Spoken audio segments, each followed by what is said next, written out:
Ninja World, a peaceful day. The ninjas of the 5 great hidden villages were carrying out their missions, training, and slacking off everything as usual. Until the celestial screen descended. It was a gigantic light curtain covering the sky, appearing without warning in the heavens, visible to everyone in the ninja world no matter where they looked up. At first, each village thought it was some new kind of genjutsu or an attack from a hostile force causing a commotion. But soon everyone discovered that this celestial screen was completely harmless to them. It just floated there quietly as if waiting for something. Just as the 5 Kage ordered vigilance, a mechanical voice devoid of emotion resounded throughout the ninja world. Ding! The ninja world's strongest ranking system is now online. First edition theme ranking the 12 super strong who were bullied. Each of them possesses power that shakes the ninja world, yet all endured mockery, isolation, and bullying from the villagers of Konoha during their supposedly peaceful childhoods. Which one moves you the most? When the countdown ends, the reveal will begin from the 12th place. Silence. The entire ninja world was silent for a full 3 seconds. Then it exploded. Cloud Hidden Village Raikage's office. Huh. The 4th Raikage AI slammed his hand through the desk before him, his eyes nearly popping out. His younger brother Hanabi was humming an off-key rap nearby, but even he forgot the rhyme, stunned by the celestial screen's content. Super strong. Bullied by villagers. The Raikage repeated, full of disbelief. What nonsense. How can the weak bully the strong? This logic doesn't make any sense. He pointed at the celestial screen and roared, strong. What is strength? It's the embodiment of power. Even in a big village like Konoha, let alone our Cloud Hidden, a ninja with a bloodline limit or secret technique would be treasured from childhood. Who would dare bully him? Mabuyi adjusted her glasses and calmly reminded Lord Raikage, the celestial screen states facts. It dared to reveal this to the whole world, so there must be evidence. What evidence? The Raikage fumed. Think about it. An ordinary villager lacking even the strength to trust a chicken dare to bully a child with a bloodline limit. That kid, when angry, could blast a ninjutsu and reduce the villager to nothing. You call that bullying? That's not bullying, that's lining up to die. Where in the world are there such idiots? Hanabi rubbed his chin and suddenly started in a rap tune. Brothers got a point. Shut up. Rock Hidden Village. Suchikage's office. Liang Tianqing Daimyo floated in midair, arms crossed, his white brows knitted together. He had lived for decades, seen all kinds of storms, but this scene before him. He admitted he had never seen anything like it. 12 super strong from Konoha who were bullied. Daimyo snorted, sneering. This must be some new trick cooked up by Konoha. They love preaching that will of fire. His son Huangta stood by, his expression grave. Father, the celestial screen covers the entire ninja world. A jutsu of this scale, Konoha probably couldn't pull it off right. Daimyo fell silent. Indeed, making all ninjas of the 5 great nations see the same celestial screen. This ability was beyond their comprehension. Even if the screen is real, Daimyo shifted perspective. The bullied strong it mentions are at most a few civilian ninjas who were ostracized as children. Those truly top-tier powerhouses, who doesn't have a bloodline. The Uzumaki bloodline, the Uchiha Sharingan, the Hyūga's Byakugan, aren't they all treasures? Who would dare bully such people? Bullying is always picking on the weak, isn't it? The more he thought, the more impossible it seemed, and he sneered as he concluded, if this list really includes someone of weight, I'll eat my own bamboo hat on the spot. Mist Hidden Village Mizukage's office. The 5th Mizukage, miming elegantly, crossed her long white legs, a red smile curling as she watched the celestial screen with interest. She was the youngest of the 5 Kage and much more receptive to new things. A gossip from Konoha. She rested her chin on her hand, her eyes sparkling with gossip. 12 super strong who were bullied. Just the title alone sparks so many thoughts. Changshiling, what do you think? The young Changshiling, holding the Pingmu die taller than himself, blushed and stammered up. Lady Mizukage, I think it's hard for the strong to be bullied by the weak. That's not necessarily so. Zao miming gave a light laugh.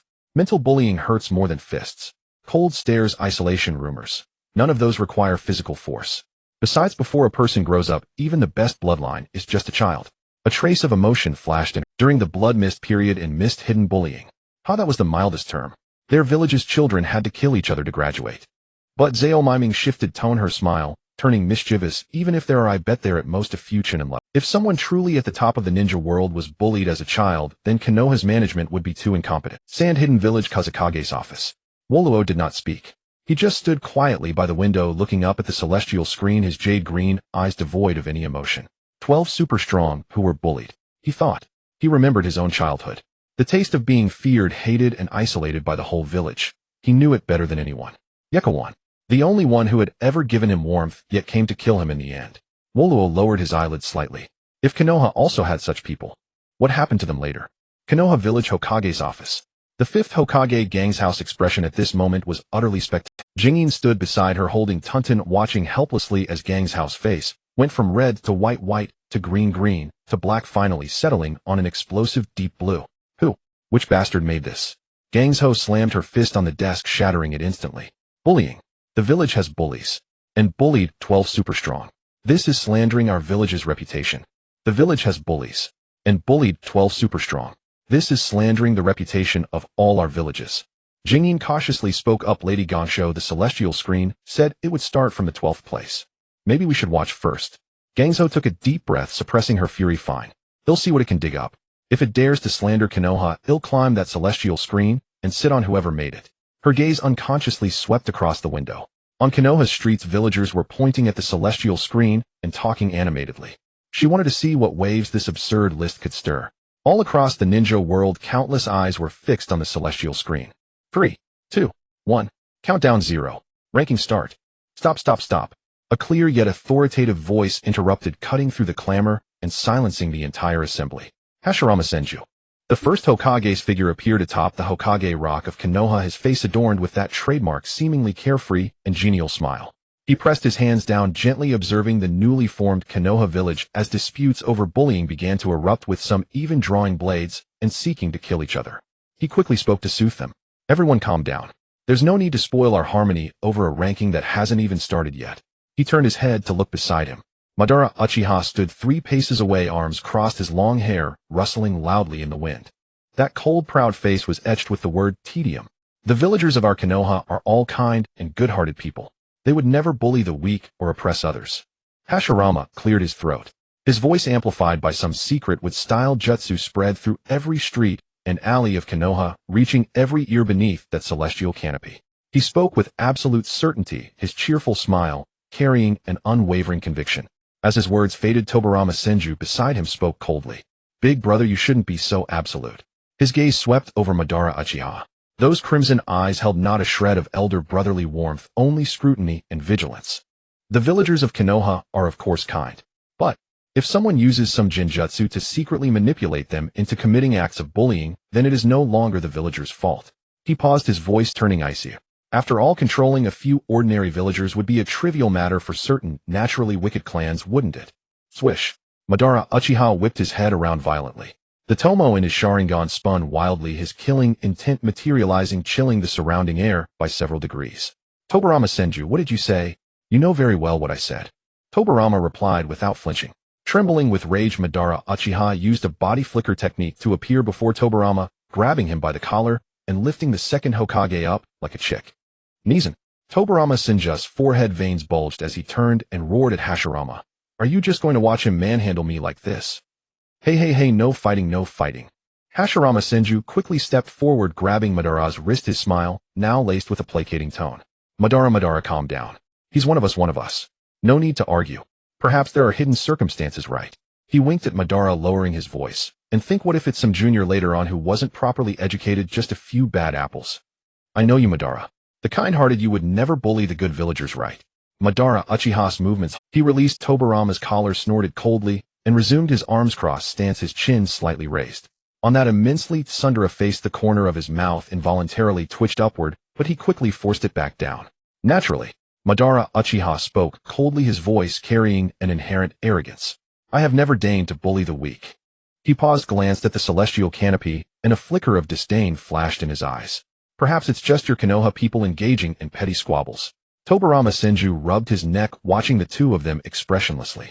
One was his own brother, the first Hokage, hailed as the god of shinobi, currently smiling ingratiatingly at Madara Uchiha. The other was Madara Uchiha, the raven of the shinobi world, whose mouth corners had been coaxed upward by his brother's words, yet pretended nothing had happened. Imbeciles. Tobarama cursed silently in his mind, his face devoid of emotion. Whether it was a curse for his own brother or for Madara Uchiha. And just at that moment, golden light swirled across the celestial canopy, and that cold mechanical voice sounded once more. The 12th place, revealed. Hinata Hyūga. The direct line heir of the Hyūga clan's main house, possessing the purest Byakugan bloodline limit. In terms of lineage, she is the descendant of Konoha's oldest noble family. In terms of status, she is the young lady of the Hyūga main house, born to a height countless ninjas could never reach in a lifetime. Yet this very status became the greatest shackle of her childhood. And for that very reason, she suffered bullying from a trio of Konoha villagers. The ranking settled. The shinobi world fell into a brief collective silence. Kimogakure. Inside the Raikage's office, the newly replaced desk was shattered by another palm strike. Upward bullying. Fourth Raikage as roar shook dust down from the ceiling. He looked as if struck by lightning. I've lived all these years, and this is the first time I've heard the term upward bullying. Darui, lounging by the wall, lazily added, exactly. Usually it's the unaffiliated civilian ninjas who get bullied. The young lady of the Hyūga main house. Who would dare to bully her? It's not about daring, they actually did it. The Raikage pointed at the canopy, his voice cracking. The Byakugan of the Hyūga clan. That bloodline limit of the Byakugan. Back then our Kimogakure waged war to obtain it. And a senior of mine died in the process. Yet the people of Konoha don't cherish it. They even bully the rightful heir of the Byakugan. Damn it, this Konoha village is truly an unimaginable place. He punched the wall, which cracked on impact. What a waste of a precious gift. Even waste is an understatement. This is a travesty. Killer Bee rubbed his chin and chimed in with a rap-like cadence. Brother, don't get so stirred, no matter noble the blood, Konoha folks just don't care, yeah, shut up. Struck another wall, shattering it. His assistant was bewildered. Oh, another broken wall. They had no money left for repairs. Iwagakure. Inoki floated midair, his expression puckered, as if he had eaten an entire sour orange. His fingers unconsciously reached for his conical hat, while his son, Kitsuchi, silently watched his movements with a meaningful gaze. What are you looking at? Inoki, mortified, snatched the hat and slammed it on the table. There were premises to what I said just now. Inoki fell silent. The young lady of the Hyūga main house. Being called a waste trash weakling. Putting these facts together made no logical sense. Yet the celestial canopy had broadcast it, and the entire shinobi world had seen it. Are the people of Konoha mentally ill? Inoki finally uttered this sentence, then glanced at the hat on the table, silently picked it up, and put it back on. This is only the 12th place. Kitsuchi teased him, didn't you say? If it's true, you'd eat the hat. Dayemu's face was full of helplessness, the corner of his mouth twitching. I said we don't eat first. Maybe it's just a gimmick. Wuyin village. Zhao Meiming rested her chin on her hands, her expression instantly shedding all laziness. Her beautiful face was full of curiosity. Chang Shirlong's heart tightened. He tried to lower his voice. Lady Mizukichi. Is it that person from the Rishiong main house? The legitimate heir of the Mai Bai Yin. It is her.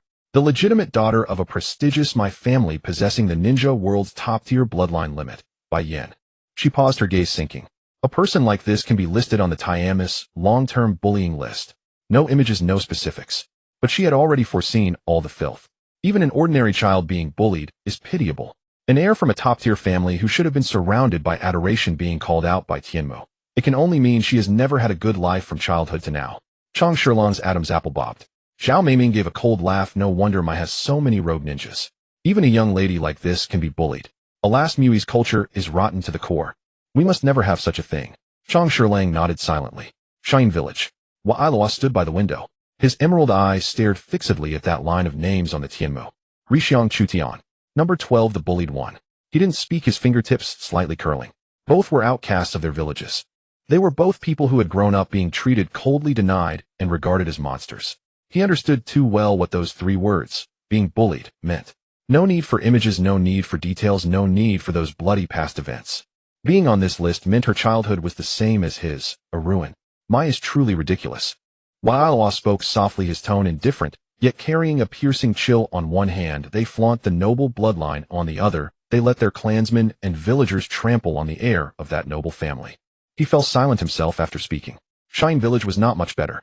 My Hokage office. Bang. The desk was directly shattered by Gangsho's fist. Wood chips flew, documents scattered all over the floor. Jing Yin, holding Tauntaun, was frozen stiff, breathing as lightly as possible, not daring to make a sound. Gangsho's chest heaved violently, fury almost blazing in her eyes. I only find out today that child has been bullied for a long time. Rizu. Gangsho almost bit the name, her voice suppressing murderous intent. You've hidden it well enough. Jing Yin quickly whispered to dissuade Lady Gangsho. The Tianmu hasn't released the specifics yet, so we still don't know the details. She was too familiar with Kyushin's personality. That child was timid, cautious, and extremely self-abased. She spoke with her head down, walked hugging the walls, and was overwhelmed when praised even once. Before, she had only thought it was an introverted personality. Now, everything made sense. All of it. It wasn't her nature. It was something forced out by years of suppression, denial, bullying, and being ignored. Gangsho slowly walked to the window, looking at the lively Mai streets outside. The sunlight was perfect, the crowd clamorous. Everything seemed so peaceful, warm, and orderly. But her eyes were ice cold. All of you, you've put up such a clean act. Rishiong clan grounds. The entire courtyard was dead silent. All the elders and branch family members were frozen in place, as if hit by a paralysis jutsu simultaneously. The Tianmu had no images, no past events, no details. Just one name was enough to crush all the dignity of the Rishiang clan. Rishiang Rizu stood in the center of the courtyard, his entire aura completely sinking the air around him icy cold. Baiyan silently activated fully. Deep within his pure white pupils surged extreme unease, fury, and a trace of fear he himself refused to admit. He had never imagined his daughter, the sole legitimate heir of the Rishiang main house, would be publicly nailed on the ninja world's Tianmu list as a long-term bullying victim. Long-term bullying, Rishiang Rizu repeated in a low voice. Countless details he had overlooked in the past now flooded wildly into his mind. Kyushin's childhood timidity, always lowering her head, shrinking her shoulders. The way she overworked herself during training as if proving something to someone. Being gossiped about by clansmen for poor talent compared with branch family members. In the past, he had only thought she lacked talent and was weak-minded. In the past, he had even been disappointed. He was the one who was blind. He was the one who neglected protection. He was the one who mistook strictness for education and hardship for an excuse. He was the one who as a father had completely failed. The elders trembled, none daring to speak.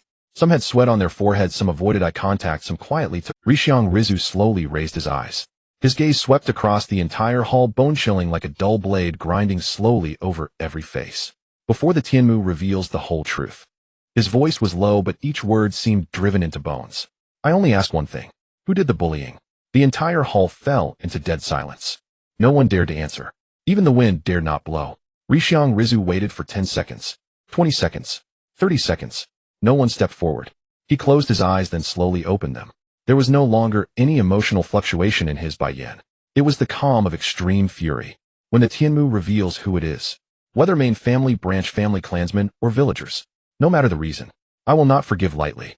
Above Hokage Rock, the smile on Shinsho Zujian's face completely vanished. The entire mountaintop atmosphere became solemn, even the wind avoided them. The daughter of Mui's top bloodline family introduced earlier, the legitimate scion of a noble house, a favored child of heaven, yet she was also among the long-term bullied. Zujian felt a tightness in his chest, as if someone had squeezed his heart.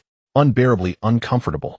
He founded Mai so that children would no longer bleed, no longer suffer, so that the next generation of ninjas could grow up smiling. But what about later? Even a nobleman's legitimate daughter couldn't escape long-term bullying. What about ordinary children without bloodline limits, without background, without anyone caring? Zujian dared not think. Shinsho Feijian stood with arms crossed, his expression cold and stern, lips pressed into a thin line. There was no schadenfreude, no sarcasm, only thorough scrutiny. Big brother, he suddenly spoke, his voice deep, the peaceful village of your ideals has never truly existed. Zujian did not refute. I think it must be that Yūzibo clan. Feijian's brows furrowed, his tone turning abruptly cold. Other than them, no one dares to bully the Rishiang clan. Because they are the most evil. Shinsho Zujian interrupted his brother enough. Yūzibo Ban gave a faint sneer, his gaze contemptuously sweeping across the Tianmu, as if watching a farce. The Rishiang pride themselves on being noble and orderly with strict rules and clear divisions between main and branch families. Yet they can't even protect their own heir, allowing her to be bullied for years. He slowly turned to Zujian, a sarcastic curve hanging on his lips. Zujian, you're my golden on the outside, rotten within. Having said that, he glanced at Feijian and sneered, don't blame everything on our clan. You evil bastard. Feijian's face turned livid, and he was about to speak. Zujian raised a hand to stop him. All the lightness, carefreeness, and laughter faded away like tidewater receding, revealing the rocks beneath. The oppressive aura of the god of shinobi spread silently. As soon as it touched Shinsho Feijian, he felt a suffocating sensation and quickly stiffened his body, not daring to speak further. Feijian, you've said enough. Don't casually suspect people before it's revealed who did the bullying. The Tianmu spun rapidly. Fine cold snowflakes drifted aimlessly. After an unknown time, the snow had buried the base of training posts deeply, and the entire area was desolate without a trace of human presence. A tiny figure wrapped in a light purple thick cotton jacket crouched alone in the snow, her fluffy black-brown short hair repeatedly tousled by the cold wind, looking like a tuft of dandelion that could be blown away by the wind at any moment. This was Rishiang Chutian, only 3 years old. Her white eyes had not yet matured, the color of her pupils was very light, like the thin ice of a lake freshly frozen in early winter. At this moment her tiny lips were pressed tightly together, an earnestness beyond her age filling her small face. Why was she so serious? Because she was building a snow figure with her bare hands. Even though her two small hands were red and purple from the cold, her fingertips frozen, numb, she did not care at all. She was focused on stacking the small round snowball steadily atop the larger one, then stepped back half a step, tilted her head to examine it, and murmured to herself, "Just need a pair of ears, and I will have made my friend." Inside the fourth Hokage's residence, bluffing Shuemin stared at the soft and lonely little girl on the screen, unconsciously softening his tone and murmuring, "She looks so well-behaved and adorable, it is really hard to imagine anyone would have the heart to bully and abuse such a small, lovely child." Schwanwa Jixenai was also casually watching the scene, but her brows furrowed uncontrollably, and an inexplicable irritation rose in her heart that she herself could not understand. "Strange, I do not find her cute at all. Instead, I feel a bit of resistance in my heart." As soon as she said that, a distinct kick came from her swollen belly. The little one kicked her hard. Jixenai suddenly understood, gently placing her hand on her belly, and signed, "So it is Mingrin being restless.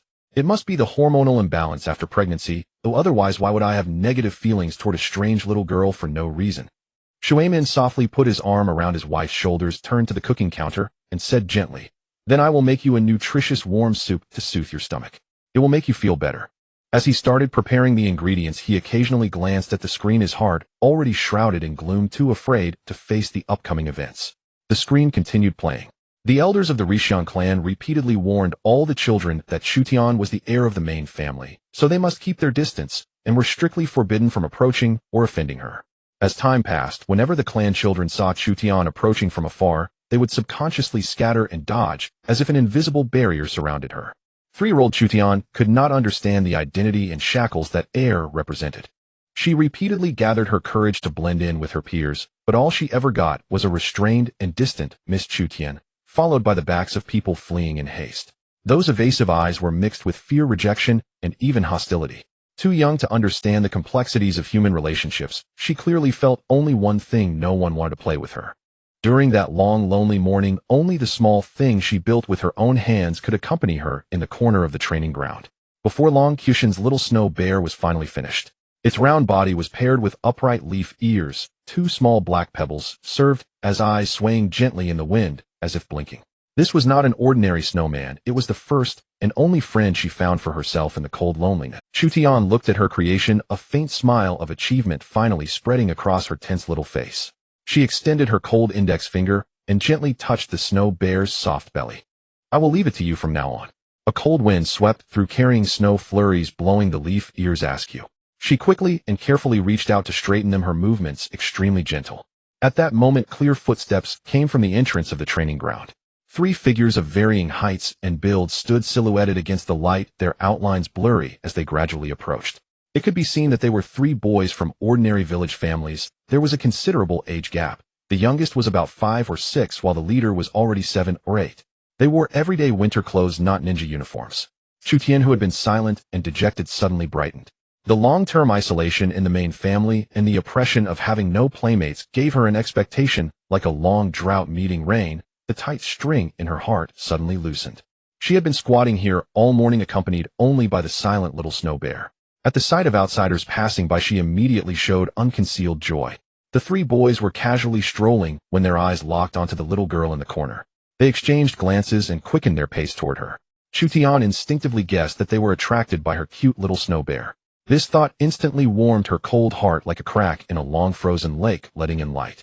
She looked down and tidied the little snow bear, making sure the stone eyes had not fallen off and the leaf ears were intact, then carefully cupped the whole snow bear in her palms. The cold snow chilled her palms through her thin gloves, numbing them.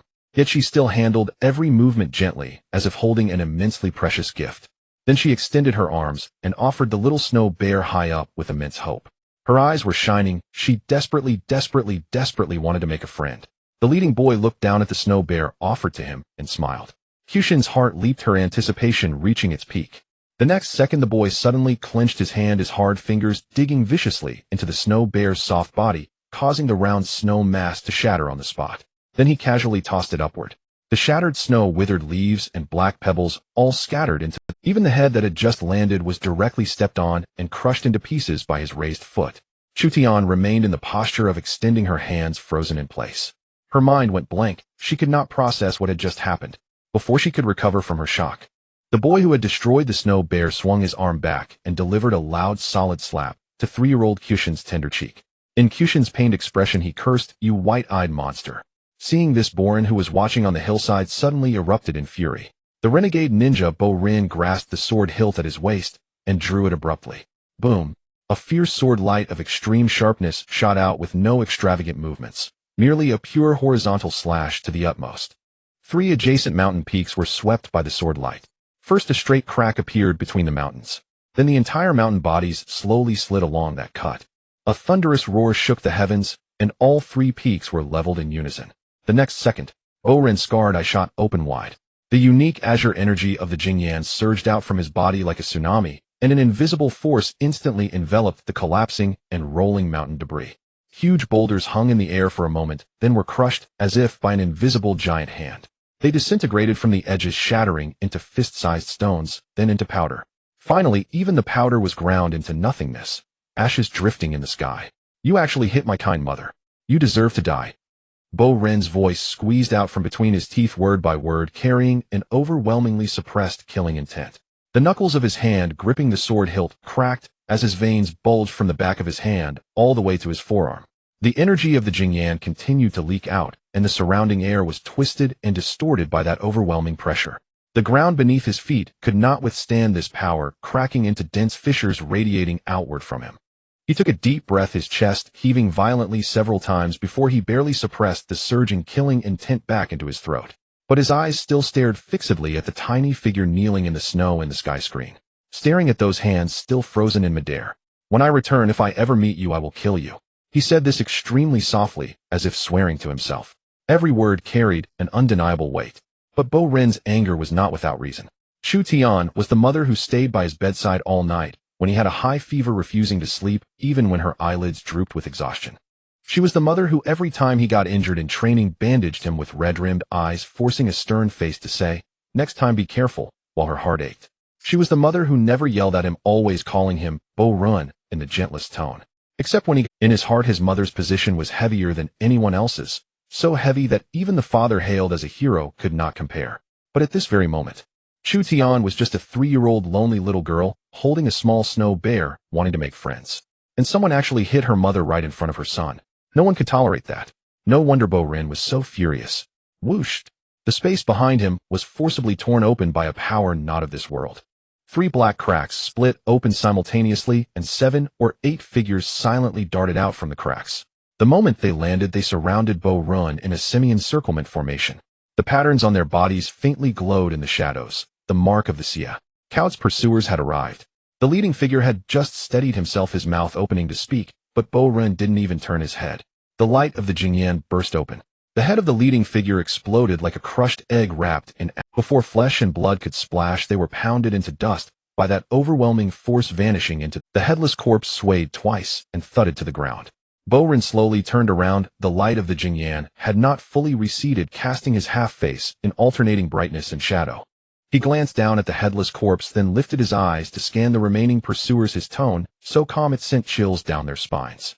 "I'm in a very bad mood right now. If you want to die, come on." Several pursuers stepped back in unison. The timeline moved forward. In the spectator seating of the 5 Kages, the atmosphere had already erupted the moment Bo-rin leveled the mountain peaks. Hei-tu stood with her arms crossed, a blatant smile on her lips, her gaze slanting toward the old man seated in the main position. She cleared her throat and deliberately said in a light tone, "Hey master, does what you said earlier still count? You said that if someone could bully upward you would eat this straw hat. What about now? The villagers of Mu even dare to hit their own village's young lady of the main family. Doesn't that count as bullying upward?" "Huh." Liang Tianqing de Yimu's face darkened like the bottom of a pot. She too quickly stepped forward and whispered, "Master, senior sister Hei-tu was just joking, don't take it seriously." Huang Tu also hurriedly reached out to stop him. "Father, how can you eat a straw hat? At your age, don't overdo it, your health matters." De Yimu raised a hand to brush aside all the arms reaching to stop him. In those aged yet sharp eyes there was not a trace of hesitation or retreat. He took off the straw hat, held it up to examine for a moment, then opened his mouth and bit down. With a crunch, he bit off a piece of the wooden hat's edge. The entire village fell silent instantly. Everyone stared in shock at this stubborn old man who had spent his life being willful, his jaw moving up and down rhythmically as wood chips fell from the corners of his mouth. He chewed forcefully, each motion as if biting through bone, then swallowed the mouthful of wood pulp with a gulp. "My heart of the shinobi way is as hard as a stone. Dayimu put down the straw hat with chips still on his lips, his voice resounding. His gaze swept over everyone present, finally landing on the tiny figure kneeling in the snow on the sky screen. It's just a wooden hat. Since I said I would eat it, I ate it. He paused, a complex tone creeping into his aged voice. I really didn't expect that the villagers of Mu Yi would be so damn impressive. Hei-tu watched her master with chips on his lips, her smile gradually fading, her expression turning complex. This old man's stubbornness indeed hadn't changed a bit. In the main family's meeting hall of the Riseong clan, Rizu's usually cold and hard face was now covered with bulging veins from his forehead to his temples. The meridians around his buy-in uncontrollably distended, making his entire face terrifyingly ferocious. In the scene, his daughter, the heir of the Riseong clan's main family, 3-year-old Chu Tian, knelt in the snow, a purplured handprint on her left cheek. Her small body trembled slightly in the cold wind, her 2 frozen red hands still stiff in the air. Rizu suddenly slammed the table and stood up, the thick solid wood table shattering into pieces under his palms, splinters flying. Find them. His roar made the paper doors of the meeting hall buzz, and several branch family guards outside shouted, "Go now! Find those 3 little beasts." A branch family ninja immediately knelt on one knee to accept the order, then turned to leave. His hurried steps were about to disappear at the end of the corridor. Wait! Rizu's voice suddenly rang out, much calmer than his previous raging tone. The branch family ninja paused, turned back, and awaited orders. Rizu stood still, his chest heaving violently, the meridians of his buy-in not yet faded. He opened his mouth, then closed it, then opened again. He thought of the Riseong clan. He thought of the 1,000-year rule between the main family and branch family. He thought of the day his younger brother Ri-cha died in his place. He thought of how, sitting in this position, he represented not a father, but the dignity and order of the entire Riseong clan. If he sent branch family ninjas to retaliate against 3 children from commoner families, what would the outside world say? That the Riseong main family heir was beaten, so the Riseong mobilized heavily to kill a few brats. The Hidden Cloud village was just looking for an excuse to cause trouble. Would those old guys in the Mu Yi high-ranking, who always harbored fear towards bloodline limit clans, take advantage of the situation? In the world of ninjas, the weak are never sympathized with, only eliminated. To become the heir of the main family and shoulder the glory of the buy-in and the gentle fist, one must be stronger than anyone else. If Chu Tian could not endure this level of bullying, how could she ever lead the Riseong? A voice kept repeating in his mind, this is a test. This is the price of growth. This is the pain necessary to become strong. Riseong Rizu had gone through this back then, and all the past clan heads of the Riseong had gone through this. The strong don't need protection, they only become tougher through trials. He sat back down in the main seat. Forget it. His voice returned to the calm and coldness expected of the Riseong clan head. A person's growth must be accompanied by trials. The branch family ninja was stunned, his lips moved slightly. In the end, he said nothing, bowed his head, answered, yes, and returned to his original position. The sky screen continued playing. Then, like an incompetent father, Riseong Rizu saw Chu Tian about to be hit again. Just then, a childish voice rang out, stop. Hearing that young, yet resolute voice suddenly ring out. In the snow-covered ground, the imminent bullying and beating abruptly ceased, as 3 pairs of mocking and impatient eyes simultaneously turned toward the alley entrance. A small figure stood upright, even more slender than the 3 bullies, yet stubbornly puffed out a thin shadow. My name is Uzumaki Naruto. I am the man who will become Hokage in the future. I won't allow you to bully anyone in the village. Earlier, everyone witnessed Konoha's years of cold prejudice, the villagers' exclusion and malice. Seeing the village that should have been warm filled with frigid humanity, their hearts had already been flooded with profound despair. They were almost convinced that the light of Konoha had long been extinguished, that there would never again be a pure, clean-hearted child willing to protect others. But now, seeing that small figure in the alley, everyone's eyes instantly brimmed with joy. Hashirama sighed emotionally. This is the true inheritor of the will of fire. Even if the world is covered in darkness, as long as there is light, the darkness will be dispelled bit by bit. One cannot deny everyone's true heart because of the malice and darkness of a few, nor can one extinguish a young man's burning goodwill because of the world's coldness. Senju Hashirama looked at the fearless child in the scene, his eyes full of tenderness and comfort. Darkness can never completely devour light. As long as people's hearts are inclined toward goodness, the will of fire will thrive endlessly. Brother is absolutely right. Tobarama Senju nodded slowly beside him, completely agreeing with his brother's words. Indeed, darkness is merely a blemish clinging to the world. It can never suppress true light. Tobarama said, and provocatively glanced at Uchiha once more. Uchiha Madara couldn't be bothered to respond. He looked up at the heavenly screen, arms crossed, a sneer curling at the corner of his mouth. He sneered inwardly, utterly indifferent. Human desires have no end, selfishness, conflict, and suspicion will always exist. As long as human nature remains unchanged, war will never end, and the darkness of the world will never dissipate. The so-called will of fire, the so-called protection of light, all are naive delusions. The only way to end chaos completely is for someone powerful enough to arise, to rule all people with absolute power, forcibly controlling all order. Hashirama is simple. Naruto's clear child's voice held not a shred of fear, each word ringing out with strength, echoing through the empty snowy woods. The three children about to bully Hinata stared blankly at the newcomer.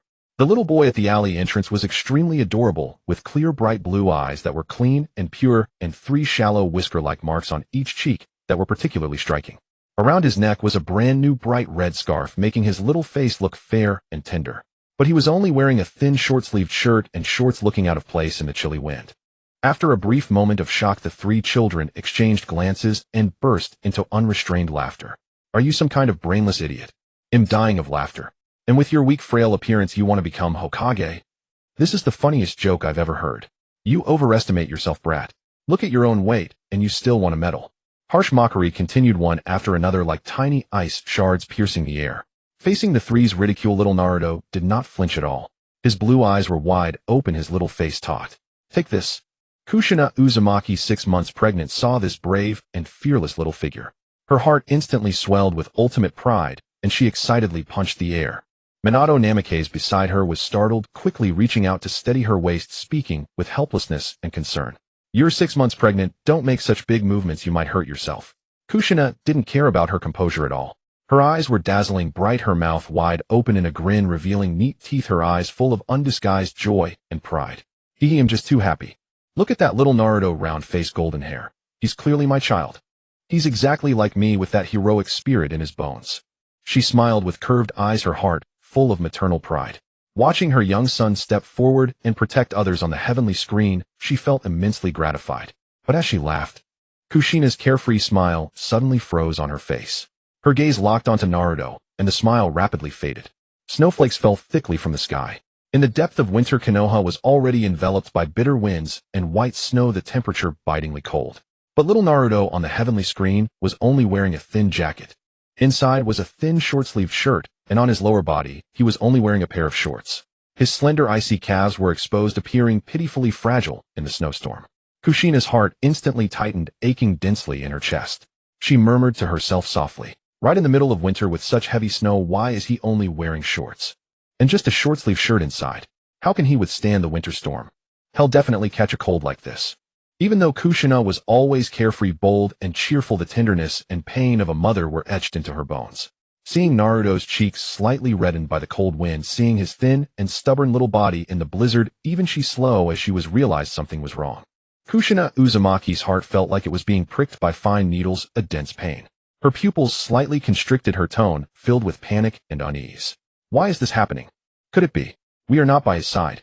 Minato Namikaze saw his wife's anxious and distressed expression and immediately spoke softly to comfort her.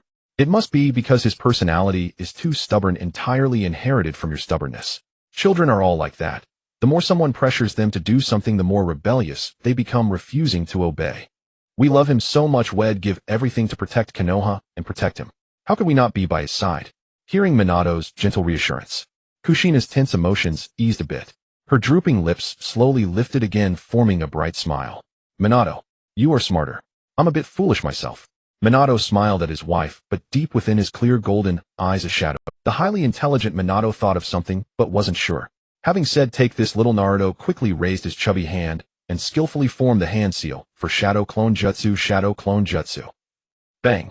A blurry white mist suddenly exploded around him, rising and swirling instantly, enveloping the small alley entrance. As the mist slowly dissipated, 2 mini Narutos, only 3 or 4 centimeters tall, as cute as little snowmen, appeared on the ground.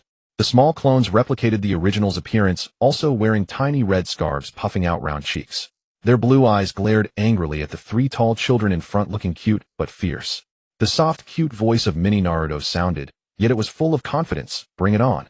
That comical yet innocent expression only deepened the smiles of the 3 bullying children, and the mockery in their eyes turned into utter contempt. What a fool! Wasting chakra on such useless little things. The tallest and strongest among them sneered, stepped forward, and without regarding the slender Naruto at all landed a heavy fist on his tender face. A muffled thud. Intense pain instantly engulfed his entire body, and warm blood gushed from Naruto's nose, staining his lips and chin.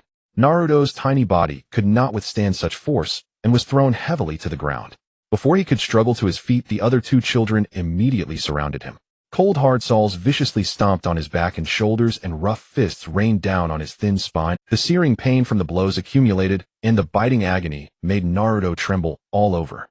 But Naruto clenched his teeth firmly and did not utter a single cry. In the midst of the chaos, a hand suddenly grabbed the warmest and most cherished red scarf around his neck. Ryup! A crisp tearing sound sliced through the alley. The brand new red scarf was wantonly pulled and viciously torn by 3 pairs of hands. The fine fabric instantly shattered into countless shreds, scattering on the cold ground. The 3 children looked at Naruto, who was disheveled and bloodied on the ground, and spat disdainfully. Future Hokage. He's just a fool who lets everyone bully him. What a waste of time. Such bad luck. After mocking him a couple more times, seeing that Naruto had no strength left to resist, they left the scattered shreds behind and swaggered away, quickly disappearing at the end of the alley. The autumn wind swept through the empty alley, lifting the tattered red scarf shreds from the ground, letting them flutter lightly. After a long while, little Naruto, lying on the cold ground, slowly raised his hand to wipe the blood trickling from his nose. He propped himself up with his aching and numb body, struggled to his feet bit by bit, and stubbornly straightened his small back. He looked up. The empty alley mouth already held no trace of those 3 children. They ran off so fast. Little Naruto muttered softly, with a trace of lingering stubbornness and a hint of unspent defiance. A soft, gentle voice sounded softly beside him, brimming with deep guilt and gratitude. Thank you for saving me. Hinata Hyūga walked forward timidly, her pale little face still bearing traces of unshaken panic. Her eyes, white with amethyst-like hues, fixed unblinkingly on Naruto, filled with heartache and emotion. She crouched down and carefully picked up all the torn red scarf shreds from the ground. Then she turned her head, looking at little Naruto with a mixture of heartache and a hint of admiration. But your scarf. It's all torn apart. This red scarf was the warmest thing in late autumn, one of the few items Naruto had to protect himself from the cold. Now it had been completely shredded into useless rags to protect her. Hinata carefully folded all the torn strips, neatly cradling the pile of shredded cloth in her small hands.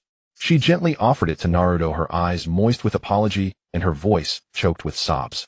Seeing the little girl's guilty and sorrowful expression, little Naruto instantly put away all his stubbornness and frustration, shaking his head firmly.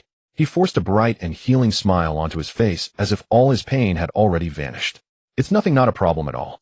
See you then. You should go home early too. Naruto did not spare another glance at the pile of torn cloth, nor did he want Hinata to see his reddened eyes and the bruises on his body. He turned sharply, took small steps, and ran swiftly toward the forest without looking back. Pitter-patter. The soft footsteps faded away, and his thin silhouette quickly disappeared into the autumn wind and falling leaves at the alley entrance. Hinata remained crouched, standing still holding the folded pile of torn red scarf in her hands. She stared with clear eyes, dazedly gazing in the direction where Naruto had vanished, unable to snap out of it for a long time.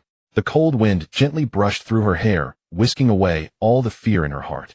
Only that stubborn, brave, and gentle little figure, despite being covered in wounds, was deeply etched into her heart. A moment later, little Hinata, standing in a daze, slowly lifted her pale little face.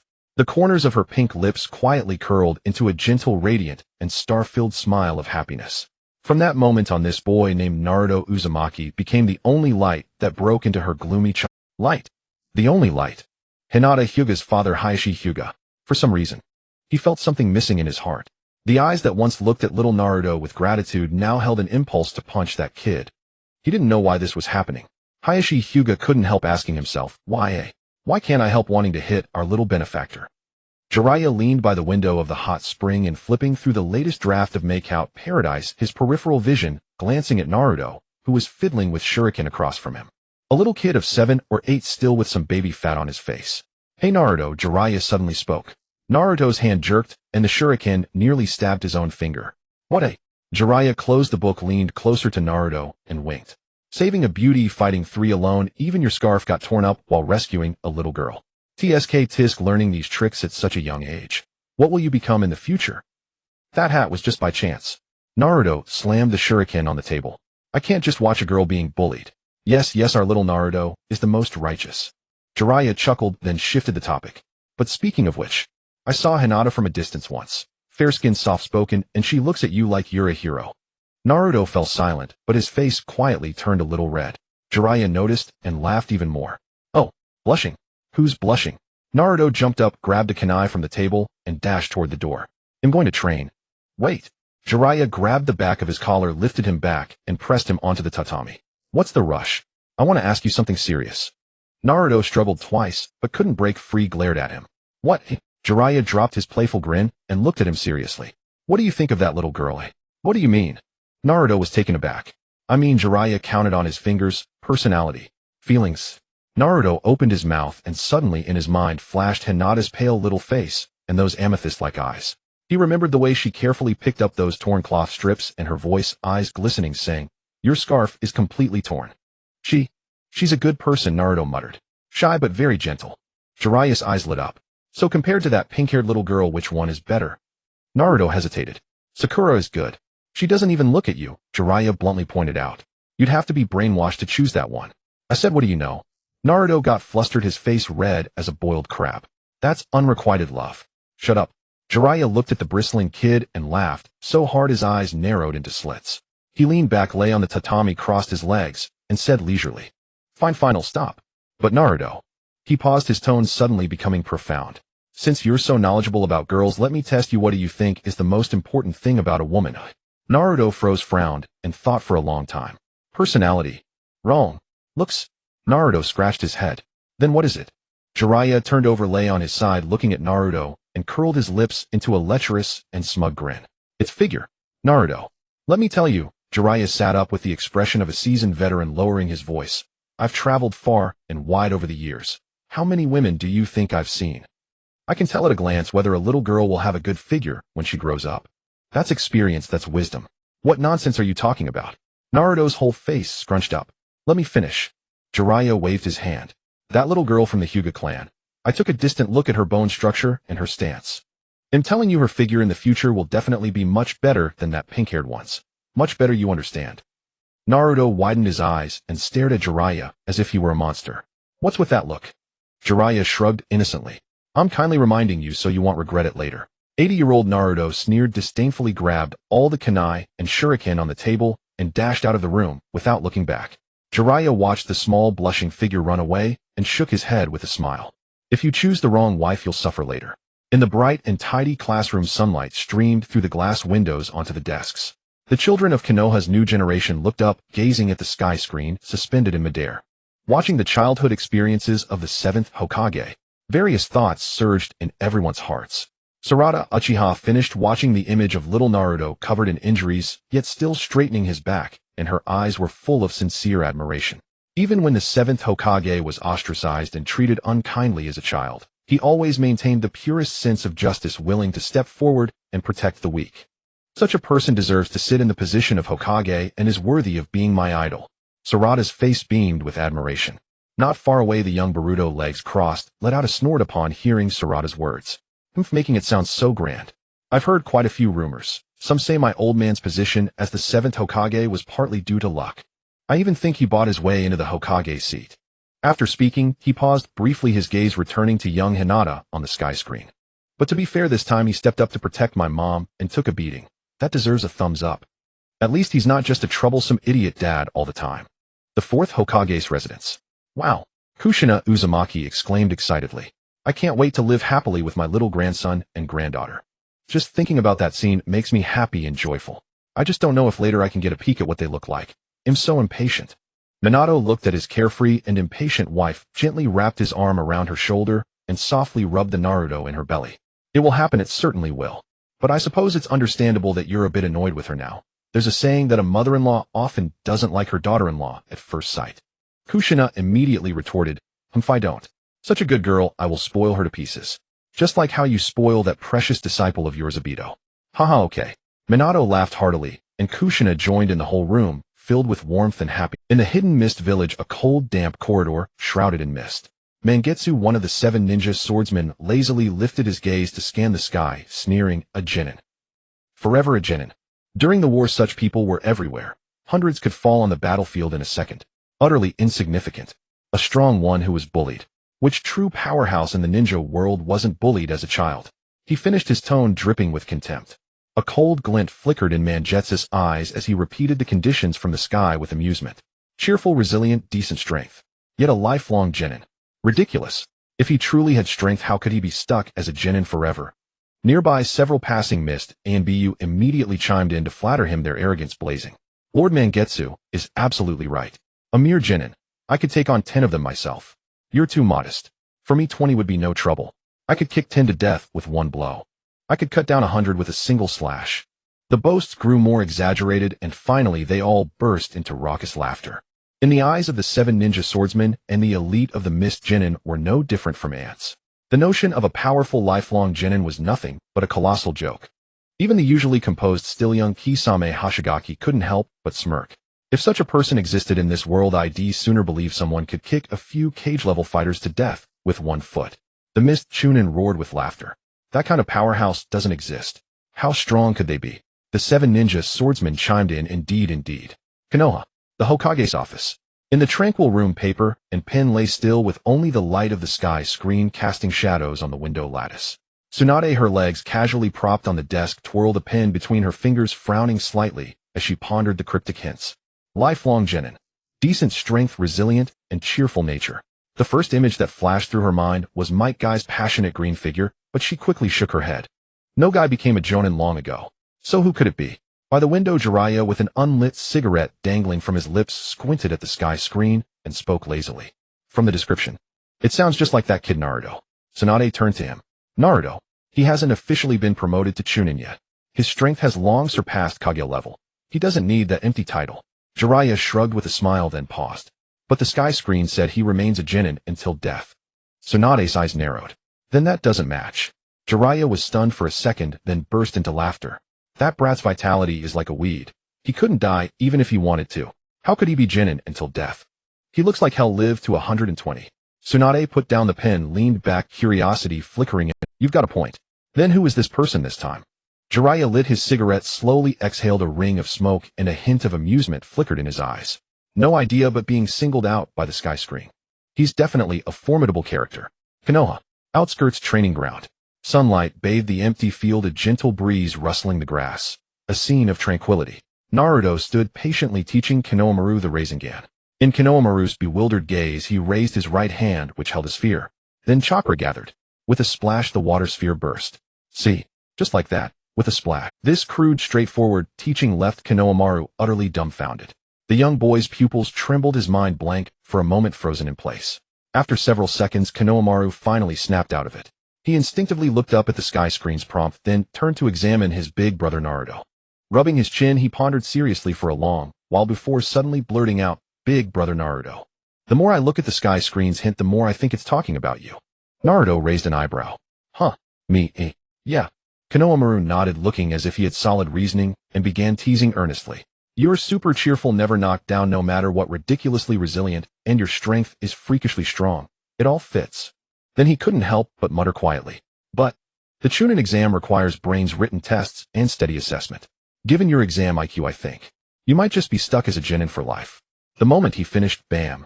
Naruto raised his hand and gave Konohamaru a light but firm thwack on the head. Hands on his hips, he glared at Konohamaru with full confidence. Nonsense. In the man who's going to become Hokage. How could I possibly stay a mere genin forever? A Hokage who's a lifelong genin. The entire ninja world would laugh at me. That sounds terrible. Konohamaru, clutching his head and wincing, still muttered under his breath. But all your peers have been promoted, and you've never become a Chunin. Naruto, hearing this, looked up at the mysterious prompt on the sky screen, and couldn't help murmuring too. Cheerful, resilient, decent strength. The more he read, the more uneasy he felt, but he still shook his head firmly. It's definitely not me. Just wait and see. It's someone else. The silver light of the sky screen trembled slightly. The identity of the 11th tragic powerhouse was finally revealed. He is Might Guy's father. Might Dewey. As these words were spoken, the 5 great shinobi countries were collectively stunned. The entire ninja world fell into a deathly silence.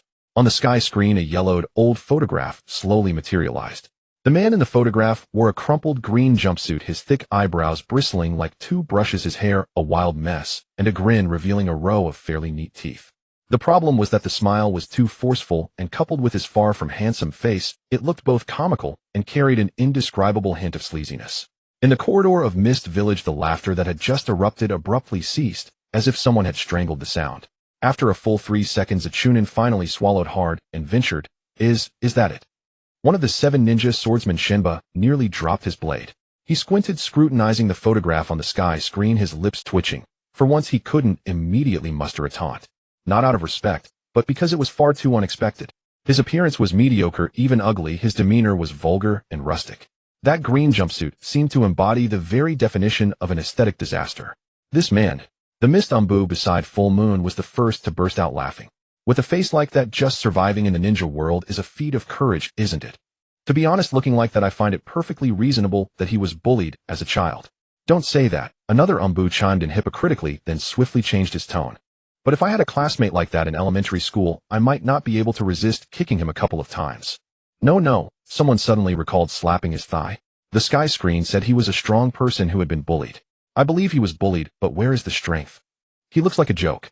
Full Moon finally closed his book. His usually languid eyes now held a hint of serious scrutiny. He reread the information about might die on the sky screen: lifelong, genin, mediocre talent, sparse chakra, extremely poor aptitude. So is the sky screen joking with us? Full Moon tilted his head. A waste like this who can't even match an ordinary person can make the list. He said the word waste in a tone as flat as stating a fact. Is that it? Is that what they call a strong person? Another time period. My training ground. Naruto, who had been stubbornly insisting it couldn't possibly be him, now saw the photo and let out a huge sigh of relief, patting his chest. See, I told you it wasn't me. But Maiwan didn't respond. He stared at the photo on the sky screen, lost in thought. Suddenly, he remembered a person. More precisely, he recalled the name that Little Lee often mentioned. Mate Dai, Maiwan murmured, feeling he had heard the name somewhere before. But honestly, looking at the photo of that middle-aged man in a crumpled green jumpsuit grinning like a simpleton, Maiwan simply couldn't connect the word strong with this man. After all, Might Dai's deeds were not widely told. Is this really Kaizensai's father? Maiwan muttered. He had seen photos of Kaizensai. Though young Kaizensai had exaggeratedly large eyes and thick brows, his passionate and fiery aura was a completely different style from the somewhat pathetic man before him. At that moment, the image on the sky screen began to change. The yellowed photograph suddenly came to life, as if a long-dormant memory was slowly being unlocked. A younger Might Dai appeared in the frame. Though more than a decade younger, his face was still far from handsome. Thick brows, a square jaw, thick lips. He wore the same faded green jumpsuit, standing at the entrance of the Ninja Academy, smiling like a country bumpkin who had just arrived in the city. Children passed by him in 2s and 3s, almost every one of them casting looks of disdain or curiosity. Wow, look at what he's wearing. So weird. Don't go near him. I heard his chakra is pitifully low. He can't even do basic clone techniques. How can someone like that get into the Ninja Academy? He's just dead weight. Children's words are innocent, but sometimes the most hurtful things are precisely the innocent words of children. But Might Dai acted as if he hadn't heard a thing, still grinning brightly. His front tooth glinted in the sunlight, looking so foolish it was heartbreaking. The scene shifted to the training ground of the Ninja Academy. A group of children was practicing shuriken throwing. Might Dai stood at the very back. When it was his turn, everyone held their breath. Not out of anticipation, but to wait for the joke. The shuriken left his hand, wobbled through the air for 2 steps, and fell to the ground. It didn't even come close to the target, let alone hit it. Laughter exploded instantly. That's so pathetic. I could throw better with my eyes closed. With that level of skill, you still dare to be a ninja? Go home and farm. Might Dai scratched the back of his head, smiled apologetically, and bent down to pick up the shuriken. There was no trace of anger or frustration in his eyes. Instead, there was a nearly stubborn seriousness. It will be better next time. Yes, it will definitely be better. Keep going, persevere. Might Dai continued to be confident, continued to be optimistic. He smiled and walked home with his backpack. But as soon as he turned around, he saw 3 senior students smirked as they blocked Might Dai. Hey Might Dai, do you realize how annoying you are? Dressed so strangely, looking odd, and your strength is so poor. Aren't you ashamed? Might Dai was shoved a few times, his back hitting the rough wall, causing him to wince in pain. But he quickly smiled again, revealing that row of excessively neat teeth. Sorry, you'll be more careful in the He apologized while trying to squeeze through the gaps in the crowd. Be careful about what? About becoming even. A fist slammed into his stomach. Might Dai grunted and doubled over. Then came a second punch, a third, and kicks from unknown directions. Might Dai curled up in the corner, letting them beat him until they tired out. Then he slowly raised his bruised face, bared his big front teeth, and said cheerfully with a smile, "Are you done beating me? If you're done, I need to go back to training." His voice held no anger, no resentment, not even a hint of grievance. Is he an idiot? Very likely. The 3 senior students instead found his reaction somewhat boring and dispersed with curses. After everyone had left, Might Due slowly climbed to his feet. He dusted off his clothes, walked to a nearby stream, and washed the blood from the corner of his mouth with water. Then he looked at his bruised and swollen face in the water's reflection and suddenly smiled again. "It's okay, Might Due," he shouted to the water, his voice echoing in the empty wilderness. "Keep trying tomorrow." That smile wasn't feigned, nor was it forced self-consolation. He genuinely felt that it was nothing and truly believed that as long as he worked hard there would be rewards. Scenes flashed by again and again. Each time was a similar scene. Being mocked, bullied, ostracized, then silently wiping away tears, facing a mirror, water, or any reflective surface, baring his teeth, and uttering those words he had said countless times. "It's okay, keep trying tomorrow." Then he would begin endless training. But his talent for ninjutsu was appallingly poor, his chakra reserves pitifully small. Not to mention advanced jutsu, even the most basic weapon throwing. He practiced it countless times, yet still couldn't reach the passing line. The teachers gave up on him, classmates mocked him, and even the most ordinary villagers in the village knew there was a fool in a green jumpsuit in Mai who could hardly ever become a genin in his lifetime. But he changed his approach. Every day before dawn, he got up to run with sandbags tied to his legs. He ran from one end of the village to the other, then did 1,000 push-ups and 1,000 sit-ups, unwavering. "If chakra is no good, then train taijutsu," he shouted loudly as he ran, his voice carrying far through the villagers they encountered shook their heads. Some said he was stupid, some said he was pitiful. More people jeered his chakra was extremely meager, his strength utterly pathetic, so why persist? Might Due didn't care. Or rather, the only thing he cared about was persistence. Not to prove anything to those who mocked him, nor to take revenge on those who bullied him, but simply, and almost obsessively, to believe. As long as he put in enough effort, one day it would bear fruit. In my village during the era of the first Hokage, the entire village suddenly fell silent. All the clansmen and ninjas halted their activities. They looked up at the figure of that stubbornly training youth in the sky. Among the crowd, many young ninjas wore mocking smiles and whispered among themselves. "With chakra this awful, he's doomed to have no future, all wasted effort. Not learning proper ninjutsu, but insisting on training taijutsu. What else is that but stupidity? Does hard work help? Talent caps the ceiling. No matter how much you train, you're still at the bottom." Scornful and contemptuous voices rose and fell. Some wore looks of disdain, utterly despising this useless perseverance. Some even secretly harbored thoughts of bullying. A waste so weak, yet so stubborn. Bullying him would surely be more interesting than bullying an ordinary person. Some even had their fire of bullying ignited.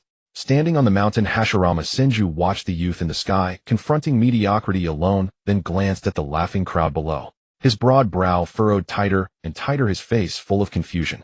By nature gentle and sincere, he could not bear such gratuitous malice. That youth had never harmed anyone, never done anything wrong. He just desperately wanted to become stronger and prove himself. His clothes were a bit plain, his personality a bit stubborn, but his heart was pure and tenacious. Which of these is a reason to be mocked, bullied, or harassed?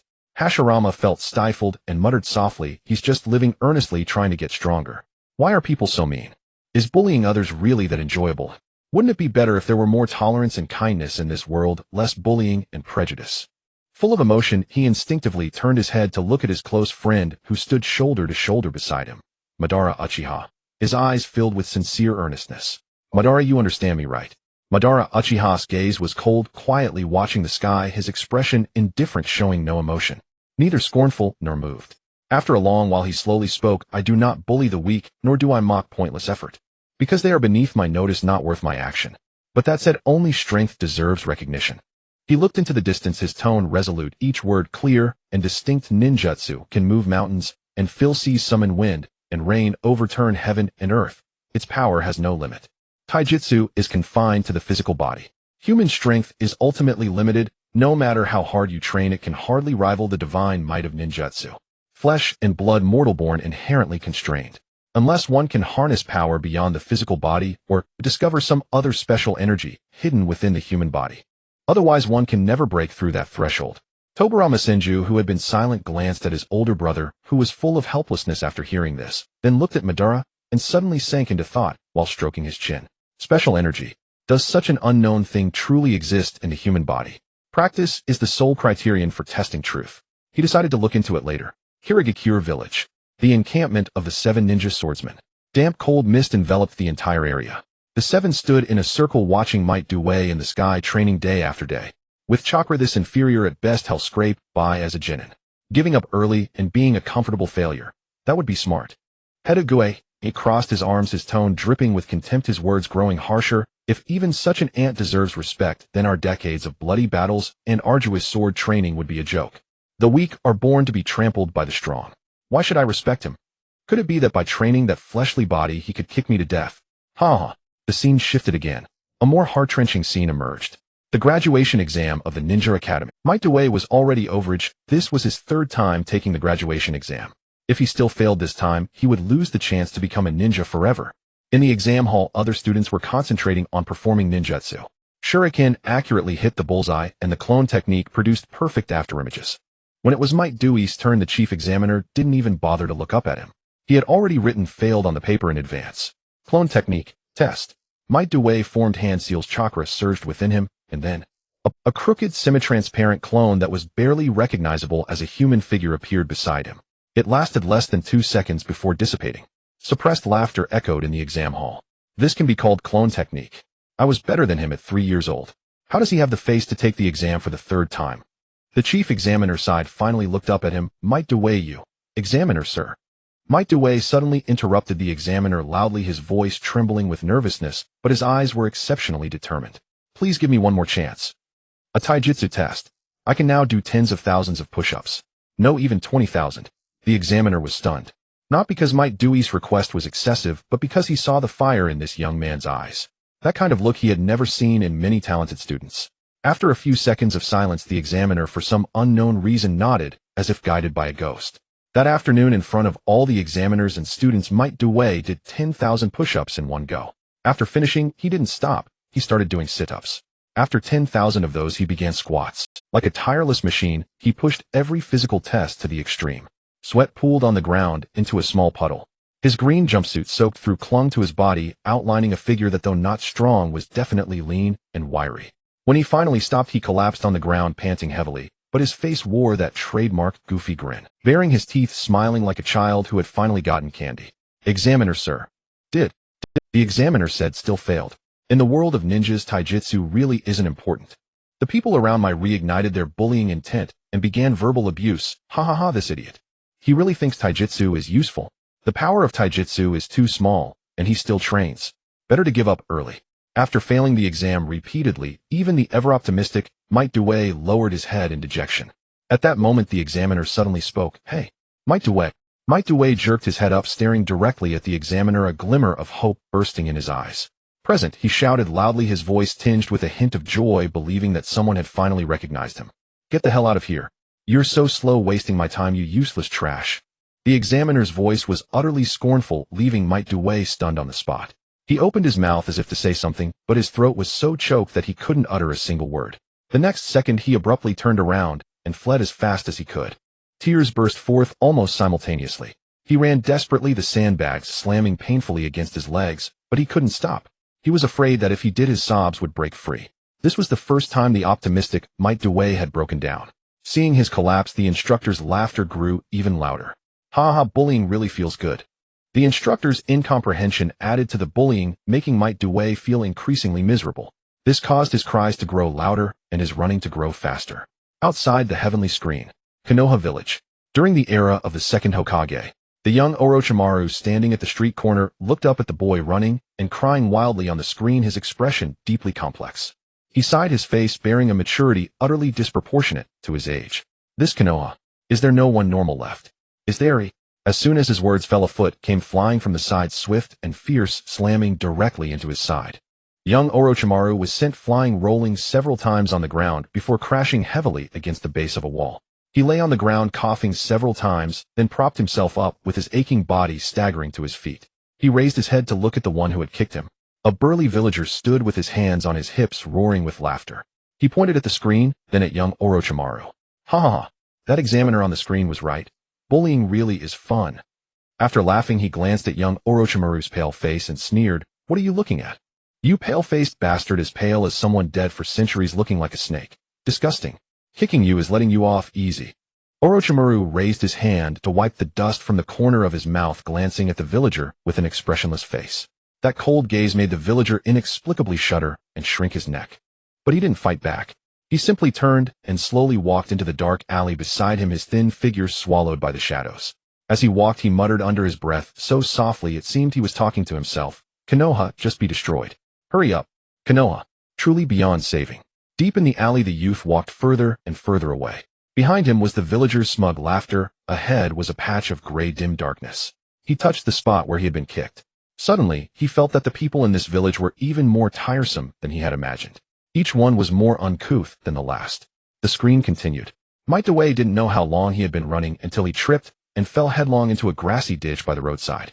The searing pain of the sandbags cutting into his flesh actually sobered him up a bit. He lay face down on the muddy ground, burying his face in his arms, his shoulders trembling with sobs. At last his cries burst out uncontrollably like a crushed bellows. 3 minutes later, he suddenly pushed himself up from the mud, roughly wiped his face, smearing snot, tears, and mud all over. He patted the dirt off his knees, stood up, and let out 3 loud ha laughs at the sky. The laughter was dry, but each one was louder than the last. I won't be defeated by negative emotions. Dewey, you're late again, the foreman called from afar. Coming. He grinned, revealing a row of white teeth, then took off running. The sandbags swung on his legs as he ran like the wind. From then on, Might Dewey stopped obsessing over entering the ninja academy. He started taking odd jobs, walking cats and dogs, running various errands. He even did heavy labor, carrying goods, clearing ditches, repairing roofs. He was strong and never spared his effort, so he saved money faster than anyone. The neighbors secretly mocked him as that fast-running fool, but he didn't get angry. He smiled at everyone. After saving for 8 years, he married an unremarkable girl from a neighboring town. Her eyesight was poor, but her hands were skilled. The headband strap she sewed for him was sturdier than any sold in stores. A year later, his son Might Guy was born with a cry that shook the heavens. Dewey laughed until tears came spinning around the yard while holding the swaddled baby. Guy grew up little by little, possessing the same boundless energy as his father, which gave people headaches. At school, Guy inherited his father's treatment. Haha, the two of you. Your lotus must be falling on your faces, the children jeered. Guy clenched his fists, but Dewey patted him on the shoulder from behind. Guy, run 500 laps around the playground. Once you finish, they'll stop laughing.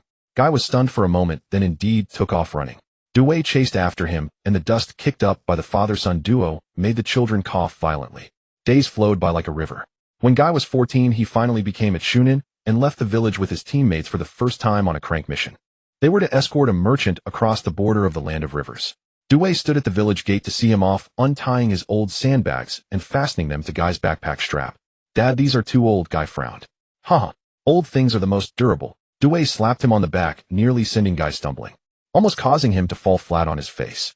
Young Guy turned back, looking at his father, dressed in a faded old green jumpsuit, utterly plain, yet always smiling with a warmth, brightness, and youthful passion.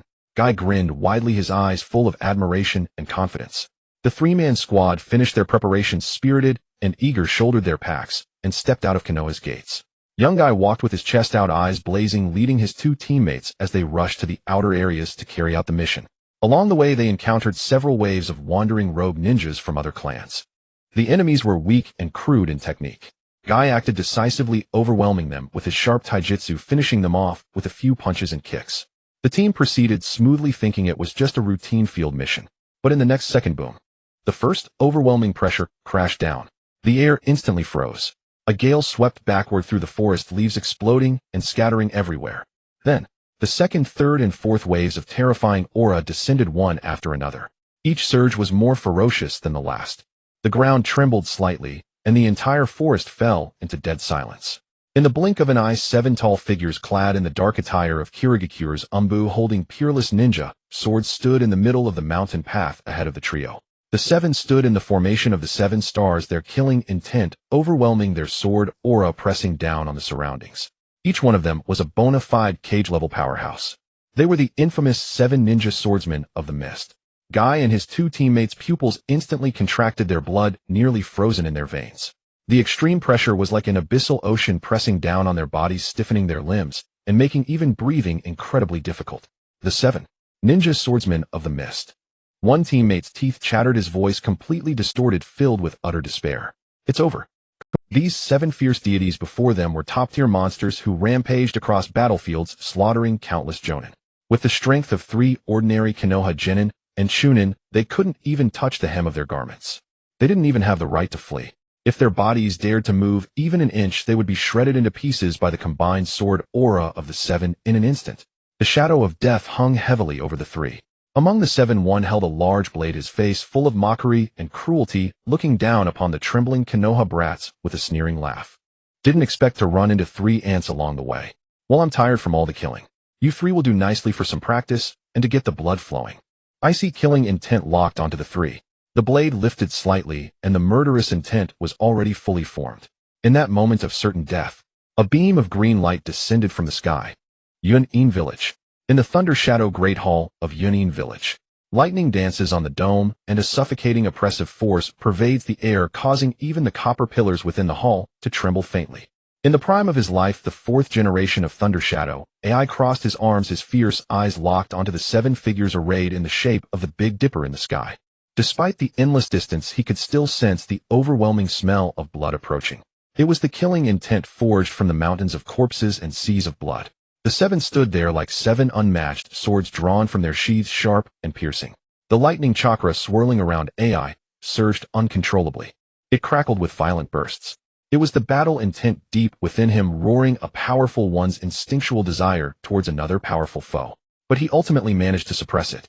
The 7 ninja blades, all members gathered. Ace's voice was as heavy as thunder rolling from his chest, every word striking the ground. This lineup cannot simply be described as terrifying. All top-tier jonin at the base, and there are genuine shadow-level ninjas among them. If these 7 join forces with both offense and defense, they are unparalleled, and only a handful in the entire ninja world could withstand them. He paused for a moment, his gaze subtly darkening. Even I at my peak, facing the combined might of these 7, would find it hard to have any chance of victory. Because one of the blades, the Great Blade Samahata, can absorb chakra, making it quite dangerous. The hall fell into an eerie silence. Next to AI, the usually carefree and laid-back Killer B had already wiped all expressions from his face. On his face, mostly hidden behind sunglasses, only a rare seriousness remained, slowly nodding, forgetting even the rhythm of his usual rap. Darui was puzzled, not expecting that the 2 strongest of Yun'in Village would hold the 7 in such high regard. Lord Raikage, you are exaggerating too much. At this moment, Killer B looked at Darui and said, "Brother is not exaggerating." His voice was rarely serious, deep, and unlike his usual self. Each of those 7 is a master of swordsmanship who has crawled out from piles of corpses. The true killing moves are not in their hands, but in those 7 ninja blades. That is the truly incomprehensible thing. At this point, Killer B's gaze suddenly turned grave. Especially the legendary Samahata. It can devour chakra. It devours alive regardless of your ninja talent or chakra prowess. Before that blade, you are merely meat on a chopping block, and ordinary ninjas encountering it wouldn't even understand how they died. At present, in the entire ninja world, I think only the yellow flash Minato Namikaze can contend with his unreasonable speed to a degree and has a chance to break this 7-person formation. As for us in Yun'in, he paused, his tone devoid of despair, only coldly stating the facts. Other than the 2 of us fighting to the death together, there is no 3rd person in the village who can withstand the combined assault of these 7. The high-ranking members remained silent. They did not expect that these 2 top-tier powerhouses would hold them in such high esteem. In Mist Hidden Village, amidst the mist, the high-ranking members remained silent. They did not expect that these 2 top-tier powerhouses would hold them in such high esteem. Members of the 7 ninja blades showed no concealment of their contempt, a mocking curve hanging at the corners of their mouths, as if watching a moth rush into a mountain fire. Oh, someone raised an eyebrow, looking at the overwhelming aura surrounding Might Guy in the sky, casually commenting. This eternal genin has improved quite a bit in taijutsu. This momentum is stronger than that of an average chunin. Before the words fell, a low chuckle erupted around, unreservedly mocking. An elderly Mist Hidden Elder shook his head, his eyes showing no fluctuations. Only a cold observation. But what does that mean? A mere genin without any talent for ninjutsu, without any bloodline limit, without any background, even if he practices taijutsu to death, how big of a wave can he create? Before him stand 7 masters of swordsmanship who have reached the threshold of shadow level. Any one of them could crush him effortlessly. If he hadn't come, he could have lived out his life quietly and peacefully. But he insists on coming to seek death. Look, in a few seconds both father and son will be buried there. They might as well keep each other company on the road to the underworld. No one felt sympathy. In the eyes of all Mist Hidden ninjas, this rush was merely a weak person's futile and laughable struggle against death. At this moment, in the sky, under the extreme despair of Might Guy and his 2 teammates, with a buzzing sound, that emerald green figure crashed down from the sky, smashing into the ground with a thunderous impact. The ferocious force created a circular shockwave, sweeping up countless fallen leaves and debris, while the ground cracked with deep furrows. Amidst the swirling dust, that figure in a slightly faded and even somewhat comical green jumpsuit stood firmly, shielding 3 children behind him. His hands, accustomed to training under heavy loads, hung naturally at his sides, and his face ordinary to the no trace of his past kindness and warmth was left. In his eyes, only one thing remained. The determination to protect his young. A fierce, unwavering resolve that burned everything within him. Guy arrived just in time. Hinata, carrying his massive blade, stepped forward, tilting his head as he sized up Maidai. After hearing his rant about burning with passion and other such melodramatic nonsense, he looked as if he had just heard the funniest joke under heaven. Ha ha ha, he laughed. Dressed like a green frog bellowing here, and you think you can save anyone? Behind him, another ninja Guidangren lazily rested his long blade on his shoulder, a look of undisguised contempt in his eyes. Taijutsu, he sneered. That pathetic bit you've trained. Yelling loudly won't cut it, you lowly genin. You probably don't even have what it takes to last 3 moves against any one of us. His eyes swept back and forth between Maidai and the 3 children behind him, his grin stretching to his ears, teeth glinting ghastly white under the lightning. But you've come just in time, Guidangren said, licking his lips, a morbid excitement igniting in his eyes. That was not a normal person's gaze. It was the stare of a beast eyeing its prey, the look of an executioner sizing up a prisoner beneath his blade. What I enjoy most is hearing the screams of the dying. That hoarse, tearing sound ripped from the throat. It's exquisite. He spoke as if describing a masterpiece of art, his tone even carrying a hint of intoxication. Then he abruptly opened his eyes wide, his gaze locking onto Maidai. Behind Maidai, his smile twisting into a savage grimace. So today I'll make you watch your own son die before your eyes. He raised his massive blade, the tip aimed at me. You'll scream, won't you? You'll cry, won't you? You'll despair, won't you? His laughter exploded through the forest, shrill and piercing, startling birds into frantic flight. The other members of the Rindao Chirinjong also snickered. Some folded their arms to watch, some lazily twirled their blades, some barely lifted their eyelids. To them this was nothing more than an ant standing before 7 fierce beasts, not even an appetizer. Maidai did not answer. He did not even glance at the laughing man. He simply turned his head slowly, his gaze landing on his son Maidai's face. On that usually honest, rough, sunburned face a smile suddenly bloomed. It was a smile Maidai had seen countless times before, a wide grin revealing 2 blindingly white front teeth full of innocence, as if nothing in the world could trouble him. But this time that smile held something Maidai had never seen before. A farewell. Kai. Maidai raised a finger thick with calluses rough as old bark, and held it steady before Maidai's eyes. Run. Maidai's eyes instantly reddened, tears pooling in them. But he bit his lip hard, refusing to let them fall. He shook his head, shaking it, desperately wanting to speak, but choked by the bitterness rising in his throat. He couldn't go. How could he go? If he left, what would happen to his father? Maidai looked at his son's reddened eyes, a flicker of reluctance passing through his gaze, but those eyes never I'm about to release the self-imposed restraints. Kai, run. Maidai's tears finally fell. He understood. He was Maidai's son. He knew his father better than anyone else in the world. He knew what his father meant by releasing the restraints. The ultimate forbidden technique his father had repeated to him countless times during their endless days and nights of hard training. It was a blow that burned life itself, a finale that would fall into eternal silence after blooming like art. He didn't want to go. He wanted to fight alongside his father, even if it meant dying here. But he couldn't, because he was Maidai's son and he couldn't betray his father's resolve. Maidai gritted his teeth and spun around, forcing himself to take steps with all his might. Every step felt like stepping on a blade, every step tore at his insides. But he did not look back. He was afraid that if he turned he would never be able to walk away. Among the Rindao Chirinjong, the one carrying the huge blade raised an eyebrow, a cruel curve twisting his lip. His figure flickered, darting out like a venomous snake, the blade cutting through the air as he pursued Maidai's departing figure. Did I give you permission to move? In that instant Maidai did not give chase, did not intercept, did not even move a step. He simply clasped his fists, crossed his arms over his chest, sank his legs slightly, and assumed the most basic of horse stances. Then he closed his eyes. Deep within his body something shattered. That was a lock. The 8 shackles that the human body is born with, designed to protect itself from being torn apart by overwhelming power. Each lock firmly grips the valve of human strength, suppressing more than 80 of potential deep within, merely to allow this frail flesh and blood vessel to barely function. But now Maidai was smashing them open. 8 gates. Open gate open.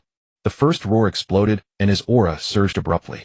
The ground beneath him instantly cracked, fissures spreading like a spiderweb. That originally insignificant genin's aura multiplied more than 5-fold in an instant. And that powerful aura continued to swell, enveloping Hinata, halting his pursuit of Kai. Rest gate open. The second lock shattered. His muscles began to bulge violently, veins protruding beneath his skin like raging dragons, writhing and surging. Sweat evaporated into white mist, gushing from every pore on his body, sizzling in the air. Life gate open. The third lock broke. His skin started to flush red, a sign of capillaries bursting under extreme expansion. Blood seeped from his pores, but before it could flow, it was vaporized by the intense heat erupting from within, turning into a bloody mist. The once comical green tights now looked like a burning battle robe. Wound gate open. The fourth lock shattered with a sound like a thunderclap exploding inside him. His bones emitted a grating, tooth-chilling sound. Every bone enduring unimaginable pressure, every muscle trembling wildly at the brink of its limit. The surrounding gravel was lifted by an invisible force hovering in midair, as if even gravity had been twisted by this surging power. The smiles of the Rindao Chirinzhong froze completely in that moment. Their eyes contracted violently, a sense of dread gripping their hearts. For they sensed an aura that was no longer that of a mere genin, nor even that of a ninja. It was something far more terrifying. They dared not let Maidai open any further. They all grabbed their blades and charged at him. The fifth gate, sixth gate, seventh gate, all open. Maidai suddenly opened his eyes. Those eyes were no longer those of a middle-aged genin. They were bloodshot pupils blazing with a near-mad light, the final radiance of a life burning at its. The green tights around him began to melt under the scorching red steam, revealing bronze skin beneath. And on that skin, veins like red-hot iron wires glowed with a dark crimson light beneath the surface. The final lock, the deepest, strongest, most forbidden gate of the human body, shattered explosively in that hoarse ultimate roar. The moment the gate opened, the chakra surging from Maidai multiplied exponentially, a gale of red steam erupting from every pore, shooting toward the sky. It was not an ordinary blast, it was a substantive energy storm. Boom. The ground beneath Maidai's stance collapsed inward by more than a foot, a crater dozens of meters. Fragmented rocks unable to land were swept up by the violent currents, tumbling and colliding in the scorching red steam, crushed into dust that was then swept outward by the shockwave. The surrounding trees were not broken, they were torn apart. Thick trunks became as fragile as paper toys before the red storm ripped into shards, which were then pulverized again before hitting the ground. The entire forest groaned in agony, trembling like an earthquake. Birds and beasts for miles fled in panic, as if sensing the arrival of a catastrophic doom. The man standing there, aura at its zenith, was clad in red steam, like a battle armor of congealed blood boiling and burning over his skin. His hair stood on end, dyed blood red by the steam, and numerous fine cracks appeared on the surface of his skin. Sensing this unprecedented, utterly astonishing aura, all 7 members of the Rindao Chirinzhong, who had just lunged to strike, underwent a drastic change in expression. In an era long past, Senju Hashirama stared intently at the figure wrapped in red steam against the sky, his smile radiant, as if a sapling he had planted had finally grown into a towering giant. "Look, can you see it?" He excitedly grabbed Uchiha Madara's collar. "I told you. I said his efforts wouldn't be in vain." Day after day, year after year, practicing those martial arts that no one believed in, swallowing all the ridicule and disdain. He has become so strong now. Isn't this the most brilliant proof of hard work? Did you see that? You have it backward, Hashirama. Uchiha Madara replied expressionlessly as he pulled his collar back into place, barely bothering to lift his eyelids. He merely cast a brief glance at the figure in the sky, its body cracked and red steam billowing upward. It's still not enough. Hashirama's smile froze for a moment, then he snorted coldly, turning his head away. Humph. Madara fell silent for a moment. In the sky, the red steam surged with a crushing force, the ground caving in and trees splintering into dust. The purity of that power had reached a realm that even he had to take seriously. The brilliance burned from the body of a mortal was indeed magnificent. It's all right, I suppose. His tone remained cold, but his voice involuntarily softened a bit. As soon as Hashirama heard this, he burst into loud laughter. He understood Madara too well. For him, it's all right was already a huge recognition. He turned around, spreading his arms to the villagers who had gathered behind him, excitedly saying, "Did you see this? This is the result of hard work. Do not discriminate against anyone who strives. Even if he lacks talent, even if he is just a genin, as long as he is willing to sweat one day. He too can stand at such heights, shining with unparalleled brilliance. The will of fire never abandons anyone who burns for themselves." The villagers fell silent for a moment, their eyes reflecting a certain understanding. Then whispers began to arise. "So that's it. Bullying can make others stronger. The harder you are bullied, the more fiercely you bounce back. Look at my guy, didn't he only explode after being bullied for 20 years? This is the will of fire of bullying. We must tell future generations we must bully hard. No matter who it is, they must be bullied. Talents must be bullied, the underachievers, the sons of Hokage, and those from prestigious clans must be bullied even more." Hashirama's smile instantly froze. He stood there as if struck by lightning, maintaining his outstretched arms while his expression shifted from excitement to bewilderment, then from bewilderment to disbelief. "No, how did you come to that conclusion? You all misunderstood. Because Hashirama was gentle, everyone found him quite mysterious. No one answered him. The villagers were already fervently discussing specific implementation plans for bullying. Some proposed establishing a bullying support group, while others suggested a village bullying rotation system. Some had already begun to select their first target for bullying, namely the two young apprentices of Senju Tobirama. Why must we bully? Hashirama's brow furrowed slightly, his voice filled with deep helplessness and confusion. What I meant was to encourage everyone to work hard, to encourage not giving up. How did it turn into bullying? Is there any connection between these two things? Why does every matter lead to bullying? What is wrong with your thinking? He grew increasingly agitated, finally unable to hold back, and stamping his foot, shaking the ground 3 times. Is there something wrong with this village's ancestors, eh? At this moment in the sky, the expressions of the 7 ninja swordsmen were frozen in laughter. Why not laugh? It was because the red steam bursting forth from Might Guy brought a sense of oppression. The power contained within that red steam had surpassed all their definitions of ninja.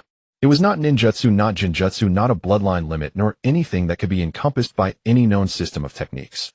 It was pure life-burning, senseless violence. The 7 ninja swordsmen were still in pursuit of Might Guy.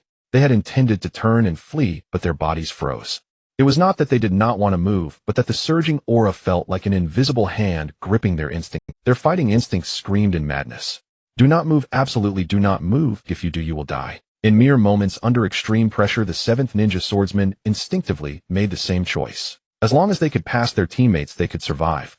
Then they turned and scattered, fleeing in 7 directions, 7 afterimages shooting off like shrapnel into the depths of the forest. They were the strongest swordsmanship group in the ninja world, but at this moment no one felt that fleeing was a disgrace.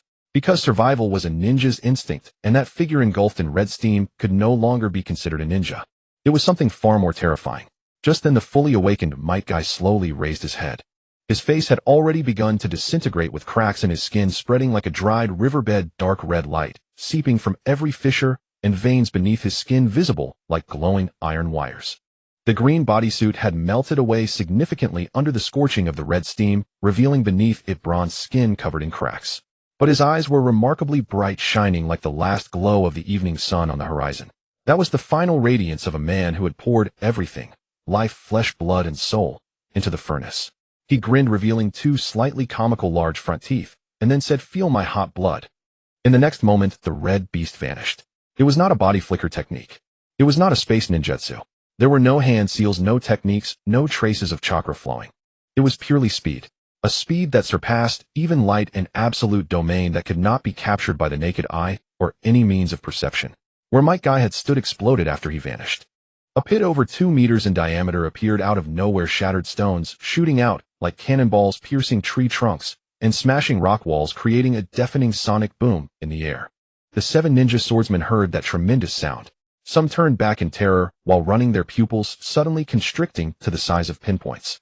Others gritted their teeth, pushing their speed to the limit. The branches they snapped beneath their feet still hadn't begun to fall before they were left far behind. Some didn't even have the courage to look back.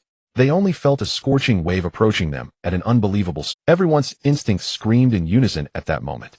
He isn't coming for me first, right? He isn't coming for me first, right? He came.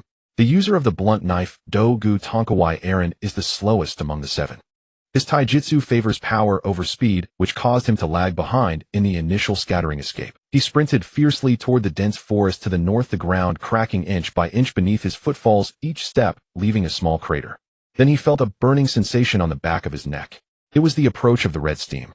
He didn't even need to turn around to know that thing was already behind him. Tonkawai Aaron let out a roar torn from the depths of his throat, spun around, and swung the blunt knife Dogu in a sweeping arc with a force that could split mountains and shatter rocks.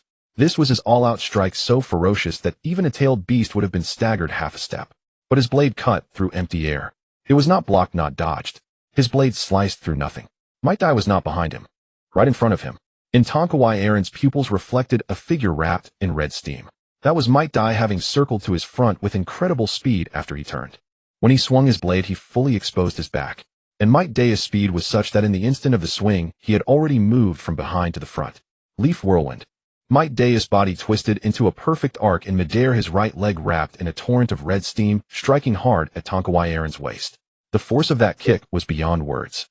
Tonkawai Aaron's body began to cave in and deform from the point of impact. Then he flew sideways like a cannonball shot from a gun. His ribs shattered instantly, the fragments piercing his organs, lungs, and skin bursting out from the other side of his body.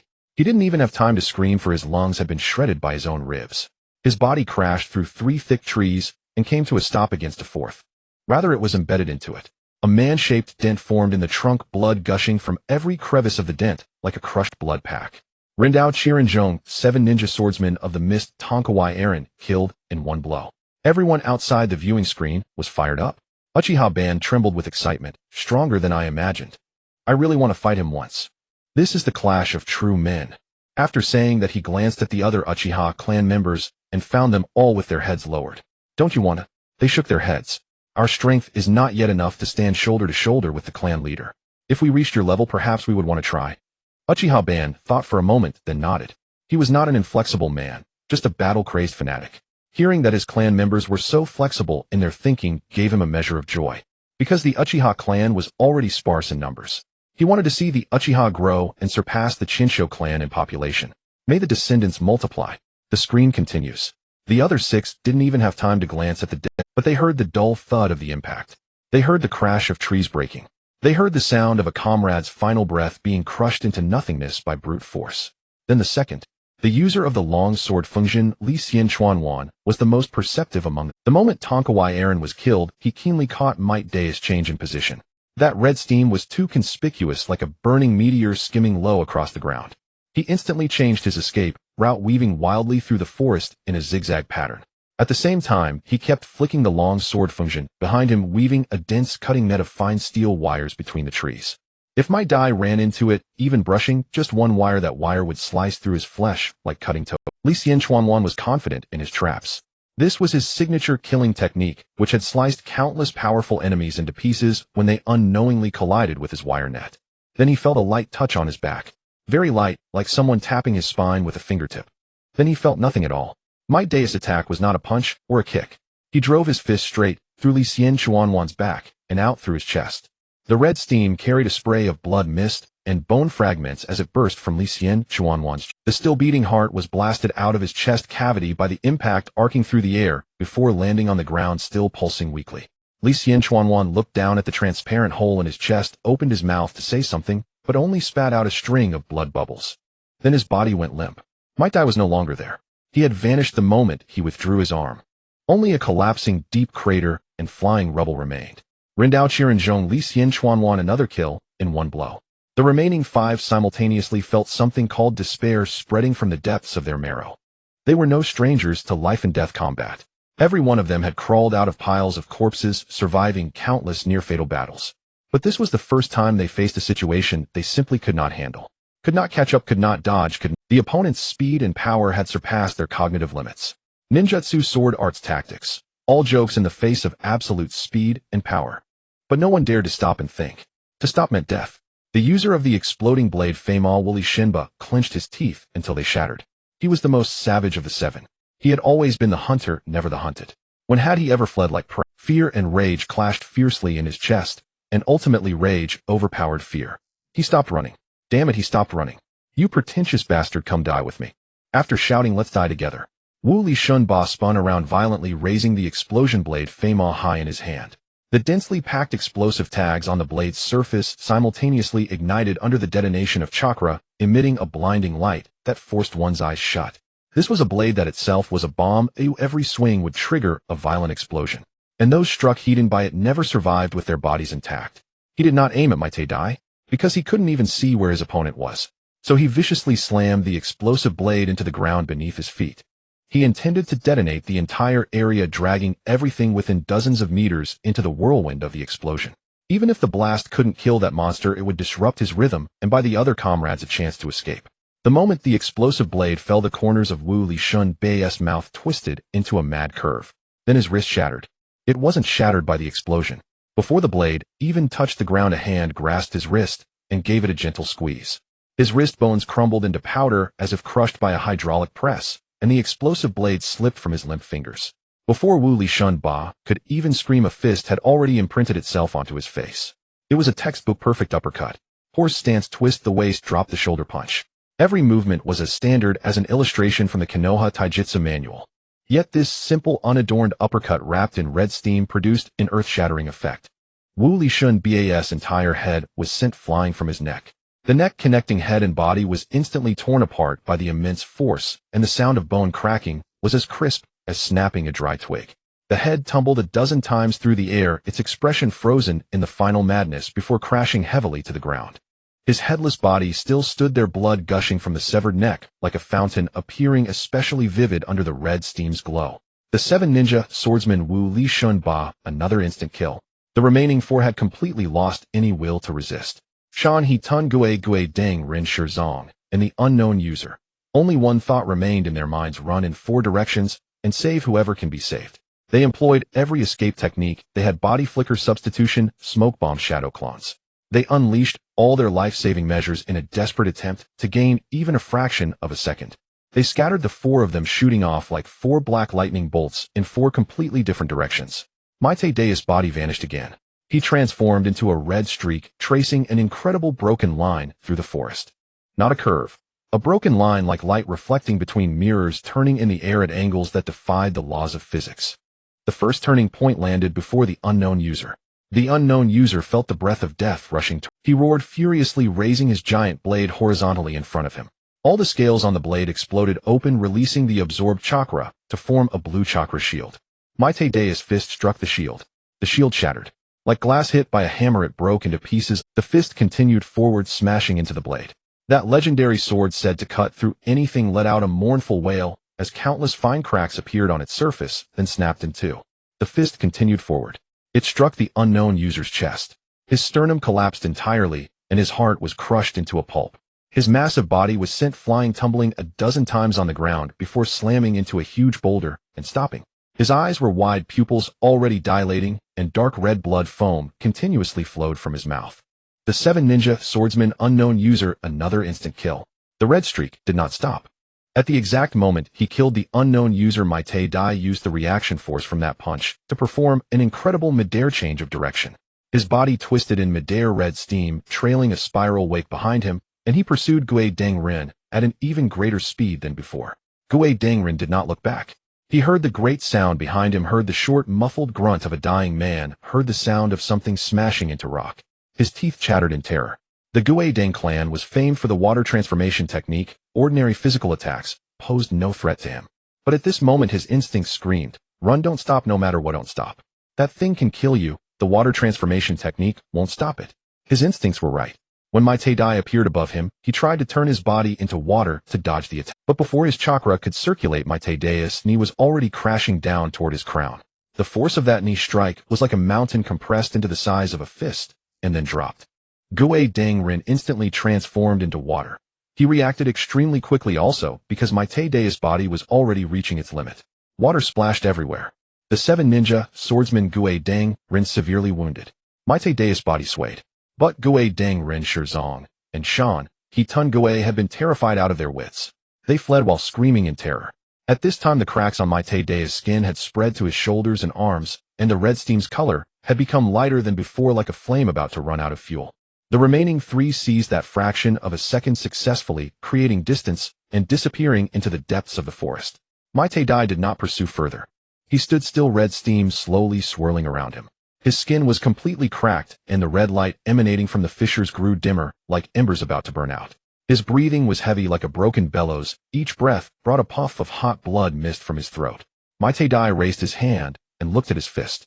The skin on his fist had completely shattered, revealing the charred flesh and bone beneath. His fingers still trembled slightly, not from fear, but because muscle fibers were snapping one by one. But he grinned again. Kai, you've run far enough, haven't you? In the ninja world, some heroes bowed their heads and wept. None dared to raise their eyes to look at the scene below, except for those who had once bullied Dai. Hey, if we hadn't bullied him, would he have worked so hard? Could he have had his moment of glory? He became strong because of us. For the sake of the village's future, to ensure more powerful shinobi emerge, we must bully relentlessly, no matter who it is. The other 2 nodded vigorously at this, then turned to see a blonde child by the roadside. They couldn't resist the celestial screen continues. The remaining 3 of the 7 ninja swordsmen fled with all their might, not daring to pause for a moment. Maite Dai clearly sensed those distant presences fading away, or from hundreds of meters off. One of them looked back hastily. That man stared at the gradually dimming crimson steam behind him, his eyes filled only with a dazed terror, as if only now could he believe he had narrowly escaped with his life. Dai stood still motionless. It wasn't that he didn't want to pursue. His body had already lost all control. He lowered his gaze to his legs, which he had always taken pride in and trained with unrelenting weights, and his heart suddenly sank. From the knees downward, the skin and flesh were charred black, like charcoal roasted over a fierce fire. The surface cracked and peeled, revealing twisted tendons beneath that twitched involuntarily, as if still stubbornly yearning to run forward. The intense heat had fused all his joints stiff. His legs stood straight, without the slightest bend, barely keeping him from collapsing on the spot. Dai forced a familiar, simple, yet slightly thin smile. Utterly different from his usual hearty laughter after training, it was like carrying the exhaustion of one who had given everything. The next instant his body uncontrollably pitched forward. But the cold ground he anticipated never came. A strong arm, trembling uncontrollably, caught his slanted shoulder steadily. Dai turned his head with effort and met the red-rimmed eyes of the young Might guy. The young man's jaw was clenched tight, his teeth grinding together, his lips bitten pale. His eyes brimmed with surging tears, but he held them back, stubbornly refusing to let them fall. In those clear eyes the slowly dissipating crimson steam reflected. Kai. Dai's voice was faint and hoarse, as light as a breeze. Might guy said nothing. With one hand he steadily supported his father's shoulder, with the other he tightly wrapped around his broken body. The long-suppressed tears finally broke through, splashing onto Dai's scorched and burning skin. The moment they touched his body, they instantly evaporated into a wisp of white steam, vanishing without a trace. Dai looked at his son's reddened eyes, then gazed into the depths of the forest where the 7 ninja swordsmen had fled.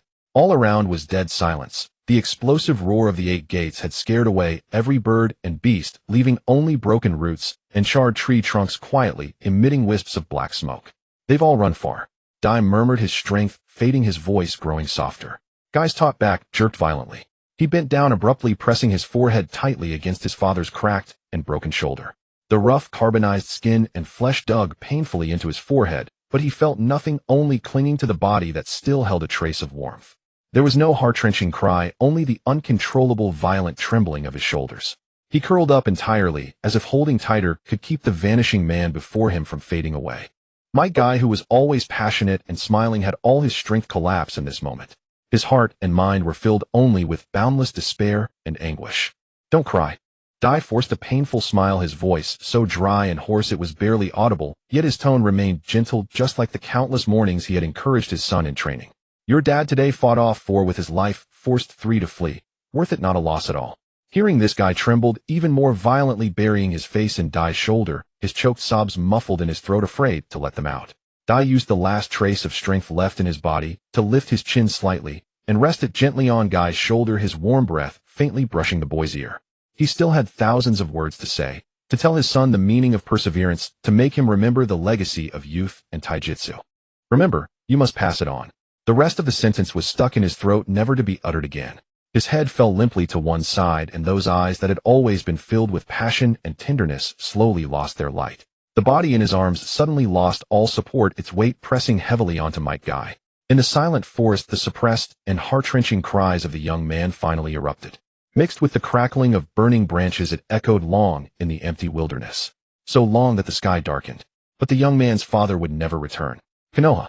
The era of Hashirama Senju. The frozen image of Might Guy collapsing on the celestial screen remained. Hashirama Senju stood still. A long silence fell, the air around thick and heavy. He slowly turned back, looking at the villagers who had just been heatedly debating how bullying created strong men.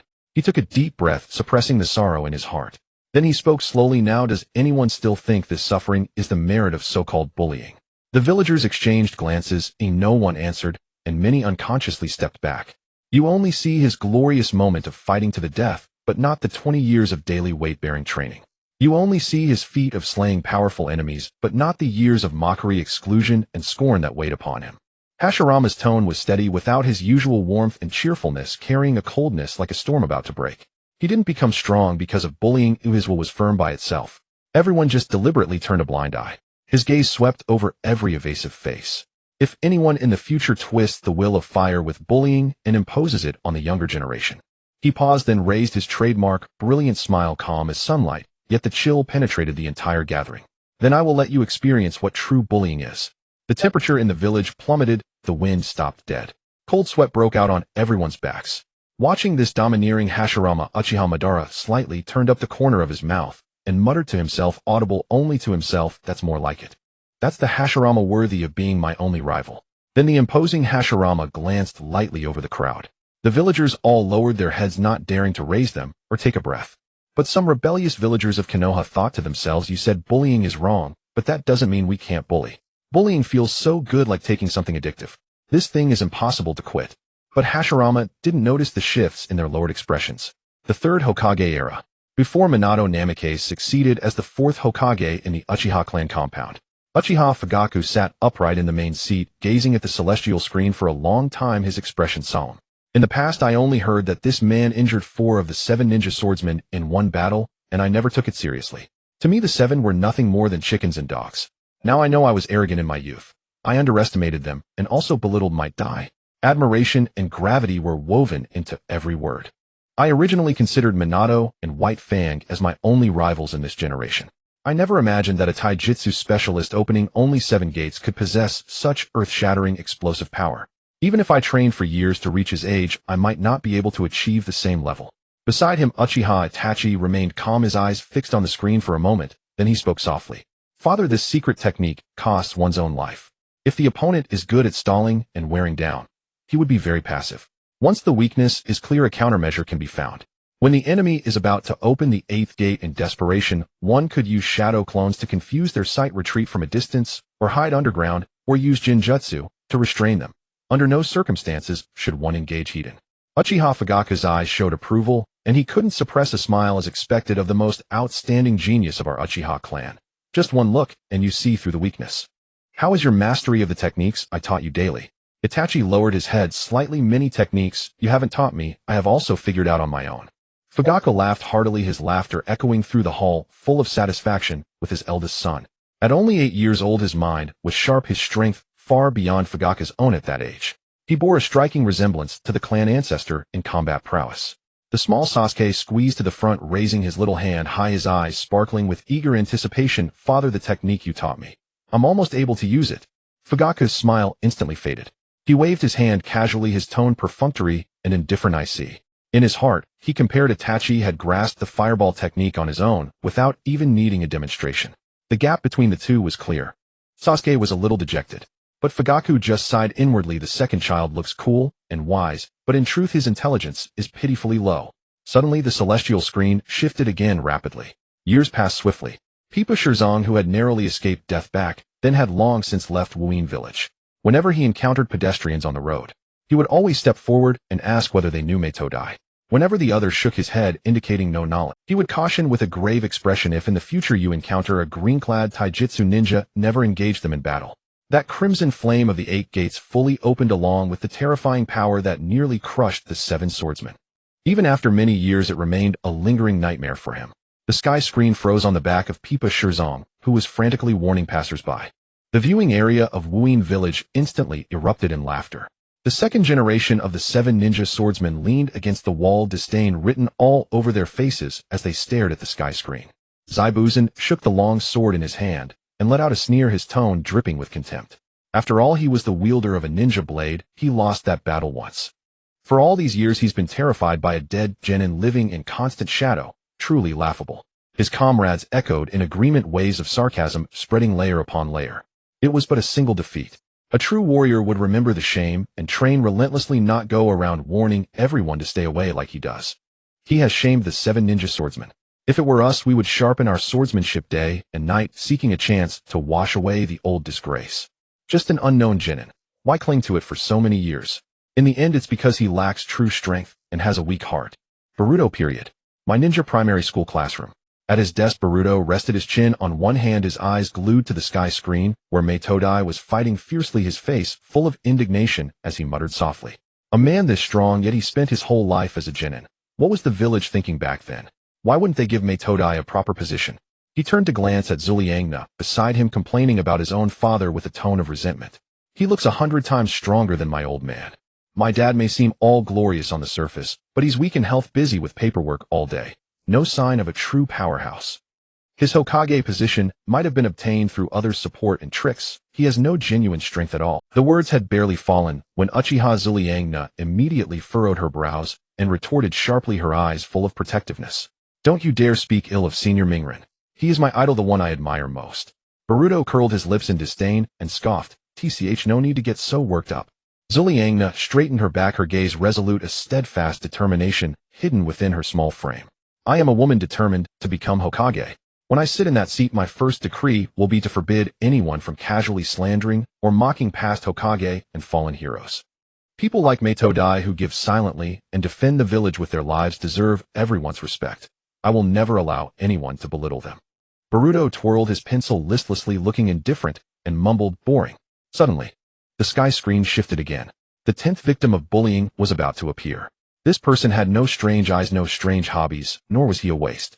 On the contrary, his IQ was quite high, and he usually ranked near the top in ninja exams. Many people disliked him, but even more liked him. The reason for being bullied was especially bizarre. The first generation era. Senju Tobarama finished reading the prompt, the smile at the corner of his mouth growing deeper.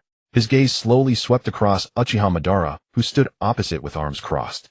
The bullied individuals that appeared on the celestial screen before either possessed special ocular abilities, were dead last in their class, or had eccentric personalities and peculiar habits.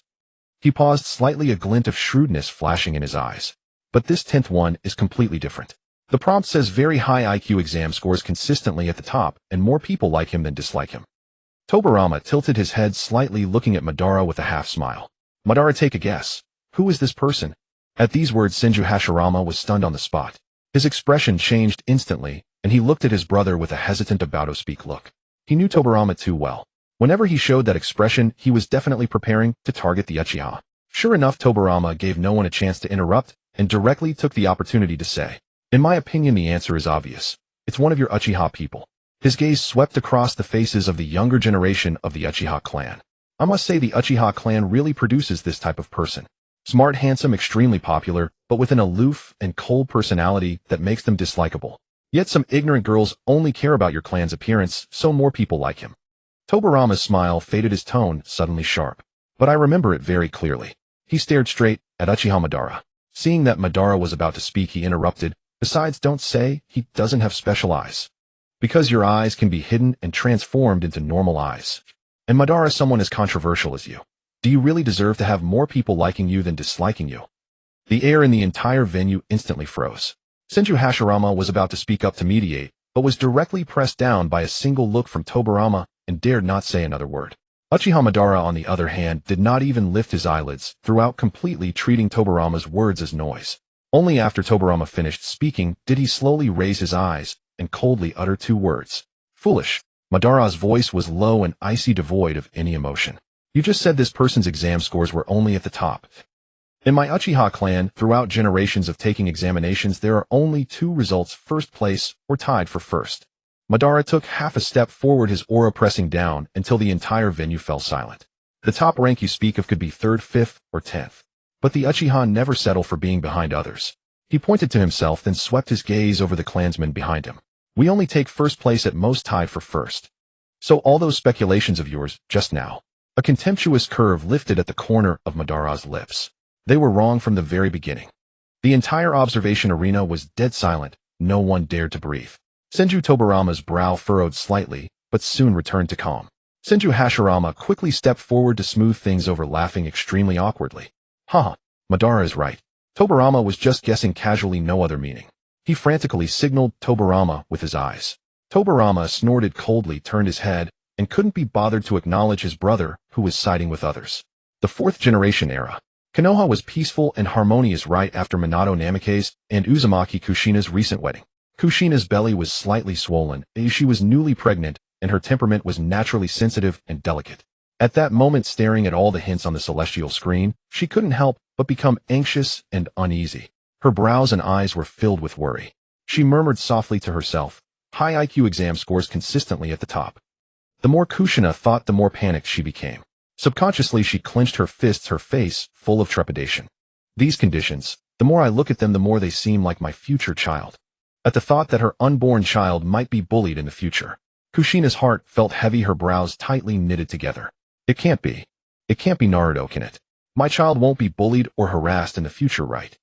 Just thinking about it makes my heart ache terribly.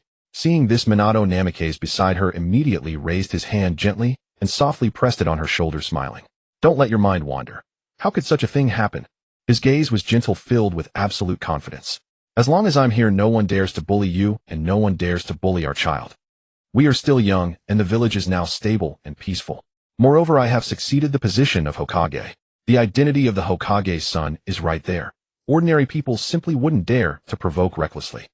And as long as I am the fourth Hokage, I will absolutely not allow the chaos of bullying and oppressing comrades to emerge in Konoha. Hearing her beloved's reassuring words, Kushina's tense heartstrings relaxed a little. She nodded gently. With you here I feel reassured. Just as their conversation ended, at 10,000 meters high, the silent celestial screen was suddenly torn apart by a golden light. Icy cold characters burst into everyone's pupils. The 10th bullied individual. She is Uzumaki Kushina. The first generation era. The observation plaza in Konoha was dead silent. Just a few seconds ago, the moment Uchiha Madara's name fully appeared on the celestial screen, a faint smirk tugged at the corner of his lips. Then, he turned his head and cast a cold glance at Tobirama Senju beside him. Tobirama's face had frozen solid at that moment. Seeing this, Madara couldn't help but throw his head back and roar with laughter. As Tobirama's face grew even uglier, Madara felt even more elated and could not resist driving the point home.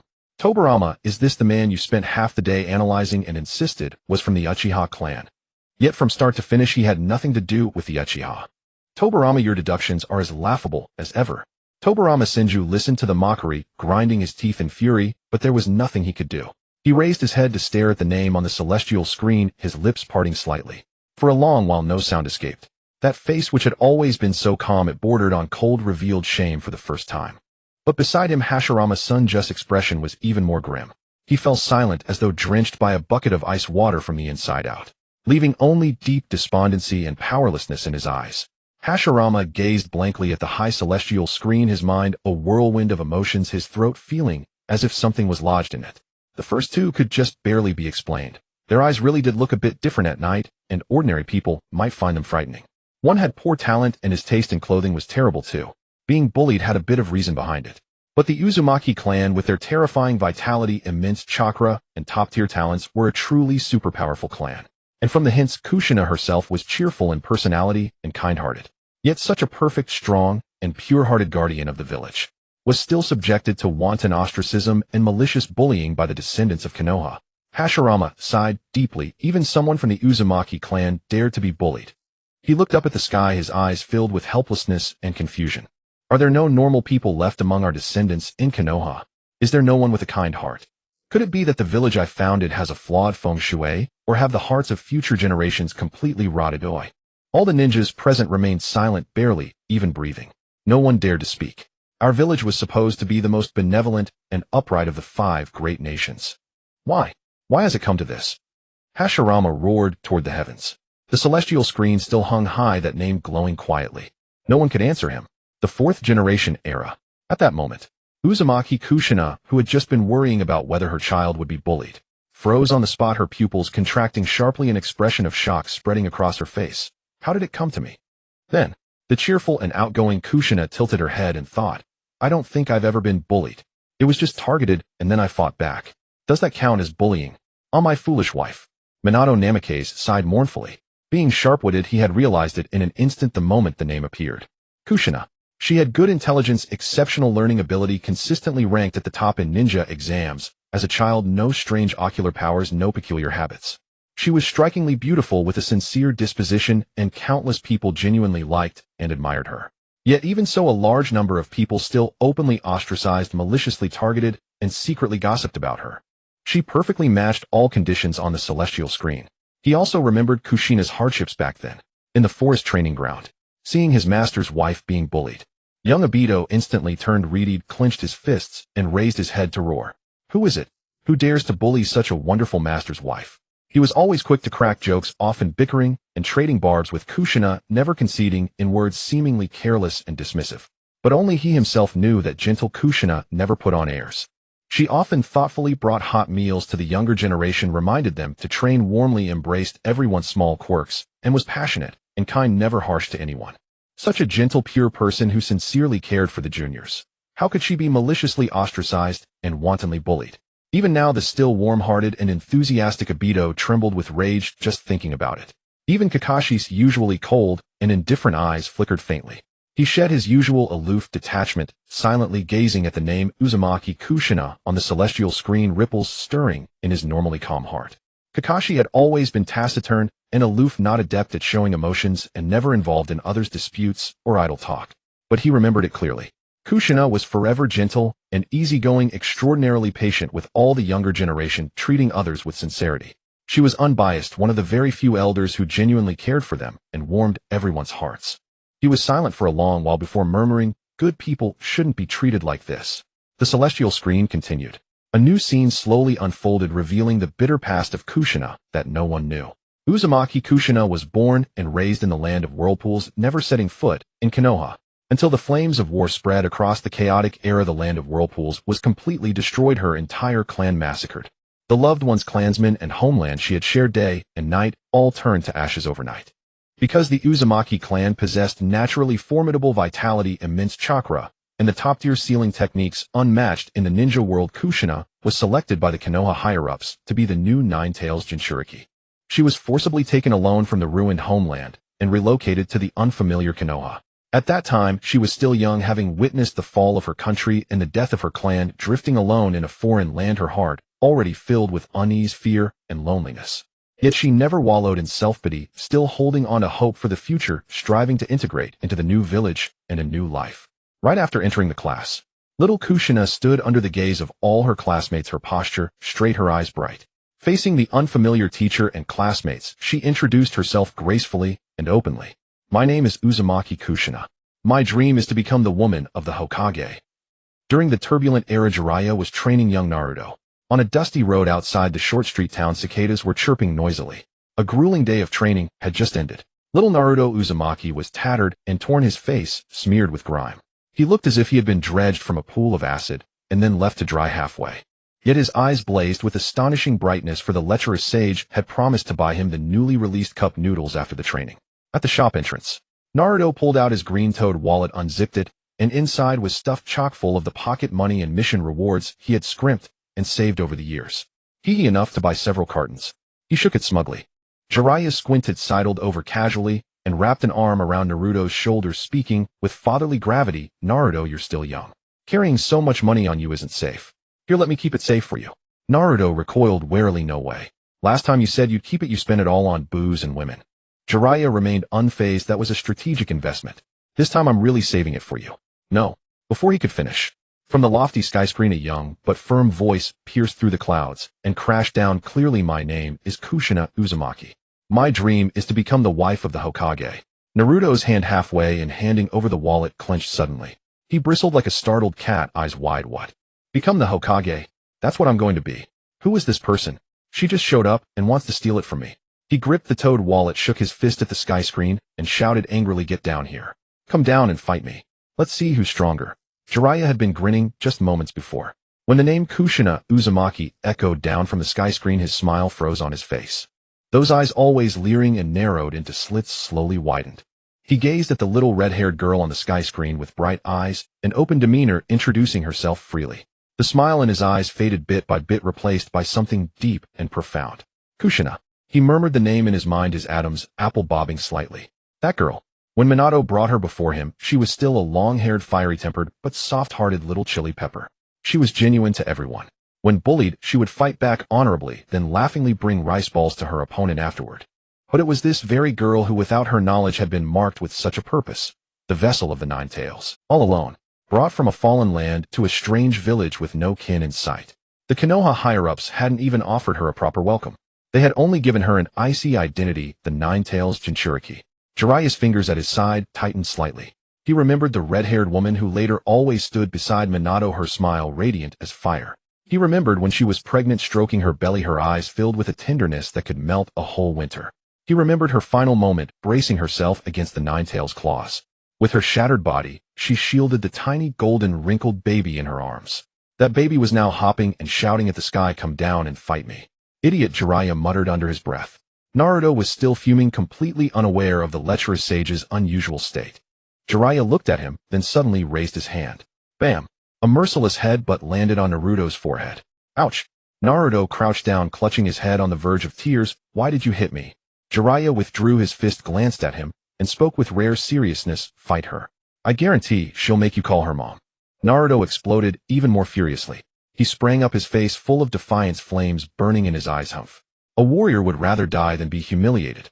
Even if I get beaten to death, I won't call her that. He puffed out his chest, jabbed his thumb hard against his heart, and his voice rang out resolutely. I'm the man who's going to become Hokage. You underestimate me. Then he angrily shook his fist at the sky screen again. The Hokage is mine, do you hear me? That girl named Kush. Before he could finish, Jiraiya's fist rose again. Naruto ducked, clutching his toad wallet, leaping far away, staring warily at him. What do you know? Naruto muttered, his eyes stubborn. Becoming Hokage is my lifelong dream. No one can take it away. Jiraiya looked at him, this bristling little beast, and suddenly smiled. A very light smile. This kid was shouting about fighting that person, yet he could hardly stammer out her name. He didn't know the weight of those 2 words. He didn't know that those 2 words were the last breath uttered before the Nine-Tails' claws pierced through a body. Naruto. Jiraiya suddenly spoke. Huh. Naruto turned around. Jiraiya paused for a moment. He looked at Naruto's blue eyes, the same blue as that man's, and as dazzlingly bright as that woman's. Nothing. He turned away and strode forward, his voice reverting to its usual frivolity. Hurry up, the cup noodle shop is about to close. Oh, wait for me. Naruto sprinted after him, the wallet jangling in his hand. After a few steps, he couldn't help but look up at the sky screen again. On the sky screen, the little red-haired girl stood straight before the whole class with bright eyes and a radiant, unguarded smile. He couldn't explain why. There was a strange, heavy feeling in his heart, as if something deep, deep within had been gently touched. Hey, pervy sage. Naruto caught up and tugged Jiraiya's sleeve. This person named Kushina Uzumaki. Did she become the Hokage's wife later? Jiraiya's steps faltered. He lifted his head, gazing at the sky screen where the red-haired girl laughed bright. Then he lowered his head and was silent for a long, long time before speaking softly. Yes, she did. She became the wife of the greatest Hokage. Mingren tilted his head and glanced at Zillai, who was looking down with slightly red eyes. Assuming he had been peeping at some girl again and gotten carried away by his hot-bloodedness, he didn't pay much attention. He continued asking, then why isn't she on the Hokage rock? Zillai chuckled. Figure it out yourself. Oh, little Mingren pondered for a long time, still puzzled. The Hokage's woman. What exactly is that? The arrow of Borin. Borin tossed his school bag at the entrance and rushed into the living room without even changing his shoes. Mom, the celestial canopy is shining again. Before he finished speaking, he saw his little sister Zyangruki already running out with the photo frame, her tiny feet pattering loudly on the floor. Big brother, big brother. Zyangruki held the photo frame high, her face flushed with excitement. Look, look. So this is our grandma. Borin leaned in for a look. In the frame, the red-haired woman was arm in arm with the blond man, her eyes curved in a smile brighter than the morning sun. He lifted his head to glance at the celestial canopy. On the canopy, a little red-haired girl stood before the entire class, her posture straight and eyes sparkling loudly, declaring her dream. Borin was stunned. After a long moment, he tilted his head and blurted out, "Why is Dad so ugly?" Zyangruki, who was engrossed in the photo frame, froze instantly. She whirled around, her little brows furrowed, and glared at Borin seriously. "Dad is not ugly. He's very handsome, okay?" Borin curled his lip. Humph. He rested his hands behind his head, his gaze drifting back to the little red-haired girl on the celestial canopy, who laughed with unabashed openness and muttered under his breath, "Anyway, this grandma has a much better temper than our mom." Zyangruki opened her mouth to retort, but for some reason the image of their mother clenching her fists with white eyes surging behind her suddenly flashed in her mind. She fell silent for a moment and quietly hugged the photo frame tighter. At that moment, on the celestial canopy, after Schwanwa Jixinai declared her dream of becoming the Hokage's woman, the entire class fell silent. Then whispers surged like a tide from all directions. The Hokage's woman. What is she talking about? That hair is so red it's disgusting. Jixinai stood on the podium, her smile slightly frozen, but her back remained straight as a rod. Her gaze swept across the entire classroom. Then she saw someone. In the back row by the window, a yellow-haired boy was resting his chin on his hand, watching her. Silly and warm. Jixinai was startled, tilting her head in confusion. Then the blond boy stood up. He scratched the back of his head, his smile dazzling as the sunlight outside the window. "My name is Bulfing Shueman. My dream," he paused, his blue eyes reflecting the figure of the red-haired girl, "is to become the Hokage acknowledged by everyone. And also, to become the man of the Hokage." The class fell silent again for a moment. Then even louder whispers exploded. Jixinai stood there staring at the carefree, grinning blonde boy. She was stunned for a second, then let out a cold snort and turned her head away. "Humph." She carried her textbooks and strode to the last row to sit down, but secretly a competitive fire was kindled in her heart. Hokage, huh? Recognized by everyone, huh? Let's see who's better. The bell rang for the end of class. Juxinai stood up from her seat ready to head to the next classroom. 3 boys blocked her way. Juxinai halted. Looking at these 3 unfamiliar classmates, the words of that blonde boy suddenly echoed in her mind. Recognized by everyone. She recalled what the adults in Konoha had said when she arrived. Konoha is the kindest and most upright village among the 5 great nations. The people here are very gentle. You will make many friends. So, are these people here to be friends with me? To welcome me? A small tentative smile slowly crept onto Xuanhua Juxinai's face. Then she extended her hand as a gesture of friendship. Slap. A large hand viciously struck the back of her hand. The crisp sound echoed through the classroom. Juxinai's smile froze on her face, her hand burning with pain. The tall boy withdrew his hand, looking down at her with undisguised disgust. Hey, you red-haired girl. Who allowed you to be in our Konoha? The tall boy pulled his hand back, his face dripping. The 2 boys behind him also closed, entrapping Juxinai between the seat and the wall. Your hair is so ugly, red like a rotten tomato. Ha ha, tomato girl. Laughter exploded in the classroom, slicing like blunt knives cut after cut. The teacher at the podium had already left at some point. Some classmates in the class lowered their heads, pretending not to see, while others turned away, a few even joined in the laughter. No one stood up. Trapped in the middle, Juxinai stood frozen. Her hand remained extended, red marks on them. Looking at the faces of these peers, her eyes held no anger, only bewilderment. Isn't Konoha? Didn't the adults say the people here are gentle? Didn't they say I would make many friends? She didn't understand. She really didn't. And also, the tall boy stepped forward, poking Juxinai's red hair condescendingly. Tomatoes are the most detestable. How could you, a tomato girl, ever be recognized? Wanna be Hokage? Dream on. Little bluffing Shuaman, hearing the commotion, paused in his steps. He turned his head to look. His gaze crossed the arrogant backs and met Juxinai's eyes. Surrounded in the middle with red hair disheveled, and the back of her hand red, Juxinai's eyes were startlingly bright, like a small flame crushed under a rock, flickering yet refusing to die. Shuaman was startled.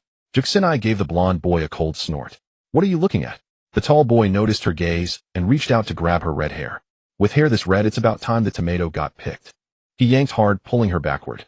A tearing pain shot through Juxinai's scalp, and her whole body was jerked backward.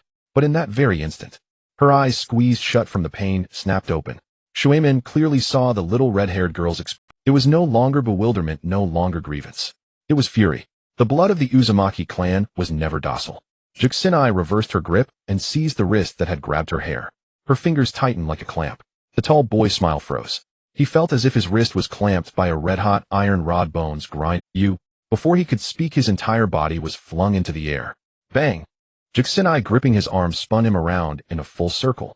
The boy's body swung like a windmill and slammed heavily into the 2 accomplices behind him. The 3 crashed into a heap, bowling pins flying across the classroom floor, desks and chairs toppled. By the time they recovered, Juxinai was already straddling the tall boy. One hand grabbed his collar, the other clenched into a fist raised high. I hate tomatoes too. The fist came down. Bang! The tall boy's nose was bent. But I hate even more. The fist rose again. Bang! Being called tomato head. Bang! Bang! Bang! Every punch was fierce and precise, no fancy moves, just pure fury burning from the depths of her heart. The entire classroom fell silent save for the dull thuds of fists on flesh and the boy's pig-like screams. The classmates who had been laughing turned pale. No one dared to step forward. Juxinai's red hair fluttered like a burning banner in the sunlight. Her eyes were rimmed red, but not a single tear fell.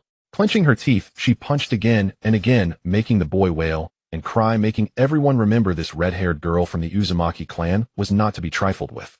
Remember this. Juxinai released his collar. Standing up, she looked down at the 3 curled-up figures on the floor and continued angrily. Who dares to touch my hair again? He'll hit anyone who does. Her voice exploded in the classroom, rattling. The 3 boys on the ground scrambled backward in panic. The slightly taller one clutched his crooked nose, his face covered in tears and snot, not daring to even glance at her. But his eyes burned with deep fury.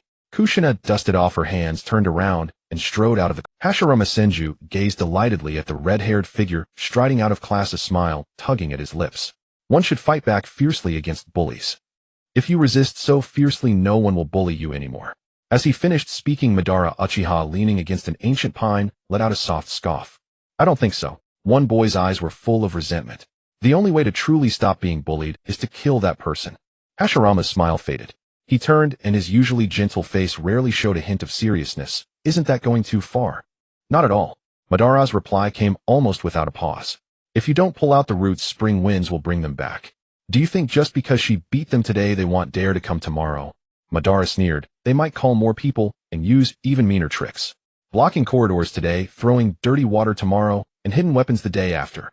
Do you expect those bullying bastards to grow a conscience on their own? Hashirama, you're too naive. Hashirama opened his mouth to speak, but before he could say anything, Tobirama Senju, sitting cross-legged on another rock, suddenly spoke. Big brother, look at how vicious this Uchiha is, always talking about killing. Madara didn't even shift his gaze, clearly too lazy to respond. Tobirama was in no hurry. He withdrew his eyes from the sky screen and continued. I just feel this matter is not simple.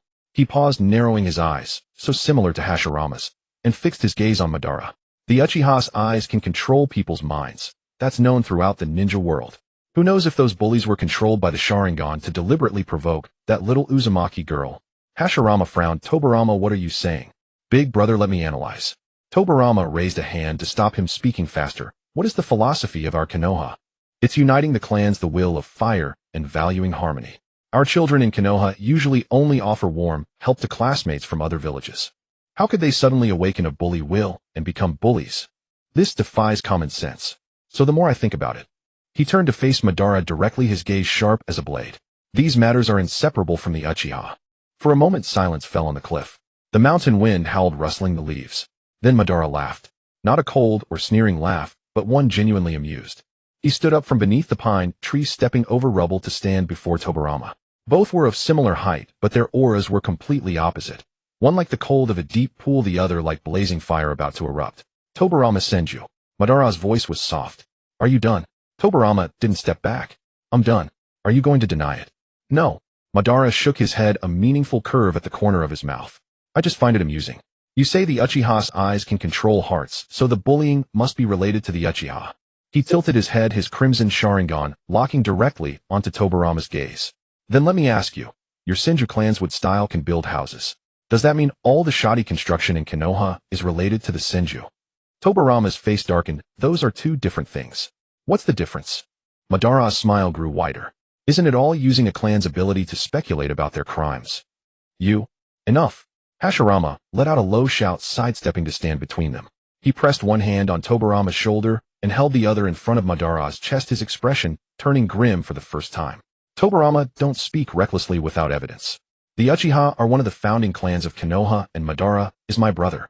To suspect your own comrades like this goes against the will of fire. Tobirama's lips moved, but he finally snorted and turned his head away. Hashirama turned to Madara, his tone softer. Madara, take back what you said. That method. I absolutely will not allow killing to be used on Konoha's children.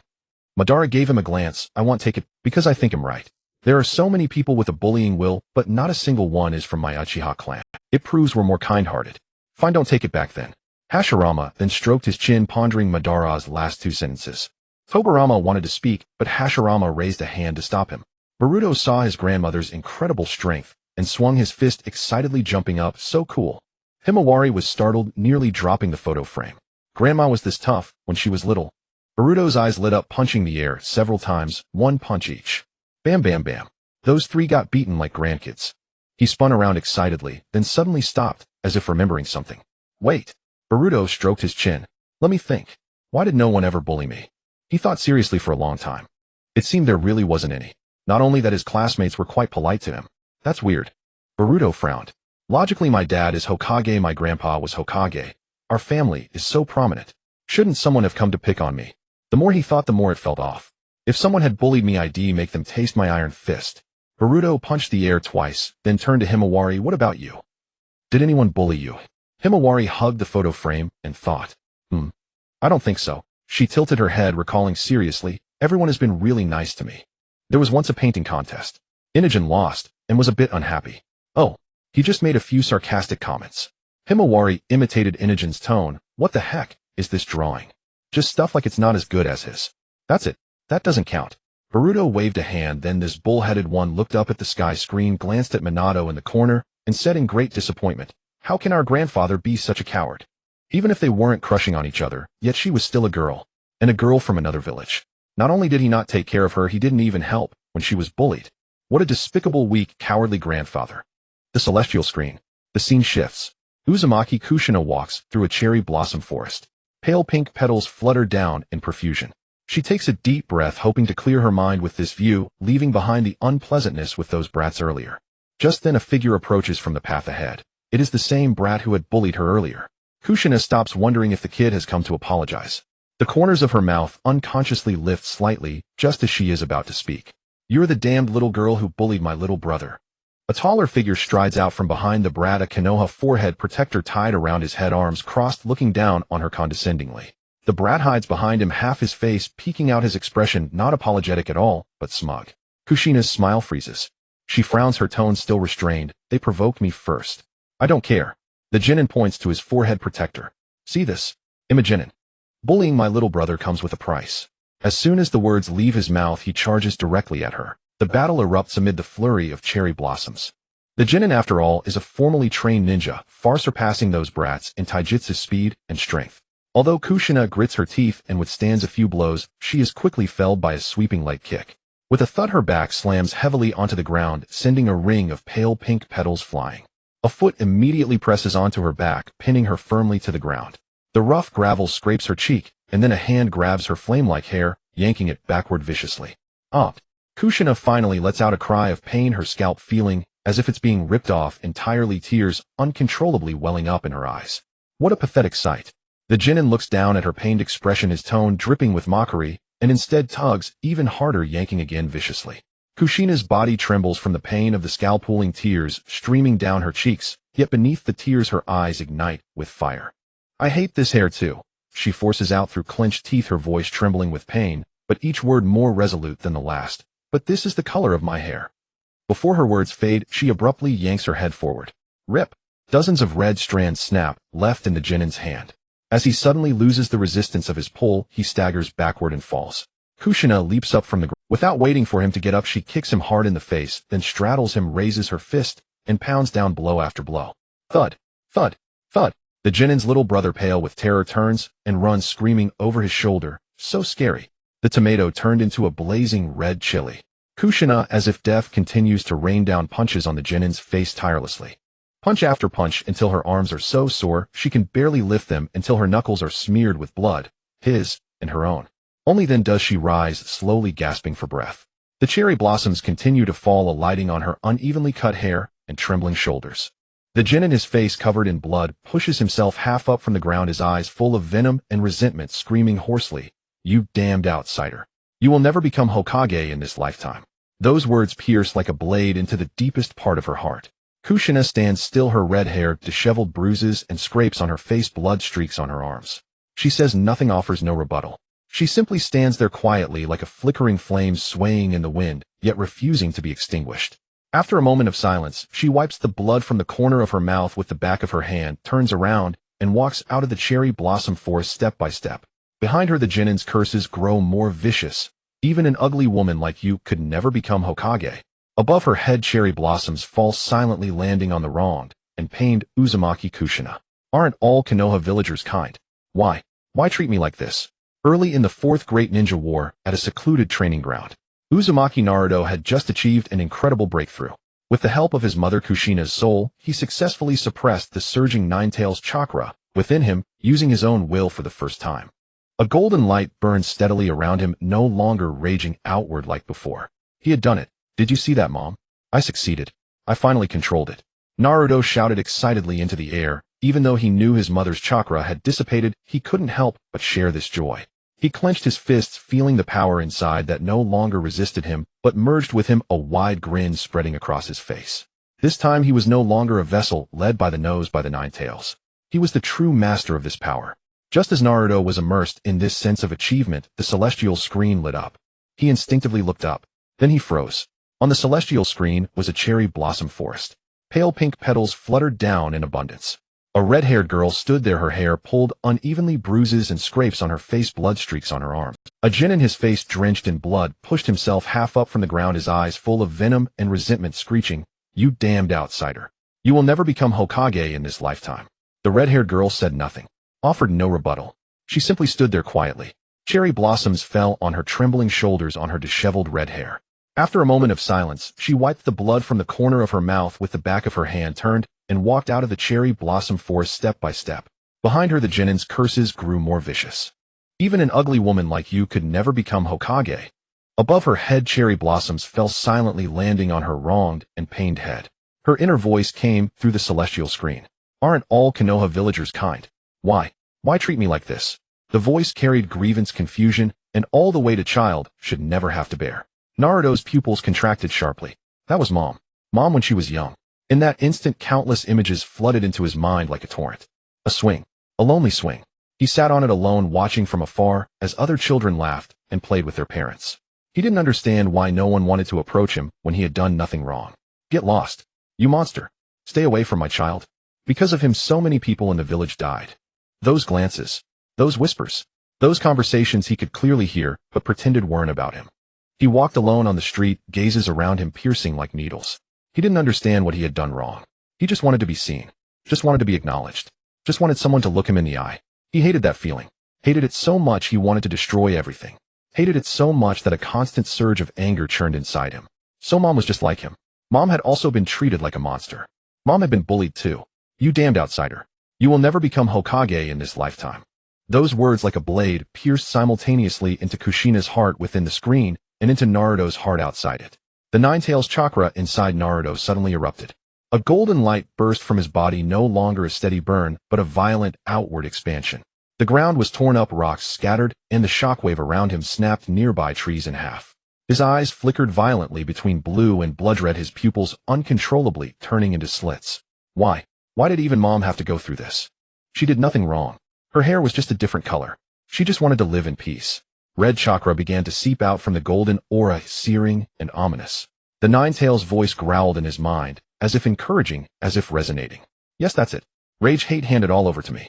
Naruto.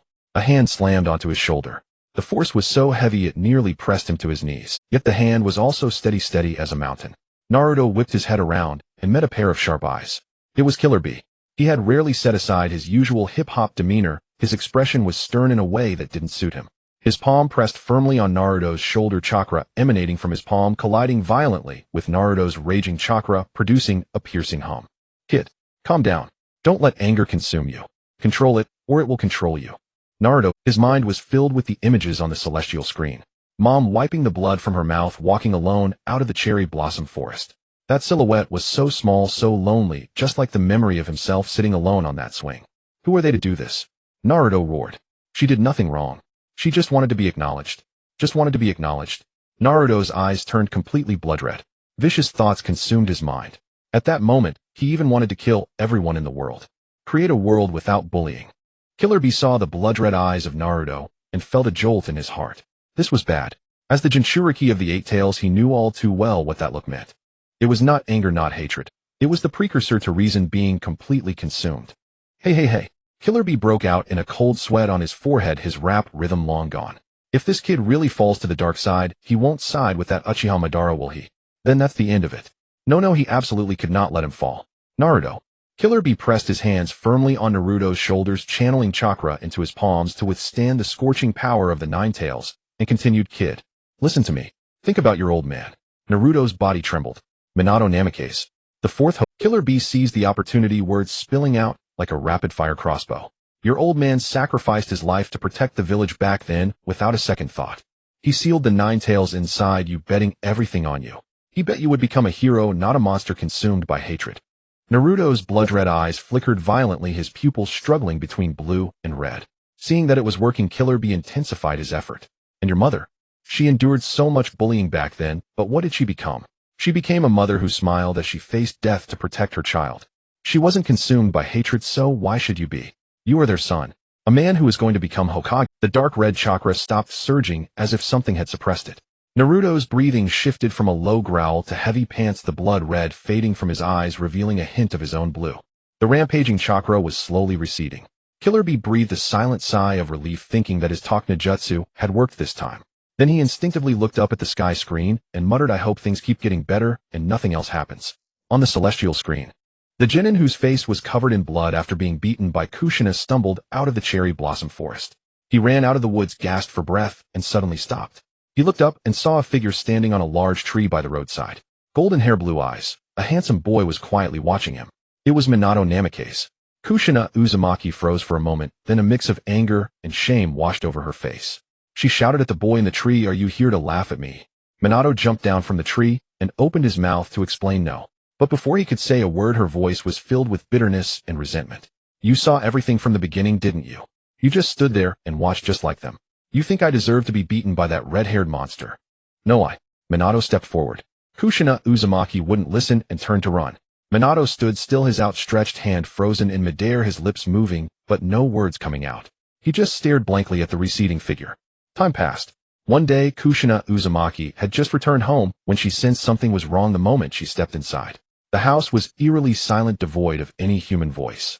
The familiar aura had vanished, and the air was tainted with the cold chakra of unfamiliar ninjas. Kushina's heart tightened, and she instantly realized something was wrong. Just as she turned to scream for help and flee, several dark figures suddenly burst out from the shadows of the courtyard. The ambushing Kumo ninjas surrounded her instantly, giving her no chance to call out or seek aid, quickly subduing the young girl. Then they brutally knocked her out, roughly bound her hands and feet, sealed her mouth, and forcibly took her away. The group dared not linger in Konoha's territory, traveling at full speed. They were now about to reach the border of the Land of Fire. A Kumo ninja sneered, "The people of Konoha don't care about an outsider like you. Once we take you to our village, then haha." Upon hearing this, Kushina Uzumaki struggled violently, but the ropes were too tight. She tried to exert more force, then, slap, a palm struck her face. At this moment, Killer Bee was still watching in shock. "Damn, how did our village get involved in this?" His tone was full of confusion. The moment his voice fell, he turned and saw Naruto's eyes had turned blood red, glaring fiercely at the headband on Killer Bee's forehead. Killer Bee, being targeted, felt every hair on his body stand on end. Decades of instinct as a Jinchuriki made him sense danger instantly. "Calm down. That happened decades ago. It has nothing to do with me." Naruto remained silent, a suppressed growl rumbling from his throat. The dark red Ninetales chakra rapidly deepened into a thick, blood-red hue. The ground beneath his feet cracked open with a roar, sending fragments of stone flying. Killer Bee's expression shifted abruptly. He immediately spurred the Eight Tails chakra, Seven Tails flickering as he pressed both hands firmly onto Naruto's shoulders. The scorching energy of the Nine Tails seared his skin, and the flesh stung with a burning pain. "If your mother really died, how could you even be born?" "Calm down." Naruto froze stiff, the surging crimson chakra halting instantly. Seizing the moment, Killer Bee barked, "Do you think your mother would want you to become the Nine Tails? To become a murderer?" The raging chakra swirled around Naruto, red and blue pupils clashing wildly as a fierce internal struggle tore through him. Killer Bee was secretly shocked. Even with just a fraction of the Nine Tails chakra, it pushed him a perfect Jinchuriki to his limits. In an instant, his mind conjured the image of Naruto fully releasing the Nine Tails and smashing him into the earth with a single palm, nearly causing his grip to falter. He immediately switched tactics to divert Naruto's attention, shouting, "War is what every ninja experiences. That doesn't make it suffering." The blood-red tint in Naruto's eyes faltered, his face filled with confusion as his runaway emotions were forcibly interrupted. "Everyone is willing to be kind to you, because neither you nor your mother were consumed by hatred. If you lose control, all that goodwill will be wasted." The chaotic crimson chakra around Naruto slowly receded, the burning sensation gradually fading. The red in his pupils melted away, and the pure blue reemerged. Killer Bee slowly released his grip, collapsing to the ground in exhaustion. His palms were covered in blisters, his arms aching unbearably. "Little Eight, did you feel that? This kid only took control of a portion of my power, and it was already hard for me to suppress him." The Eight Tails rumbled. If he fully mastered it, we too couldn't hold him back. Killer Bee looked at the now calm Naruto beside him, silently calculating in his mind. From now on, he had to figure out in advance how to deal with the Nine Tails Jinchuriki. A low chuckle came from the Eight Tails inside him. At that moment, within the celestial canopy, after defeating the Cloud Ninja, the captor tightened the rope, binding Kushina, roughly dragging her forward. The young girl with crimson hair had her hands and feet firmly bound, unable to speak. She was being yanked along the rugged mountain path like a piece of burdensome goods. Kushina was dragged all the way, her thin clothes torn and worn by sharp stones and dirt. Her fair cheeks were smeared with dust, crisscrossed by clear tear tracks. But even in this desperate situation, she still refused to give up completely. With her hands bound behind her back, she used extreme tenacity to let her fingers grope and move across the rough ground. Her fingertips hooked a strand of her bright red hair. The young girl clenched her teeth, stubbornly breaking off strands one by one, secretly tossing them among the stones and dirt along the path. One strand, two strands, three strands. She repeated the motion over and over, scattering the broken red hairs across the desolate mountain road. It was the only distress signal she could think of, the last clue she left for Konoha for anyone who might come to. The repeated tearing caused sharp pain in her scalp, with fine drops of blood seeping out, mingling with tears on her face as they streamed down. The pain was bone deep, but her hands never stopped, stubbornly preserving a glimmer of hope for herself. The mountain path was empty, the dense forest silent. From start to finish no one came. No pursuers, no rescue. Only the empty road behind her with the strands of red hair she left behind lying alone in the dust unnoticed. Finally Kushina stopped all movement. She lifted her eyes to the cloud ninja coldly dragging her ahead, then slowly turned back to look at the direction of Konoha, now blurred and growing ever distant. Silent tears rolled down her grimy cheeks. The unyielding stubbornness in her eyes faded bit by bit, replaced by a deep confusion. The confusion peeled away layer by layer until her gaze was completely empty, left only with a deadened gray. It was the despair of one who had fallen into the abyss with no redemption. So this is it. It's fine anyway, no one comes for me, no one cares about me. The cloud ninja dragging the rope ahead suddenly turned around, looking down at the utterly despairing little girl, a cold sneer curling at his lips. Don't bother looking. No one's coming to save you. The people of your Konoha are only too glad to see this outsider freak disappear. Kushina did not argue or speak. She simply closed her eyes, gently, hot tears constantly squeezing out from her tightly shut lids.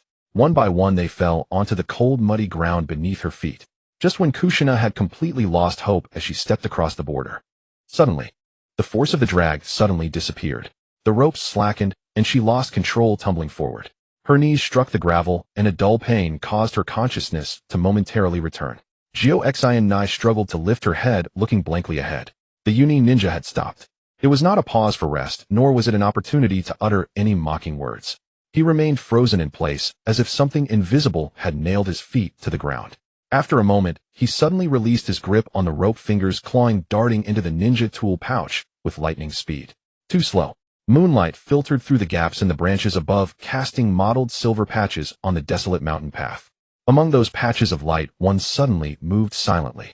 The shadow was too fast, so fast that Nai barely caught a glimpse of a complete human form. Only a trace of its trajectory was captured. Then came the dull sound of impact. The Uni ninja did not even have time to scream, collapsing limply to the ground. Silence returned. The moonlight continued to fall quietly. Nai knelt in the mud, her body stiff, even forgetting to breathe. She desperately widened her eyes, trying to see what had happened, but her strength was already exhausted, her vision fading in and out, and her body uncontrollably leaned forward. At that moment, a pair of warm arms steadied her. With a light touch on the ground, a man bathed in moonlight, Nai dazedly lifted her head. The moonlight was just right. The clear light filtered through the leaves, landing on the young man's face. With golden hair and blue eyes, his features still bore the youthful contours, yet there was already a hint of the calm and reliable demeanor he would possess in the future. He was looking down at her, his blue eyes reflecting the moonlight as well as her current disheveled appearance. Your red hair is beautiful. The young man spoke softly, as if afraid to startle her. Yet his tone was very certain, as if stating an undeniable fact. It is also because of your beautiful red hair that I found you. Nai stared at him blankly, unable to understand why this person had saved her. But this person had appeared precisely at her most desperate moment. But you. Nai's voice carried confusion. Why didn't you help me before? Shuemin lowered his eyes slightly. He did not evade her question. Because I understood that you are strong. Shuemin looked into her eyes, finally, finding an outlet for his feelings at that moment. You are strong both in strength and in spirit, Nai. This was the first time he called her by her name. This time is different. It is a conflict between villages. It is entirely different from the brawls before. Shuemin lowered his head, and the golden strands of hair in front of his forehead swayed gently in the moonlight. So, Nai tilted her face up, her clear eyes reflecting the image of the young man. Her eyes had become wet again at some point, but this time it was different from the tears before. So, what? Her voice was also soft, as if sensing something, yet not daring to believe it. Shuemin looked at her. He gazed at the girl before him, who was wounded and in a miserable state, yet still stubbornly keeping her eyes open, waiting for him to finish his words. Her red hair was tousled across her shoulders, and her face bore the remnants of tears and dirt. Yet the flame that had flickered in her eyes was slowly reigniting. He reached out, gently brushing aside a strand of her red hair that was stuck to her forehead with tears. I do not want to lose you. Suddenly the moonlight became very bright. Perhaps the wind had blown away the leaves that were blocking the moon above, or perhaps it was an illusion. But Nai truly felt something breaking through from the deepest part of her heart. During the fourth battle period, Karabi stretched his neck, his eyes wide. Wow. Wolfing Schumann, you bastard. Hidden talents, huh? Naruto stared blankly at the sky, watching the interaction between his parents. The corners of his mouth uncontrollably curled up. His eyes grew warm again, but this time it was not out of anger or hatred, but rather a certain emotion he could not articulate. His mother was not without help. His father had come. That man with the yellow flash under the moonlight at the border caught his white moonlight. Hanabi suddenly slapped him hard on the back, causing Naruto to stagger forward. Hey Naruto, your dad is too good, right? I need to write this down and turn it into a rap later. Naruto could not help but chuckle. Could you not ruin the atmosphere at this time, uncle? What do you mean by ruining the atmosphere? This is a timeless masterpiece, you bastard. Hanabi insisted, so I don't want to lose you, oh yeah. What should the next line rhyme with? Shut up. During the Boruto era, Boruto and Himawari stared blankly at the sky, watching the tender interaction between Nai and Shuimin, their eyes filled with sparkling envy. The two exchanged glances and unconsciously let out soft sighs. Heavens! Grandpa and Grandma are too sweet, right? It's just like a romantic drama. Grandpa is too gentle. So caring and loving, too good. Their hearts were filled with the soft warmth touched by their grandparents' extreme gentleness. The siblings were filled with joy, turning their heads to look at Hinata beside them, full of curiosity and expectation.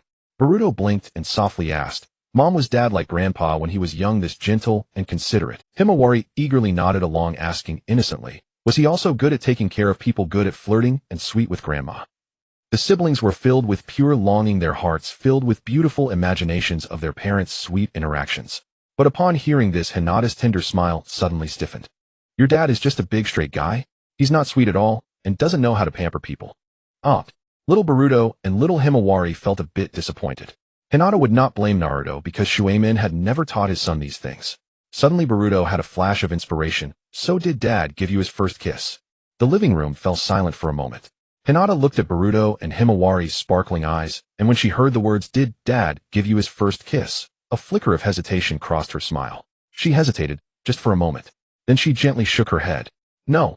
Those two words landed lightly in Boruto's ears. Boruto's smile instantly froze on his face as if struck by a paralysis jutsu right on the forehead. His mouth opened and closed, his mind whirring at full speed, until finally he blurted out a resentful accusation through gritted teeth. Dad is so wrong for this. It wasn't with Mom. Then, was it with Aunt Sakura? Hinata's expression grew even more subtle. Not either. Huh. Boruto was completely shocked. He scratched the back of his head, paced 2 steps around the living room, his face full of confusion. Not this one, not that one. How many women does Dad actually have? The young man grew angrier as he thought, his tone carrying a sense of indignation on behalf of his mother. What a playboy, more outrageous than the sexy jutsu. As the words left his mouth, he instinctively glanced at his mother's expression, ready to retract if he had gone too far. Then he saw Hinata's face. There was no grievance, no jealousy. Instead, there was an indescribable awkwardness. Her lips were pursed, her eyes evasive. Her whole being screamed, this is hard to explain. Boruto blinked. An absurd, utterly absurd thought suddenly leaped into his mind. Wait. Boruto stared at Hinata, his tone suddenly alert. Mom, if it's not with a woman, could it have been with a man?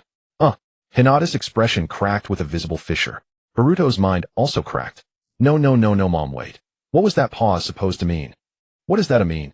Boruto's voice rose higher and higher until it almost turned into a scream. His eyes were wide as if hit by a Sharingan Genjutsu, his pupils quaking wildly. My dad really kissed a guy? He glanced at Hinata's expression again and realized it seemed true. Boruto's face contorted in horror, and he shrieked, is my dad gay? My dad is a huge gay. No. Hinata flailed her hands and shook her head, almost jumping up to cover her son's mouth. It's just what? It was a mistake. I accidentally kissed Sasuke-kun. Thud. Boruto fell straight backward, his head nearly smashing against the coffee table, leg landing solidly on the floor. Ignoring the pain, he lay flat on his back, staring at the ceiling, his mind blank. Sasuke. That Uchiha Sasuke forever, with an icy face, eyes cold enough to freeze a kunai, an aura so powerful even Jonin dared not speak loudly. The man who was Boruto's greatest idol, whom he always called master. The man who in his mind was as aloof as a crocodile standing under the moonlight. Expressionless, keeping everyone at bay, even his breath carried an air of, don't talk to me. How is it possible? How is it possible? Boruto flipped over and scrambled to his feet, his face looking as if his worldview had been shattered by a Rasengan. How could it be my idol? That's Master Sasuke. He and my dead last lousy dad. How could it be? I don't believe it. I won't believe it even if you beat me dead. Hinata quickly crouched down, reaching out to brush imaginary dust off her son's shoulders, her expression a mix of concern and amusement. Alright, I told you it was a mistake, just a mistake. Don't get any more wild ideas, and whatever you do don't tell Sarada about this, got it? Boruto was stunned. He snapped out of it with a cold snort. Tch. At Sakura's house. While Sakura cupped her face, staring at the fourth Hokage with starry eyes. So Lord Fourth was this handsome when he was young. Such a pity Naruto didn't inherit his good looks. And his voice was so nice, so sweet, and such a flirt, truly perfect. He's almost as good as your father. As she said that, she patted Sarada. Uchiha Sarada kept her eyes lowered in thought. She thought for a long time, but couldn't imagine how her aloof father ever dated. Mom, although father is decent looking with his bad temper and cold face, could anyone actually like him? He's not as warm-hearted as the seventh Hokage. No, your father is very handsome and truly popular.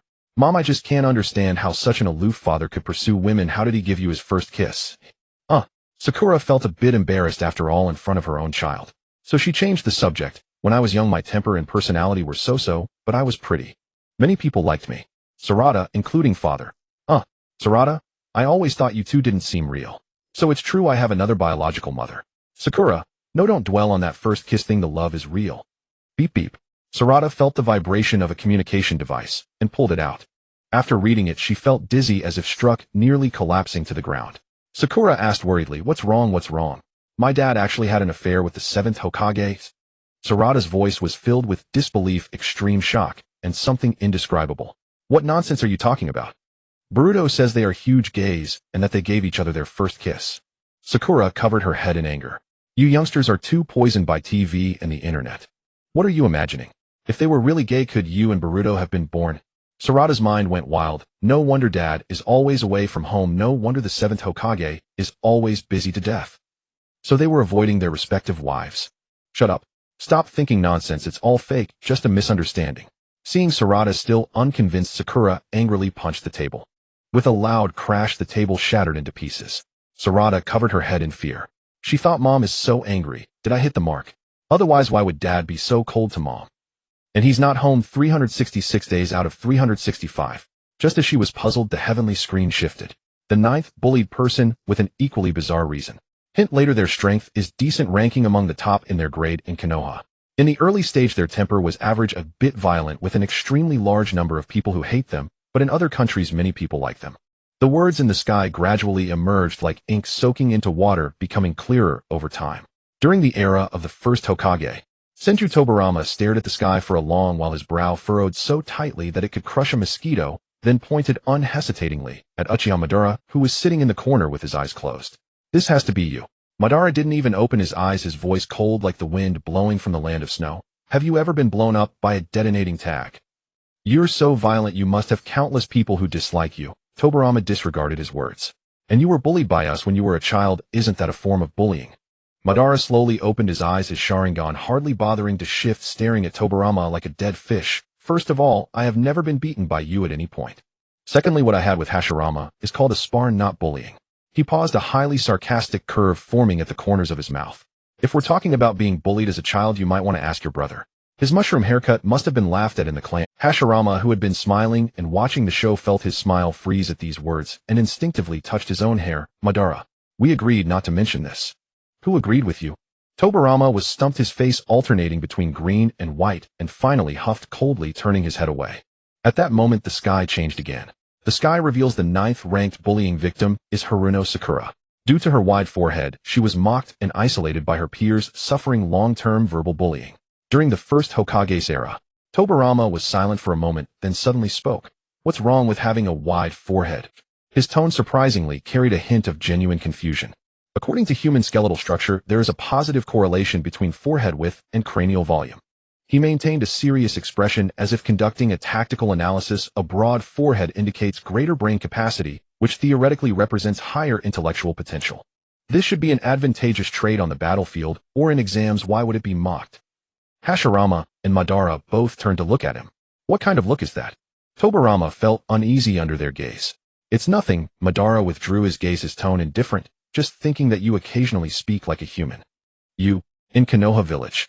Boruto, after reading the content in the sky, felt utterly helpless. A wide forehead. Just because of a slightly wide forehead, one has to be bullied. My grandmother was bullied for her red hair. My old man was bullied for his eyes. The more he thought about it, the more absurd it seemed. He suddenly sat up. What exactly are the bullying standards in our Konoha village? Why haven't the Uchiha been bullied? Sarada, who had just arrived and was drinking water, put down her cup upon hearing this, adjusted her glasses, the reflection obscuring her expression, because those who dared to bully the Uchiha are lying 6 feet under with grass 3 meters high on their graves. That's true. But that's not necessarily the case. There are many that haven't been revealed yet. After speaking, Boruto fell silent for a second, then slumped back onto the sofa. Are there any normal people in our village? Everyone is randomly bullying each other. Yes, my poor mother makes me want to open my eyes again. Sarada's Sharingan slowly rotated, with blood-red eyes filled with fury. During his youth, Boruto, now a super powerful Ōtsutsuki, said, although I was never bullied by people from nearby villages when I was young. But now I feel as if I am being bullied by all sorts of things from other dimensions. It seems that they say things like suffocate me or hate me. The will of these people to bully is quite strong. Could it be? Are they villagers as well? The sky continues. A group of children surrounds Sakura, singing wide forehead, wide forehead. Sakura locked herself in her house, cutting her bangs in front of the mirror, making a mess, and crying uncontrollably. She couldn't understand why being different would lead to bullying. However, that was during her early childhood, after a year when she started school. As soon as she sat down, she saw Sasuke resting his chin on his hands, elbows on the desk, trying to act cool. Sakura's footsteps paused. That black-haired boy sat quietly by the window, his profile outlined cleanly by the light. Ignoring the whispering of the surrounding girls, he exuded an aura that screamed, I am in a different world from... The sky clearly captured the moment when Sakura's eyes suddenly lit up. She began to fangirl. Haruno Sakura officially entered her delusional mode, CPU loading. While her heart screamed madly, her second personality emerged from within, resting her chin in a suggestive manner. Should I go say something to him? Just one line. Just to say hello? Sakura's face turned red, her hands unconsciously gripping her skirt tightly. Just as she was about to move, she saw that yellow-haired boy beside her saying pressure, pressure. Still staring at her idol, that messy yellow hair was particularly eye-catching. Sakura wrinkled her nose in disgust. Can't this guy be a little quieter? Sasuke hates noisy people the most. But that yellow-haired boy was not only annoyed by Sasuke's pretentiousness, but also stood on Sasuke's desk. Why does this guy get to sulk every day while making all the girls swoon? He leaped onto Sasuke's desk, glaring down at him, their noses nearly touching, sparks flying. Just as the two locked eyes, the person in front accidentally brushed their hair against Naruto's backside. A single hair lightly sweeping past. Naruto felt a sudden itch at his backside, his body uncontrollably leaning forward. The air in the entire classroom froze. In an instant, Naruto and Sasuke's lips met. Lips against lips, perfectly aligned. Naruto's blue eyes and Sasuke's black eyes widened to their limits. The brains of the two boys crashed completely in that moment, neither moving from this bizarre position. The classroom was so silent that even a pin dropping could be heard. Sakura, who had a crush on Sasuke, suddenly shot up from her seat, trembling, finger pointing at the two who were still in intimate contact. Her second personality activated. I want to punch that yellow-haired guy so badly. Sakura couldn't hold back any longer.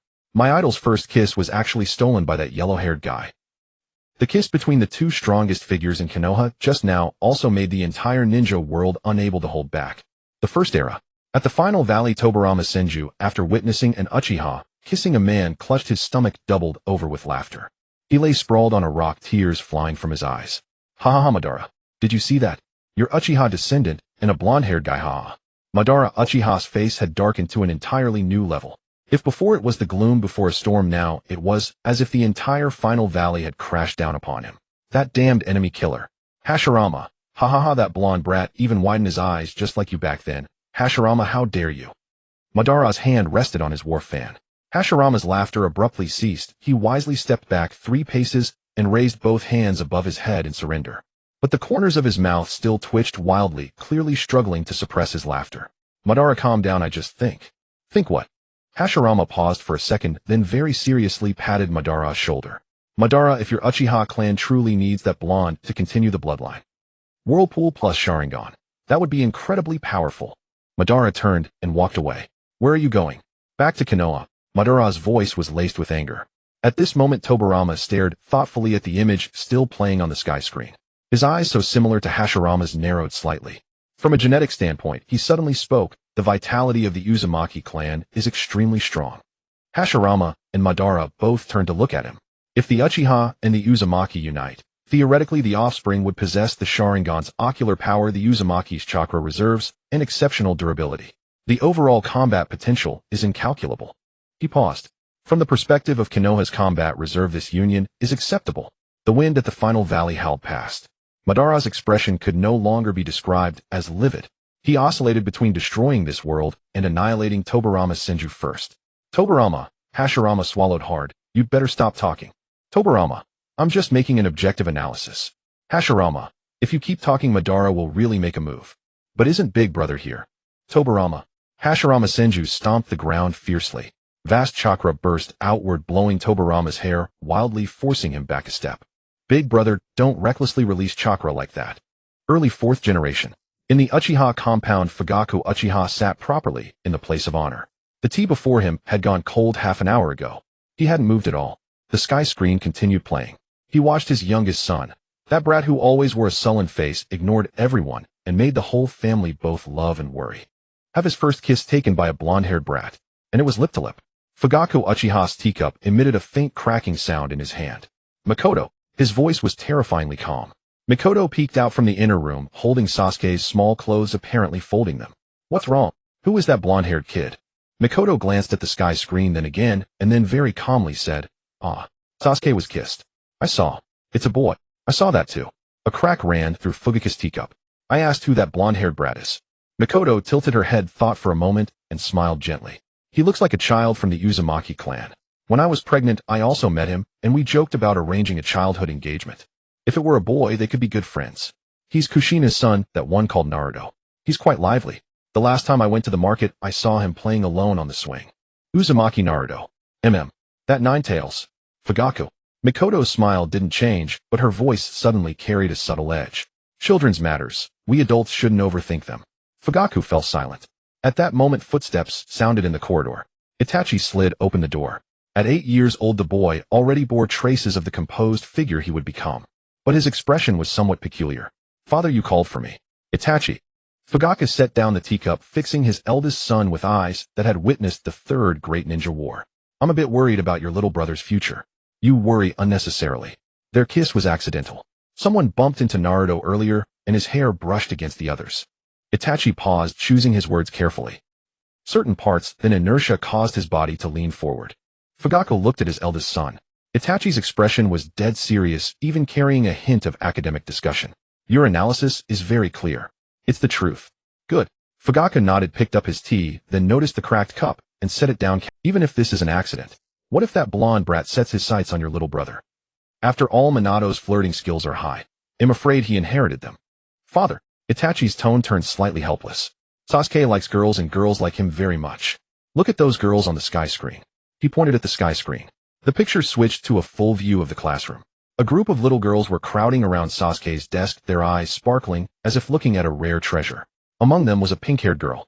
That broad-forehead little girl had eyes that could illuminate the entire Konoha village. Fugaku stared for a long time. Is that the one the sky screen mentioned earlier? Haruno Sakura. The broad-forehead girl who was bullied. She looked spirited. Mikoto had somehow come closer, her eyes bright as she looked at the sky screen. And a broad forehead is good, Fugaku. Doctors say children with broad foreheads are smart. She can give us several smart grandchildren, expand our clan. Mikoto. What?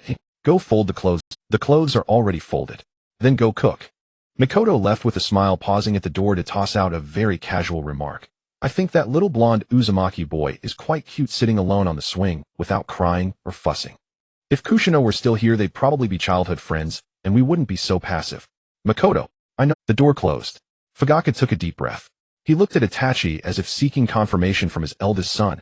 Itachi, Sasuke will have many girls liking him in the future, right? Yes, he will. He won't like Gu. Father, Sasuke is still that young.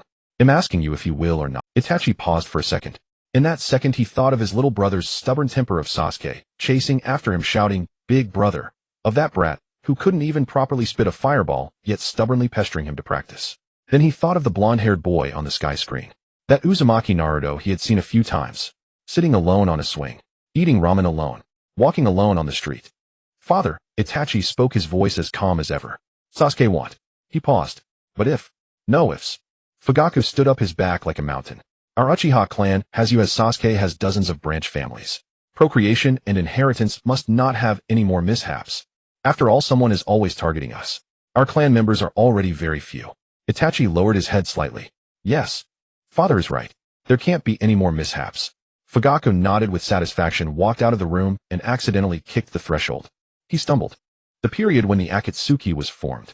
In some unknown underground hideout, the candle was nearly spent. The adult Uchiha Itachi opened his eyes from his memories. The sky screen was still playing. The image froze on the moment his already older, foolish little brother kissed Uzumaki Naruto. Itachi watched for a while, then suddenly chuckled. Sasuke, he whispered the name. That crying brat who chased after him, whom he poked on the forehead until his cheeks puffed, had grown so big. Itachi looked at Sasuke's stupid look of brain freeze after being kissed on the sky screen, and couldn't help but smile again. His little brother had pretended to be cool so much that even their parents couldn't stand it, and yet a blonde brat had broken his composure. Naruto. He repeated the name. With your cheerful personality, you will surely get along with Sasuke. You two will become close friends. Itachi lowered his head, covered his mouth, and coughed muffledly. When he moved his hand away, there was a smear of dark red in his palm. The candle finally burned out. In the darkness, only one pair of Sharingan remained, along with a nearly inaudible sigh. I hope my little brother finds a good fertile woman and has many children. He paused.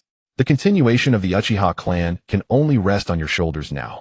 After all, among our clan, only you and I remain. Kisame asked in puzzlement. Isn't your clan quite strong? They're numerous. How could it be only? How did it come to this? Itachi, that's none of your business. Boruto era. Ugh, this is too much. Boruto grimaced in disgust, watching the scene on the screen where his father and Sasuke were kissing. He felt as if his Tao heart had shattered. Hinata spoke softly. Boruto, don't speak of your father and master that way. Sarada, on the other hand, was calm and said indifferently, it doesn't bother me at all. After all, I am determined to become the Hokage. My heart has long been tempered strong enough. She turned to Sakura and asked curiously, Mother, who did you give your first kiss to? Sakura paused, secretly glancing at Hinata beside her, and shook her head awkwardly. I won't tell you. Just as she finished speaking, Sarada's eyes narrowed slightly, her Sharingan almost involuntarily activating. She pushed up her glasses, her tone suddenly serious, questioning step by step, like interrogating a criminal. Mom, your eyes darted away too obviously just now. Why did you sneak a look at Annie Hinata before answering? Sakura's face froze, a thin layer of sweat quickly forming on her forehead. She forced a dry smile and waved her hands in defense. No, it's nothing, I just glanced around casually. There are so many people here. Among so many people, you only looked at Auntie Hinata. Sarada crossed her arms, adopting the posture of a future Hokage investigating a major case. And Auntie Hinata, your face is completely red. In an instant, everyone's gaze fell upon Hinata. Hinata froze on the spot, her fingers unconsciously poking each other, her cheeks burning hot as if about to steam. She stammered, Aye. Sarada, it's not what you think. I haven't even thought anything yet. You two are the ones getting nervous and jumping to conclusions.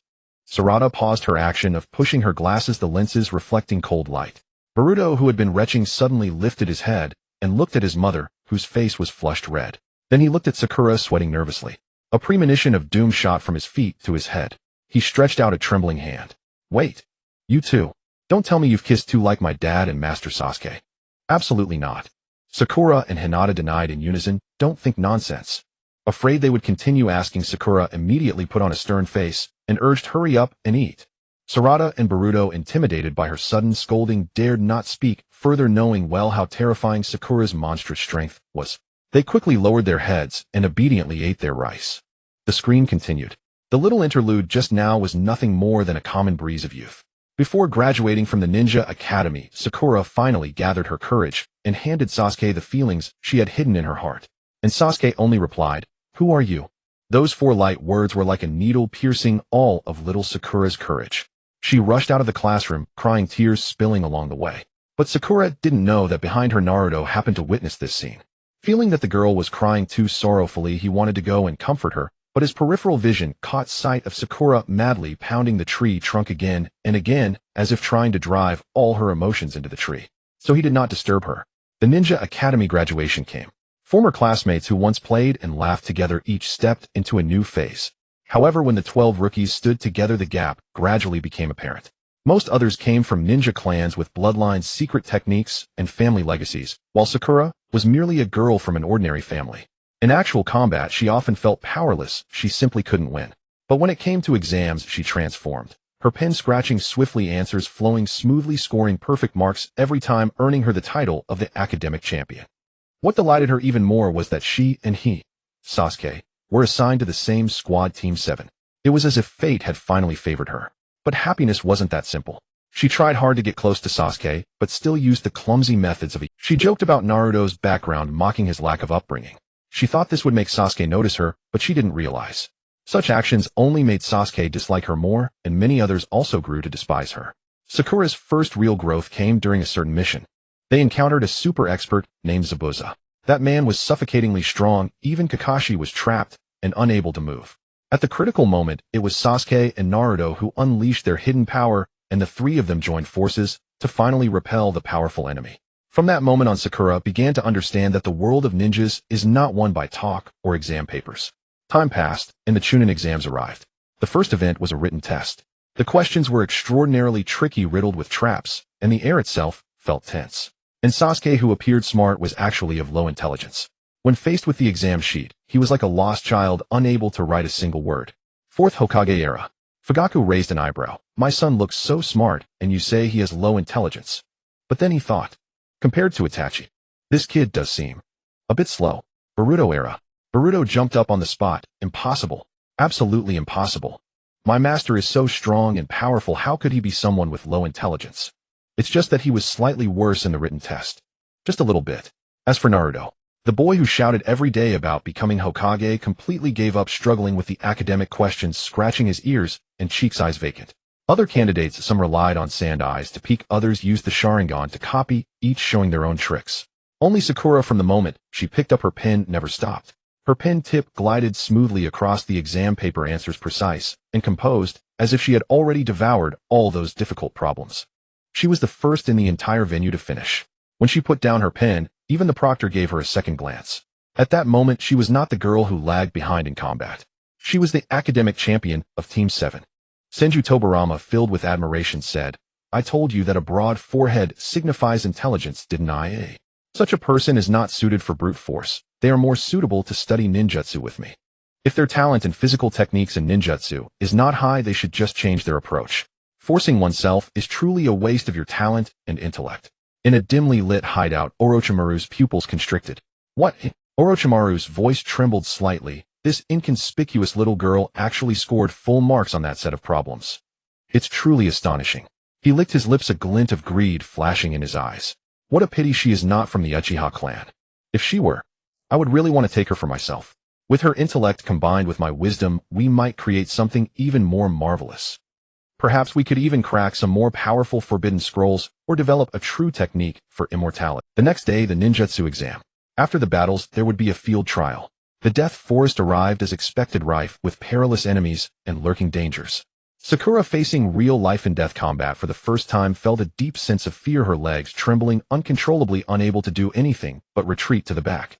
But when she witnessed Naruto and Sasuke unleash their hidden strengths, fighting desperately in a bloody confrontation, an overwhelming sense of powerlessness enveloped her. Two companions blocked the oncoming storm for her, yet she could offer no help, only dragging them down. The thought of becoming stronger pierced her heart with unprecedented clarity. She desperately wanted the power to fight alongside them, no longer wishing to hide behind others. Konoha underwent a great change. Sasuke, yearning for stronger power, resolutely severed his ties and betrayed the village. The companions who once shared the same days went their separate ways. Sakura wept, clutching Naruto, tightly choking on her words as she pleaded, You must bring Sasuke back. Naruto nodded in agreement. He is not only your companion, but also my dear friend and rival. Time flew by, and many years passed. Naruto was never able to bring Sasuke back. Sakura, through her long wait, shed the innocence of her youth. She traveled far to Tsunade's side, mastering unparalleled medical ninjutsu to save countless lives, while her unmatched strength cleaved through formidable foes. She quietly honed herself only for the ability to protect Naruto and Sasuke in the future. On the day of their reunion, Sakura's heart was filled with joy. But the Sasuke before her was no longer the same as before. The years of darkness and hatred had completely consumed him. His heart had turned cold and numb, with only slaughter remaining in his eyes. He struck ruthlessly, intent on taking Sakura's life. The gentle boy from before had completely turned to darkness, on the brink of madness. In the observation plaza of an era, Senju Tobarama crossed his arms and scoffed lightly. I have long said that the Uchiha clan is inherently extreme and violent. Look at this boy. After falling to darkness, he even turned against his former companions. Uchiha Madara's brows furrowed as he coldly rebutted. Is it always our Uchiha clan that is blamed when things go wrong? The root cause of all this is clearly Konoha itself. The bullying and exclusion within the village have never ceased, and countless people have suffered from scorn and oppression.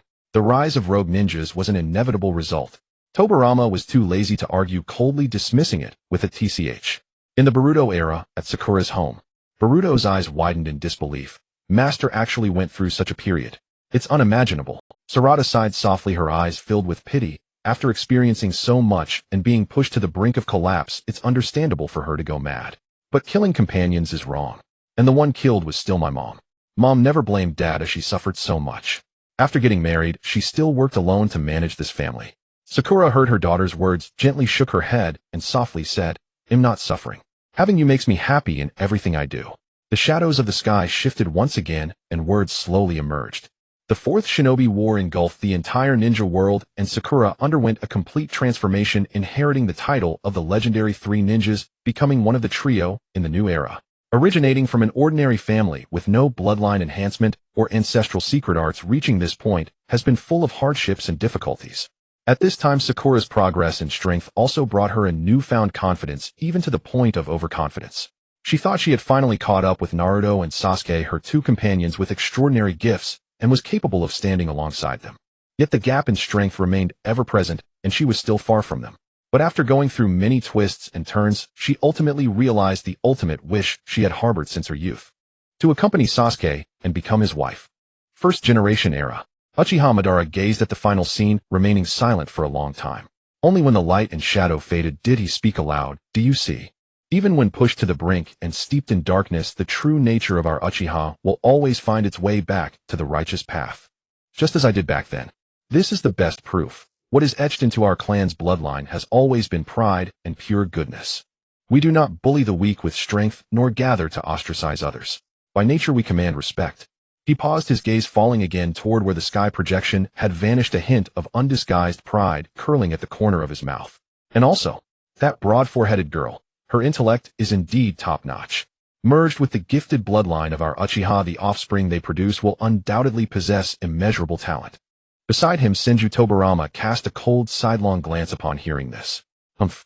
With the mother's superior intelligence and the father's unstable chakra talent, the potential of their child is indeed hard to predict. He withdrew his gaze and added, but such trivial matters hardly require you to put on that smug expression and announce them. Madara shot him a sidelong look, let out a soft snort, and offered no rebuttal. Instead, he crossed his arms, ambition stirring quietly in his eyes. Where two streams of top-tier talent converge, in time, they might even take the reins of Konoha, and also rule the 5 great nations. Hashirama immediately raised a hand to stop him, his expression serious, yet tone gentle. Konoha might barely pass, but the other nations won't allow such a thing. It would only breed greater war. Sasuke walked through darkness, but he was never truly consumed by it. Someone who can traverse the abyss, turn back, and still love. Such a person would never teach his child to dominate or rule alone. His child will only protect. Madara glanced at Hashirama, his expression complex. After a long pause, he ground out between his teeth, talking to you is always a downer. The scene shifts to the peaceful era after the 4th Hokage's death. Inside the Uchiha compound, a faint scent of sake drifted through the room. A slightly tipsy Fugaku shed his usual cold, stern clan leader mask, leaned back against the chair, and let out a long, profound sigh. That sigh carried the relief of burdens lifted and a trace of quiet pride unseen by outsiders. I knew it. His voice was heavy with drink, but his words were steady. That boy Sasuke is definitely not some degenerate. Beside him, Uchiha Itachi let out a soft chuckle. Fugaku turned to his eldest son and commanded, Itachi, you too must start a family. With your talents, your child will surely be exceptionally intelligent. The direct bloodline of the Uchiha cannot be carried on by Sasuke alone. Itachi's eyelids twitched slightly, but he said nothing. Fugaku paused, as if only emboldened by the alcohol, and added, that Uchiha Izumi you often share dumplings with. She is a good girl. The mole at the corner of her eye is gentle and beautiful, and her temperament is calm and meticulous. She suits you well. Itachi's lips curved into a faint smile, as if listening to a tender, yet distant story. He replied softly, I understand, father. However, I may not have the chance. At that moment, Fugaku did not grasp the true weight of those words. He only assumed his eldest son was shy and uninterested, so he did not press further. Itachi offered no explanation. At that time, his heart and mind were entirely filled with his young, innocent younger brother. He only thought about how to protect Sasuke within the increasingly oppressive situation. Romantic matters were set aside. Young Itachi recalled Uchiha Izumi's beautiful face and gentle smile.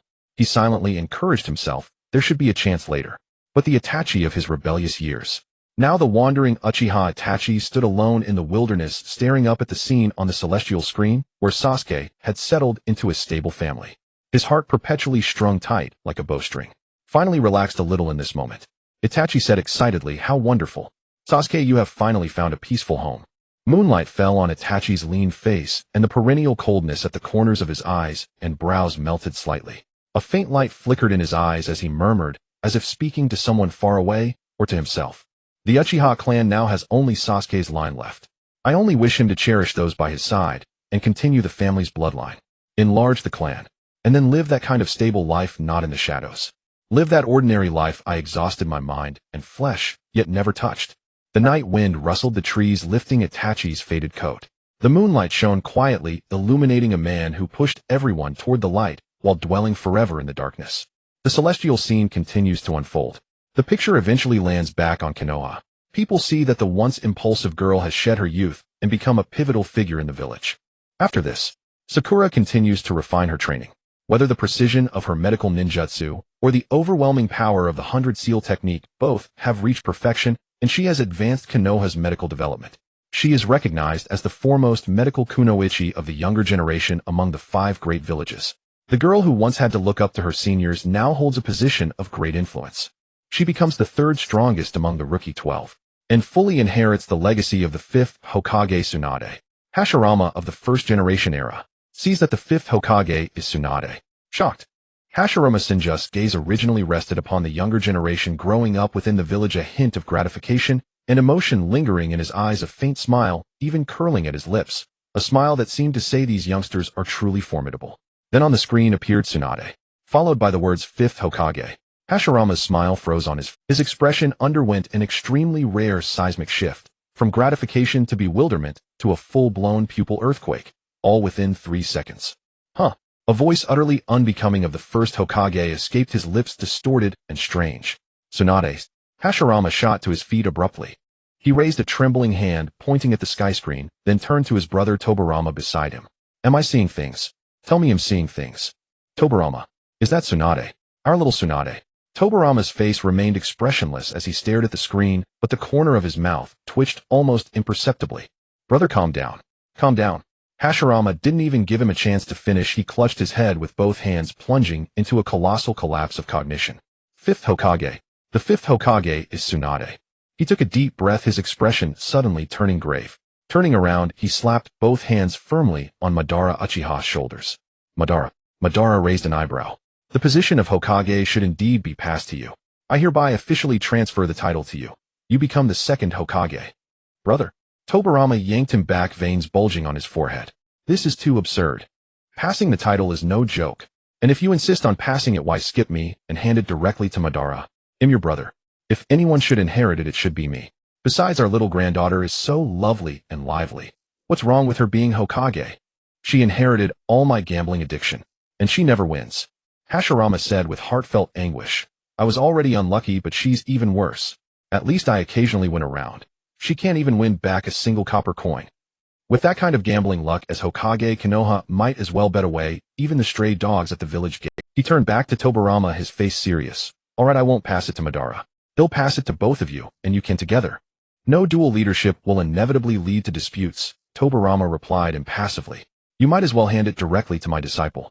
Madara, who had been watching all along, finally clicked his tongue in irritation and crossed his arms. "You brothers are too troublesome." He tilted his chin toward the fleeting image of the 4th great ninja war flashing at the edge of the screen. "Can't you see? Although the 4th war appeared only for a moment, I distinctly saw figures from other villages." Madara's gaze turned cold. "It must be those villages coveting the powerful tailed beasts within ours, coveting our village's resources, thus provoking war. I've said it from the start, we should follow my method. Crush all other villages to dust and wipe out their leaders. Those willing to submit can be incorporated into our plans, and those who refuse shall be eradicated outright. Only through overwhelming force can we unify everything and end all conflict." So his gaze swept over Hashirama and Tobirama. "Give me the position of Hokage." Hashirama's expression finally turned serious. He shook his head. "No, Madara. That's too violent. People cannot be killed to the last one. Our speed and power are limited, but they will keep scattering across the entire world, continuously breeding. You may eliminate a batch, but you cannot exterminate those who come after. Only by using culture and ideals to gradually assimilate them. Hashirama's voice deepened, carrying the unwavering conviction that had never faltered. Let them recognize the value of peace from the depths of their hearts. That is how we achieve true peace. Madara narrowed his eyes. I think you're wrong. You are wrong, said Hashirama. You are the one who's wrong. Almost simultaneously, they each stepped forward, locking eyes. The air froze instantly. The next moment, two entirely disproportionate levels of chakra erupted at once. Senju Hashirama and Uchiha Madara. The two war gods of the warring states period now glared at each other, their chakra howling like a tangible storm swirling outward. A violent wind arose, sending gravel flying. Standing directly between them, Senju Tobarama. He tried to say something, only to find his mouth forced shut by the pressure of the wind.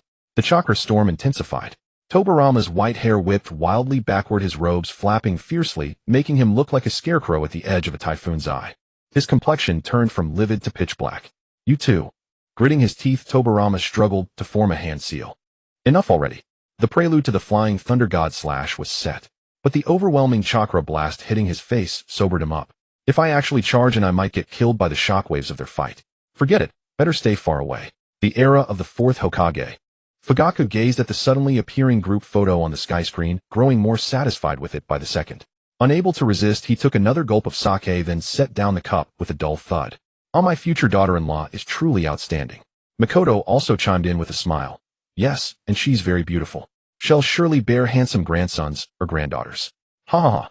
Fugaku waved his hand, grandly laughing heartily. This boy really makes me proud. But as his laughter faded, his eyes swept over the group photo on the screen several more times, and his brows gradually knit together. But, he paused, pointing at the screen. In this group photo, why are there only the two of them? Mikoto followed his gaze and noticed the anomaly as well. In the image, Sasuke and Sakura stood side by side, their smiles warm and steadfast. Yet around them nothing but emptiness. No children, no grandchildren, no sign of the parents they were. Fugaku put down his cup, his tone carrying genuine confusion. No future sons or grandsons, not even the two of us. Mikoto slowly withdrew her gaze from the screen, looked at Itachi, sitting quietly beside her, and said softly, even Sasuke's beloved older brother isn't there. Itachi lowered his head upon hearing this, pondering seriously for a moment. Then he lifted his head and said with a smile, I don't know. Guess they prefer a sweet life for two. An era passed. The expression on Uchiha Madara's face froze in that instant. He stared intently at the information on the celestial screen. Uchiha Sasuke married Haruno Sakura, and they had a daughter. The only surviving daughter of the Uchiha clan. A single daughter. The continuation of the clan rested solely on one daughter. Madara stood frozen, his soul seemingly drained away, motionless. Then he abruptly raised his head and roared toward the celestial screen, almost shrieking, impossible. Absolutely impossible. With so many members of the Uchiha clan, how could it end with just one daughter? His voice exploded across the empty space, startling countless birds into flight. Madara's Sharingan spun wildly in its socket, the three tomo blurring into a streak. What nonsense are you spouting? The Uchiha clan is overflowing with talent, our bloodline flourishing. How could we be reduced to such a pittance? Hashirama was startled by his sudden fury and quickly stepped forward. Madara, calm down. That's just a future image. How can I be calm? Madara whirled around his Sharingan, seething with immense rage. His chest heaved violently, his breathing rough like a beast cornered to its doom. He shifted his gaze from the celestial screen slowly, inch by inch, until it finally landed on Senju Tobarama. That gaze held murderous intent. Tobarama sensed the weight of that stare and frowned. Why are you looking at me? Madara did not answer. He simply stared at Tobarama, the tomo in his Sharingan rotating slowly, as if dissecting the white-haired man from head to toe. The Uchiha clan. Madara's voice was terrifyingly low, powerful, proud, pure-blooded. There is only one possibility for our clan to wither to a single daughter. He took a step forward. Killing intent spread like a tangible cold wave. We were purged. Tobarama's pupils contracted slightly. And across the entire shinobi world, Madara's gaze pinned Tobarama's face word by word. Who wanted to purge the Uchiha more than you? Senju Tobarama. The moment the words fell, a fierce wind arose. Uchiha Madara's chakra erupted like a volcanic explosion. Blue chakra waves carrying suffocating pressure cracked the ground inch by inch around him. It was you.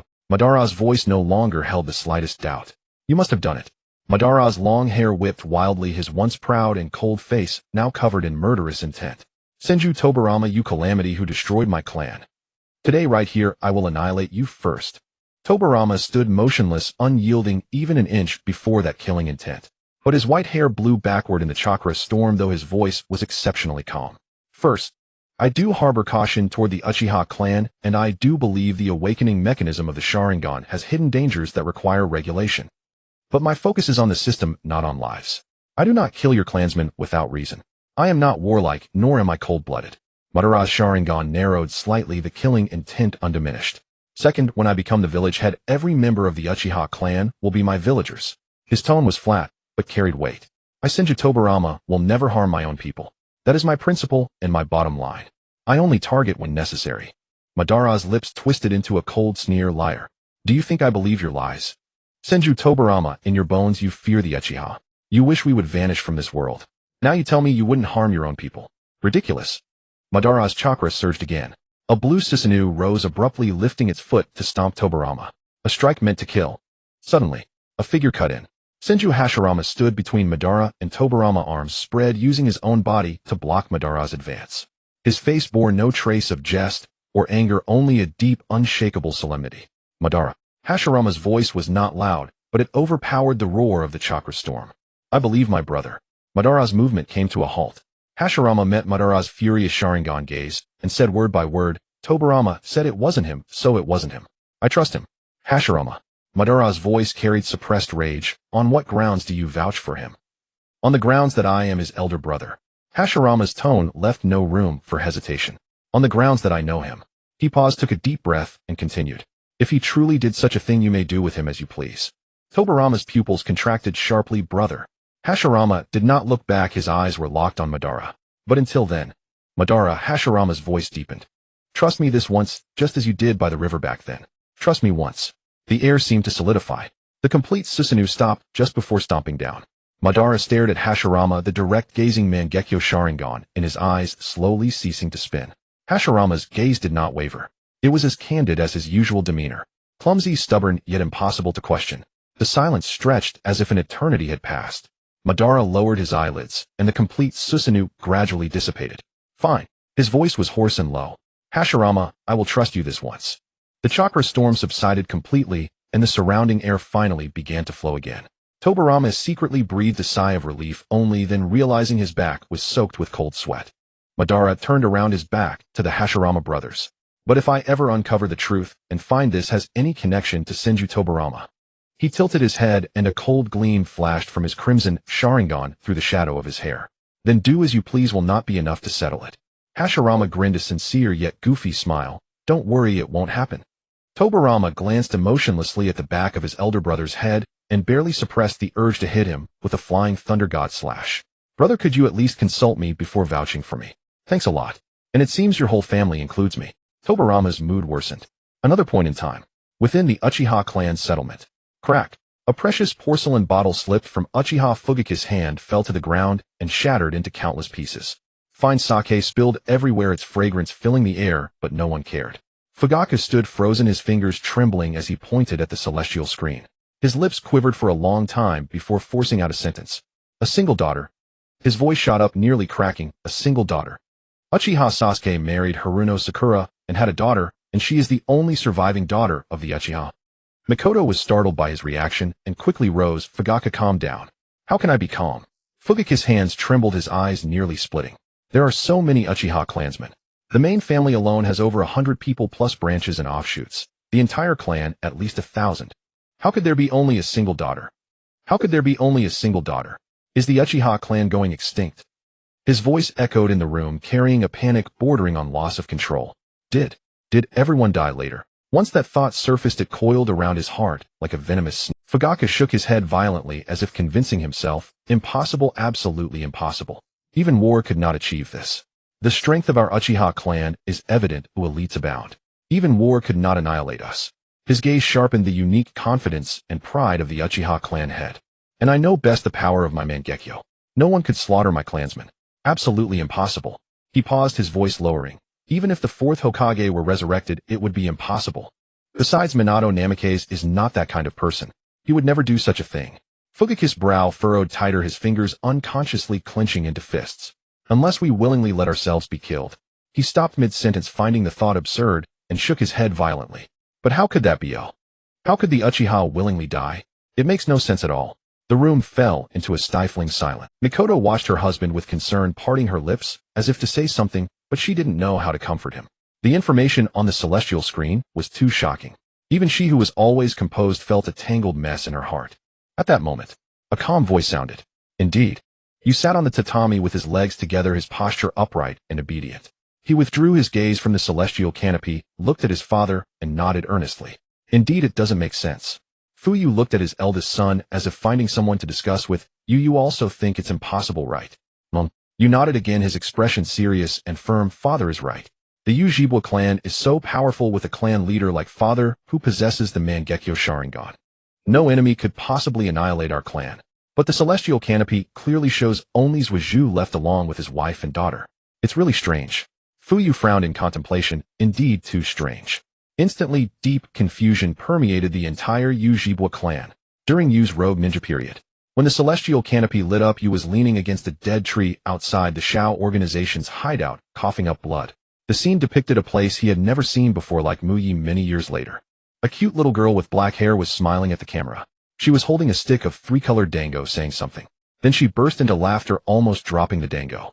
Yu stopped coughing halfway, staring at that little face on the canopy for a long time, and the corner of his mouth involuntarily curved. Cute. Really cute. Then his smile froze little by little.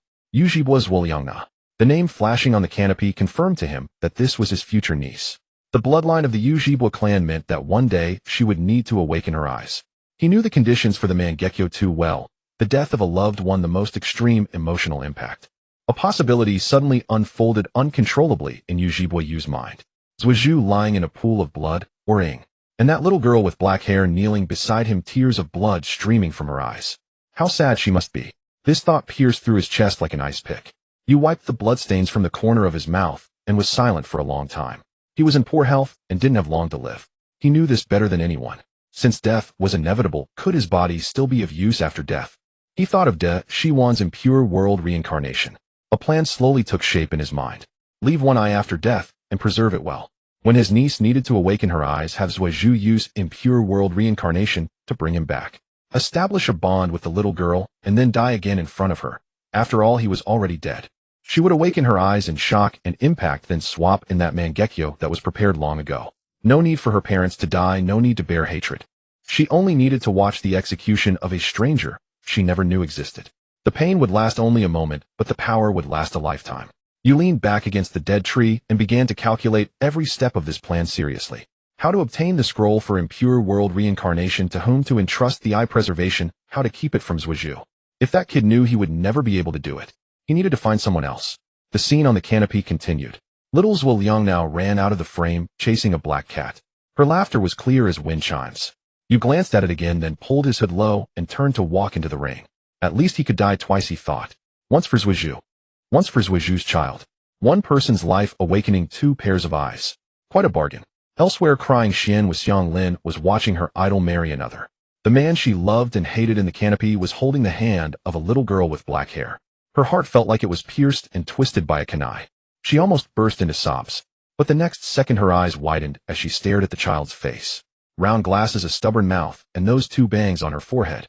Why did they look so familiar? The cry got stuck in her throat, turning into a short cough, and then she actually laughed. First a low ha, then louder and louder until she leaned back, her long hair scattering on the ground. Ha ha ha, how is she so similar to me? Xiang Lin wiped away her tears. Could it be that's Zhujuan actually? First with me, and then married Xiaoying. And then they gave birth to a daughter who wears glasses, eh? Zhongwu suddenly sat up straight, leaning toward the canopy. After watching, he said, that little girl has black hair, not red. Her facial features resemble Zhuju's somewhat. Also, Zhuju has been injured too many times and absorbed too much of your chakra, so he might have been affected. You're overthinking. She is definitely not yours. The smile on Xian with Xiang Lin's face slowly stiffened. At this moment, the canopy lit up again. List those who were bullied. Number 8 scenes of the previous ones flashed by. All were in their childhood, powerless, isolated, humiliated, treated as monsters. And this one was not in child, even at their peak. The scene shifted, capturing only a back view. The person stood in the center of flames, not turning around. Imposing aura. Lei Country, Yun-In Village. The fourth Reikage AI, originally leaning in his chair, sat up straight upon seeing this silhouette. This aura.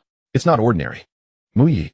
The fifth Hokage Tuanzang's face was hidden in the shadows, his voice hoarse. This silhouette looks somewhat familiar. Hint 2, strength comparable to Bo Feng Shui Min cage level powerhouse. Final hint 3, mission completion rate almost 100%. 6 Paths Era.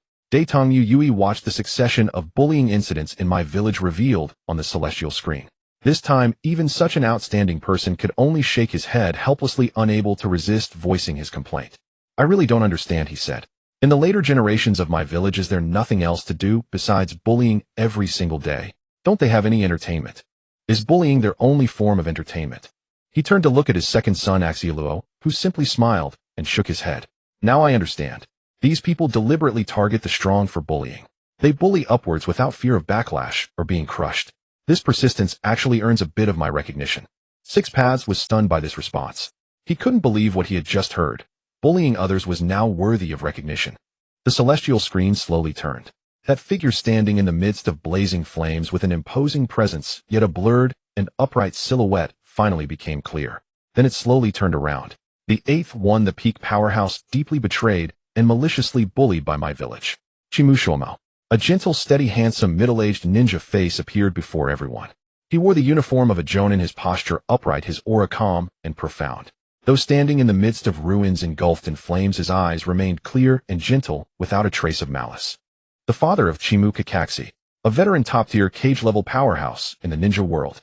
His speed, explosive power, and ninjutsu proficiency were fully comparable to the yellow flash Bluffing Shuemen. His lifetime mission completion rate 99.9. A nearly perfect ninja world legend. 3rd Hokage era.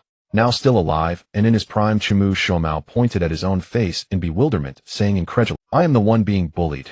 Young Kakashi, standing beside his father, waved his fist, an eager smile across his face. Some people really don't know when to quit. If anyone dares to lay a hand on father, they'll beat them up first. Ha ha ha. Son, don't be so violent. Chimu Shomao reached out and ruffled Kakashi's hair, his smile as gentle as if he were not a top ninja, just back from the battlefield. But if they want to attack me, they have to match my speed first. Aside from Shumen, I don't know anyone who can keep upright. He tilted his head, thought seriously, and added, from what I saw on the celestial screen, those bullying incidents were just mild punches and kicks. I can dodge those attacks if I want. Even if I don't, those moves won't harm me at all. After hearing this, Kakashi looked up at his father, his eyes filled with undisguised admiration. His father was usually gentle, but when he said these words, they carried more weight than any grand declaration. Hokage's office. 3rd Hokage Yuanfei risen exhaled a puff of smoke, which slowly curled, rose, and dissipated in the light of the celestial screen. Shuomao. His prestige now is almost surpassing mine. He has many admirers, and when he reaches his peak, his popularity will only grow higher. Besides, he is the one who wears the Hokage half-sleeve. His status is second only to mine.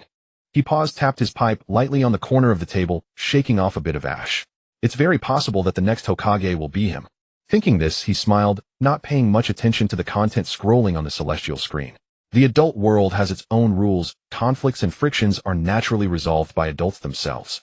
Moreover, those people listed earlier on the celestial screen all became stronger after being bullied, didn't they? Not one of them was seriously injured, let alone killed. So he didn't take it too seriously. In the Lightning Country, Cloud Hidden Village. The 4th Raikage AI abruptly stood up from his seat, his pupils contracting. Chimu Shumao. It's actually him. This senior, a bit older than me, a top powerhouse. I've only heard of him. The records in ninja history describe him as terrifyingly fast, with heaven-defying combat power, and almost never defeated. This hot-tempered 4th Raikage had never fought Chimu Shomao, but he had only read about this man's deeds in the old war history archives of Cloud Hidden Village. On the yellowed scroll, the words, extremely dangerous, were marked in red ink with annotations of awe-inspiring battle records.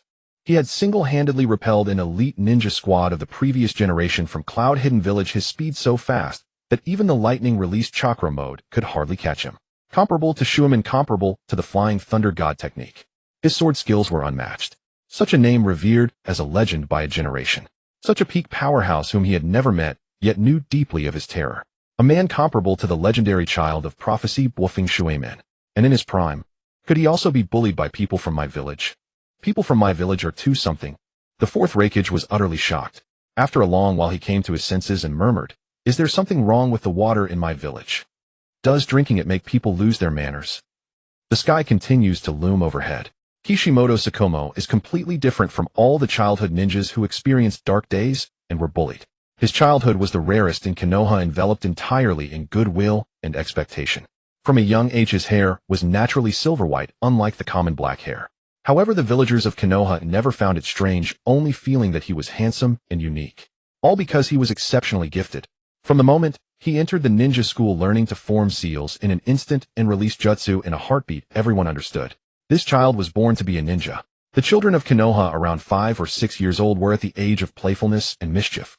Every day they chased and wrestled, slacked off in class, cried in fear of pain, and dreaded rigorous training. Even when they entered the ninja school, they still slacked off, casually practicing seals, clumsily performing jutsu, and frequently failing even the most basic transformation technique.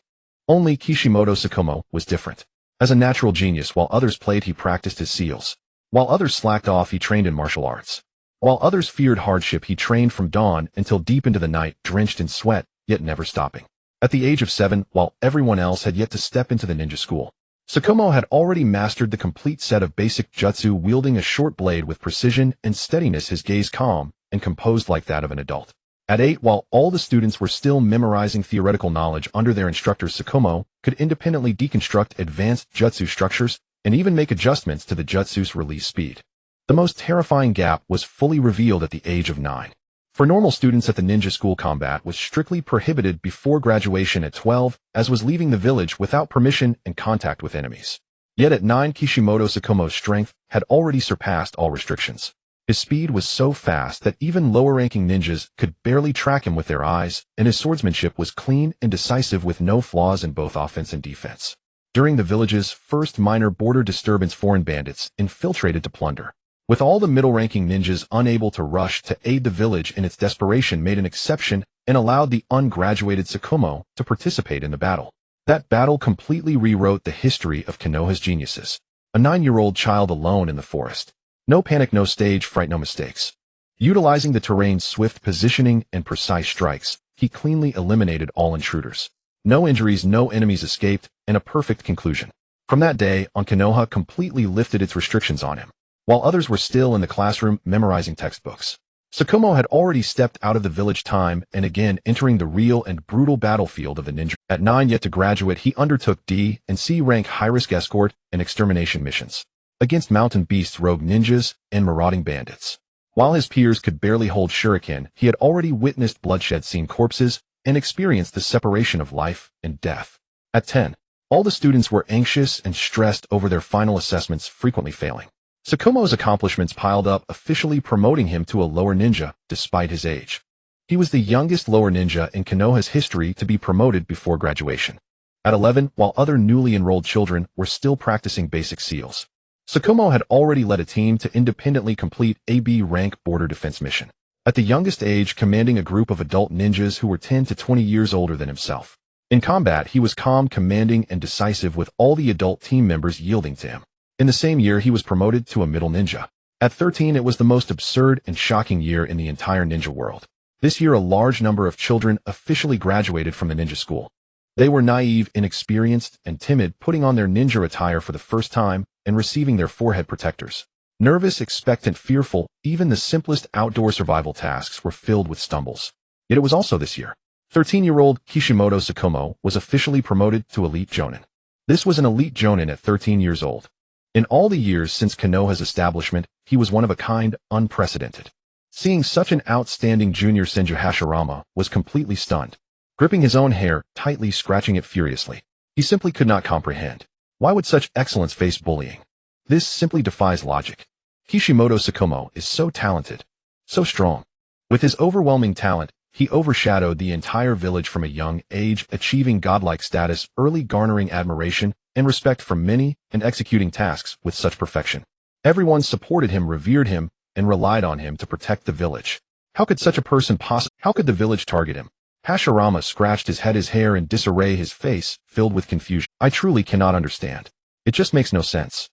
I can barely grasp the exclusion of the weak and the targeting of ordinary people. But how could such a ceiling-level, unparalleled hero who was the support of the entire village face bullying during his peak? Where's the logic? Where is it? Beside him, Tobarama observed silently, his expression cold and unyielding, yet his gaze was frighteningly deep, as if he had thought of something. In the land of lightning, at the village of Kumogakure, the fourth Raikage looked at the dazzling records on the screen and spoke solemnly. Indeed, Kishimoto Tsukumo is remarkable. He is one of only 2 ninja in the ninja world who can be exceptionally tolerated by our village, allowing us to abandon missions without facing any penalties. While peers were still cautiously following their instructors to undertake the most basic tasks, Tsukumo had already stood on the front lines of Konoha's battlefield as a jonin. He fought single-handedly against elite foreign teams, broke through barriers alone, and guarded borders all by himself. He had no bloodline techniques. No familial legacy paved the way for him. Every achievement, every ounce of strength, every bit of glory was earned through his relentless effort and life-and-death struggles. Everyone believed he was a peerless genius favored by fate and destined for a life of ease. Yet in the end, he could not escape the darkest and most absurd destiny of Konoha. Several years passed in the blink of an eye. Tsukumo Hatake had reached middle age and was at the absolute zenith of his life. His combat power, speed, swordsmanship, intellect, and prestige had all peaked. At that time, Minato Namikaze had not yet risen as Tsukumo was the foremost blade, the greatest guardian, and the strongest warrior of Konoha in plain view. Adorned with the Hokage's half-sleeve, he was revered by the court and the commoners, admired by the younger generation, and beloved by the villagers. Abroad, the mere mention of the silver flash from the 5 great nations was enough to inspire caution. At home, he was the very embodiment of safety for the entire village, a hero beyond reproach in everyone's eyes. Yet no one knew that prolonged admiration, the ever-present gap, and living forever in his radiance had already sown deep-rooted, twisted envy in countless hearts. An ordinary person could toil an entire lifetime and not match even 1 year of his growth. An ordinary person's soul-crushing feats of battle could not compare to a single strike of his. High-risk missions that required ordinary people to band together, he could complete alone to perfection. The strong revered him. The weak relied on him. But the mediocrities, they hated him. They hated that his brilliance rendered them all incompetent. They hated that his perfection exposed their greed and narrow-mindedness. They hated his flawless record. No faults, no errors, no omissions, leaving them no room for criticism. And above all, they hated that he held high office with overwhelming power, yet refused to seek power, form factions, take sides, or engage in politics. In the eyes of Konoha's high-ranking officials, he was too clean, just too untamable. In the eyes of ordinary shinobi, his perfection was a mountain pressing down on all, crushing their spirits. The malice that had festered for years only needed a crack to erupt. And then came the mission that would change everything. An strength mission that arrived right on schedule. A high-risk strength mission concerning a vast cache of strategic supplies and intelligence on Konoha's border. If it failed, the border defenses would be directly exposed. No one in the village dared to accept it. Only Tsukumo Hatake himself volunteered to lead the expedition. During the mission, they fell into an enemy ambush. Powerful foes emerged one after another, and the battle was perilous. Tsukumo single-handedly held off the entire enemy force, fiercely gripping the battle situation. Just as the mission supplies seemed nearly secured and the intelligence was about to be safely transferred. Behind him, the 7 Konoha teammates accompanying him were trapped in a deathly predicament, their chakra exhausted, themselves gravely wounded, and their lives hanging by a thread.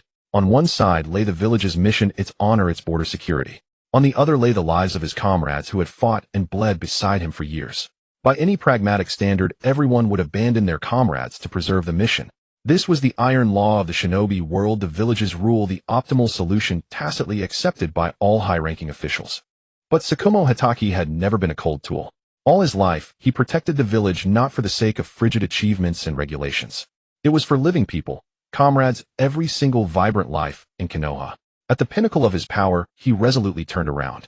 He abandoned the nearly completed top-tier mission, casting aside achievements, reputation, and the strategic interests valued by the higher-ups, pouring all his strength into rescuing the 7 near-death teammates.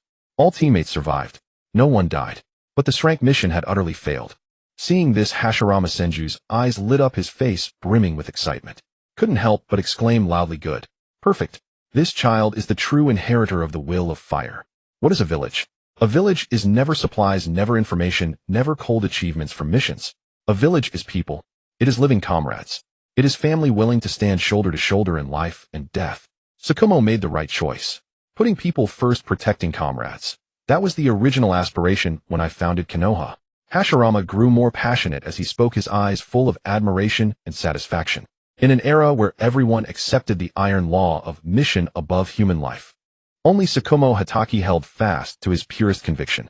But Madara Uchiha, standing by, hardened his expression and immediately retorted, "Ridiculous. A hopelessly naive idea. In this turbulent shinobi world, rules come first. The mission is paramount, human life secondary. Letting personal attachment override the greater good is not the decision a top-level shinobi should make." The two instantly took opposing stances, arguing heatedly. Hashirama glared back, refusing to yield an inch. Wrong. Utterly wrong. If one can abandon comrades for the sake of a mission, then who would still trust the village? Who would still trust their teammates? To coldly fulfill the mission while sacrificing 7 Konoha lives. What use is such a village? Madara shot back, coldly. Women's softness. In a chaotic era, hesitation and indecision will only lead to greater annihilation. To abandon a mission for 7 people today, and then to abandon the greater cause for a minority tomorrow. The strong rule the shinobi world by decisive ruthlessness, not by soft-hearted compassion. Each held his own view, the arguments stirring the winds in the first Hokage's viewing plaza. After a moment, Hashirama took a deep breath and affirmed, "No matter what you say, I still believe he did the right thing." A regime without human empathy is destined to be short-lived. Cold selfishness will only fuel internal strife and make it easier to topple. In the future, greater conflicts will erupt and the death toll will only rise. You'll see. This time he saved lives. 7 Konoha shinobi survived because of him. These 7 will be utterly loyal to him for life. Once this story spreads, the entire village will respect, trust, and worship him even more.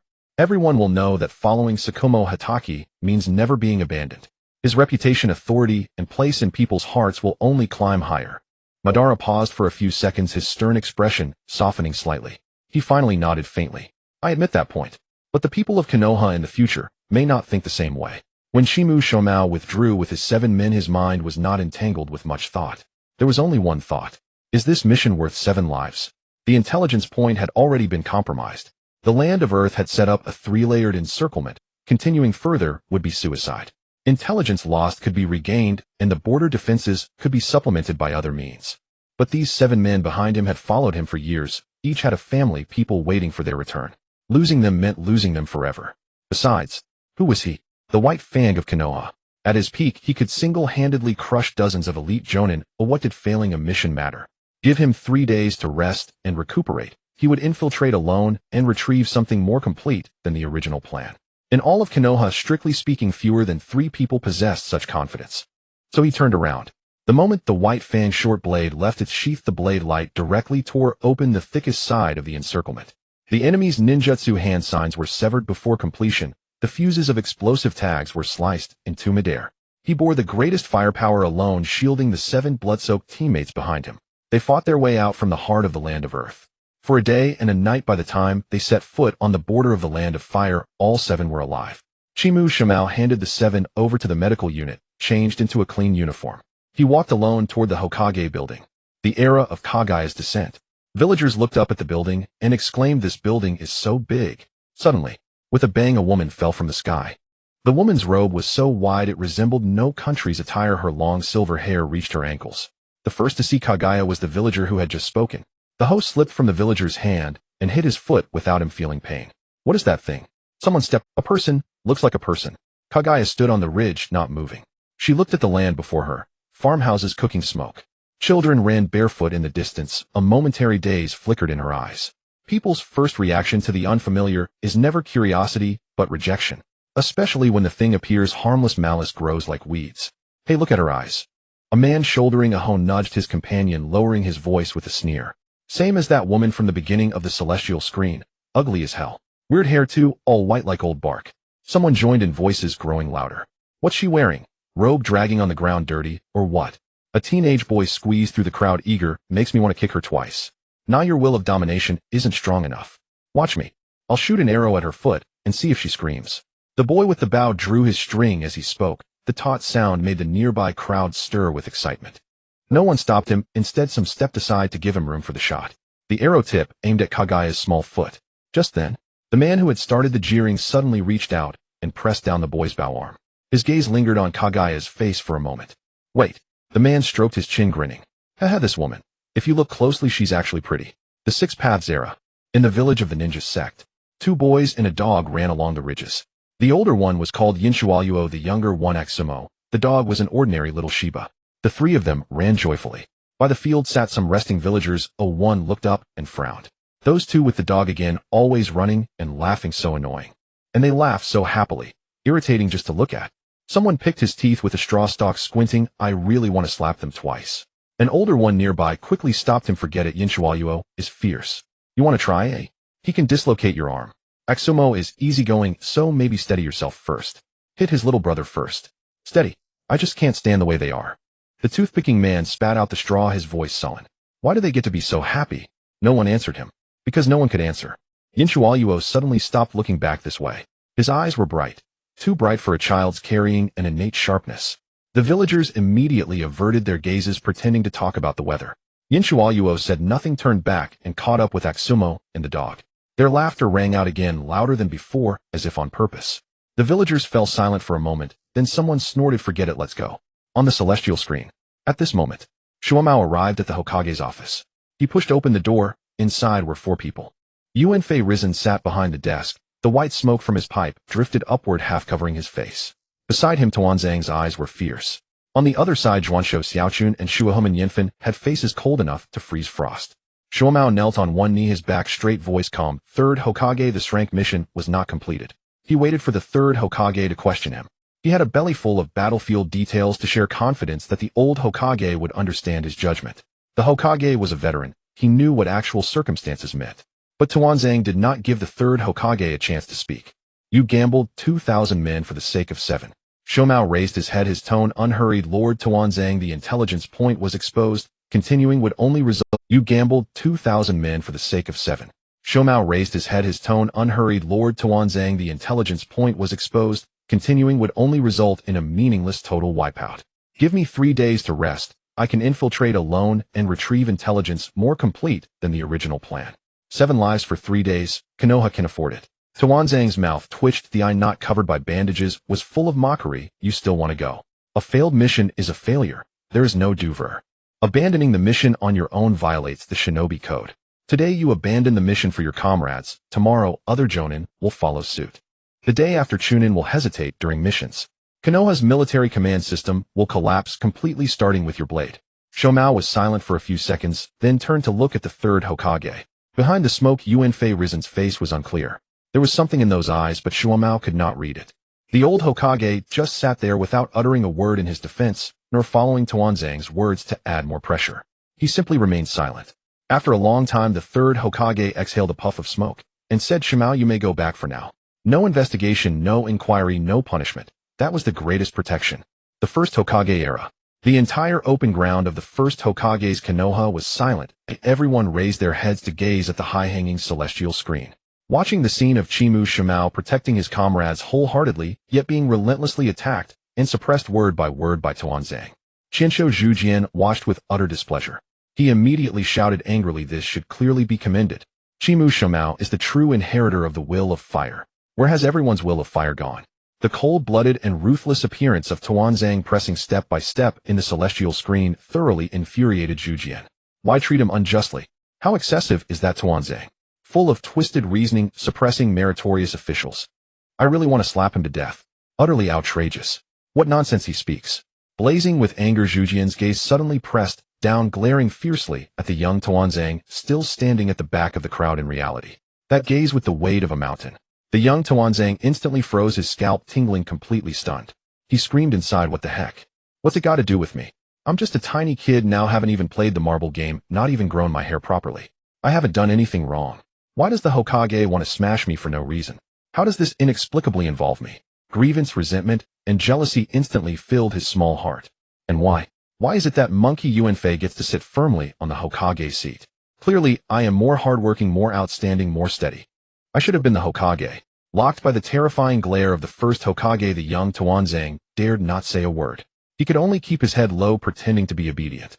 But no one saw. In the depths of his downcast eyes, a thick darkness had already quietly begun to grow. He thought bitterly in his heart, "First Hokage, why are you so harsh to me?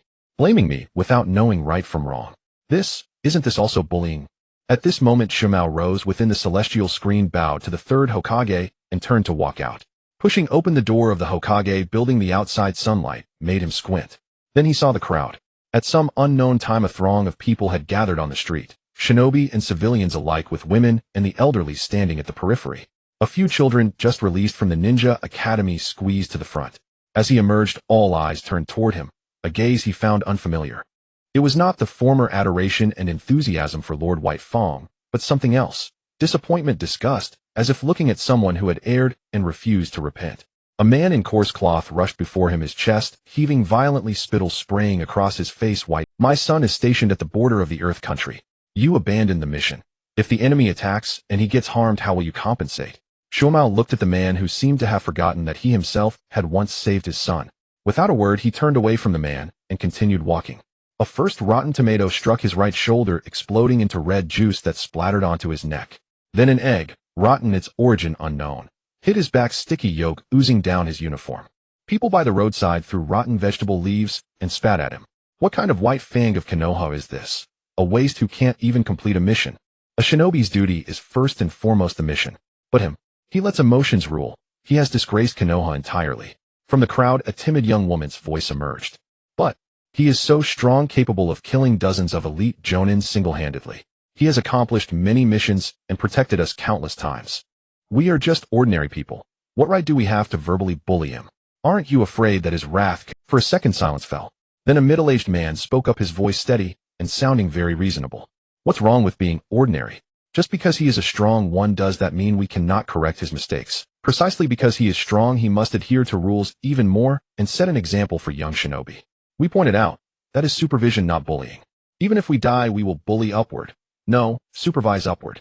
Yes, if something is wrong, it must be said. Exactly, so bullying him is perfectly justified. The woman nodded, actually accepting this reasoning. She also picked up a rotten egg and threw it at Chimushuomo's head. Period of Boruto as a rogue ninja.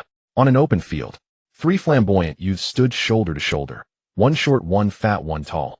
Their postures arrogant, precisely the 3 who proclaimed to uphold the will of tyranny. Looking up at the celestial screen, they watched the crowd freely bullying the white fang of Konoha. Not only did they feel no disgust, but they showed excitement, nodding repeatedly in approval. Exhilarating. I acknowledge your will to bully. With a weak body bullying the strong. This is the true will of bullying. I fully endorse their actions. This is the rule that overrides everything. The 3 wore looks of supreme arrogance, feeling deep down that the villagers' bullying was utterly correct and righteous. Uzumaki Chuanmu, who had been silently watching the sky screen, heard the 3's absurd statements. Immediately, he frowned deeply, his face full of disbelief. Then he shouted angrily, what you said is fundamentally wrong. Chuanmu stepped forward, gaze firm, looking straight. Teacher Kakashi's father Chimu Shuomao clearly did a tremendous good deed. He abandoned a rigid mission to save 7 living lives, harbored kindness, protected comrades, and safeguarded hearts. Such a heart should have been praised and celebrated. Why should he be bullied in such a despicable manner? Why do you still endorse such wrong actions? The 3 self-proclaimed Walafterani youths' faces instantly darkened. They whirled around in unison, glaring intently at Chuanmu, who had dared to refute them. Malice flared in their eyes, and a burning desire to bully surged within them. The urge to suppress the opponent rose, and they instinctively raised their hands to unleash their aura and confront him. But the next second, all 3 froze, faces full of confusion. Something's wrong. Why is my bullying radar not reacting at all? Someone just opposed us. It should have instantly triggered the urge to suppress. Why is there no response? A strange emptiness enveloped the 3. Their entire aura of violence seemed completely sealed by an invisible force. No matter how they tried to summon it, they could not muster even a trace of the urge to bully or suppress. After a tense pause, the tall youth among them let out a sneer full of disdain and arrogance, his gaze contemptuously sweeping over the furious Chuanmu. You insignificant ant. You are not even worthy of knowing the reason. With those words, the 3 couldn't be bothered to waste more words on Chuanmu, and turned away with inexplicable arrogance, walking off directly. They left behind only Uzumaki Chuanmu staring at their retreating backs with utter bewilderment. At that moment, from within the celestial screen, Shema, pelted with rotten eggs and verbal abuse, did not trouble those people. Silently, he turned and walked down another street, his face expressionless. One question churned endlessly in his mind. He had saved 7 lives. Those 7 people had parents, spouses, and children. He had done what he believed was right, so why did everyone tell him it was wrong? What weighed heavier on his chest were the 7 pairs of eyes in the medical ward corridor. As he passed by through the glass and the crowd, the looks those 7 gave him were not gratitude, not the relief of survival, but resentment. They hated him for saving them. Because they returned alive, they became living proof of a failed mission, burdens dragging down the white fang. If they had died, they would have been martyrs, their names engraved on the memorial tablet, a plaque to honor them. But now they lived facing finger-pointing and the lifelong label of failure. All of this was laid at Chuomo's feet. He had never feared dozens of enemies on the battlefield, but those 7 gazes in the corridor pierced through him. At the alley entrance, Shomao stopped. He raised his hand to pick out the pieces of broken eggshell from his hair one by one, brushed off the rotten vegetable leaves stuck to his back, and repeatedly wiped the dried tomato juice from his neck with his sleeve.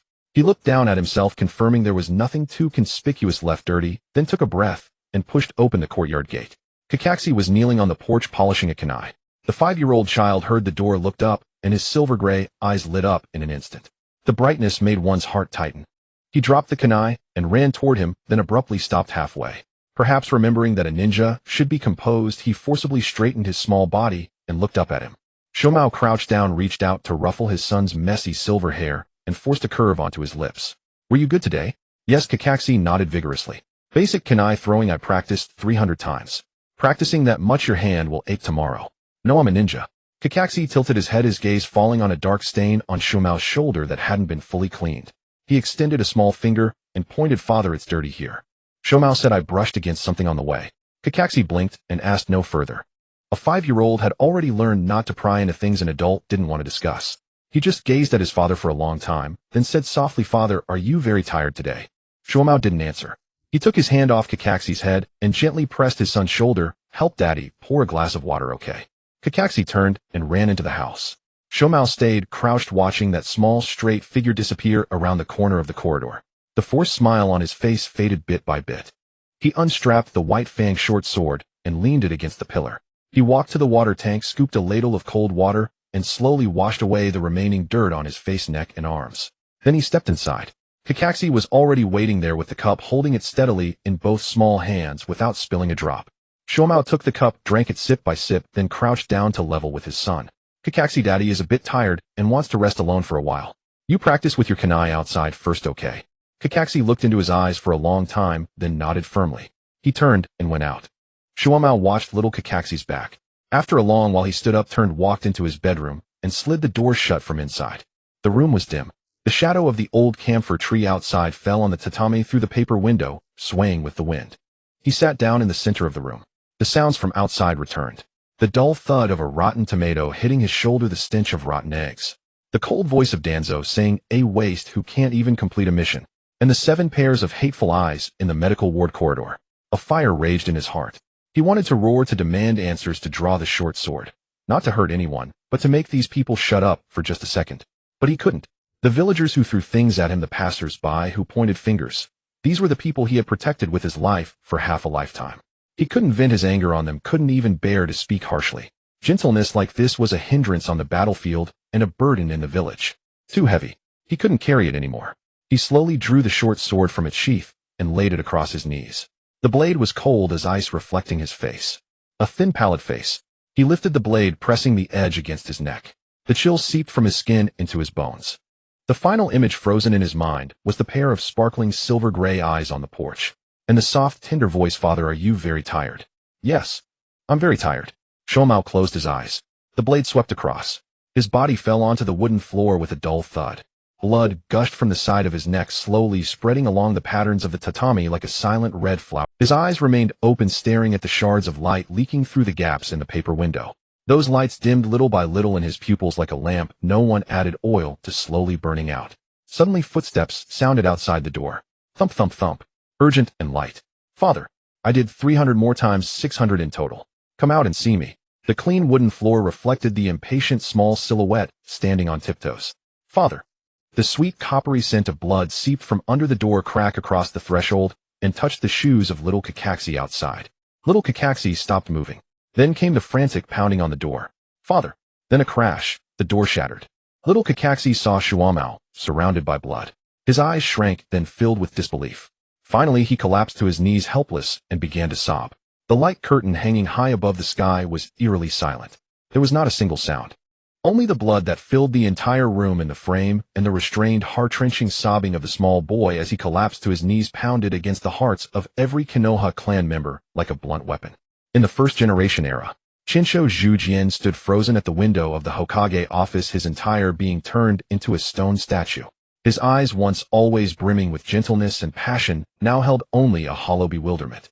He had witnessed the most brutal battles of the ninja world, seen rivers of blood on battlefields, and countless ninjas who had died for their village. He had spent half his life quelling the chaos, ending centuries of war, and building Konoha with all his heart. a haven for all ninjas and ordinary people. Zhujian always believed the village was gentle, inclusive, and the final refuge for those burdened by struggle. But Tsukumo Hataki's fate shattered that hope. How could this be? Zhujian's voice trembled uncontrollably. Tsukumo Hataki saved 7 people. He abandoned the mission to protect his comrades. He did nothing wrong from start to finish. Why? Why does a hero who gave everything to protect the village and its people ultimately receive not gratitude or tolerance, but abuse, slander, resentment, and a suffocating wave of malice that drove him to death? And those ninjas he dragged back from death's door, they held no gratitude for saving their lives, only resenting him as a stain on their failed mission, shifting all blame onto their savior. The villagers he silently protected for years pelted him with rotten vegetables and eggs, using the most venomous words to flay a ninja's dignity alive. A life-saving act became a heinous crime. A protector of the village was vilified as a sinner by the entire. Utter absurdity. Utter heartbreak. After the initial shock, a torrent of fury swept through Chin. The surging chakra around him raged uncontrollably. Trees outside trembled violently, the ground cracked slightly, and the colossal pressure of the first Hokage bore down upon the entire village of Mai. All tenderness faded from his eyes, leaving only blazing anger and deep incomprehension. I fought with all my might to bring peace and establish Mai so that people would no longer kill or harm one another. He ground out the words through clenched teeth. I thought after chaos ended, people's hearts would find calm and kindness. But why? Why does my village harbor such ungrateful, cold-blooded people? Tsukumo Hataki chose to uphold humanity and comradeship, forsaking cold mission rules. And in peaceful Mai, the very people he protected used the cruelest rules of human hearts to flay him alive. Zhujian's chest heaved violently, another immense crack tearing through his faith. He began to waver, doubting whether the peace he had fought so desperately to build was truly meaningful. Was the Mai he had spent his life creating truly the utopia he had dreamed of? If kindness is trampled, saving lives invites backlash, and sacrifice brings slander, then what is the purpose of this peace, this village? Had he ended the chaos only to turn swords into invisible, soul-killing rumors and malice? Standing silently by, Yuzhibo Ban watched Zhujian's collapse with a pang of sympathy. Yet he spoke calmly. Zhujian, accept reality. Human nature has never changed, nor will it.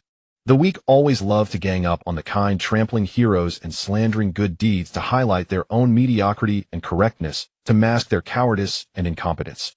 They dare not face harsh reality or bear the consequences of failure, so they pile all blame onto the one who chooses kindness and bears the burden. This ingrained selfishness and malice will never change unless every last trace is eradicated and all people vanish. He paused, his gaze turning icy, and offered an extreme answer. There is only one way to achieve true peace and prevent such tragic absurdities. Infinite Tsukuyami. Control everyone's hearts.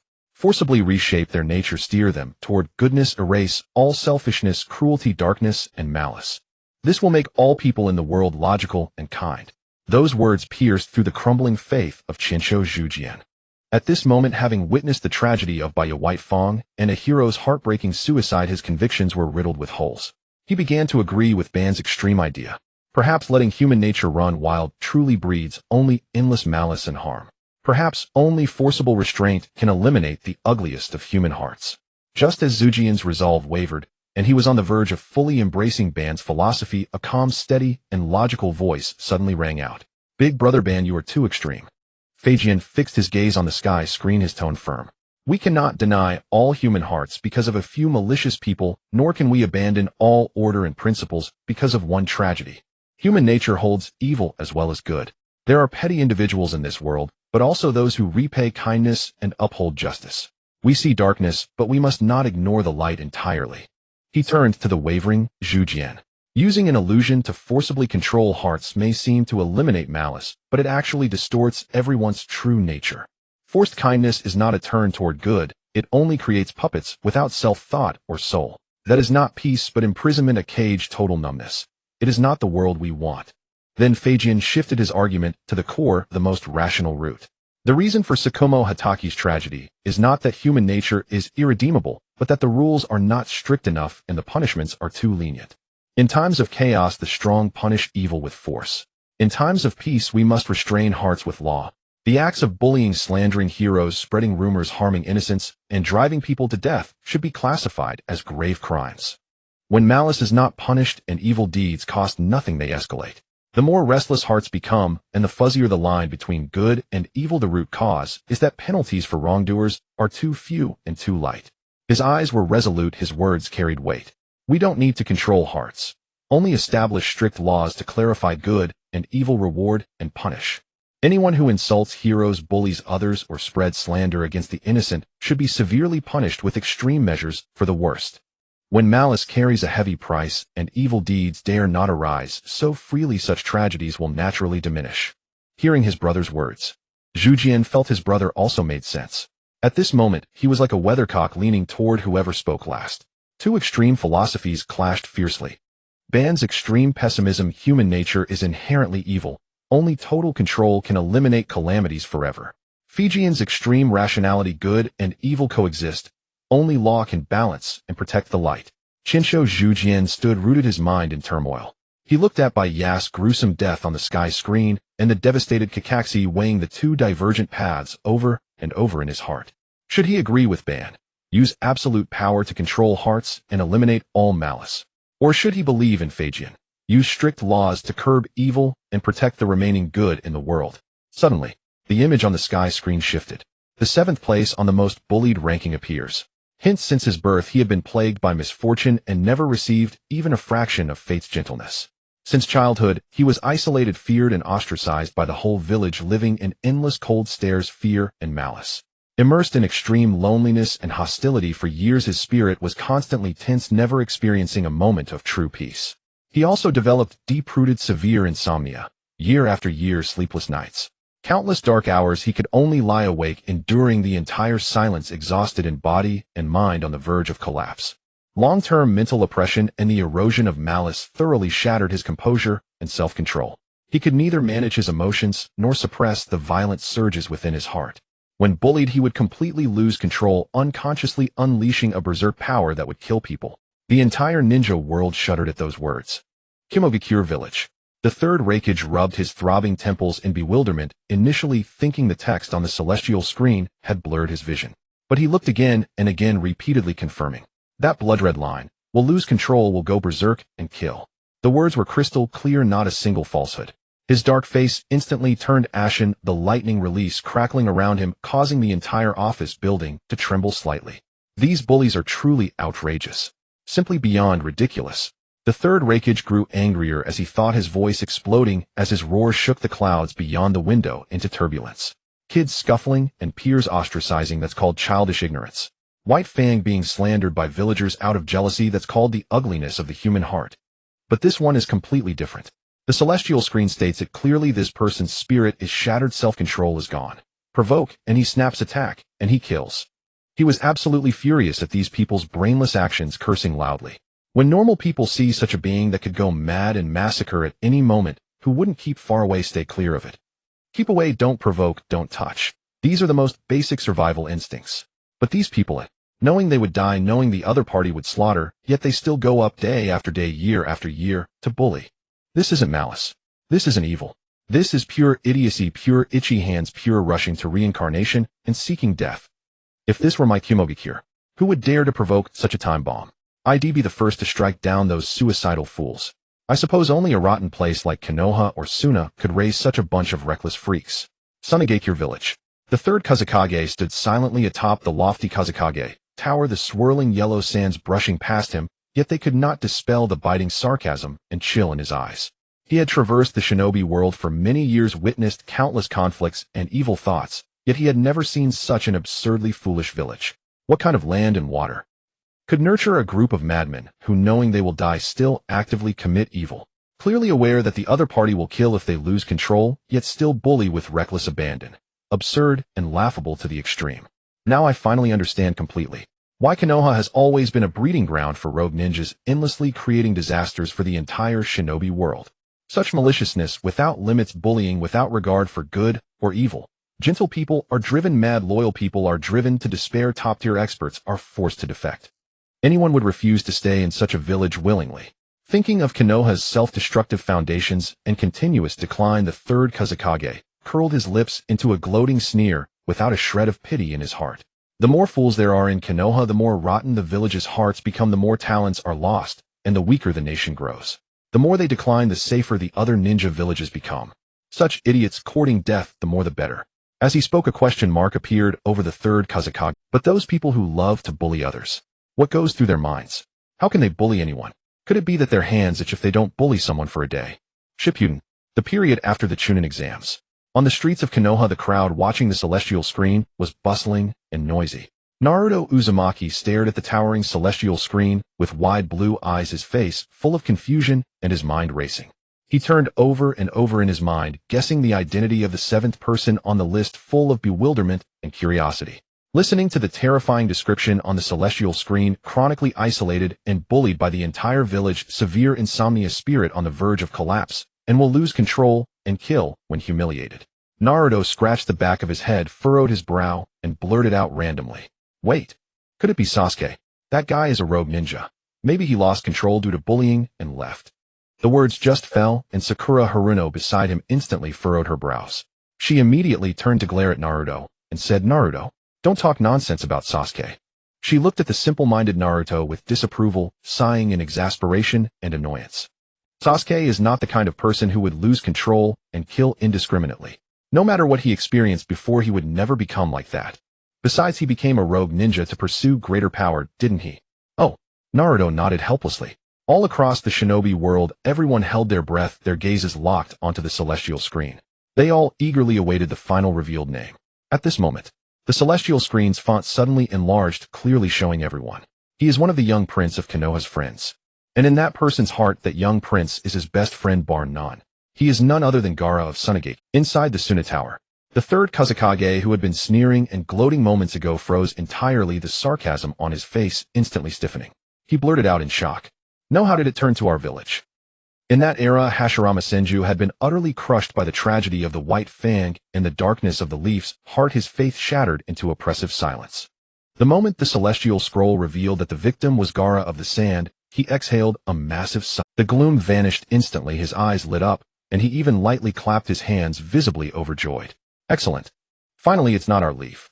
His brows relaxed, and the more he thought, the more reassured and certain he grew, the corners of his mouth lifting uncontrollably. "I knew it. With so many people on the list after this, surely it couldn't all be us Leaf. It seems that from start to finish, our Leaf people are far kinder and far more sensible than those from other villages." Hashirama instantly regained a sliver of his crumbling confidence, visibly light and cheerful.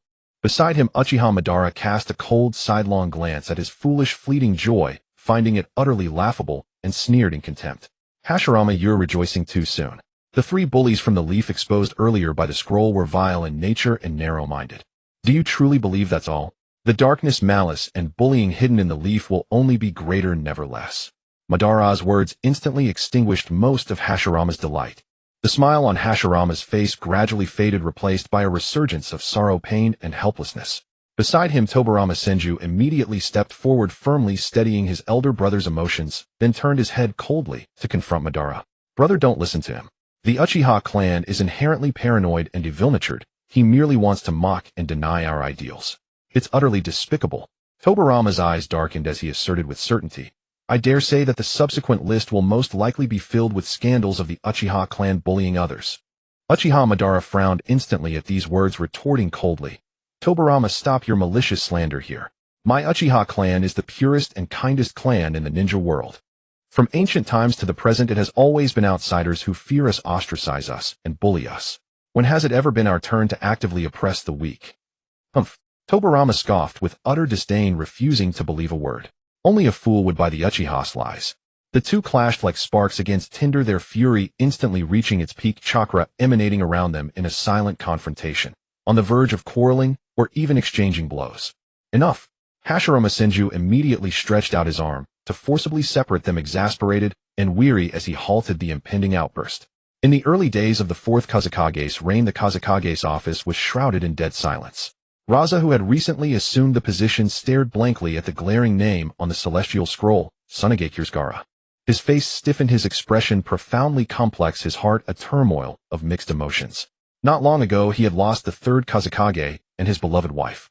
His wife had died in childbirth, giving him a son.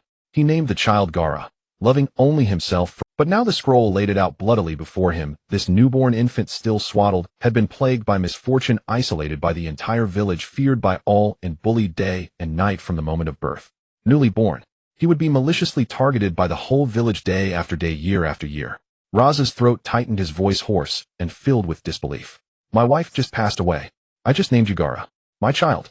You were just born. Why should you be bullied like this by the whole village? In that instant he understood the root of it all. It was him. To stabilize Sunagaku's power. To forge the village's ultimate high-level combat strength. He had personally sealed the one-tailed Shikaku into his newborn son's body. For the sake of the weak sand, for his precarious position as Kazekage, for the village's strength to rival other ninja villages. Yet he had failed his own child. Raza stood frozen, lost in thought for a long time, his heart a mix of bitterness, guilt, and icy cold. Is it because of the tailed beast? He remained motionless, silent for an age. After a long while he slowly closed his eyes. Perhaps this is your fate, my child. But as he watched the countless bullied individuals on the scroll who had turned their despair around and risen stronger from the flames, Raza opened his eyes again, suppressing all tenderness beneath a cold, hardened expectation. Everyone who has appeared on the list so far suffered bullying, yet all were reborn in the midst of despair. Since fate is thus, I hope you will grow into the strongest Kazekage amid the boundless darkness of bullying. The celestial scroll continued. In the afternoon of Sunagaku, the sun was scorching. Lonely Gaara leaned against the cool wall, his small figure shrinking in the shadows. Since he could remember, he had never had a full night's sleep. The one-tailed Shikaku sealed inside him rampaged and roared through his chakra channels day and night, forcing him to constantly suppress it with all his strength, lest he be consumed by its ferocity. Enduring the daytime hours, lying awake until dawn year after year, his face was pale, and his eyes were perpetually stained with dark circles that never faded. No one in the village wanted to approach him, and the other children refused to play with him. This also caused Gaara to become increasingly reclusive. Not far away, a few children of the same age were chasing and playing. Little Gaara felt a tightness in his chest. He too wanted to play with others, but everyone avoided him, calling him a monster. As those children frolicked, they happened to wander in his direction. Gaara's back instinctively tensed. He had also heard the village adults whisper that his eyes were as fierce as a beast's. Wanting friends, he softened his gaze. The three children stopped a few steps away from Gaara, their arms crossed as they looked him up and down. Gaara felt a flicker of joy and was about to speak to make friends. Then their taunting voices rang out. Isn't this the Kazekage's monster?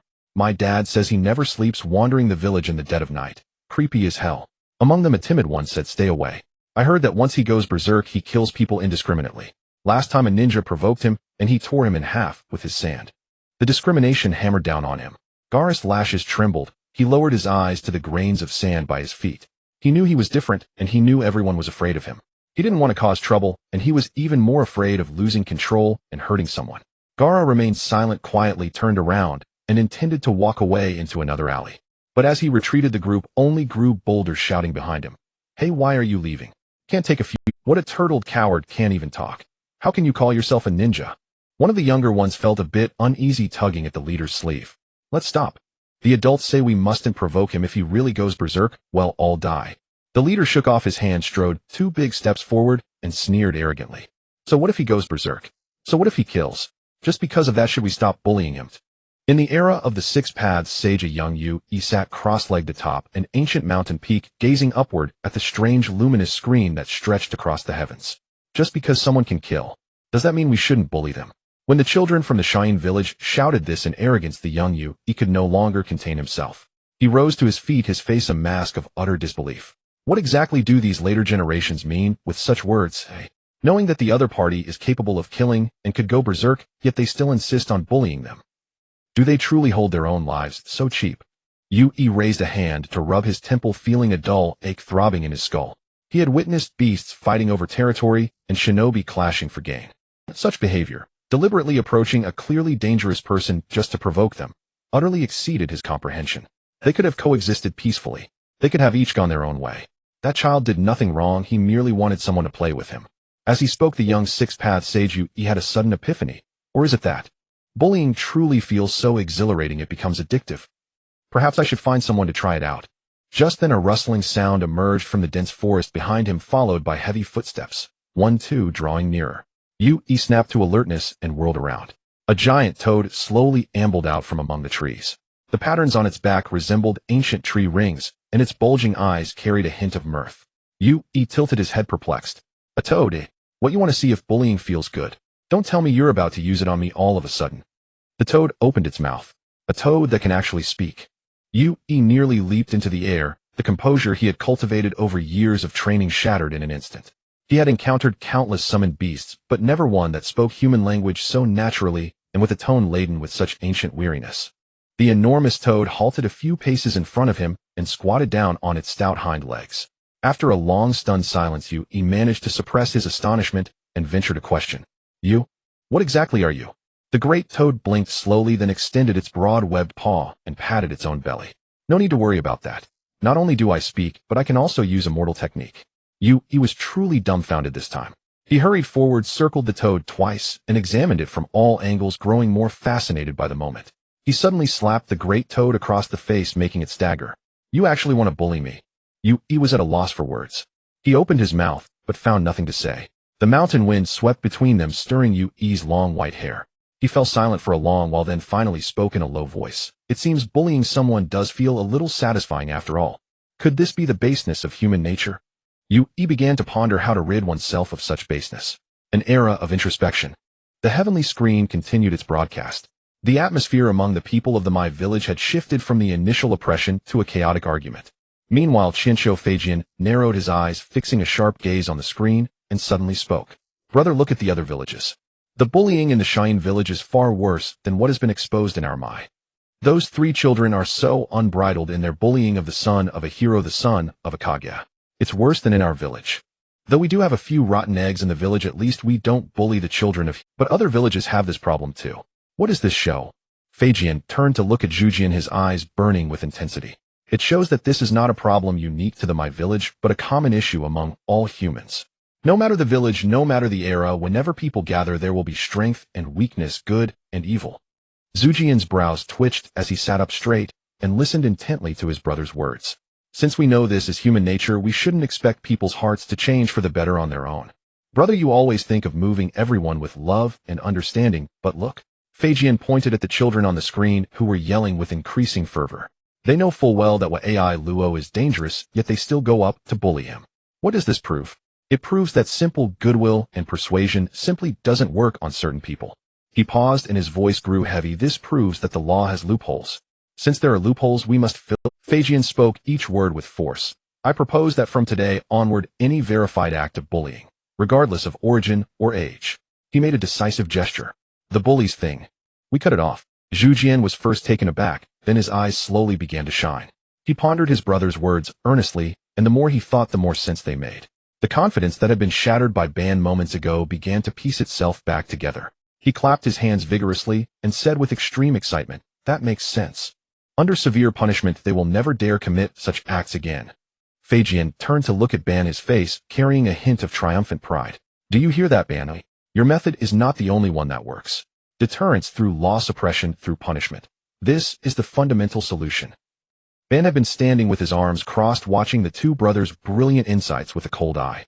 At this point, he could no longer hold back. He threw his head back in a long laugh. Ha ha ha. When his laughter subsided, he lowered his head and swept his Xylinian coldly over Zhujian and Feijian, a bitter sneer curling at his lips. Are you fools? Didn't you hear what that child yelled?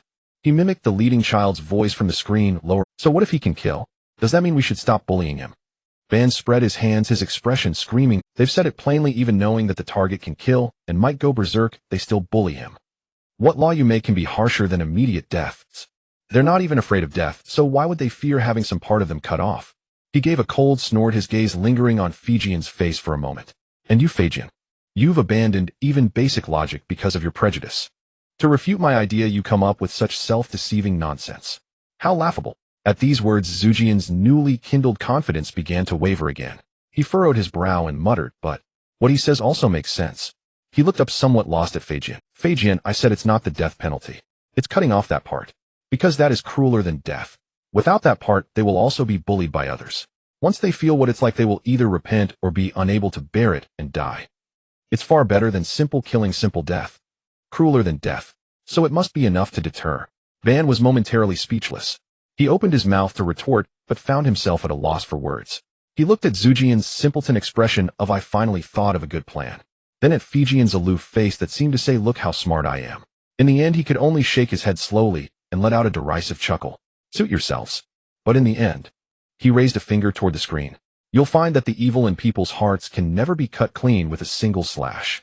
The sky continues to unfold. In a dark corner, a 3-year-old Gaara huddles tightly in the deepest shadows, his small body pressed against the cold, hard wall, desperately curling himself into a ball. He tries to make himself smaller and more transparent to go unnoticed and unprovoked. Yet malice never lets him be. For the one who fears nothing in the face of bullying. He draws a kunai from his waist, skillfully twirling it at his fingertips, and with a sudden force he throws it. The sharp sound of slicing air is deafening as it rushes towards Gaara's face, too fast for an ordinary person to react. Young Gaara slightly furrows his brow. His innocent face has no time to feel fear or to dodge. The instinctive defense of sand has already activated within him. The tiny grains of sand surrounding him explode with a thunderous roar, instantly forming a thin, yet sturdy sand shield 3 inches in front of his face.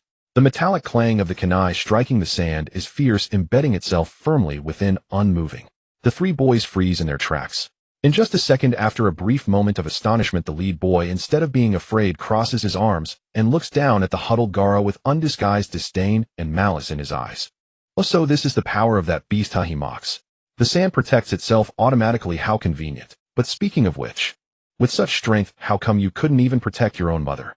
At that moment, little Gaara's body twitches slightly. By the way, I heard your mother died giving birth to you, he adds. So you killed her, you disaster. Ha ha. The laughter erupts. The harsh, piercing, and cruel laughter crashes down upon Gaara, trampling and mocking all the insecurities, pain, loneliness, and guilt he has desperately suppressed within.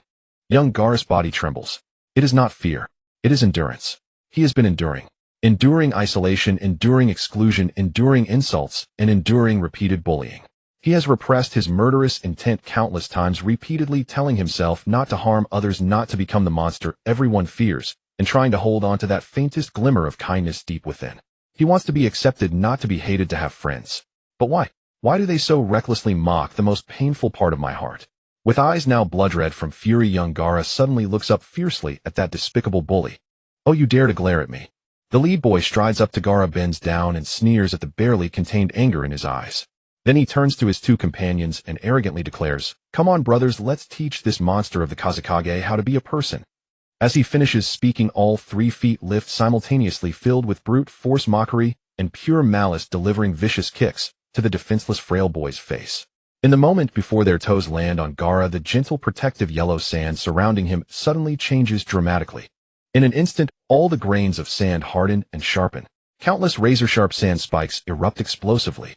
The grins on the faces of the 3 boys freeze instantly. Their pupils dilate, filled with shock and horror they never saw coming.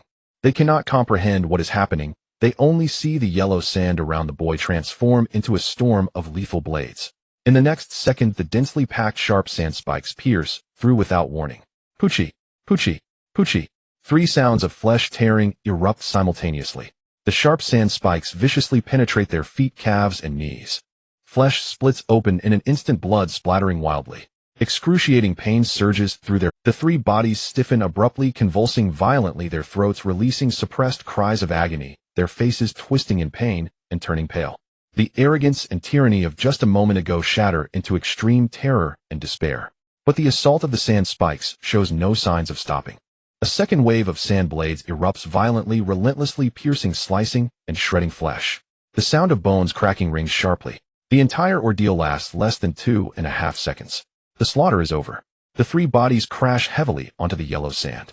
A large pool of dark red blood quickly spreads along the sand patterns, glaring and scalding. Young Gaara still curls up in the corner, completely unmoving. Tiny droplets of blood splatter across his pale cheeks, eyelashes, and thin clothing. It seems to have awakened his primal beast-like nature. The last trace of his suppressed tenderness, the last flicker of kindness and hope for the world, is completely shattered, completely extinguished. Gaara declares, "I don't want to kill. It is you who forces me. You will regret this. Sometimes my power is uncontrollable." The 3 in the pool of blood are already injured and gasping for breath. The excruciating pain still tears at their broken bodies, yet a strange, frenzied smile appears on their faces. With their last breath, the 3 of them utter in unison, "To die for bullying. Without regret. This is our ninja way." As their words finish, their heads tilt, and they head off to the afterlife. Outside the sky, the bullies from the 5 villages are left in shock. Everyone else just talks, but they actually did it. These 3 truly embodied that saying.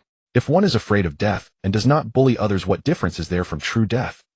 The celestial screen freezes on the ground stained with dark red blood.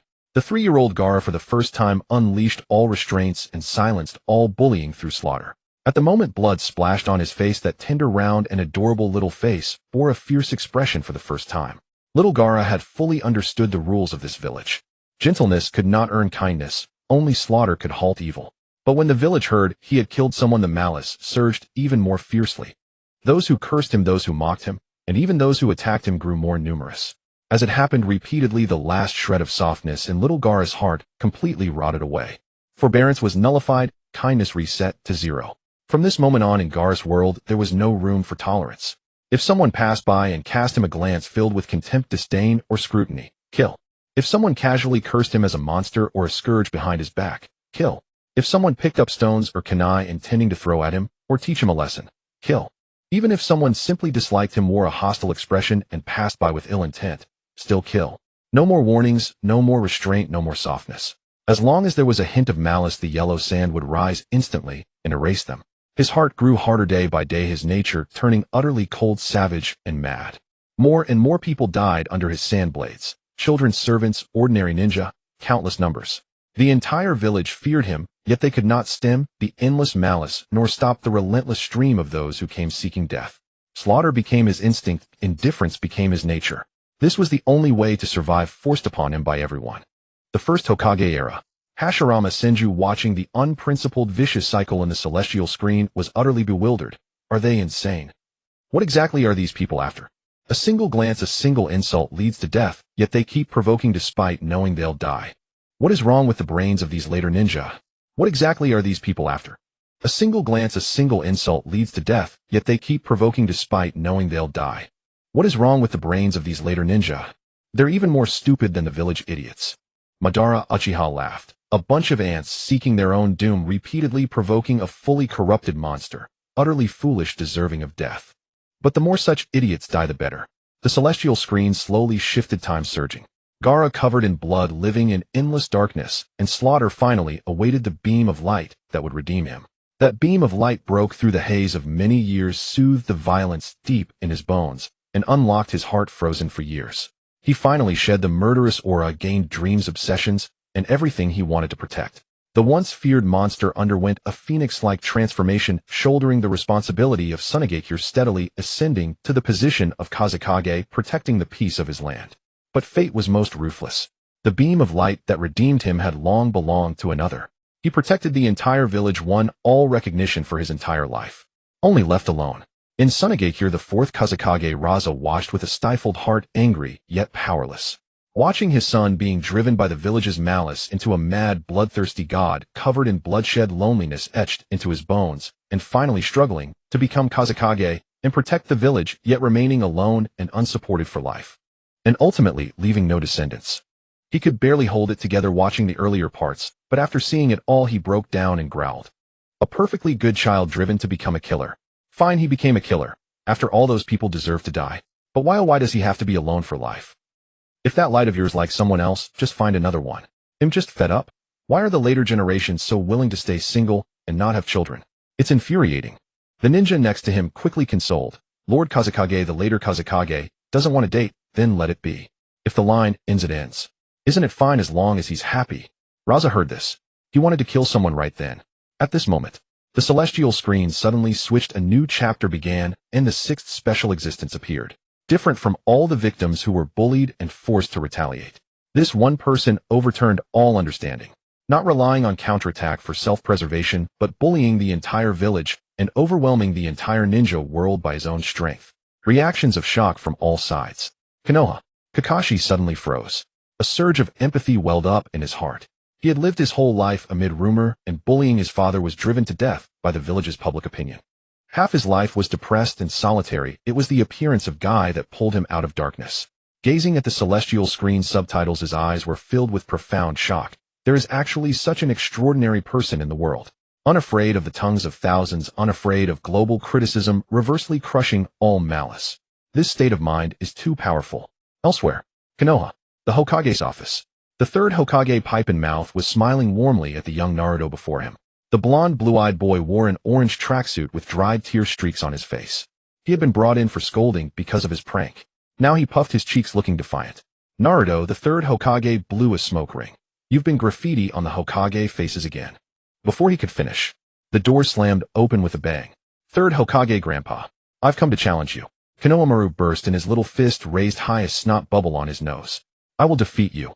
The Hokage position will be mine sooner or later. Before the third could speak, little Naruto exploded. What did you say? The Hokage is mine. Konoha then noticed the blonde brat in the corner. He looked him up and down, sneered, crossed his arms, and lifted his chin high. Worthy. Naruto's face instantly reddened. Konoha was unperturbed, tilting his head and continuing to taunt. I'm the third Hokage's grandson. What are you? I bet you wouldn't even dare to throw a punch knowing my identity. Before he could finish, Naruto charged straight at him and grabbed his collar. With a crack, Konohamaru's entire body was lifted off the ground by the collar. Bang! A solid punch landed on Konohamaru's forehead. Konohamaru was stunned. He clutched his head, eyes wide frozen in place, his mind buzzing. Growing up, no one had ever dared to lay a finger on him. Everyone in the village treated him with courtesy out of respect for the third Hokage.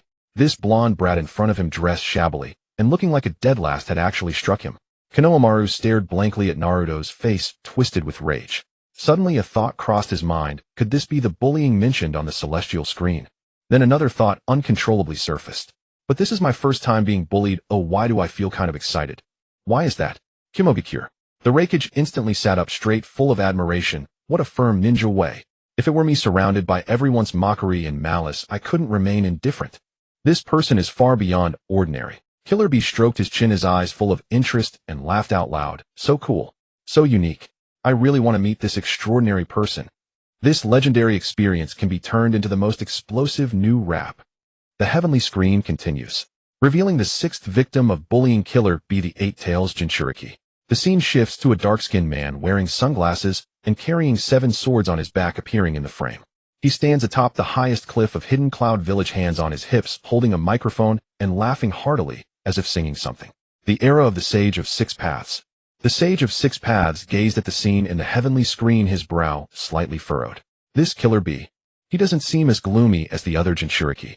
Look at the expression in Gaara's eyes earlier, and then look at this one. How can he be so optimistic? Yinchuayuo asked. Father, haven't you seen the previous content? The heavenly screen said it. He bullies the entire village, all by himself. One person bullying an entire village. The sage stroked his beard. Just the power of the eight tails. Shouldn't be enough, right? Can the eight tails' meager chakra truly overpower an entire village's military force? Yinchuayuo pondered for a moment, then nodded. Father's reasoning is sound. After a moment he spoke again.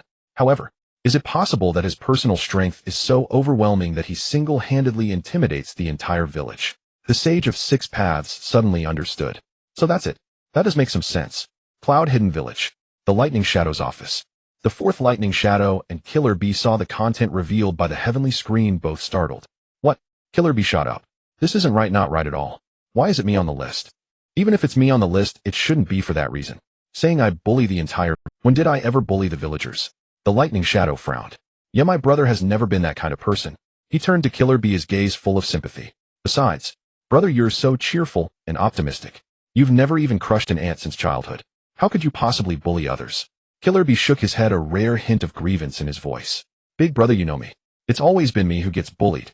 When I was a kid, the other children threw rotten eggs and spoiled tomatoes at my head just because I was the eight-tails Jinchuriki. I never got angry, never fought back, and never killed anyone like that Gaara in the heavenly screen. I don't even know how to curse. The Lightning Shadow slammed his hand on the table. Exactly. My brother is the kindest person in the village. He's the best little brother, the best partner. This heavenly screen is slandering. Killer B's nose tingled, his eyes reddening. Big brother. Thank you for believing me. He raised his fist. The Lightning Shadow stood abruptly, meeting his fist firmly. What are you saying, my bro? My good brother. If this heavenly screen keeps spreading lies, I'll draw my sword and smash it right now. With that, the two burly men embraced deeply, the Lightning Shadow's broad palm patting Killer B's back. Killer Bee buried his face in the Lightning Shadow's shoulder, his sunglasses askew. In the corner of the office, a group of assistants and village officials exchanged silent glances. Then they stepped forward, wanting to say something. Lord Lightning Shadow. But after thinking for a moment, fearing they might get struck, they thought better of it. Never mind, let's not disturb them. Everyone quietly withdrew. The scene abruptly flashes back to a childhood segment from decades ago. The village is selecting partners for the future fourth Lightning Shadow as combined ultimate technique, the Lightning Lariat. Children take turns on stage, all meeting the same fate. Their strength can't keep up with as savage power, or their rhythm fails to synchronize. These children, they are repeatedly thrown down, heavily beaten to the ground. None can endure for long. After round of elimination, all candidates are defeated. The third lightning shadow, and A have grown disappointed. Suddenly a child who sings, dances, and raps, swaggers in like a chicken swaying as he walks. He exchanges a glance with A. Without hesitation, the two use the lightning lariat on a training dummy. His rhythm, his tenacity, his chemistry, they perfectly complement as strength. He is the sole perfect partner among thousands. From that day on, a youth and a child forged a bond, becoming the best brothers who would walk side by side through life and death, trusting each other with their very souls. The scene on the heavenly screen shifts again, the tone suddenly turning somber. The lens focuses on the previous Eight Tails Jinchuriki, Fuluoyai. He was a perfectly attuned vessel for the tailed beast, once the most elite shinobi of Hidden Cloud Village, formidable in combat and decorated with countless honors. But from the day he became the container of the Eight Tails, everything changed.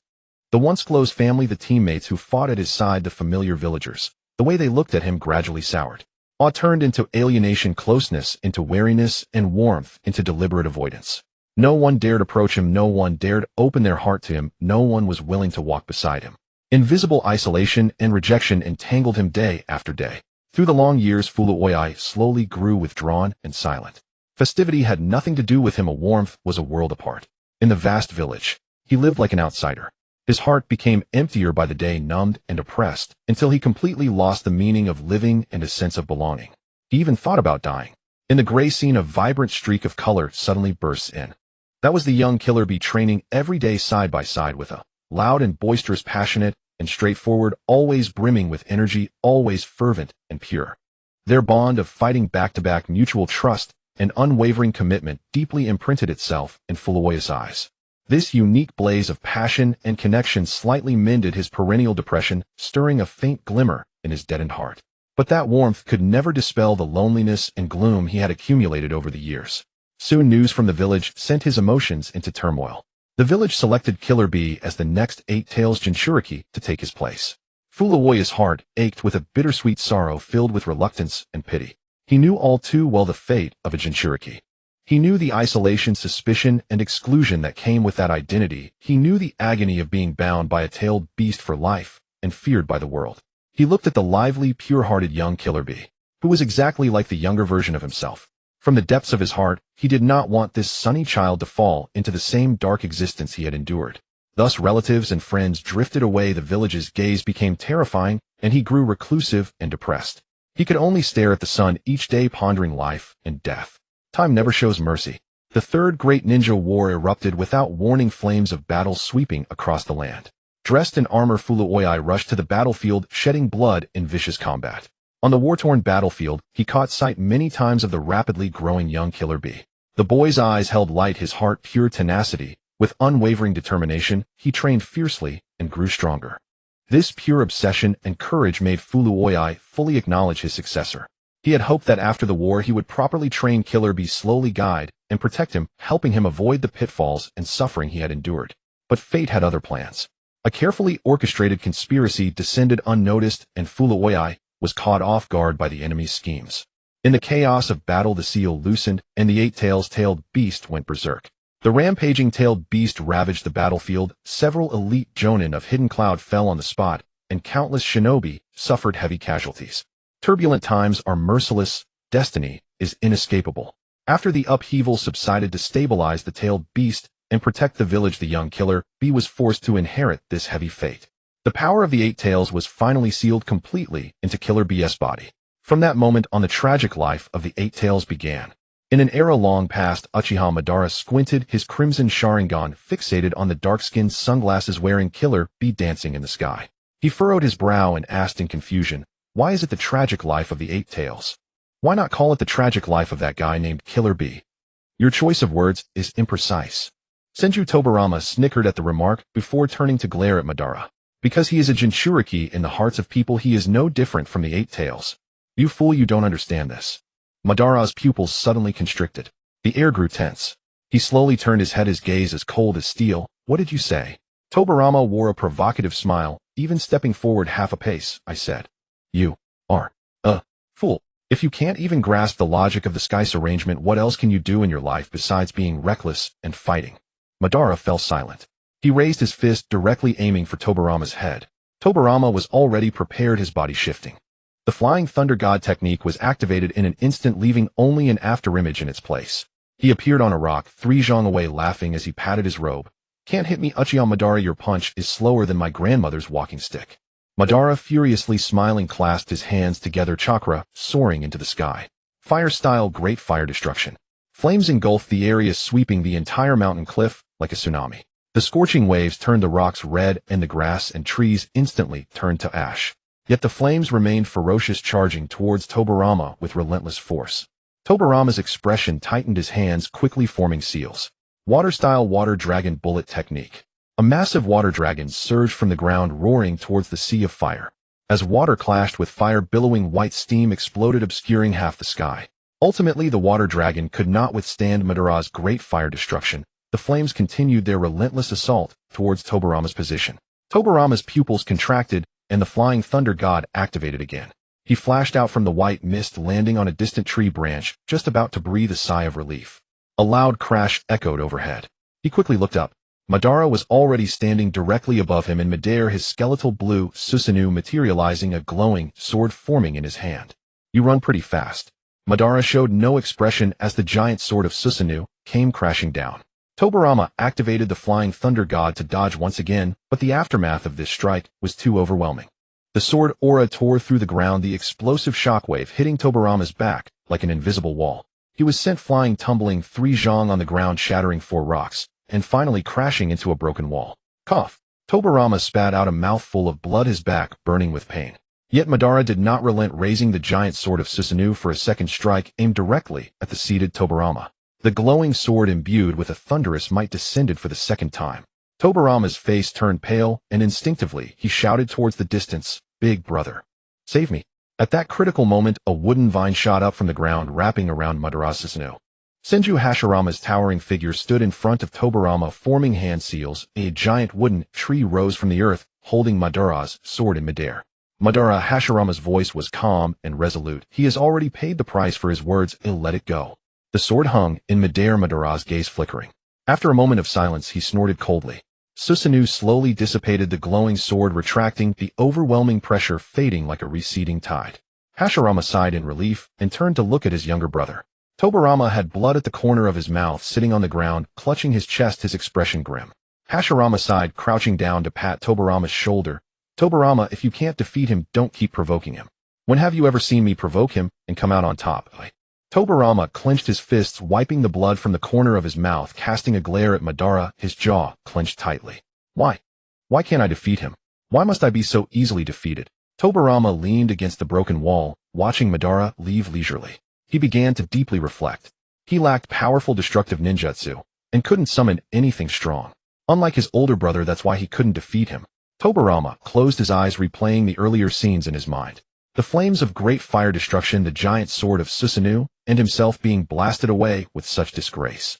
His fingers tightened slightly in his sleeve. His talent was insufficient, and he couldn't summon the great Buddha. Tobirama felt a deep sense of helplessness, muttering quietly to himself, "Damn Uchiha. One day, I will create a great forbidden technique. A technique that can turn everything around, surpassing your Uchiha power. For example, a technique that can resurrect beings of the 6 paths level. By then I will definitely be able to defeat Madara." As Tobirama reached this point, he suddenly opened his eyes, gradually sitting up from the ground, excitedly saying, "Just wait, Uchiha Madara. I will create a ninjutsu that surpasses yours." In the Arrow of the Wind in Konoha, Uzumaki Naruto stared at the sky, lost in thought, when suddenly 3 fierce footsteps approached from behind. Before he could turn around, a solid kick struck his lower back. Naruto stumbled, losing his balance, and fell heavily to the cold ground. Before he could push himself up, a nearby villager youth with a fierce gaze picked up a wooden stool and smashed it down hard on his waist. Bang! The dull thud resonated, and an intense pain instantly swept through his body.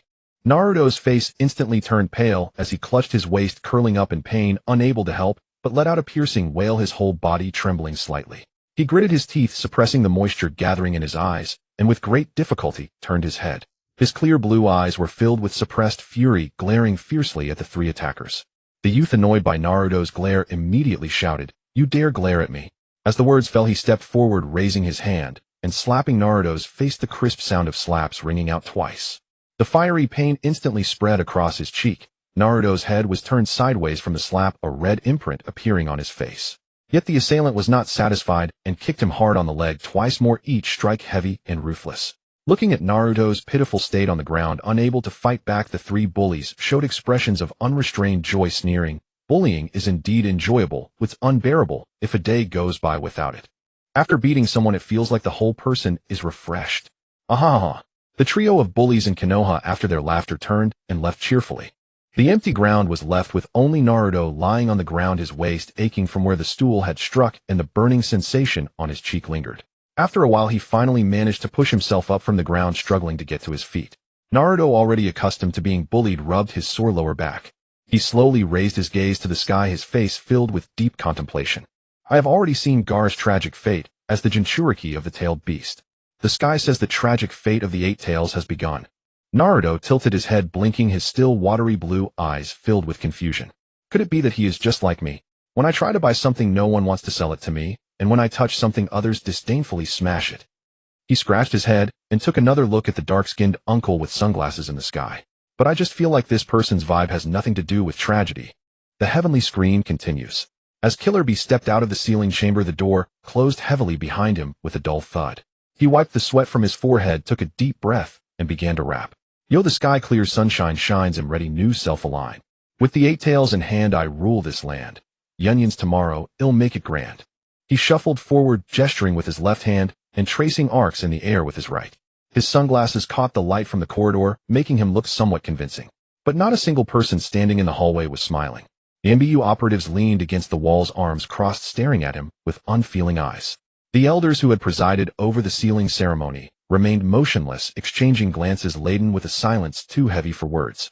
A few members of the medical squad stood frozen, their clipboards forgotten mid-page, staring straight at him. Their gazes pierced like needles.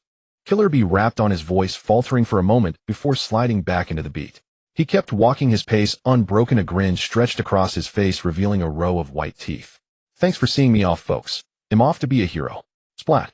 An egg struck his chest, shell cracking, yolk oozing down his clothes in a yellow smear that soaked through the black fabric. Killer Bee glanced down, then looked up, his grin growing even wider. He continued his rap. "Oh, is this a gift of blessing? So slick and smooth, smoother than my flow."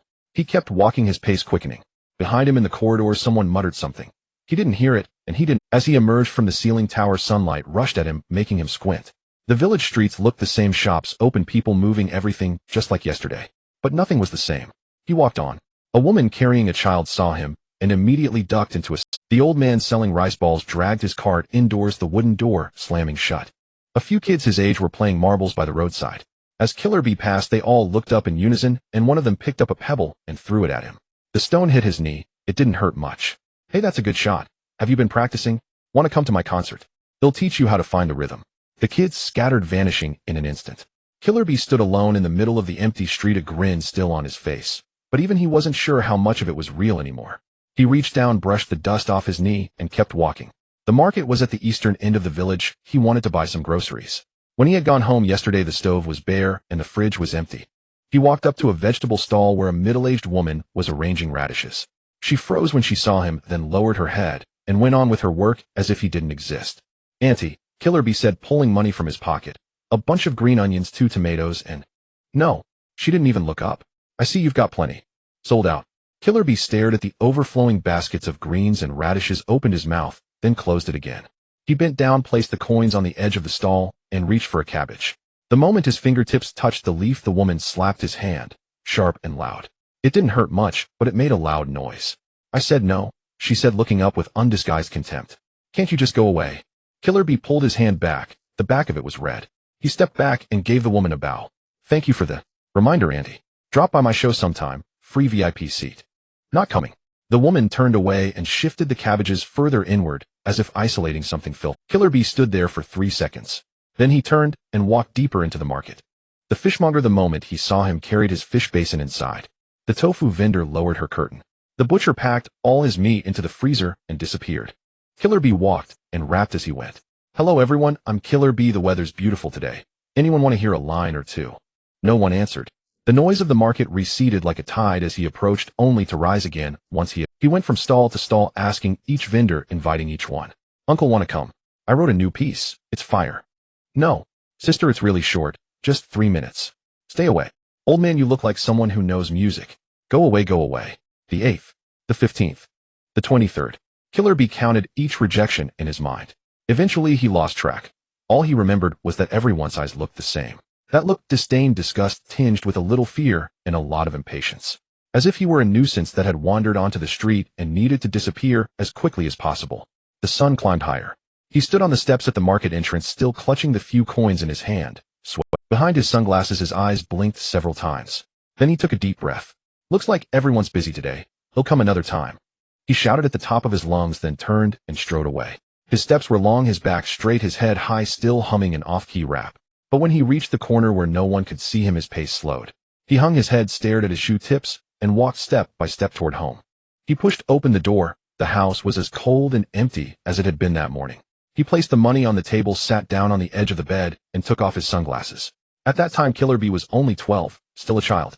On the surface, he seemed carefree, but deep down he was. In the mirror, the boy's eyes were a little red, but the smile still hung on his lips, like a painted smile that would fall off at the slightest touch.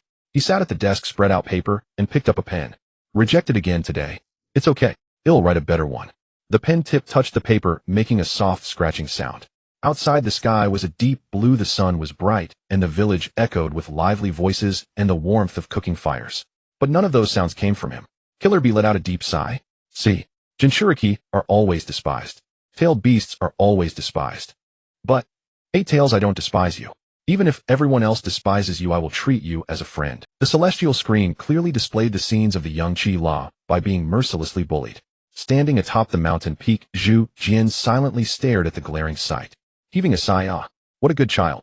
Just because he is a Jinchuriki, he is ostracized and discriminated against by the entire village, suffering cold indifference and harsh treatment.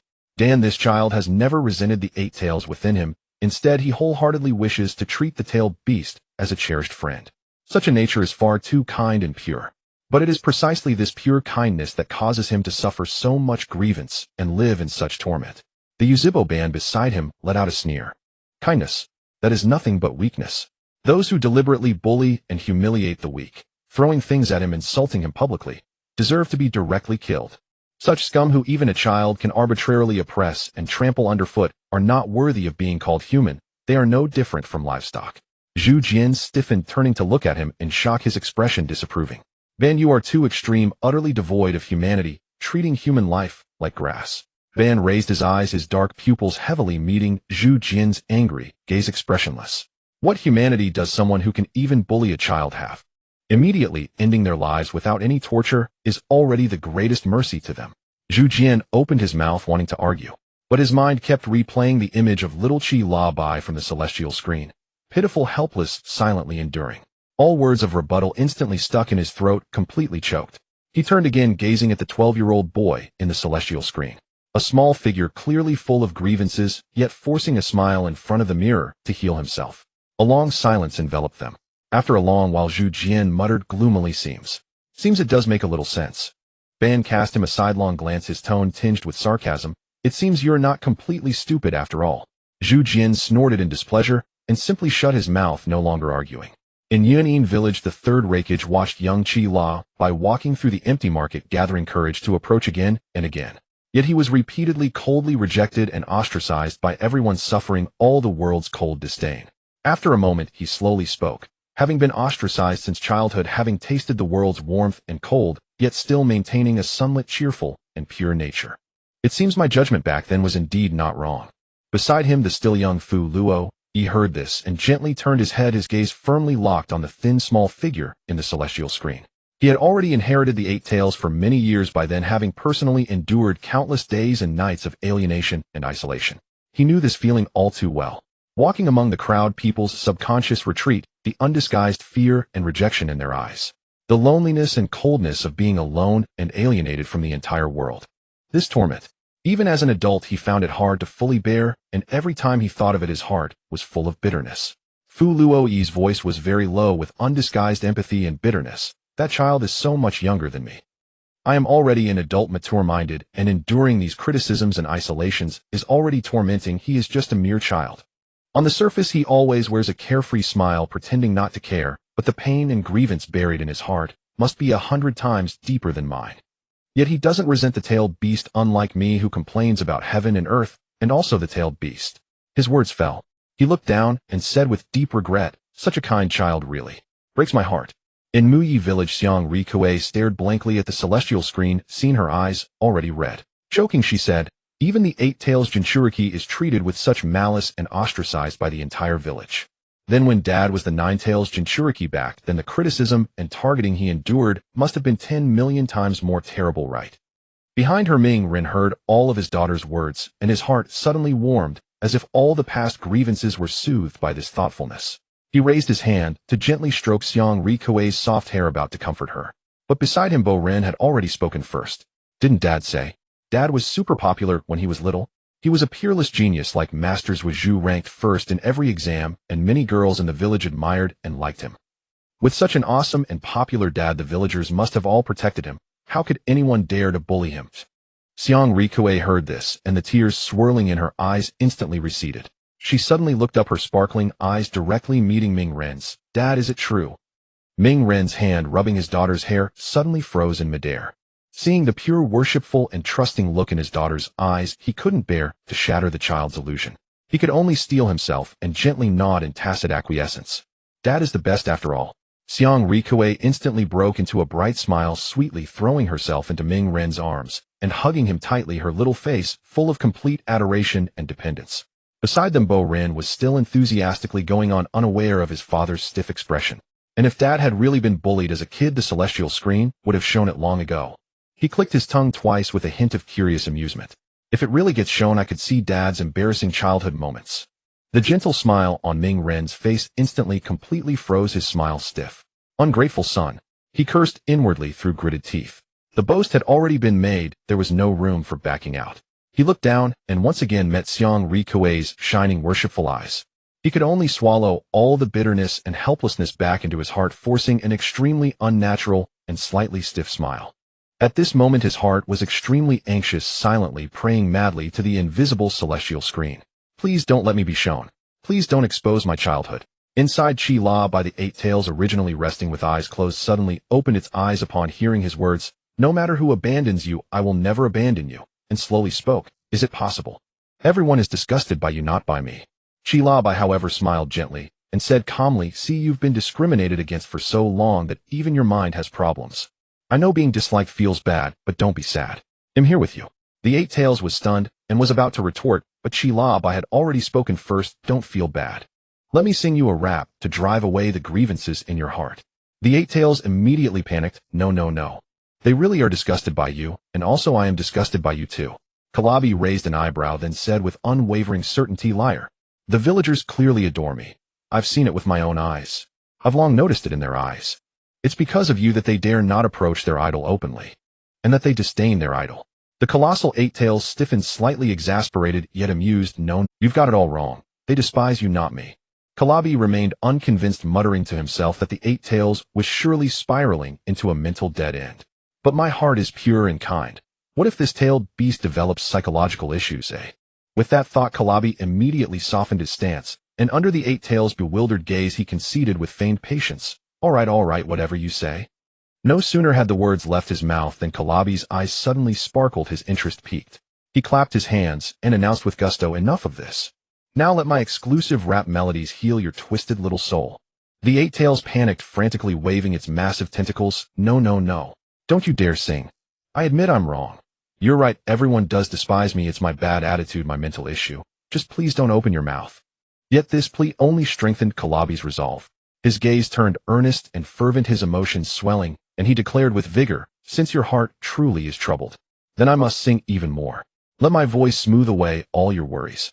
Without allowing the 8 tails another word, Hanabi cleared his throat, straightened his back, and began.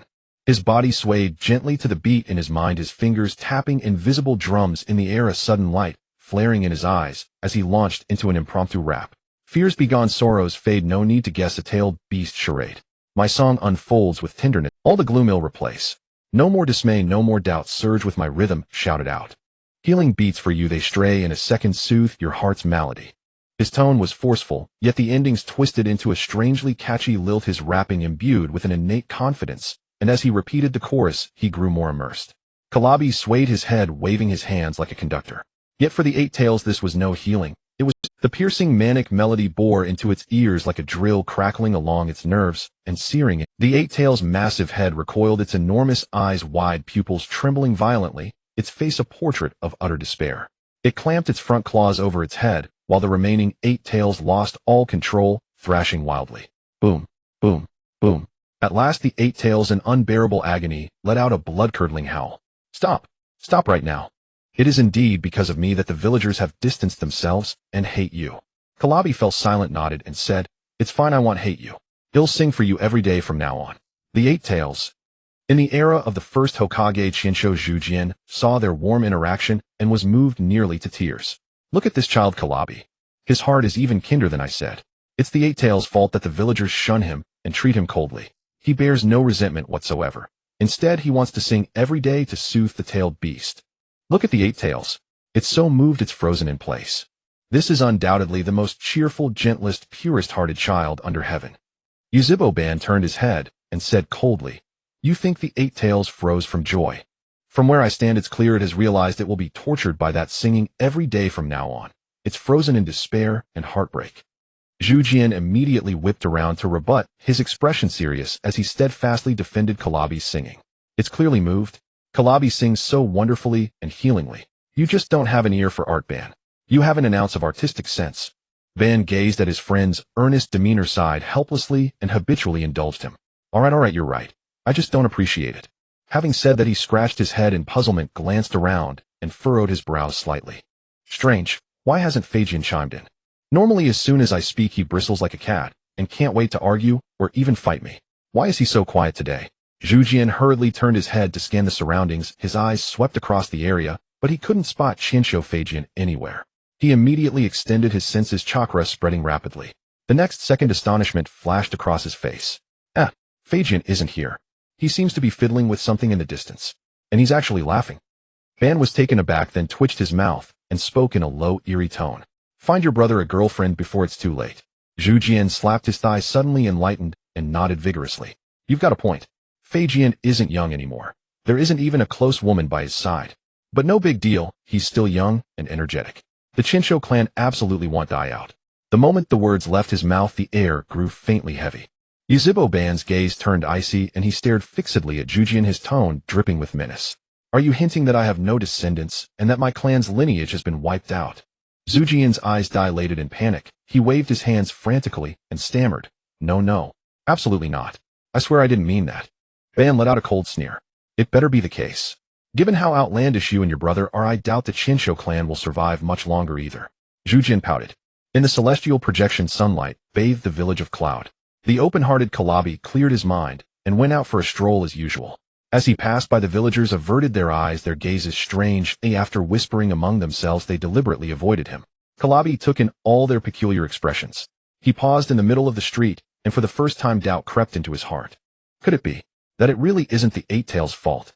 That the villagers have been shunning and alienating me all? Filled with confusion, Hanabi stopped guessing and walked straight toward a villager who was avoiding him. Do you all truly despise me, Hanabi, and bully me? Not because of the tailed beast, but because of me, eh? On the street, the villagers were rendered speechless by Hanabi's direct question. Because the fourth Raikage candidate, AI, had warned them. Cannot reveal the truth. Afraid Hanabi would break down. So the villagers, looking at each other, hemming and hawing, no one dared to speak.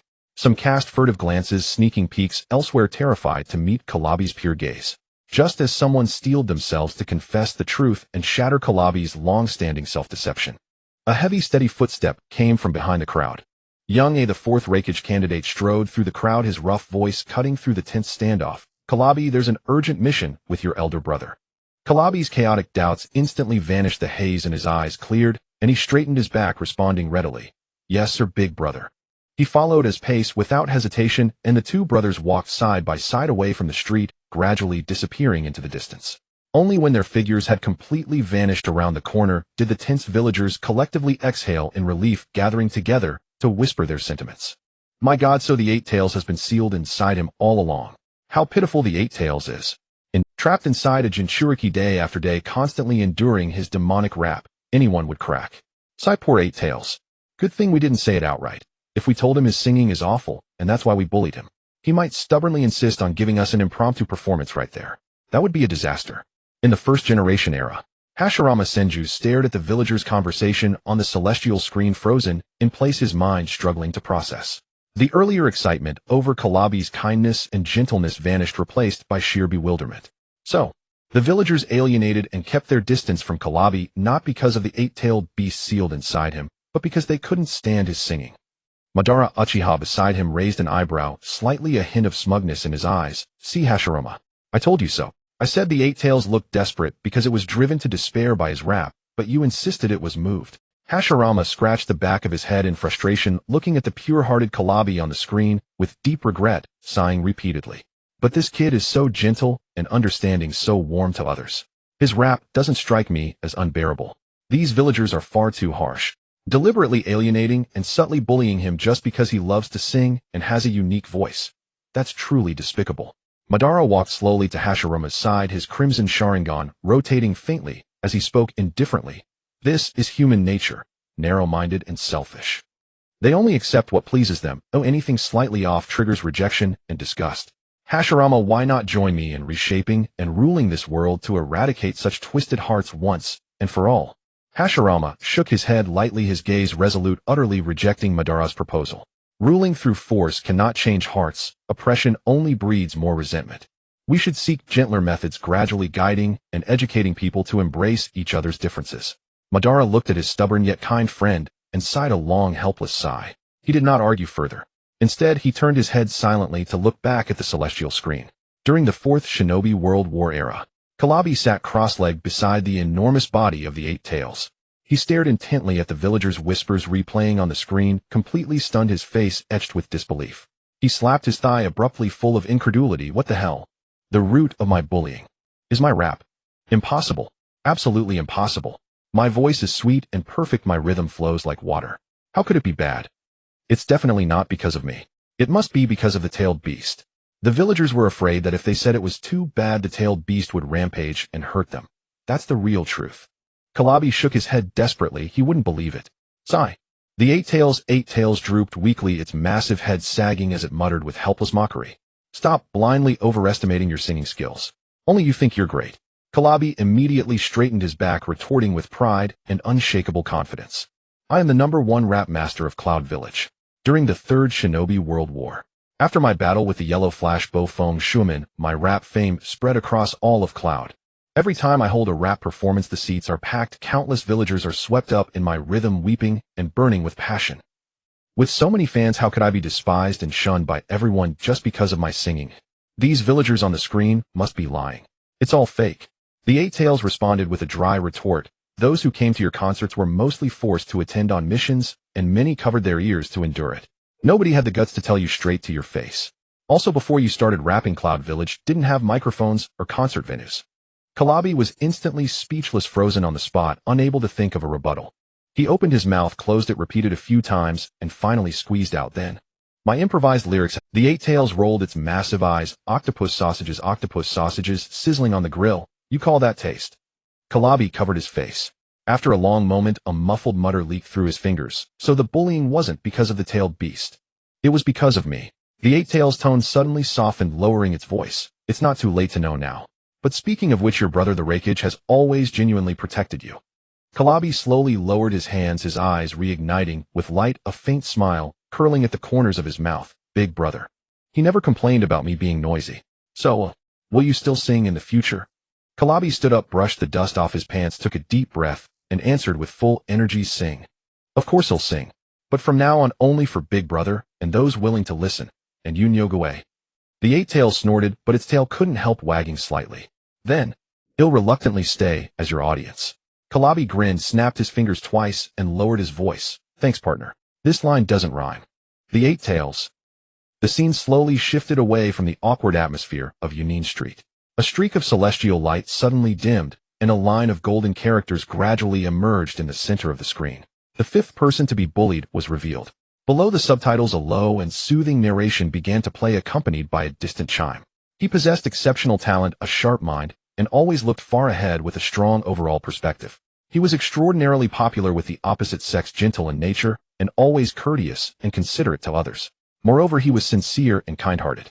But such an almost flawless person in the end still could not escape the fate of being ostracized and isolated by those around him. During the Six Paths period, Azura sat on a half-transparent lotus platform, propping his chin with both hands as he stared at the celestial screen, frowning slightly.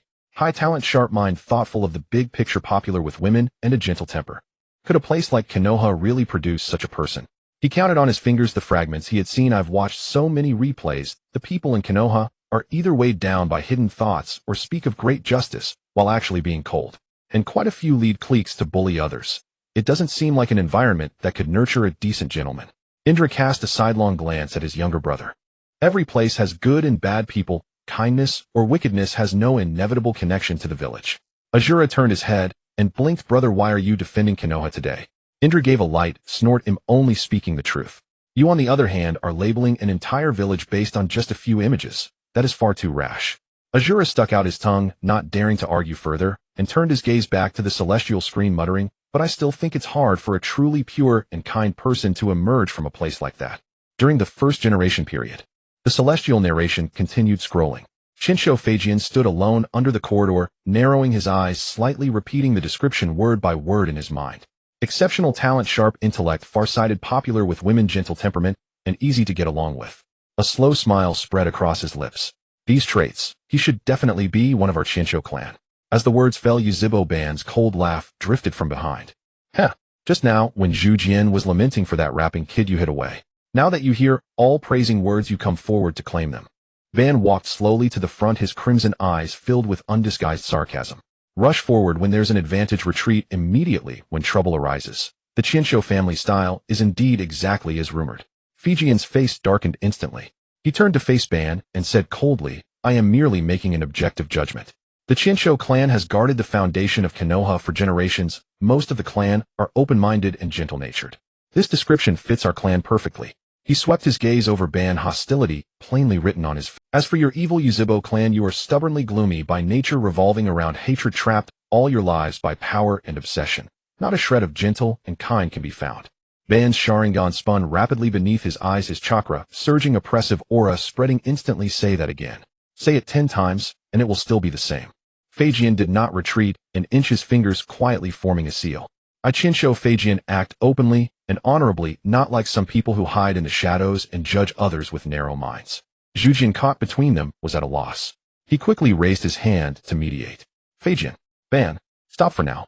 We are comrades who built the village together. There is no need to argue over someone whose identity on the celestial screen hasn't been revealed yet. Zhujian, don't interrupt. Brother, step aside. The two voices spoke at once.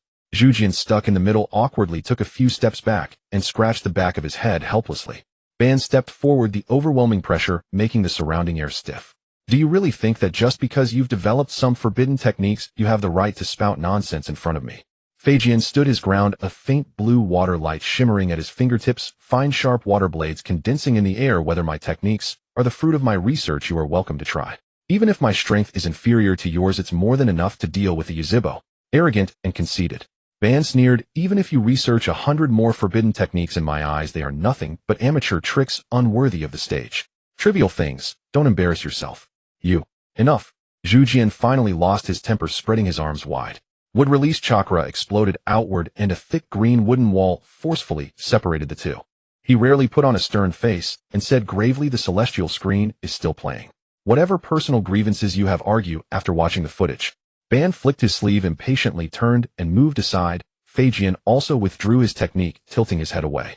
They deliberately avoided each other's gaze, neither willing to yield first. Zhujian stood in the middle, utterly weary, muttering, if only Ban's younger brother were still alive. With Quanah around to mediate, they wouldn't be at each other's throats every time they meet. These words happened to reach Feijian's ears.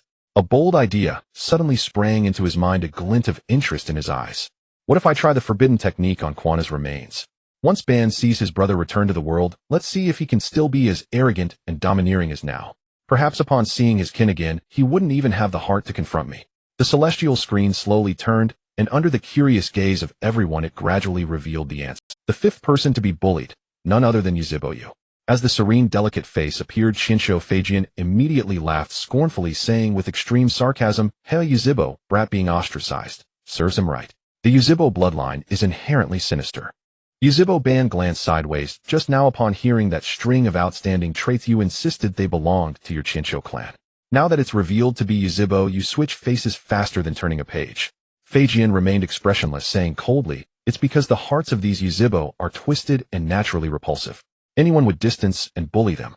Ban sneered at the double standard. "In the end, you are just jealous that the Yuzhibo produce such talented individuals generation after generation." The tense atmosphere between them began to simmer again. Feijian thought to himself, making me like a member of the Yuzhibo clan would be harder than making me die. Unless. But that is absolutely impossible. During the Shippuden period, the defected Zhuozhu stared fiercely at the youthful figure of you on the celestial screen, a surging rage from years of accumulated hatred rushing through his chest. He roared, "You hateful Oniakan. I will definitely kill you with my own hands one day.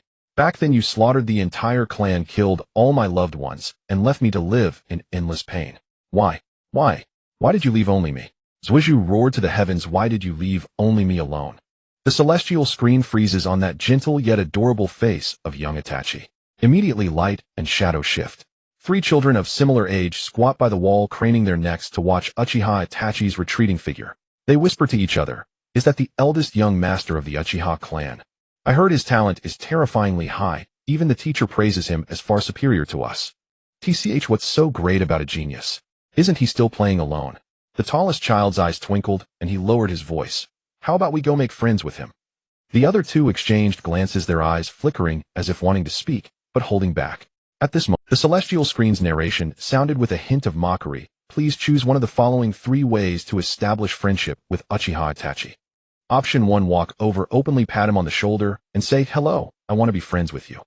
Option 2, call out to him, sincerely compliment, 'You are extraordinarily talented. We're about the same age, let's play together, shall we?' Option 3, first pick up a stone and hit him, then bully him after injuring him, and then say, 'Now we're friends.'" The era of the first Hokage.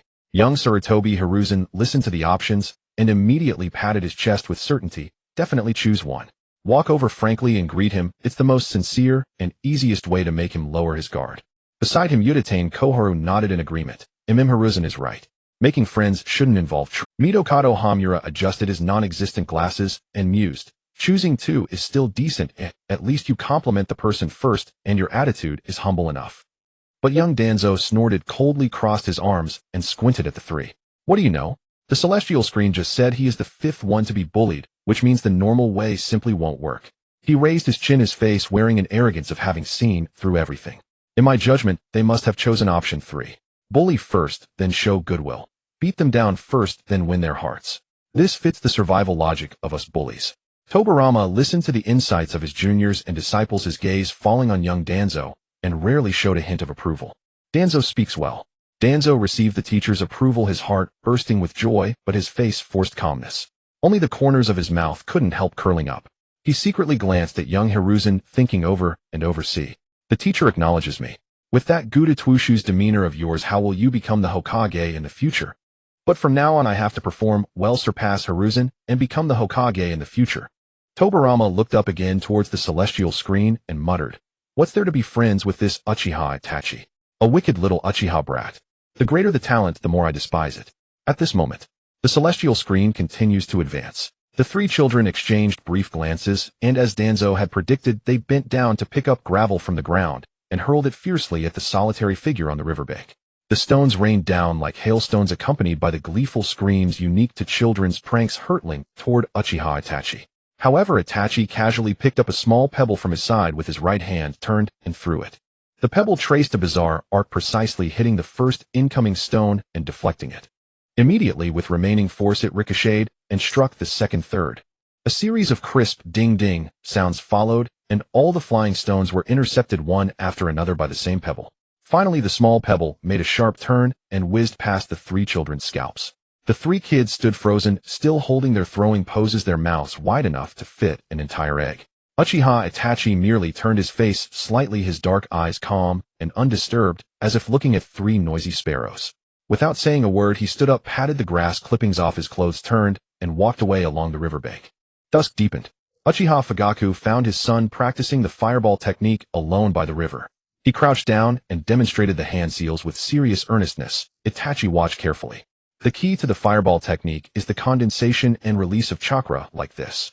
Before he finished speaking, Itachi beside him had already clasped his hands together and smoothly performed the 6 hand seals: snake, ram, monkey, boar, horse, tiger. Opening his mouth, a blazing and mighty fireball roared out. A wave of flames swept across the river, evaporating a large cloud of white mist. The ferocity of the fire was more than double that of Fugaku's earlier demonstration. Fugaku's hand froze in midair, his pupils contracted, and the expression on his face gradually solidified from contentment into a complex, unspeakable solemnity he had intended to show off, but ended up being shown up by his son. Boruto era. Boruto's eyes widened, and he almost bounced off his chair. Whoa, that's too exaggerated. One pebble knocked down 3 stones, and even ricocheted them back. That calculation is even more powerful than a computer. He turned to Sarada beside him, full of excitement. Was your dad this amazing when he was a kid? Sarada rested her chin on her hands, staring at Itachi's calm and composed demeanor on the screen, a hint of yearning in her eyes. Dad never told me about these things. But Uncle Itachi looked so gentle. Even though he was pelted with stones, he left without even a harsh word. She paused, her voice softening.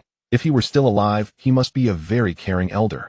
Sakura crossed her arms side and stared at Itachi's retreating figure with a complex gaze. Being a genius is never easy, especially being born into the Uchiha clan, which bears too much history. She turned her head to glance at Sasuke, standing alone nearby, lowering her voice. But Sarada, although your father is cold, he cares about you more than anyone. Sarada nodded, not replying. She just stared at the receding silhouette of that slender young boy on the screen, full of confusion.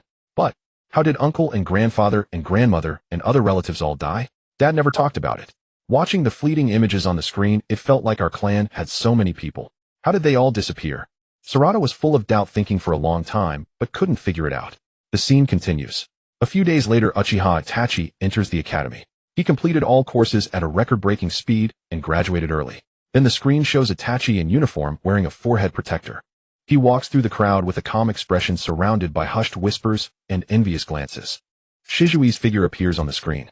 He crouches down, pats Itachi's shoulder, and smiles with curved eyes. Little one, from today you are my subordinate. Little Itachi looked up at this older clansman, and finally a glimmer of childish light flashed in his dark eyes. The two carry out missions side by side, traversing dense forests, sneaking into enemy camps, and rescuing hostages. Shursui handles everything with ease, while Itachi closely follows, silent and efficient. No sooner had they separated than suddenly, a shocking upheaval. A sudden eerie wind swept through the forest. A shadowy figure wrapped entirely in bandages appeared without a word, reaching directly for Shizui's vital points. Shizui's eyes remained calm, a faint smile curling at the corners of his mouth. He had already anticipated the ambush. His 3-Demo Sharingan spun rapidly, instantly deploying his illusionary technique. In the next instant, the bandaged figure froze completely, his entire body rigid as if sealed in place, utterly incapable of movement. Shursui drew his blade and stepped forward slowly, preparing to finish the fight. But the moment he closed within 3 paces, the frozen fingertips twitched violently. A piercing sound of flesh tearing erupted. Shizui's expression changed drastically, his pupils contracting to pinpoints. As he looked down, all he saw was a sea of crimson. The bandaged figure moved with blinding speed, swiftly gouging out his left eye completely. The vivid eyeball, with its fine nerves still attached, lay cupped in the palm. The 3-Tomo still rotated instinctively, both lively and cruel. Agony blasted through his brain. Shursui staggered violently, stumbling backward. The left eye socket was empty, blood pouring out in torrents, streaming down his cheek. Even after such a devastating blow, his mind remained clear, without a trace of panic. Behind the bandaged figure, 5 shadows landed simultaneously. Root AMBU operatives, all wearing identical masks and black attire. Their formation instantly sealed off every escape route, their killing intent chilling to the bone. The leading jonin drew his short blade, his voice utterly devoid of warmth. Surrender. Shursui looked up, his single eye scanning the encirclement, and suddenly let out a soft laugh. There was no fear, only the bitter relief of complete understanding. So, from the very beginning, He formed a single hand seal, and a pale green Susanoo skeleton erupted instantly. Half of the chakra framework burst outward, its immense force blasting the 5 root jonin away. Before they could recover, Shursui was already upon them. Blood streamed from his eye socket, his vision blurred, and his stamina drained rapidly, yet his strikes remained swift, precise, and ruthless. The shattered Susanoo skeleton repeatedly exploded and reassembled, green chakra fragments dancing wildly through the air. Amid the mountain path, blade light and bone shadows interweaved. There were no unnecessary words, only close-quarters death matches. In mere moments, 5 thuds of bodies hitting the ground rang out in succession. All 5 root Yambu lay dead. The forest fell into silence once more. Shursui stood amidst the pool of blood, swaying unsteadily. The Susanoo slowly dissipated, his entire body drenched in gore. Only his right eye barely sustained his vision. Behind him yawned a bottomless cliff, the roar of the river below thundering in his ears. Urgent footsteps came racing through the dense woods. Shursui, Itachi burst out of the forest, and the moment he saw the blood-stained figure at the cliff's edge, he froze in place. Blood dripped incessantly from the hollow eye socket, each drop striking the gravel with chilling clarity. Hearing the call, Shursui slowly turned his head, his expression gentle, showing no trace of misery or ferocity. Itachi, you're here. Before the words faded, he raised his left hand and reached directly into his bleeding eye socket. Itachi's pupils dilated, his heart constricting as he lunged madly to stop him. But a thin layer of chakra held him back, preventing him from moving even an inch. Watch closely. Shursui pressed his fingertips firmly and plucked out the still warm Sharingan with his own hand. The bloodied eyeball lay in his palm, the tomo still turning vibrant as ever. He reached out and offered it steadily to Itachi. The warmth of the blood smeared across Itachi's trembling hand, searing into his heart. This is Konoha Tsukumi. The hand seal sequence I just demonstrated. Snake, boar, tiger, ram. Remember it well? Itachi stood frozen, tears silently streaming down his cheeks, nodding frantically. Shursui looked at him, offering a faint smile, his eyes filled only with trust. He shifted his feet, stepping back, half a pace, the gravel at the cliff's edge crumbling beneath him. Itachi, protect Konoha for me. With those words, Shursui leaned back and flipped over the edge, plummeting into the bottomless ravine. He faced the sky, his back to the mountains and rivers, his last gaze firmly fixed on the boy who reached out helplessly from the cliff. A gentle breeze swept by, carrying away the last trace of a smile from his lips. Itachi lunged to the cliff's edge, his fingers grasping only empty night air. The roaring water below swallowed every trace in an instant. Atop the precipice, Uchiha Itachi knelt on both knees, staring into the pitch-black, fathomless depths. Silently, he vowed in his heart, Shursui, I will protect Konoha well for you. Beneath the celestial canopy, watching the weeping Itachi at the cliff's edge, and Shursui, who sacrificed himself to protect the village, Tobirama Senju wore a cold, disdainful expression as he spoke. Ridiculous. With so many talents in Konoha, when did it ever need a brat from the Uchiha clan to sacrifice? If he truly wished to protect the village, the simplest way would be to eliminate those ambitious troublemakers among the Uchiha, securing peace within the clan to ensure Konoha's tranquility. These cold, harsh words had barely fallen when Hashirama Senju erupted in fury. He turned abruptly, his expression darkening into a rarely seen severity, and rebuked Tobirama sternly. Silence. Shursui and Itachi are children of pure heart and noble ideals.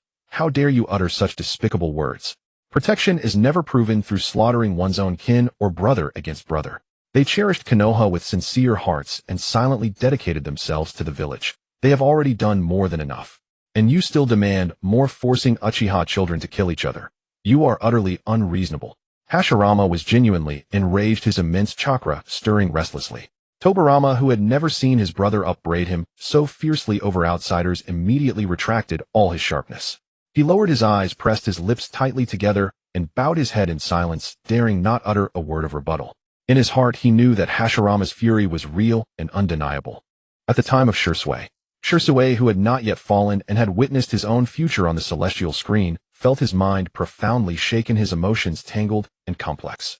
He silently digested the fate depicted on the screen, a glint of understanding and bitterness passing. Danzo, reflecting carefully on all the scheming and tests from the past, Shursui finally saw through everything completely. He had long sensed the undercurrents of conflict among Konoha's higher-ups, the ongoing factional strife. Yet he had always been unwilling to imagine the worst. Now it was clear, being secretly plotted against and ruthlessly silenced was never an accident. But he hadn't expected Danzo to be so merciless. Shursui let out a soft sigh, suppressing the melancholy in his heart. The outcome of death was already set, the images on the celestial screen could not be altered. However, he was not completely despairing. A faint glimmer of light reignited in his eyes. Since his future self could not escape death, perhaps in this timeline, he still had a chance to overturn fate and survive.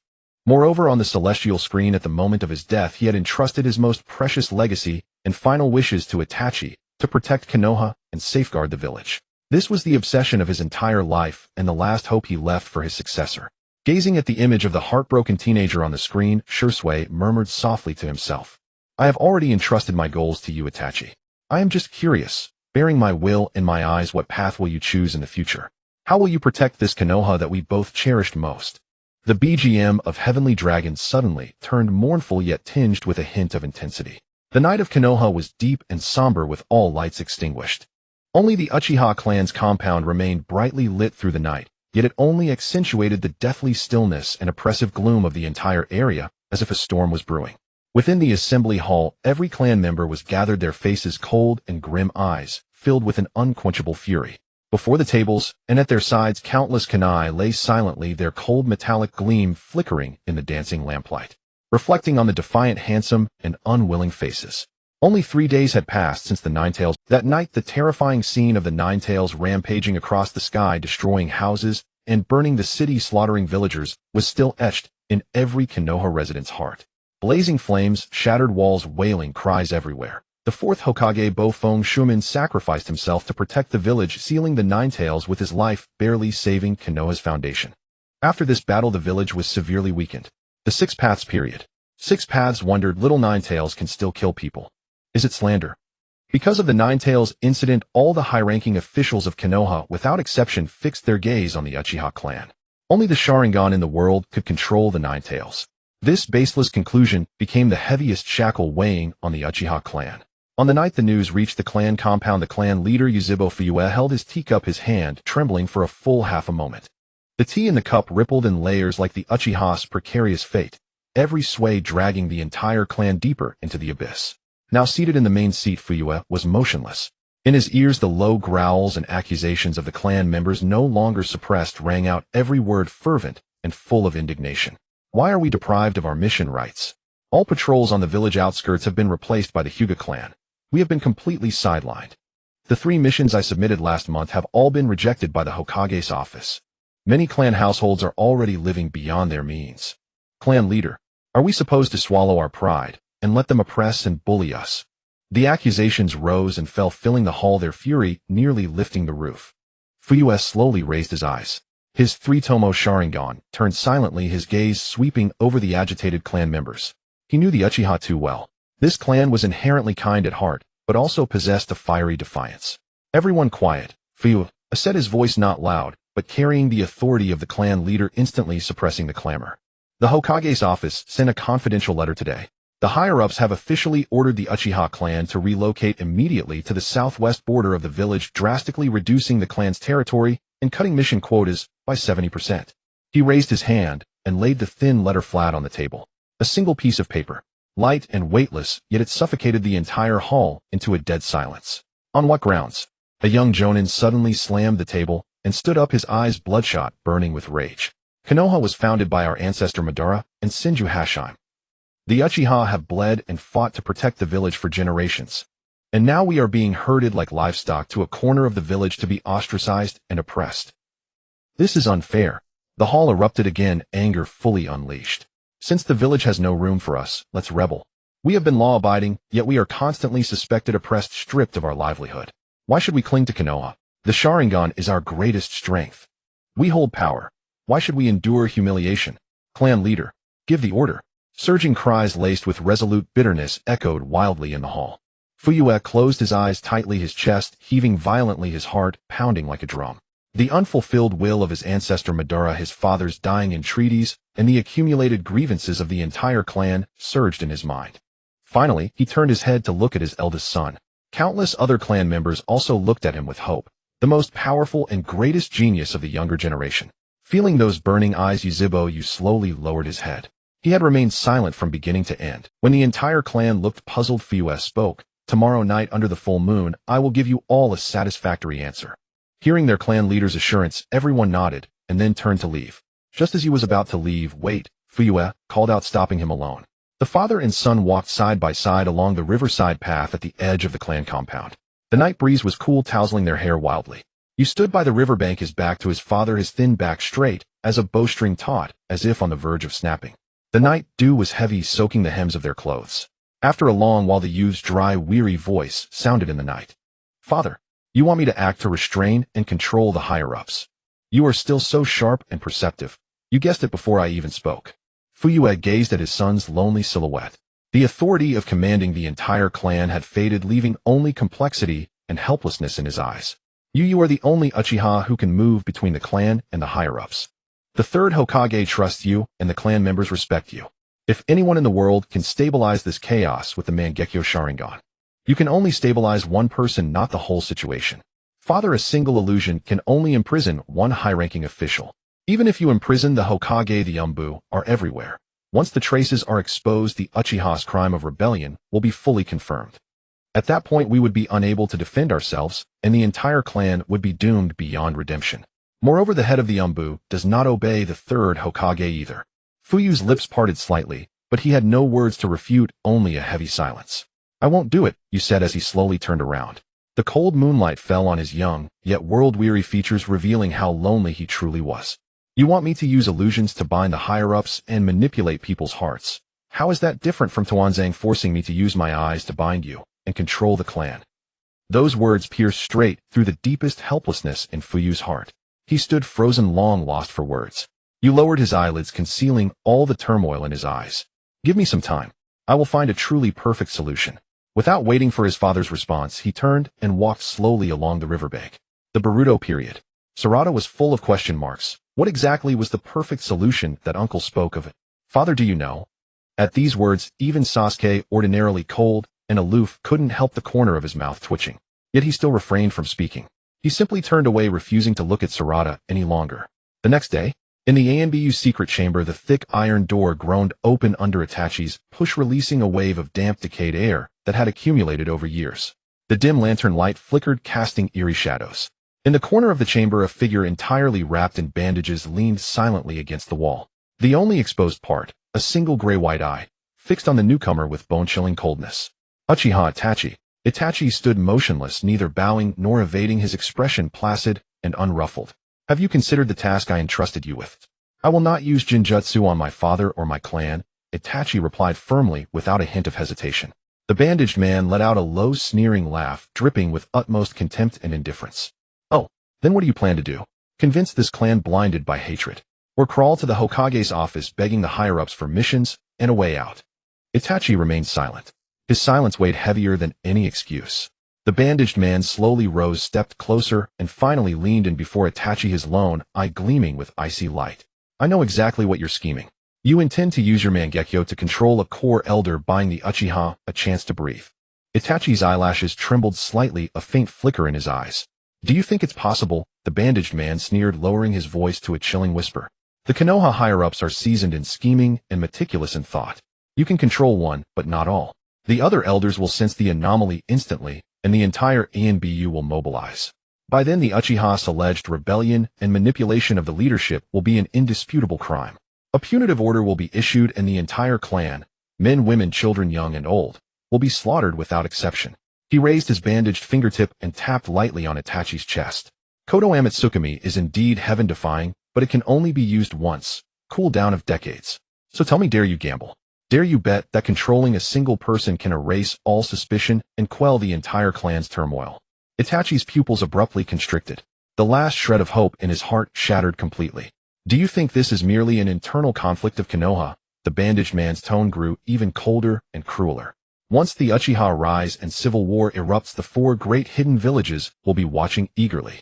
Suna, Kumo, Iwa, Kiri. They will immediately exploit the chaos, carve up Konoha's territory, and massacre its villagers.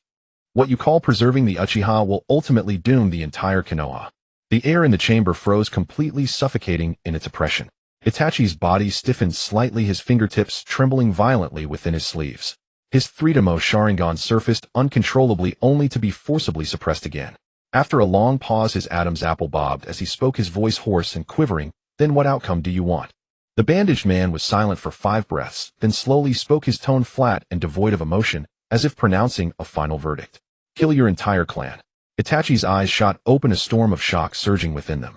You will personally massacre your clan, become a rogue ninja, bear eternal infamy, and be hunted by Konoha for life. Your clan will be eliminated before their revolt erupts. Konoha will be spared civil war, other nations will have no chance to invade, and the entire village will be preserved. He tilted his head slightly, coldly watching the last sliver of hope crumbling in Itachi's eyes, then suddenly added with a hint of condescension, however, I can grant you one mercy. You may spare your younger brother Uchiha Sasuke. Bam! These few words struck Itachi's mind like a thunderbolt, leaving him blank and ears ringing. What did you say? Eliminate all Uchiha except Sasuke, the bandaged man said in the same flat tone. You can take him far away or leave him in Konoha as an innocent orphan. Let him hate you and use that hatred to make him strong. After all, hatred is the greatest motivation. The choice is yours. In that instant, Itachi's chakra nearly erupted uncontrollably, but he forced it all back with sheer iron will. The chamber's lantern light swung violently, shifting between light and dark. After a moment of dead silence, the surging rage, sorrow, and despair within Itachi faded entirely. His face was stripped of all emotion, leaving only a dead, placid calm. The profound coldness of deepest grief, without tears, of ultimate sorrow, without sound. He turned and walked step by step toward the iron door. Behind him, the bandaged man's icy voice echoed again, "Don't delay. The Uchiha's uprising date is set. You don't have much time to hesitate." Itachi paused at the threshold, never looking back. His voice, distant, hoarse, and heavy, drifted softly through the cold corridor. "Before his death, Shursui asked me to protect Konoha. I will protect it." The iron door slammed shut, sealing off the darkness and cruelty of the chamber. The bitingly cold corridor wind swept over him. Itachi leaned against the icy walls, slowly sliding down to sit on the floor.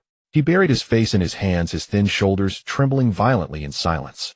"Shursui, if you were standing where I am, what would you choose? You gave your life to protect Konoha, entrusting Kotoame Tsukumi, your obsession to safeguard the village, and all your hopes to me.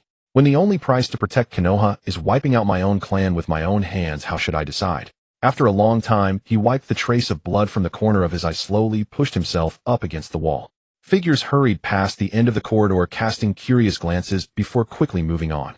Itachi composed all his emotions, then walked out of the ANBU building with heavy but steady steps. The dawn light bathed the earth, illuminating the majestic Hokage rock. The statue of the fourth Hokage basked in the morning sun, solemn and dignified. He looked up at the sky. He had sworn to protect his eyes, a swirl of complex emotions. From the distant Uchiha district, faint sounds of argument and commotion reached him. The same angry voices of clan members struggling for survival against injustice. Itachi slowly closed his eyes. When he opened them again, all confusion, struggle, and pain had faded, leaving only a clarity forged by immense pressure, a cruel resolve. He whispered softly, the wind carrying away the last softness of youth. "Shursui, I will protect Konoha, in my own way." On a dark, windy night, Itachi stood alone on a utility pole, his aura radiating killing intent. And this scene stunned everyone watching. The era of the first generation. The entire stands were deathly silent, with thousands of people holding their breath. Everyone's gaze was fixed on the black-clad figure standing atop a utility pole in the sky screen, like a solitary crow perching on a branch, like darkness returning to the abyss. The night wind was bleak, the lone moon dim and heavy. You, clad in black, his clothes flapping loudly in the wind, exuded an aura of killing intent as heavy as an ancient frozen pool, suffocating the entire night. Shinsho Zhujian stared blankly, frozen in place, his signature smile completely gone. Only extreme disbelief and heart-wrenching anguish remained. "No, it can't be." Zhujian's voice was filled with undisguised worry. Is he really going to do it? For the first time, such intense panic and helplessness appeared in Zhujian's eyes. Because he could not understand. That is Yu's father. His mother. The clansmen who watched him grow up. How is it possible? How could anyone be cruel enough to annihilate his own clan with his own hands? Just because of a few words from the higher-ups. Just because of the phrase "for the sake of Maya." Zhujian simply could not accept it. He founded Mai to end war, to protect clans, and to guard the eyes of every child. But he never imagined that the future Mai would force a teenage boy to sever all his blood ties with his own hands. He shook his head violently, his eyes full of struggle, desperately searching for reasons and hope, as if grasping at the last straw in a hopeless situation. No, there must be another way. Checks and balances, negotiations, decentralization, de-escalation. So many paths to take. Kill all clansmen and leave only his younger brother. This isn't a choice. It's ripping a person. No matter how you look at it, it's not worth it. No one could bear such a cost. Nearby, Shinsho Fujian's face turned cold and white as frost, his eyes piercingly clear, without any excess empathy or wavering. He looked at the sky screen. There was a bit of anticipation, but more of disbelief. He didn't believe that a member of the Yuzhibo clan would do such a thing, and kill his entire clan for the sake of a single sentence, leaving only his younger brother. If being rational, no matter how you calculate it, it's not worth it. After all, the entire clan has at least 1,000 people, including parents, in exchange for one younger brother. Even a fool might not make that trade. If he really can do it, is he even a member of the Yuzhibo clan? He is clearly one of my Shinsho clan. It makes me want to pass on the future Hokage position to him. But Shinsho Fujian carefully left and right observed the face of Yu on the sky screen. He found him extremely serious. The corners of his mouth involuntarily lifted, but he forcefully suppressed it. Shinsho Fujian said slowly, Brother you, there may be no way back. These words directly shattered all of Zujian's illusions. Fijian's gaze was sharp as a knife, looking with a hint of admiration at the silent and resolute back in the scene, analyzing calmly word by word. The Yūzibo clan has deep-seated grievances, the morale within the clan is set, a rebellion is only a matter of time. The higher-up's suspicion is deeply rooted, there is absolutely no possibility of reconciliation. Once rebellion breaks out, civil war will erupt and my external enemies will take advantage, the village will be destroyed and millions will perish. He turned his head to look at his distraught elder brother and said, Elder brother, you are too sentimental, but survival in troubled times never relies on soft-heartedness. If he doesn't slaughter his clan today, the entire village of Mai will be buried with them. He has no choice. Zujian's heart ached sharply. He suddenly turned to glare at Fijian, his eyes reddening. But the cost is all his family. The entire Yūzibo clan. Using the bloodline of a clan to exchange for the village's peace, what kind of protection is that? This is coercion. This is massacre. As the two argued, a low, cold, and endlessly sarcastic sneer suddenly rang out across the stands. Yūzibo-ban. His eyes were blood-red, the Xiaolunian faintly swirling, staring intently at the lonely, sorrowful, cornered junior figure on the sky screen. His eyes surged with immense anger, piercing sorrow, unwillingness, and disappointment that spanned a century. Ban slowly raised his eyes and cursed, ridiculous. What a huge joke. His chest heaved violently, his gaze terrifyingly cold. Zhu Jian and I worked tirelessly, stopped the war, formed an alliance, and built the village. We set aside our blood feud, set aside the century-long slaughter between the Qinshu and Yūzibo, just so that future generations would not have to fight among themselves. And what's the result? Ban pointed at the sky screen, growing angrier as he spoke. The future Mai. Forcing a child of the Yūzibo to kill the Yūzibo. Forcing a kind and loyal genius teenager to bear the blood debt of his entire clan and eternal infamy. Piling all the dirty, dark, unspeakable sins onto a child of only 10-something years old. Ban's eyes were filled with flames of sorrow and anger intertwined. Are the clansmen wrong? The higher-up suspicion is wrong. The bias system is wrong. In the end, the Yūzibo must destroy themselves to pay the price. He laughed lowly to the sky, his laughter desolate and mad like a nightjar, crying blood. Zhujian, do you see it clearly now? The Mai you fought so hard to protect, its future face is like this. Zhujian's face was ashen, his lips trembling, unable to utter a word.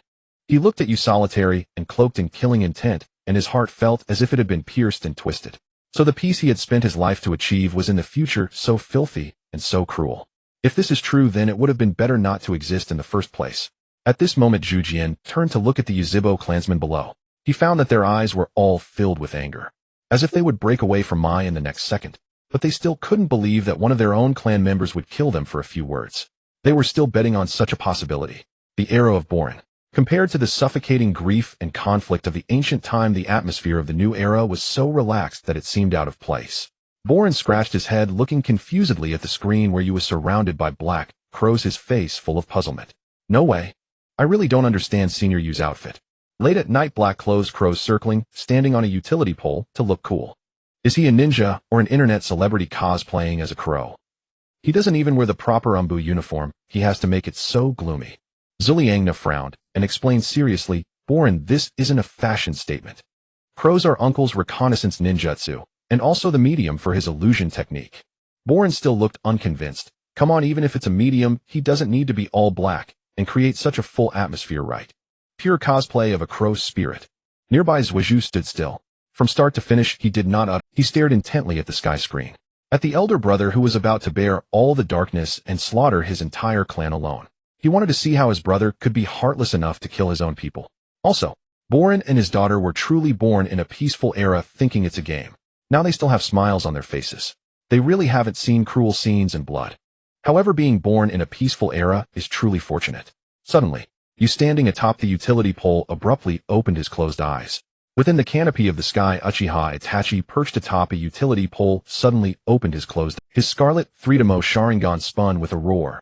Uncanny, cold, resolute, like a blood-red pupil slowly opening from hell, soaking the entire pitch-black night. The next instant, he leaped, his black robe fluttering like a crow's wings against the sky, and under the heavy moonlight, he landed silently on the eaves of the Uchiha clan compound.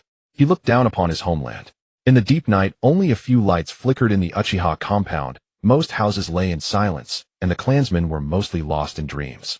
Familiar alleys, mottled wooden windows, and old courtyards all came into view. Here lay his entire childhood. Here lay the path where he ran and practiced the wooden post where he first learned ninjutsu. Here lay the warm, cooking smoke of his mother calling him home at dusk, and the warmest, purest past of the entire Uchiha clan. A barely noticeable tremor flickered in his eyes. But in an instant it was all frozen. Tonight tenderness is void, tonight bloodline is zero. He stepped forward and leaped silently, infiltrating the depths of the compound. And at the very same second Itachi stepped into his own house's courtyard. A bizarre black shadow had already lurked earlier in the dark depths of the Uchiha residence. Twisted cold chakra coiled around his body, and a swirl mask covered his entire face. Only one indifferent icy scarlet Sharingan was revealed. He had already followed the aura to approach the main house, quietly waiting for the slaughter to begin. In a side courtyard of the house, Uchiha Izumi had not yet slept, sitting quietly in her room to regulate her breath. As a member of the Uchiha clan, she was extremely sensitive to the chakra and aura of her clansmen. But at this moment, two distinct auras abruptly intruded upon her perception. One was the familiar bone-deep cold chakra of Itachi. The other was unfamiliar violent icy, carrying a dark malevolence that swallowed everything. An outsider had invaded the clan land. Izumi's heart jolted, instantly alert. She sprang up, her pupils constricting. Hyūga. Just as she raised her hand to form seals and shout a warning, the masked man in the shadows had already sprung into action. His speed exceeded the limits of sight, leaving her no room to resist. Immense force instantly bound her body. His arms locked her neck and chest tightly. The force was brutal and violent, and the sound of cracking bones pierced the silent night. A feeling of suffocation flooded her limbs. Izumi struggled desperately, her vision rapidly blurring. Her survival instinct made her use her last strength to whisper for help toward the courtyard. Itachi, save me. A soft, despairing cry shattered in the evening wind. This was her final obsession, her last hope. She trusted Itachi, revered him, longed for him. To the moment of death, she only prayed that he would come to save her. But all that answered her was the ever-tightening hold and bone-chilling darkness. In a few breaths the struggle ceased, and her breath was cut off. Izumi's body slumped weakly, her eyes wide open, leaving behind endless astonishment, unwillingness, and an obsession that lingered even in death. The masked man casually let go, allowing the girl's body to fall coldly to the ground. From beneath the mask came a calm, deep voice. The purge begins. The night was thoroughly stained with blood.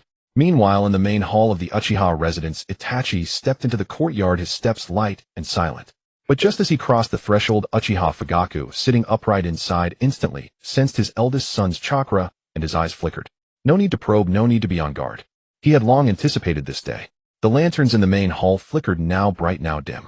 Fugaku sat upright in the center, his posture steady, while Mikoto knelt quietly at his side. The couple waited in silence, their expressions calm to the point of desolation. No panic, no resistance, as if they had long accepted the destined end. Itachi pushed the door open. The cold night wind surged in with him, dispelling the warmth of the hall. You're here. Those three plain words contained endless helplessness. Itachi walked slowly and knelt quietly before his parents, his back straight, his face pale. You already know? Fugaku asked softly. Itachi nodded slightly, his voice low and hoarse without any concealment. The clan's uprising time, route, and all contacts. The higher-ups already know.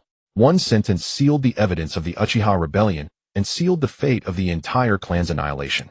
Fugaku slowly closed his eyes, a bitter smile stretching at the corner of his mouth. Indeed. In the end they and you could not be deceived. He never blamed his son.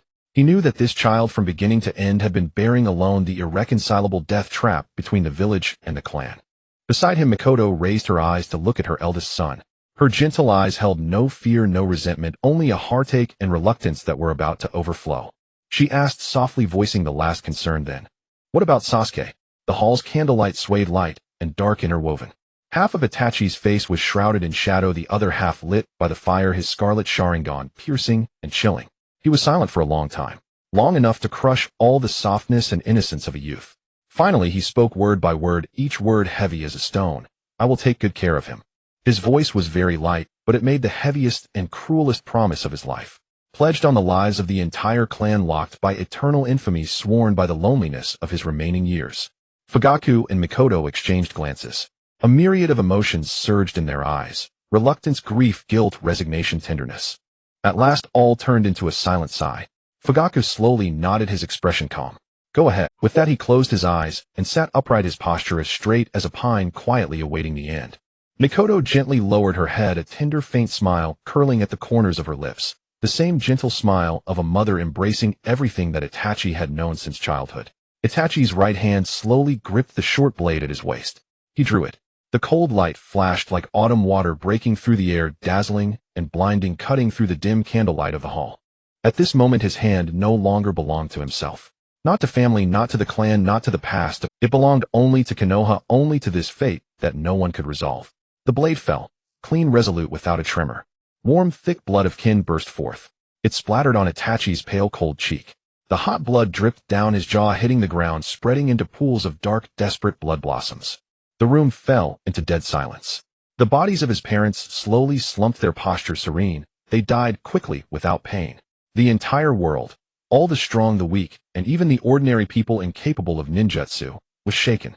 This Uchiha Itachi actually killed his own father and mother. In an era long past, the atmosphere in the observation platform was so oppressive it felt nearly tangible. Senju Tobirama stood frozen in place, his eyes wide open. That face, usually calm and composed, was now entirely filled with shock and bewilderment. His earlier words had merely been a heartfelt hope. Tobirama truly could not believe it. That young man could really slaughter his own kin and sever his entire clan. But he never imagined. Itachi actually did it. He truly severed blood ties, slaughtered his own clan, and killed his biological parents. Tobirama stood there, his mind a cacophony, his chest surging with frenzied self-reproach. He almost wanted to raise his hand and slap himself twice.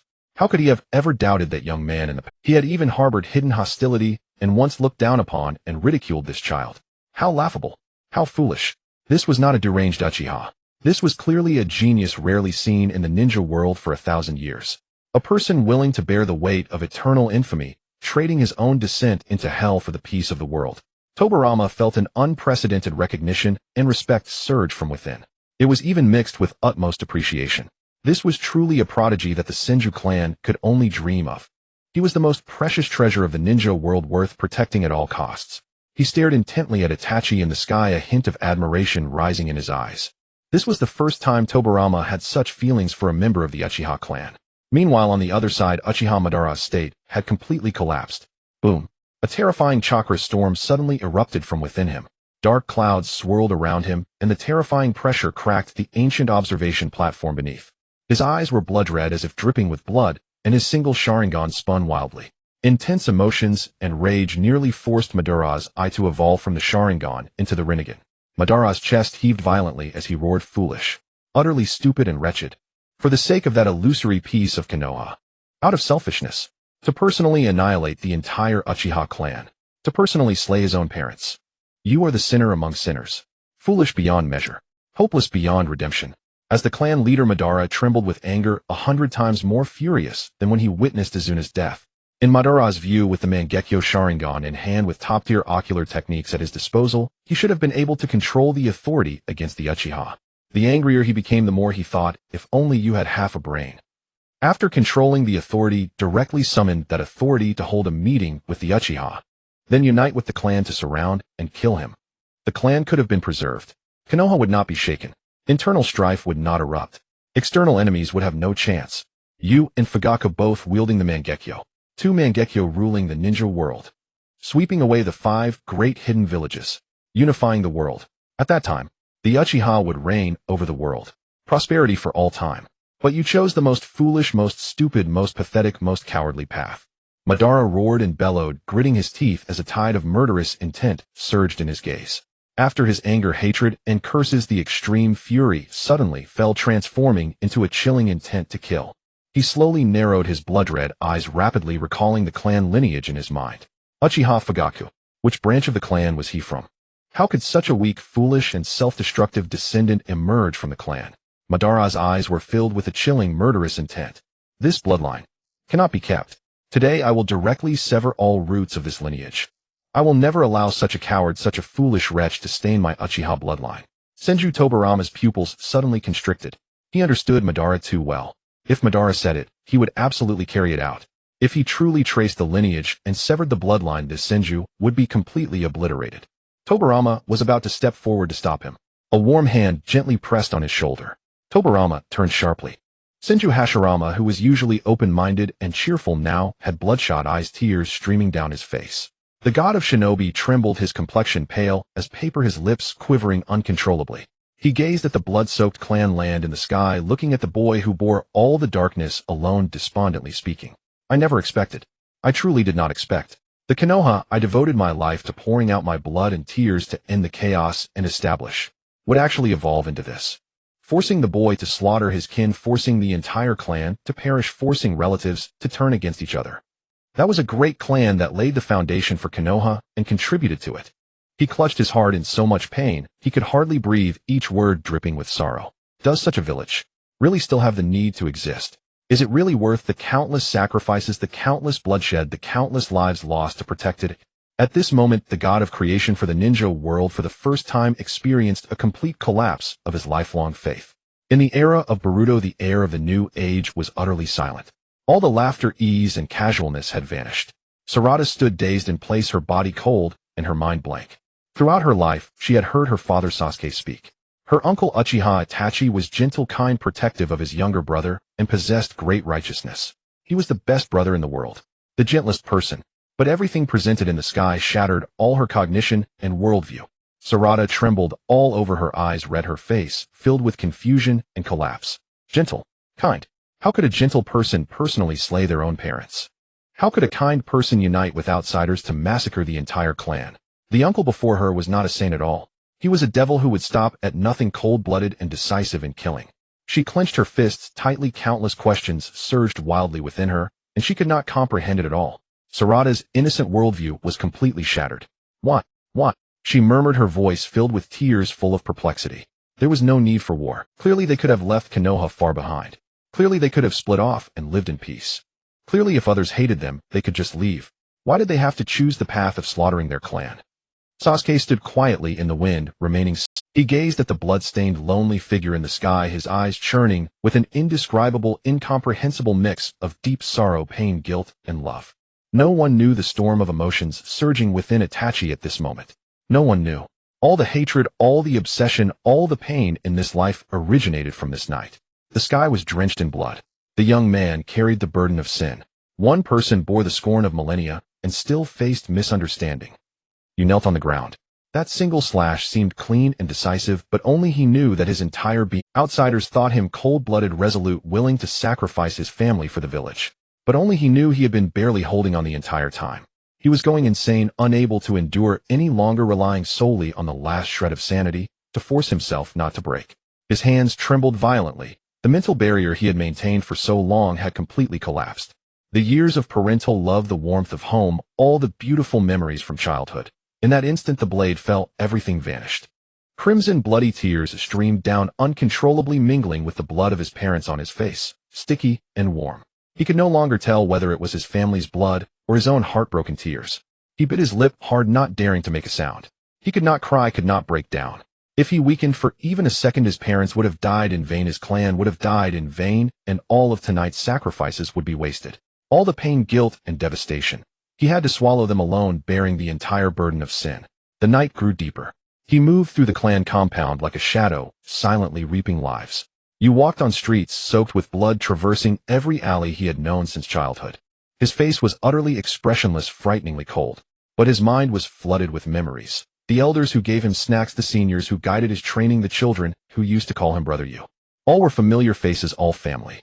Tonight they were all dead, died by his hand before his eyes. His exterior was impossibly calm, but inside he was flaying himself with every strike. Another one gone. Another one he had sent off with his own hands. With each kill he grew more isolated. He had personally killed every relative, friend, and clan member.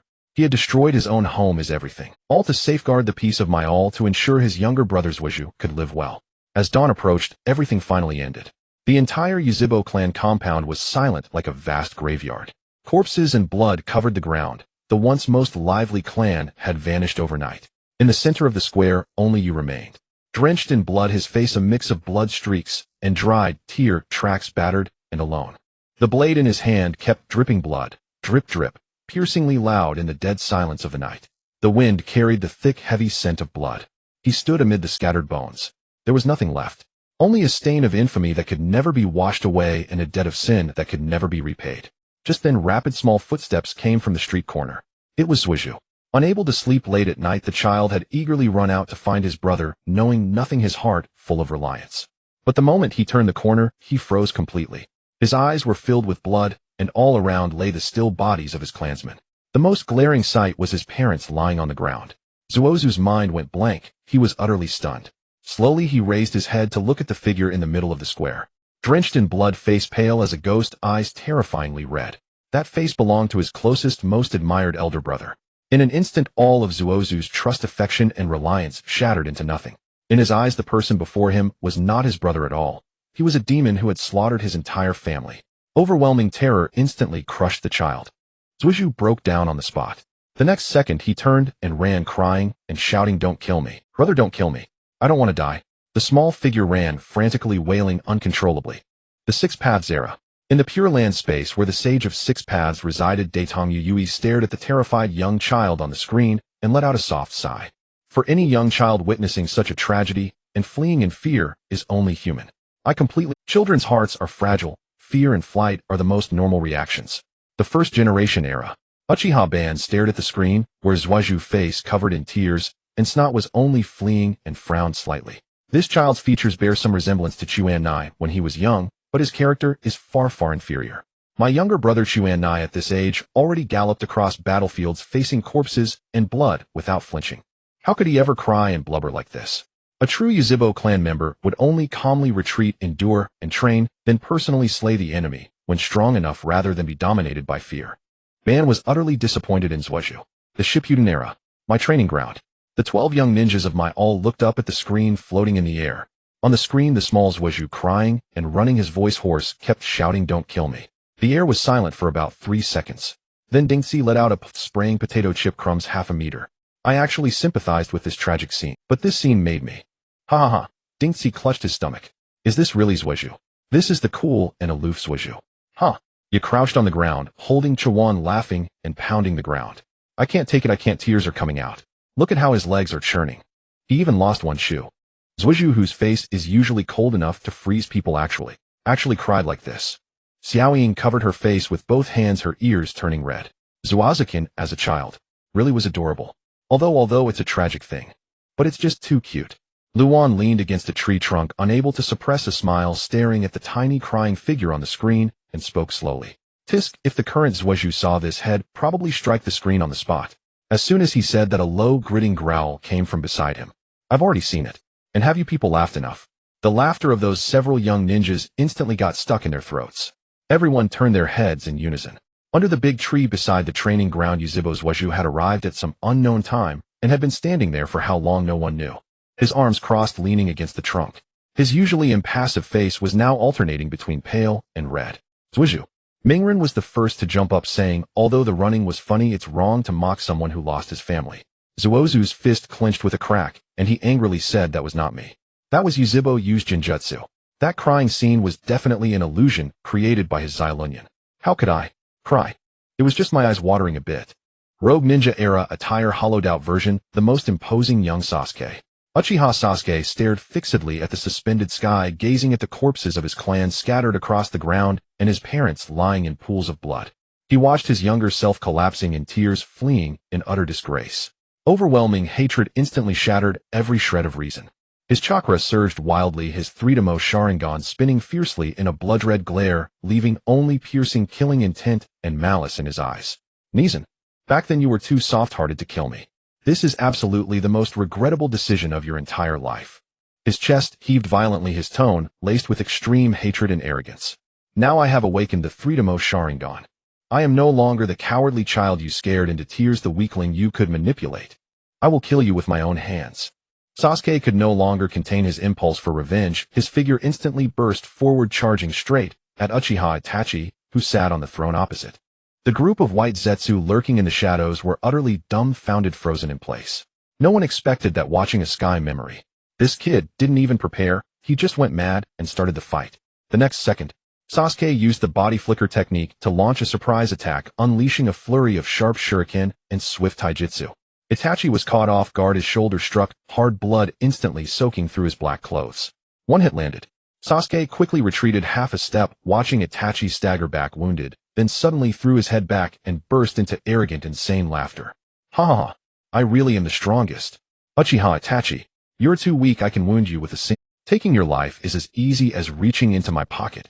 You are no match for me. The white Zetsu were stunned, watching Sasuke laugh madly, with overwhelming battle intent, completely bewildered. How did Itachi become so weak? The sky screen continues. In the image, the moment Sasuke runs out of the clan compound, crying, his pupils suddenly contract. A small tomo emerges from the crimson background, spinning violently in his eye. The Onetamo Sharingan is forcibly awakened amid the extreme pain and hatred of his clan's annihilation. After watching this scene, Uchiha clan members across different timelines fell into collective silence, the atmosphere incredibly awkward. Uchiha Taijima frowned deeply and sneered, "That's it. Only awakening a Onetamo after the entire clan was wiped out. It's a disgrace to the Uchiha. He can't even compare to a single hair of my son Madara." Uchiha Madara said with a cold, disdainful face, "Worthless. With his loved ones dying before his eyes, he only awakened a Onetamo. The Uchiha bloodline is wasted on him." Izuna nodded along, looking puzzled. If it were any other clan member of the same age faced with such a calamity, they would have awakened at least Totemo. His mental fortitude is just too poor. Third generation era. Fugaku watched his young son on the screen, his lips moving slightly, but in the end, only a sigh escaped. He himself had awakened his Sharingan at age 9. Itachi had awakened his Sharingan at 8, but as for Sasuke, he barely got Onetamo on the night of the massacre. Truly inexcusable. Another place. Obito let out a sneer from the shadows, thinking that this last sprout of the Uchiha clan was only capable of this much. Boruto era. Boruto sat cross-legged on the sofa, holding a bag of tomato-flavored chips, watching in stunned silence. Sarada adjusted her glasses, her expression shifting from initial shock to confusion. She turned to look at Sasuke sitting beside her, holding a teacup as if pretending to drink, full of disbelief. "Dad, so you awakened your Sharingan because of the clan massacre?" She pointed at the young Sasuke on the sky screen, crying and running, his pupil barely showing a single tomo. "I thought it was because of love." Sasuke's teacup paused. He put it down expressionlessly, but the tips of his ears were visibly red. Because the sight of him crying and running was just too embarrassing. And he had only awakened a measly Onetamo. Sasuke didn't know how to answer for a moment, so he just lowered his head in silence. Boruto crunched a chip and immediately chimed in. Master was still young then. For any other kid that age, forget awakening the Sharingan. If they didn't wet their pants at the sight of blood, they'd be considered tough. He swallowed, puffed out his chest, and defended his master, as if it were the most natural thing. If Master had reached Itachi's age, he would already be invincible in the world. Okay. Boruto grew more excited, counting on his fingers, at 7, 10, 12. At every stage, wasn't Master the strongest among his peers? Don't keep harping on that single tomo, a look at the growth curve. Do you understand growth curve? Sarada clicked her tongue, crossed her arms, leaned back into the sofa, and lifted her chin slightly. Come on, the 7th Hokage is the strongest. The two childhood friends who grew up together started arguing again about whose idol was stronger. Each idolizes the other's father. Suddenly, the sky screen shifts. After the night of the massacre, Itachi left Konoha completely bearing the label of a rogue ninja. But he never really went far. He lurked in the shadows around the village, keeping a close eye on the movements of the high-ranking officials, afraid they would turn against him and harm Sasuke. The Konoha higher-ups were indeed wary of him. As long as Itachi remained alive, no one dared to lay a finger on Sasuke. Thus the two sides remained at a stalemate. Sasuke, on the other hand, grew up peacefully for a few years under this delicate balance. But Itachi could never stop worrying about his younger brother. He wanted to know if Sasuke was doing well, and more than that, he wanted to know how much his strength had grown over the years. Finally, he couldn't hold back, and accompanied by Hoshigaki Kisame, sneaked back into Konoha. As soon as the two reached the village border, they ran into Kakashi, who had rushed over upon hearing the news.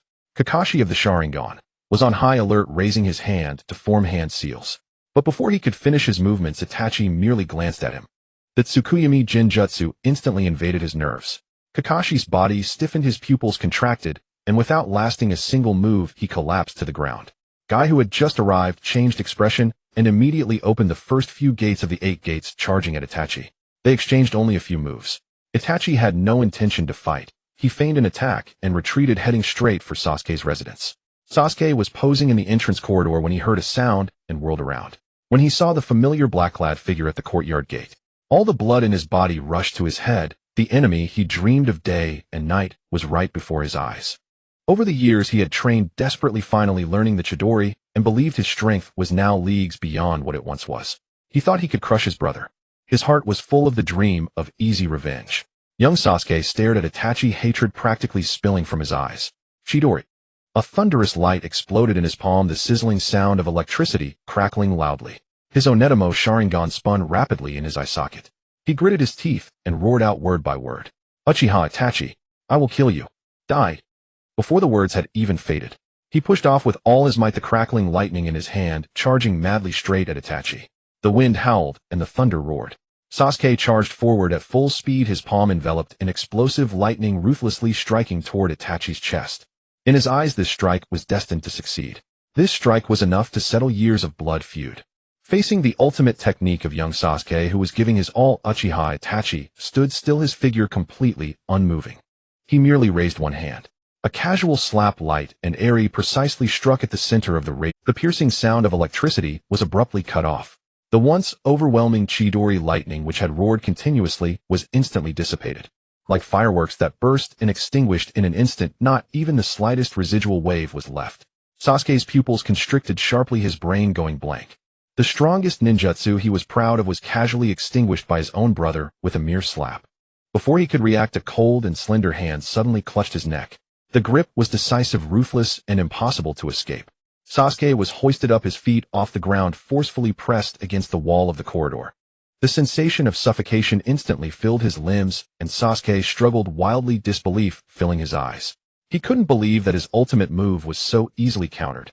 Itachi leaned slightly forward, his pitch-black eyes devoid of warmth, his voice cold and piercing, each word striking to the heart. "Is this all the strength you have? Sasuke, you are too weak. Relying on momentary impulse and ridiculous hatred, you have trained this useless ninjutsu. Do you really think you can kill me like this?" All of Sasuke's arrogance, his previous hubris after winning against Itachi, was utterly crushed in that moment. Itachi's gaze remained unfaltering as he slightly exerted force with his fingertips. Crack! A faint sound of bone cracking rang out. Sasuke felt a sudden pain in his chest, his internal organs jolted, a mouthful of blood surged up his throat and sprayed out. In the next moment, Itachi released his hand.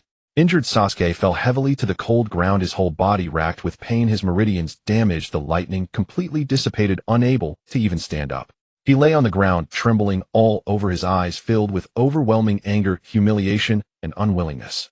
He couldn't accept it. He absolutely couldn't accept it. Clearly he had worked so hard.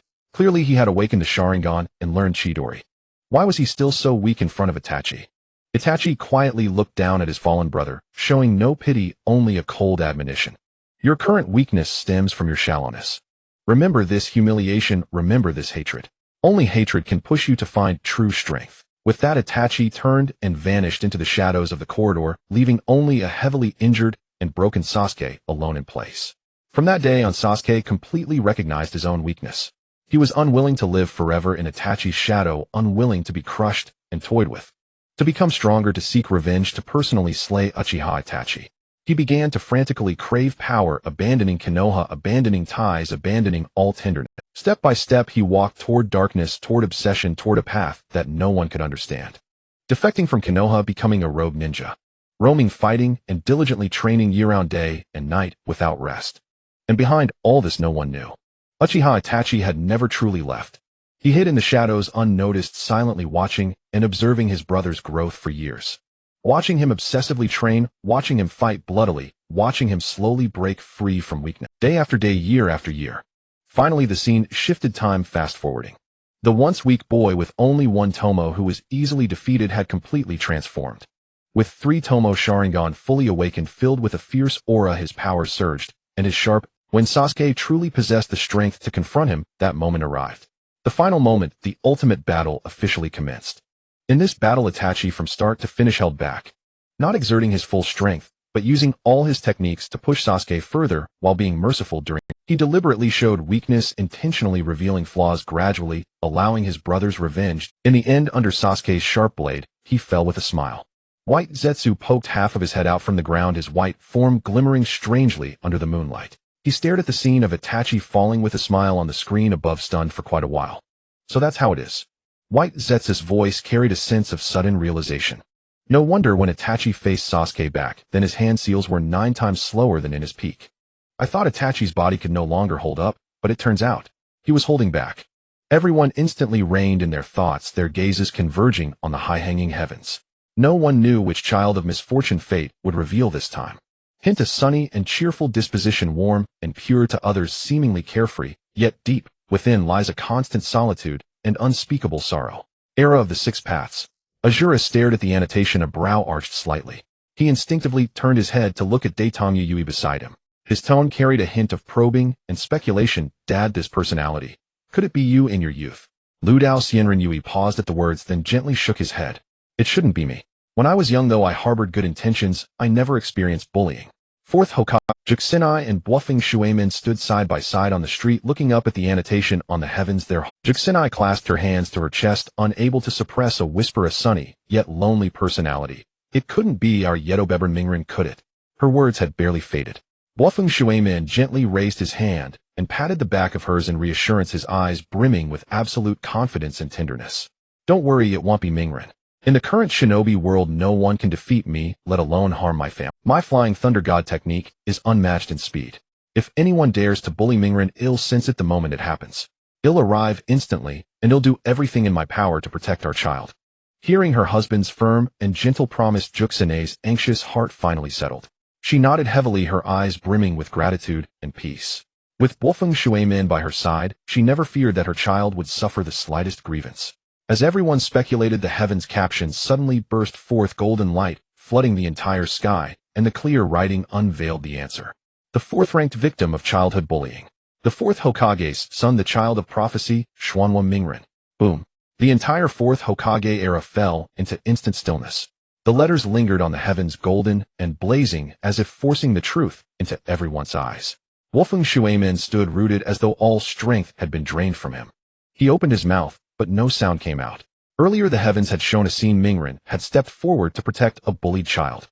That was merely helping others than being bullied himself, barely within the realm of normalcy. He had thought such courage and kindness would at least earn a little goodwill. He had thought that even in his absence the shinobi world would treasure such a blazing pure child. But no, he got nothing in return. Having committed no evil, harmed no one, merely existing was reason enough to. Shuemin's fists slowly clenched inside his sleeves. Juxinai's eyes were already red-rimmed. Pregnant with a gently swollen belly, her emotions surged violently, and a sharp pain suddenly struck her abdomen. MMPH. She whimpered, instinctively bending forward, one hand bracing her stomach, her face pale. Shuemin jolted awake and hurriedly reached out to support her, his voice trembling with panic. Juxinai, are you okay? I'm fine. Juxinai bit her lip, took a deep breath, and forced herself upright, though her eyes burned with anxiety and indignation. She suddenly lifted her head, staring straight at Shuemin, her voice hoarse and urgent. Then what about your 3 disciples? Kakashi, Daitu, and Lin. Aren't they all in the village? They know us. They knew Mingren is our son. Didn't any of them? Even one. She couldn't finish her. Shuemin was stunned, his eyes shifting. Kakashi, the silver-haired youth who had been taciturn and silent lately, always standing alone before the memorial stone. Due to his father's affairs, he seemed as though his soul had been drawn away, sinking into deep melancholy, indifferent and detached from everything around him. Shuemin's heart sank. He said softly, Kakashi has been in a bad state lately. Maybe he couldn't spare the attention. Then what about Daitu? Juxinai almost cut him off, pressing on. Daitu is so kind, so passionate. He was mocked when he was little. He knows best what it's like to be looked down upon. He couldn't have just watched Mingren get bullied. And we were so good to him, we took special care of him. Shuemin fell silent for a moment, his Adam's apple bobbing. And Lin, Juxinai's voice began to tremble. Lin is so gentle, so attentive. She's the most caring child. If she knew Mingren was all alone, how could she not care? Juxinai's voice trailed off, the hope in her eyes gradually shrouded by a layer of dimness. Shuemin closed his eyes, the images of his 3 students flashing through his mind. After a long silence, he finally spoke slowly. Maybe they were out on a mission. Even as he said it, he felt he was deceiving himself. But aside from that, he could find no other reasonable explanation. He dared not think, dared not imagine that his 3 children whom he loved as his own would watch his son being isolated, ostracized, and avoided like a monster by the whole village. Juxinai said nothing more, only bit her lower lip hard as tears silently fell from her eyes. Shuemin reached out, gently pulling her into his embrace, his chin resting on the top of her head. His voice was low and broken, as if convincing her, and even more so himself. Perhaps I was too absorbed in my work as Hokage. I was negligent. Maybe I should have arranged more patrols in the village, set down rules in advance, or... His voice grew softer, hoarse, and his guesses grew worse. Juxinai was in his arms. Shuemin, when Mingren is born, we must be with him. Never leave him. Let no one bully him. No one. Shuemin lowered his head, kissed her hair, and said firmly, yes. I promise. But as he spoke, a flicker of fear crossed his eyes. Fear he couldn't ignore. What if even Juxinai was gone? The golden light of the celestial canopy did not dissipate. Instead, it grew even softer. The scene shifted, and the colors abruptly transformed from the previous heaviness to a bright and warm hue. Time 3 months before Uzumaki Naruto's birth. The scene showed a traditional Japanese room behind the Hokage building. Sunlight filtered through the paper doors, casting hazy patterns of light and shadow on the wooden floor. Kushina leaned against a cushion, her red hair draped over her shoulders, her belly already visibly swollen. She lowered her head, both hands gently placed on her stomach, and a gentle smile graced the face of the usually boisterous woman. Minato sat beside her, one arm around her shoulder, while his other hand carefully covered hers. Then he touched Kushina's rounded belly, his movements as light as if he were handling some fragile treasure. "He's moving," Kushina said with surprise in her voice. "Look here." She guided Minato's fingers and gently pressed them against a certain spot on her abdomen. Minato's fingertips trembled slightly, and then a brilliant light burst forth in his eyes. He bent down, pressing his ear against her belly, curling up almost like an oversized baby. "Really?" he said in a muffled voice tinged with laughter. "He's kicking me." "Well, your face is so close, so of course I'll kick you." "That means he takes after me, alert from a young age." "Did you kick your mother's face when you were in the womb?" "Not really." Minato straightened up, speaking with mock seriousness. "I was a well-behaved child." Kushina couldn't help but laugh, raising her hand to punch him lightly on the chest. The two of them laughed together, sunlight falling on their intertwined hands and on their faces. The scene was so beautiful, too beautiful to be real. The scene shifted. Time 2 months before Uzumaki Naruto's birth. Nighttime. Kushina lay on the bed, while Minato lay on his side beside her, propping his head on one hand. His other hand rested on her belly.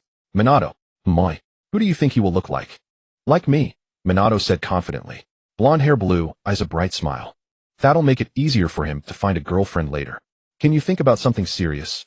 "Thinking about our son finding a girlfriend is serious business. He hasn't even been born yet. So we need to plan early," Minato said with a serious expression. "There's also a feeding plan, a training plan, and a plan to make him happy." "Namikaze, Minato." Just kidding, just kidding." Minato quickly raised his hands in surrender, but the laughter in his eyes was impossible to hide. He placed his hand back on her belly, gently stroking it. After a long moment he whispered, "I hope he is healthy and happy, that's all." Kushina didn't reply, she simply turned on her side and buried her face in the hollow of his shoulder. Under the moonlight her eyelashes trembled slightly and the corners of her eyes were a little moist. "Minato, we will always be with him, right?" His voice was soft but resolute. "Always." The scene shifted again. Time 1 month before Uzumaki Naruto's birth. The Hokage's office. Minato was bent over his paperwork, a thick stack of reports piled before him. He finished them in a short while. Suddenly he looked up and gazed out the window. The setting sun dyed the entire Konoha a warm orange, and in the distance wisps of cooking smoke rose gently. He put down his pen, rubbed his temples, and his gaze fell on a photograph resting on the corner of his desk. It was a picture of him and Kushina. She was smiling with her eyes curved like crescent moons, and he was looking sideways at her, his expression so adoring that it hardly befitted a Hokage. Minato reached out, picked up the photo, and gently traced his fingertip over Kushina's face. Then he moved it to the area of her belly and stopped. "Super Invincible Spiral Patrol, shining health and happiness, little one. Too bad my wife won't let me use such a wonderful name. After thinking for a long time, I finally decided to name him after the protagonist of Teacher's Book. Naruto." Minato whispered the name to himself, a voice only he could hear. He smiled, put the photo back, and picked up his pen again. But the tip of the pen hovered in the air, refusing to fall. He looked out the window once more, the smile deepening at the corners of his lips. Soon. It would be soon. In the scene, Minato lowered his head and continued working on his documents, but the hand gripping the pen and the ever-present lift of his lips silently told the same story. He was waiting for the child to come into this world, waiting for the child's first moment of sight to be met with the smiling faces of him and Kushina. The third Hokage's era. Konoha village. In front of Ichiraku Ramen. Young Naruto had just tossed the paint bucket into the corner, wiped the paint off his hands, and turned to run away. Suddenly he stopped in his tracks. He stood there dumbfounded, looking up at the celestial canopy. The scenes on the canopy had not yet completely faded. Kushina gently stroking her belly, Minato smiling as he pressed his ear against it. The two of them nestled together, whispering under the moonlight, and in the office he read out the name, Uzumaki Naruto, while looking at the photo. Naruto blinked. He suddenly felt a sting in his eyes. What was that feeling?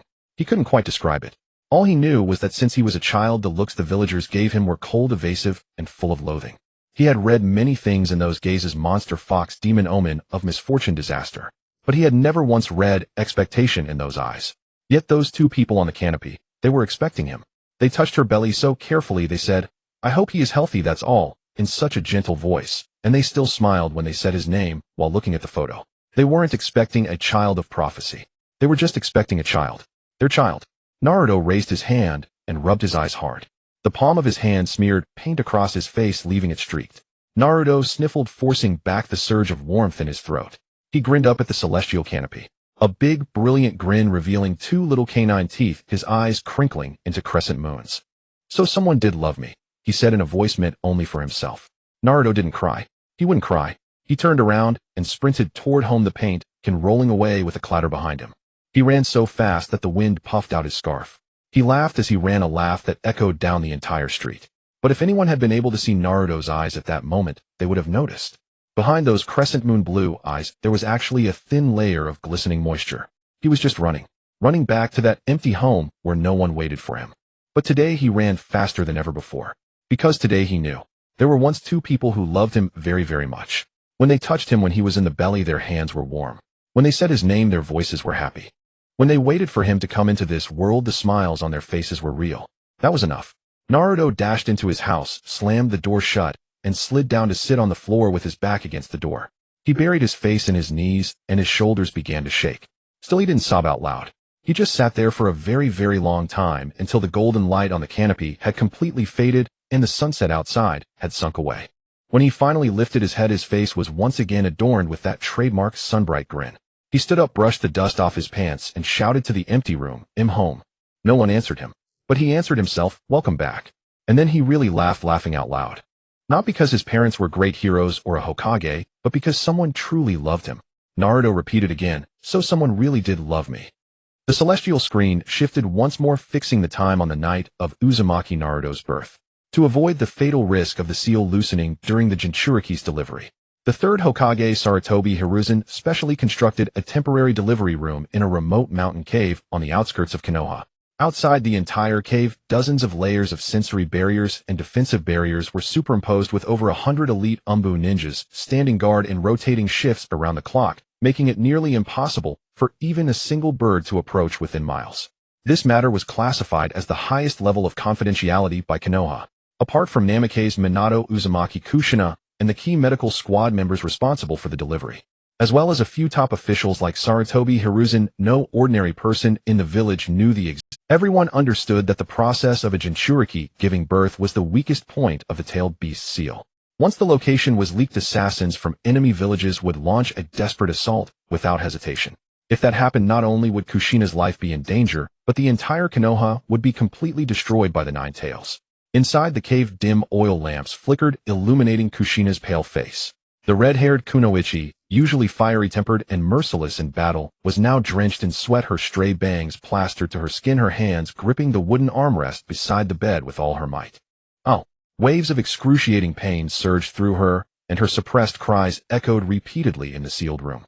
Yet the heavily guarded area was merely a decoy. Seeing his wife's agony, Namake's Minato stayed by her side, without a step away. The usually composed and calm Yellow Flash could no longer maintain his usual composure. He held Kushina's trembling hand firmly in one hand, while using his other hand to continuously channel chakra to ease her physical strain. His brows tightly furrowed, his eyes filled with nothing but worry and pain. After an unknown length of torment, a crisp, piercing infant cry abruptly shattered the suffocating silence in the room. A tiny golden-haired baby was carefully brought out, its soft little fists clenched together. The child inherited Minato's radiant golden hair, while its delicate facial features perfectly mirrored Kushina's beauty. When it finally quieted its cries, the soft, adorable sight eased the tension in Kushina's heart. Namake's Minato's steps faltered as he tremblingly reached out both hands to gently take the swaddled. He looked down at the tiny life in his arms, his eyes reddening uncontrollably as he whispered the name they had long decided upon over and over again. "Kushina, our child Naruto is healthy." Weakly turning her head to gaze at father and son, Kushina's weary face slowly bloomed into a tender, radiant smile. All the pain seemed to vanish in an instant at the sight of her child, just as they were immersed in the joy of the new life at the edge of the layers of barriers that were said to be impenetrable. A faint, almost imperceptible spatial fluctuation suddenly rippled. In an instant, all Umbu ninjas were on full alert, kunai drawn in unison, their nerves stretched to the breaking point. According to protocol, this area was top secret, and no one was allowed to approach except those who had been pre-registered. A figure clad in a black robe, wearing a striped mask and wrapped tightly from head to toe, making it impossible to discern who they were, appeared. "As expected of you, Yellow Flash. You fell for it, but I still found it." Then the mysterious figure's silhouette vanished into thin air, beginning their journey to deliver warmth to the newborn child. Senju Hashirama rested his hands on the stone railing, a broad grin spreading across his face. He remarked with great excitement, "I never imagined there could be such a warm and loyal person in this world." The child was just born, and knowing full well that this place is the village's highest level of secrecy, he still risked punishment to cross countless defensive barriers just to deliver warmth. Isn't that wonderful? Standing nearby, Uchiha Madara rolled his eyes dramatically upon hearing this. Arms crossed, Madara sneered in rebuttal, "You're far too naive. Basically a fool. Can't you tell it all? There are only two possibilities. First, a calculated scheme to curry favor with the fourth Hokage in advance. But someone trying to curry favor wouldn't dress so mysteriously. So the second possibility is more likely. He's targeting the newborn Jinchuriki, intending to threaten the village or destroy it." As soon as he finished, Senju Tobirama immediately stepped forward, placing himself in front of Hashirama, his gaze stern as he looked at Madara and retorted bluntly, "Madara, please refrain from disparaging my brother. The first Hokage is simply pure-hearted and kind. Not currently, the celestial screen has not shown any subsequent actions of this person. No intrusion into the delivery room, no spying on secrets, and certainly no threat to the fourth Hokage couple or the newborn. It is entirely possible that this ninja is a junior whom Minato befriended in private, a former comrade in arms, or an ordinary person who once received a favor from Minato, or perhaps a disciple paying respects to his master. Aware of the immense danger during a Jinchuriki's delivery, he chose this anonymous method of protection rather than rashly intruding." Uchiha Madara had no desire to argue with Tobirama. That man only wanted to oppose him. Even if he said excrement was inedible, Tobirama would still find a way to argue. Suddenly, the celestial screen's warm emotional background music underwent a dramatic shift. The originally gentle and soothing soundtrack abruptly turned harsh and piercing, a suffocating sense of crisis instantly shrouding the entire sky. The mysterious masked man did not vanish. With a flicker of his form, he directly broke through the final weak barrier on the outskirts and strolled leisurely toward the inside of the delivery room. He raised his hand and fiercely flung a kunai glinting with icy coldness aimed straight at the chest of Kushina, who had just given birth and was extremely weak. Its speed was so fast that the trajectory was almost imperceptible to the naked eye. Minato Namikaze's pupils sharply constricted, leaving no time for thought. He instinctively activated the Flying Thunder God technique and appeared before Kushina, in an instant deflecting the attack. In that brief 1-second window, Minato left the masked man seized the perfect opportunity. He reached out his arm and swept the wailing infant Naruto wrapped in swaddling clothes directly into his embrace. The newborn Naruto, held by a stranger, burst into terrified cries. The sharp wails were especially heart-wrenching in the confined room. The masked man slowly drew out a kunai, its sharp blade pressed directly against the baby's tender neck as he slowly uttered his threatening words. "Get away from the Jinchuriki, Kushina, immediately. Otherwise this newborn little one will die right here under my kunai."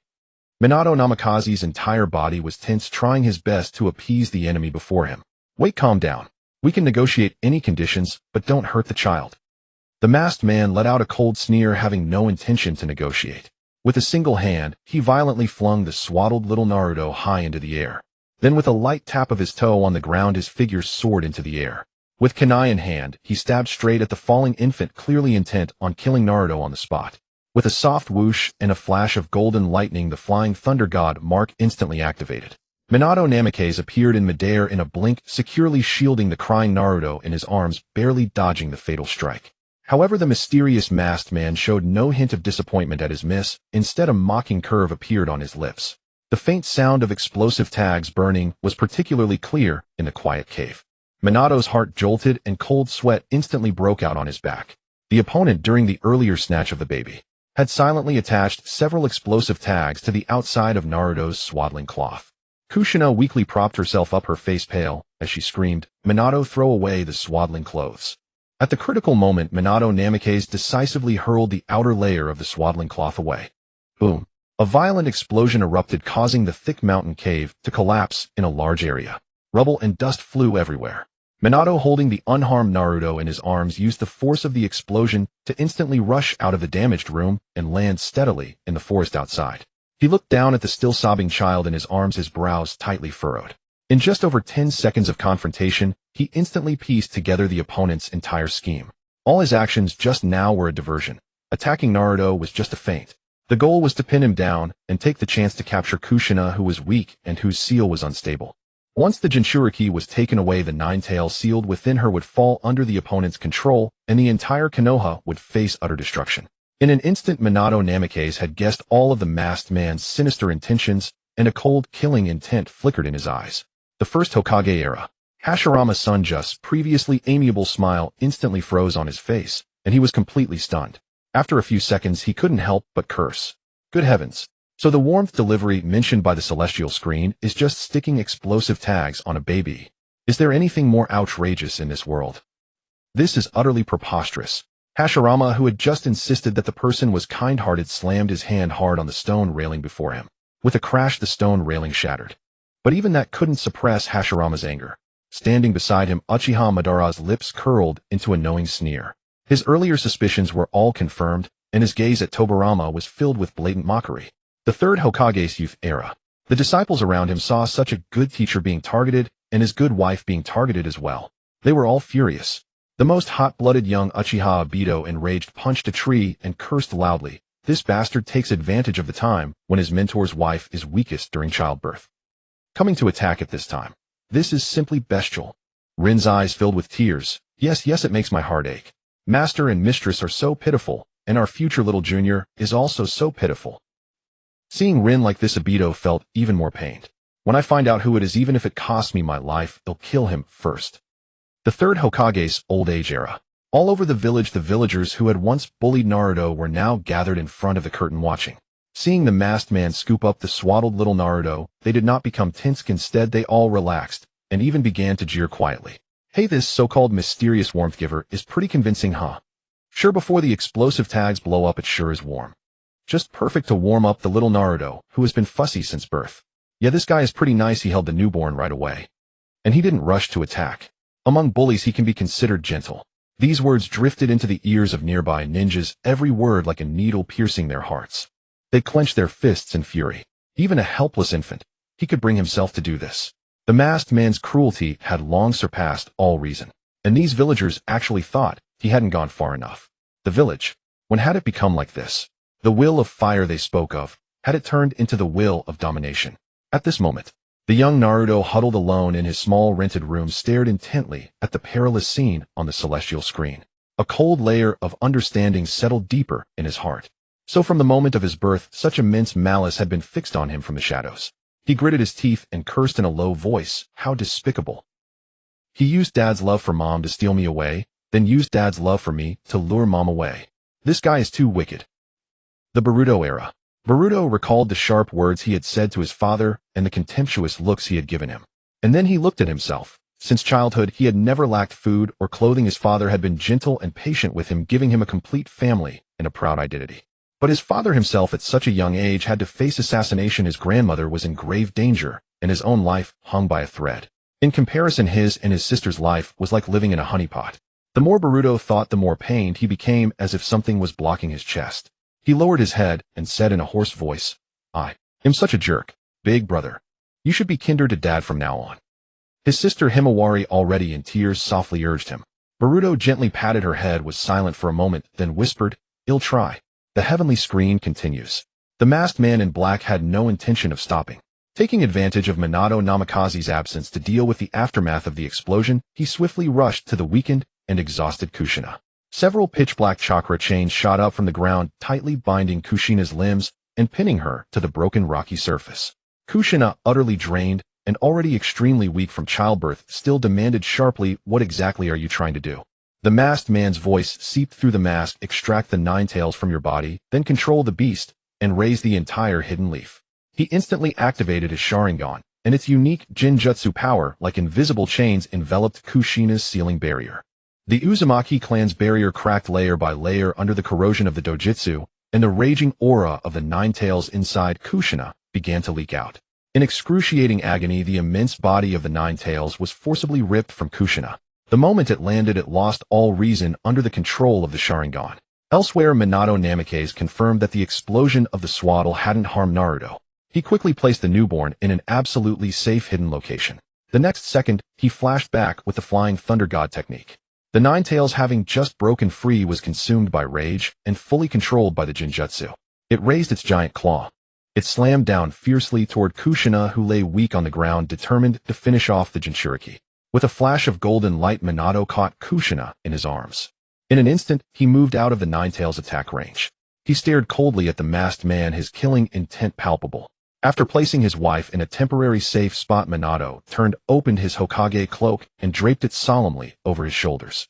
The action was undeniably cool, but at that moment, he also felt the weight of the Hokage's responsibility pressing down on him. With a thunderous boom, the sound echoed across the entire hidden leaf. The completely out-of-control Ninetales rampaged through the village, crushing buildings and setting fires. A massive tailed beast ball condensed in front of its mouth, a destructive light that stunned all the shinobi rushing to stop it. At this critical moment, Minato Namikaze used the spatial power of the Flying Thunder God to teleport the lethal-tailed beast ball to an uninhabited wilderness outside the village. Then he charged straight at the mastermind behind the attack, engaging the mysterious masked man in combat. In just one exchange, Minato keenly perceived the flaw in the opponent's abilities, seeing through the weakness of the intangibility technique. He immediately hurled a kunai marked with the Flying Thunder God seal. The moment the enemy materialized, the kunai pierced through his body. A golden light flashed again, and the second stage of the Flying Thunder God activated. Minato appeared behind the masked man and slammed a perfectly condensed Rasengan into his back. With a crash, the ground shattered. The masked man crashed heavily into a crater, half of his body severely damaged. He temporarily lost the ability to control the Ninetales. The masked man was shocked. He never expected that in just 1 second Minato had analyzed the weakness of his technique. His combat intelligence was terrifying. In the Boruto era, Boruto stared at the seamless battle on the heavenly screen, his eyes full of admiration. He couldn't help but exclaim, "I have to admit, Grandpa's Flying Thunder God is so cool. I must learn this technique in the future.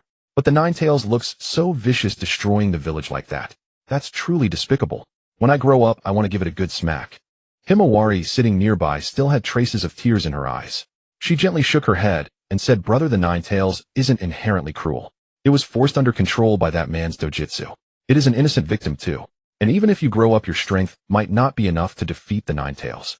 You're so lazy, you need to work hard to become strong." Boruto lowered his head, beginning to think. The heavenly screen continued. After temporarily defeating the masked man, the Ninetales continued to run rampant in the hidden leaf. Without the control of the Sharingan, it merely vented its fury endlessly.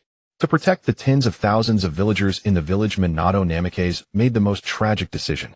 He activated the Uzumaki clan's sealing technique and the dead demon consuming seal.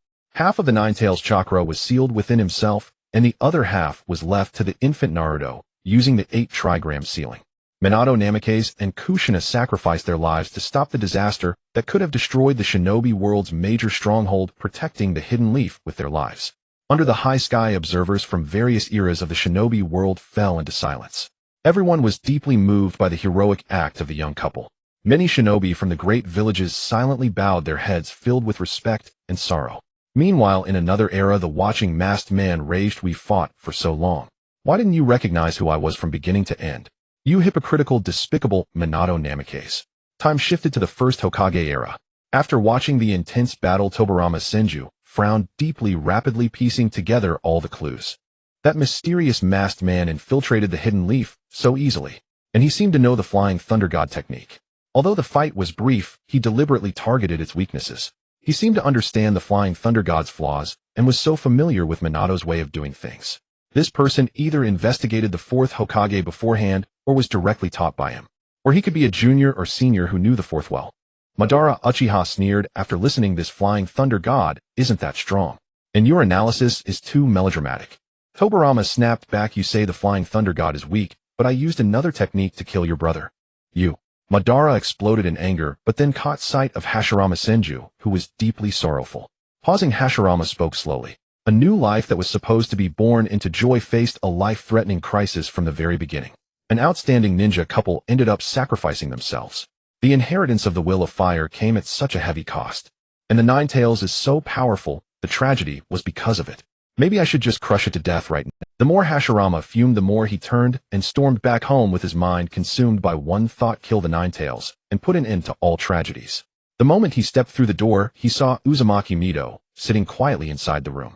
Mito gazed at her husband, whose face was a tempest of fury, practically steaming with rage. She rolled her eyes in exasperation. "Who got you so worked up? At your age, you're still so quick to anger." Hashirama, bursting with pent-up fury, blurted out, "Mito, the Ninetales is far too powerful, far too destructive. Release the Ninetales from within you right now. I'll destroy it today and end this menace once and for all." At these words, the entire room fell into dead silence. Uzumaki Mito stood frozen, utterly bewildered. Even the nine-tail sealed inside her body and usually dormant was jolted awake by the sheer audacity of the declaration. Within the seal, the nine-tails was completely baffled. Wait, buddy. Me too strong. You Hashirama Senju could crush me with a single finger, and you say I'm too powerful and destructive. This has to be the greatest nonsense in the ninja world. Even Mito took several seconds to recover, nearly laughing at her husband's twisted logic. She immediately retorted, Hashirama, be reasonable. From start to finish, it was never the Nine-Tails' own will that rampaged, injured people, or devastated the Hidden Leaf Village. It was the Uchiha who manipulated the Nine-Tails, deliberately inciting disaster. Instead of rooting out the true culprits among the Uchiha, you vent your anger on a controlled-tailed beast. She stared at Hashirama with a serious gaze. Are you too preoccupied with the Uchiha, too partial toward everything? You find excuses for the Uchiha first, yet you care nothing for our Uzumaki clan, for the tailed beasts, for the victims. It's clearly the Uchiha's fault, yet you blame the Nine-Tails.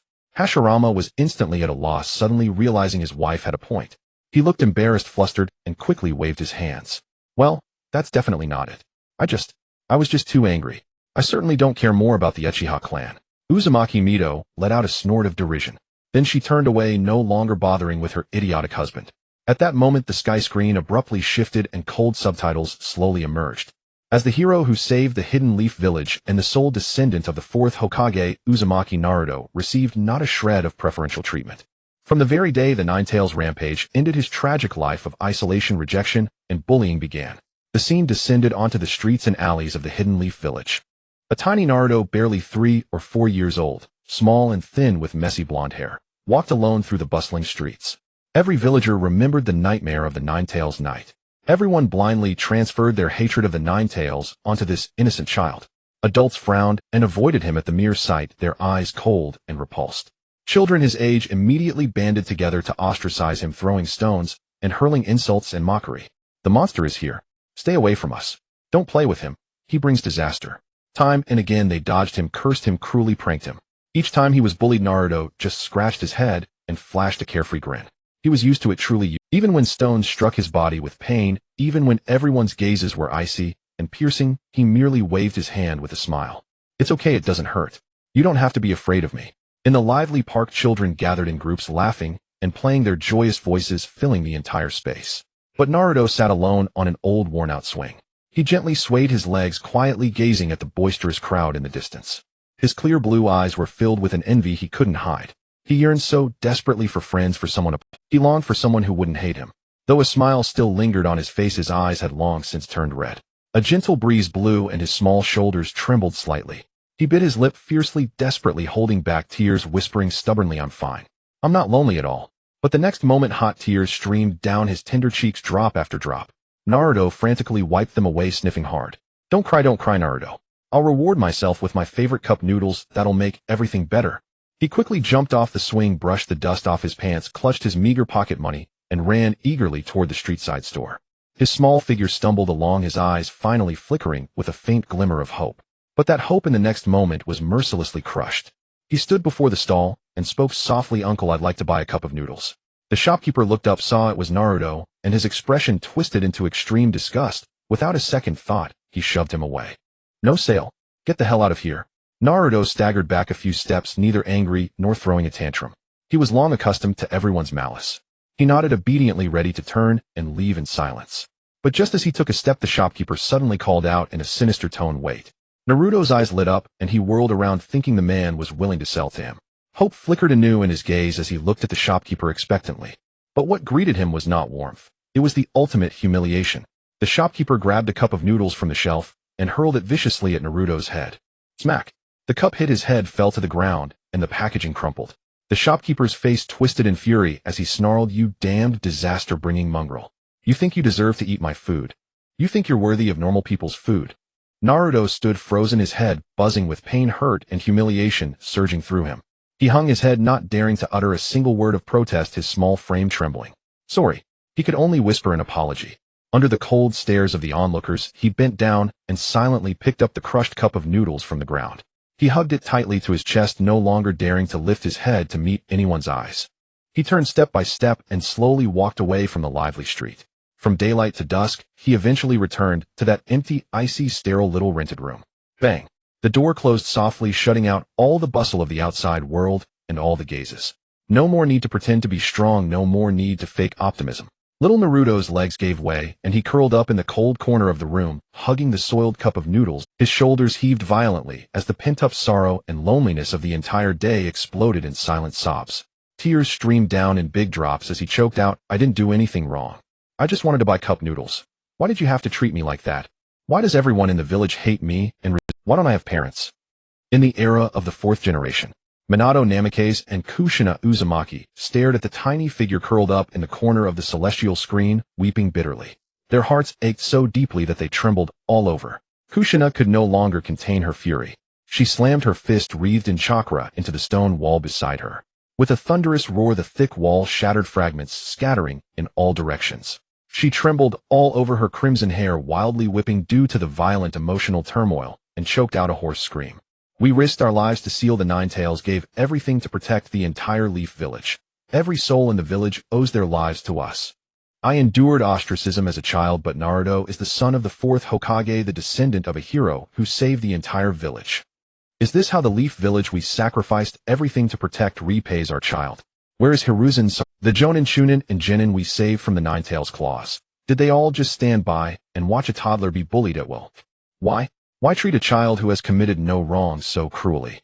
Overwhelming grief shattered Kushina's last defenses. She threw herself into Minato's arms and wept bitterly. Minato gently embraced his broken wife, his eyes reddened. Suppressing the tearing pain in his chest, he rationally analyzed the cruel reality. "Kushina, calm down. This is the ugliest side of human nature. Most people bully the weak and fear the strong. They fear the Nine Tails' power, but dare not seek the true culprit behind the disaster. They can only vent all their fear and hatred on Naruto, who has no means to protect himself. They know a child cannot retaliate, so they dare to inflict malice without restraint. If something like this happens again in the future, you must absolutely not die with me." Kushina sobbed loudly, pounding her fists against Minato's chest, filled with regret. "If one of us survived, we could protect Naruto. He would never experience so much isolation and torment, wouldn't have to endure countless nights alone. If you dare leave Naruto to face this alone, I will hate you bitterly, even in death." As Kushina spoke, a strange power of the Nine Tails burst forth from her. Clearly she was now consumed by extreme rage. Minato quickly pressed his hand on Kushina's belly, using chakra to suppress the Nine Tails' power. After calming her down, he gazed at the celestial screen where his son, holding a soiled cup of instant noodles, wept alone. At last Minato's tears uncontrollably streamed down. As a father, he knew all too well how much he owed Naruto. A brief encounter followed by eternal separation. He had hoped that leaving behind the titles of Hero's Son and Hokage's Son would let Naruto grow up in admiration and envy. He never expected this. Minato slowly closed his eyes. At this moment he began to doubt whether his will of fire, the legacy of the Hokage, was truly right. He doubted whether sacrificing himself to save the village was right. Then he opened his eyes again and observed Naruto's living environment, cramped, confined, filthy with cobwebs. Even the milk was expired, and there was not a single vegetable. Seeing this, Minato's Tao heart nearly wavered. He steadied himself and said slowly, "There must be good people in the Leaf Village. There must be." The Leaf Village training ground. The young Obito, Rin, and Kakashi had just finished their daily training. The formerly relaxed atmosphere completely dissipated after witnessing Naruto's tragic childhood. Soft-hearted Rin had already reddened her eyes, constantly wiping tears with her sleeve, her heart full of sympathy. Obito, once brimming with passion and eager to become Hokage, no longer wore his usual cheerful smile, though a deep gloom had settled in his eyes. Kakashi, always restrained and introverted, suppressed the bitter surge in his heart, maintained a calm mind, and analyzed seriously. The root cause of all this tragedy is that mysterious masked man from start to finish. If he hadn't controlled the Nine Tails and caused the catastrophe, Sensei and Sensei's wife wouldn't have sacrificed themselves, and Naruto wouldn't have been ostracized and bullied by the entire village. Our only way out now is to identify his true identity ahead of time and stop him. Only then can we rewrite the painful fate of Sensei's wife, and little Naruto. Obito nodded heavily. Kakashi, you're right. But when will the celestial screen reveal the truth? Who is hiding under that mask? I can't wait another moment. Kakashi slightly lowered his eyes, gazing at the lonely little figure on the screen, and murmured in agreement.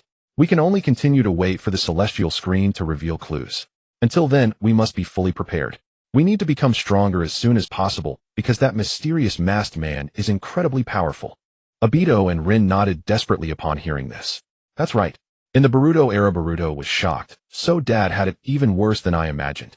Now that he's Hokage, why doesn't he take revenge? Doesn't he want to make them feel the power of authority? After all, those bastards are just wasting space. Himawari whispered, wouldn't that be too cruel? Boruto retorted angrily, was what they did to Dad not cruel? Dad was only 3 years old back, then so small and short. Even enemies would pity a child that young, let alone his own people.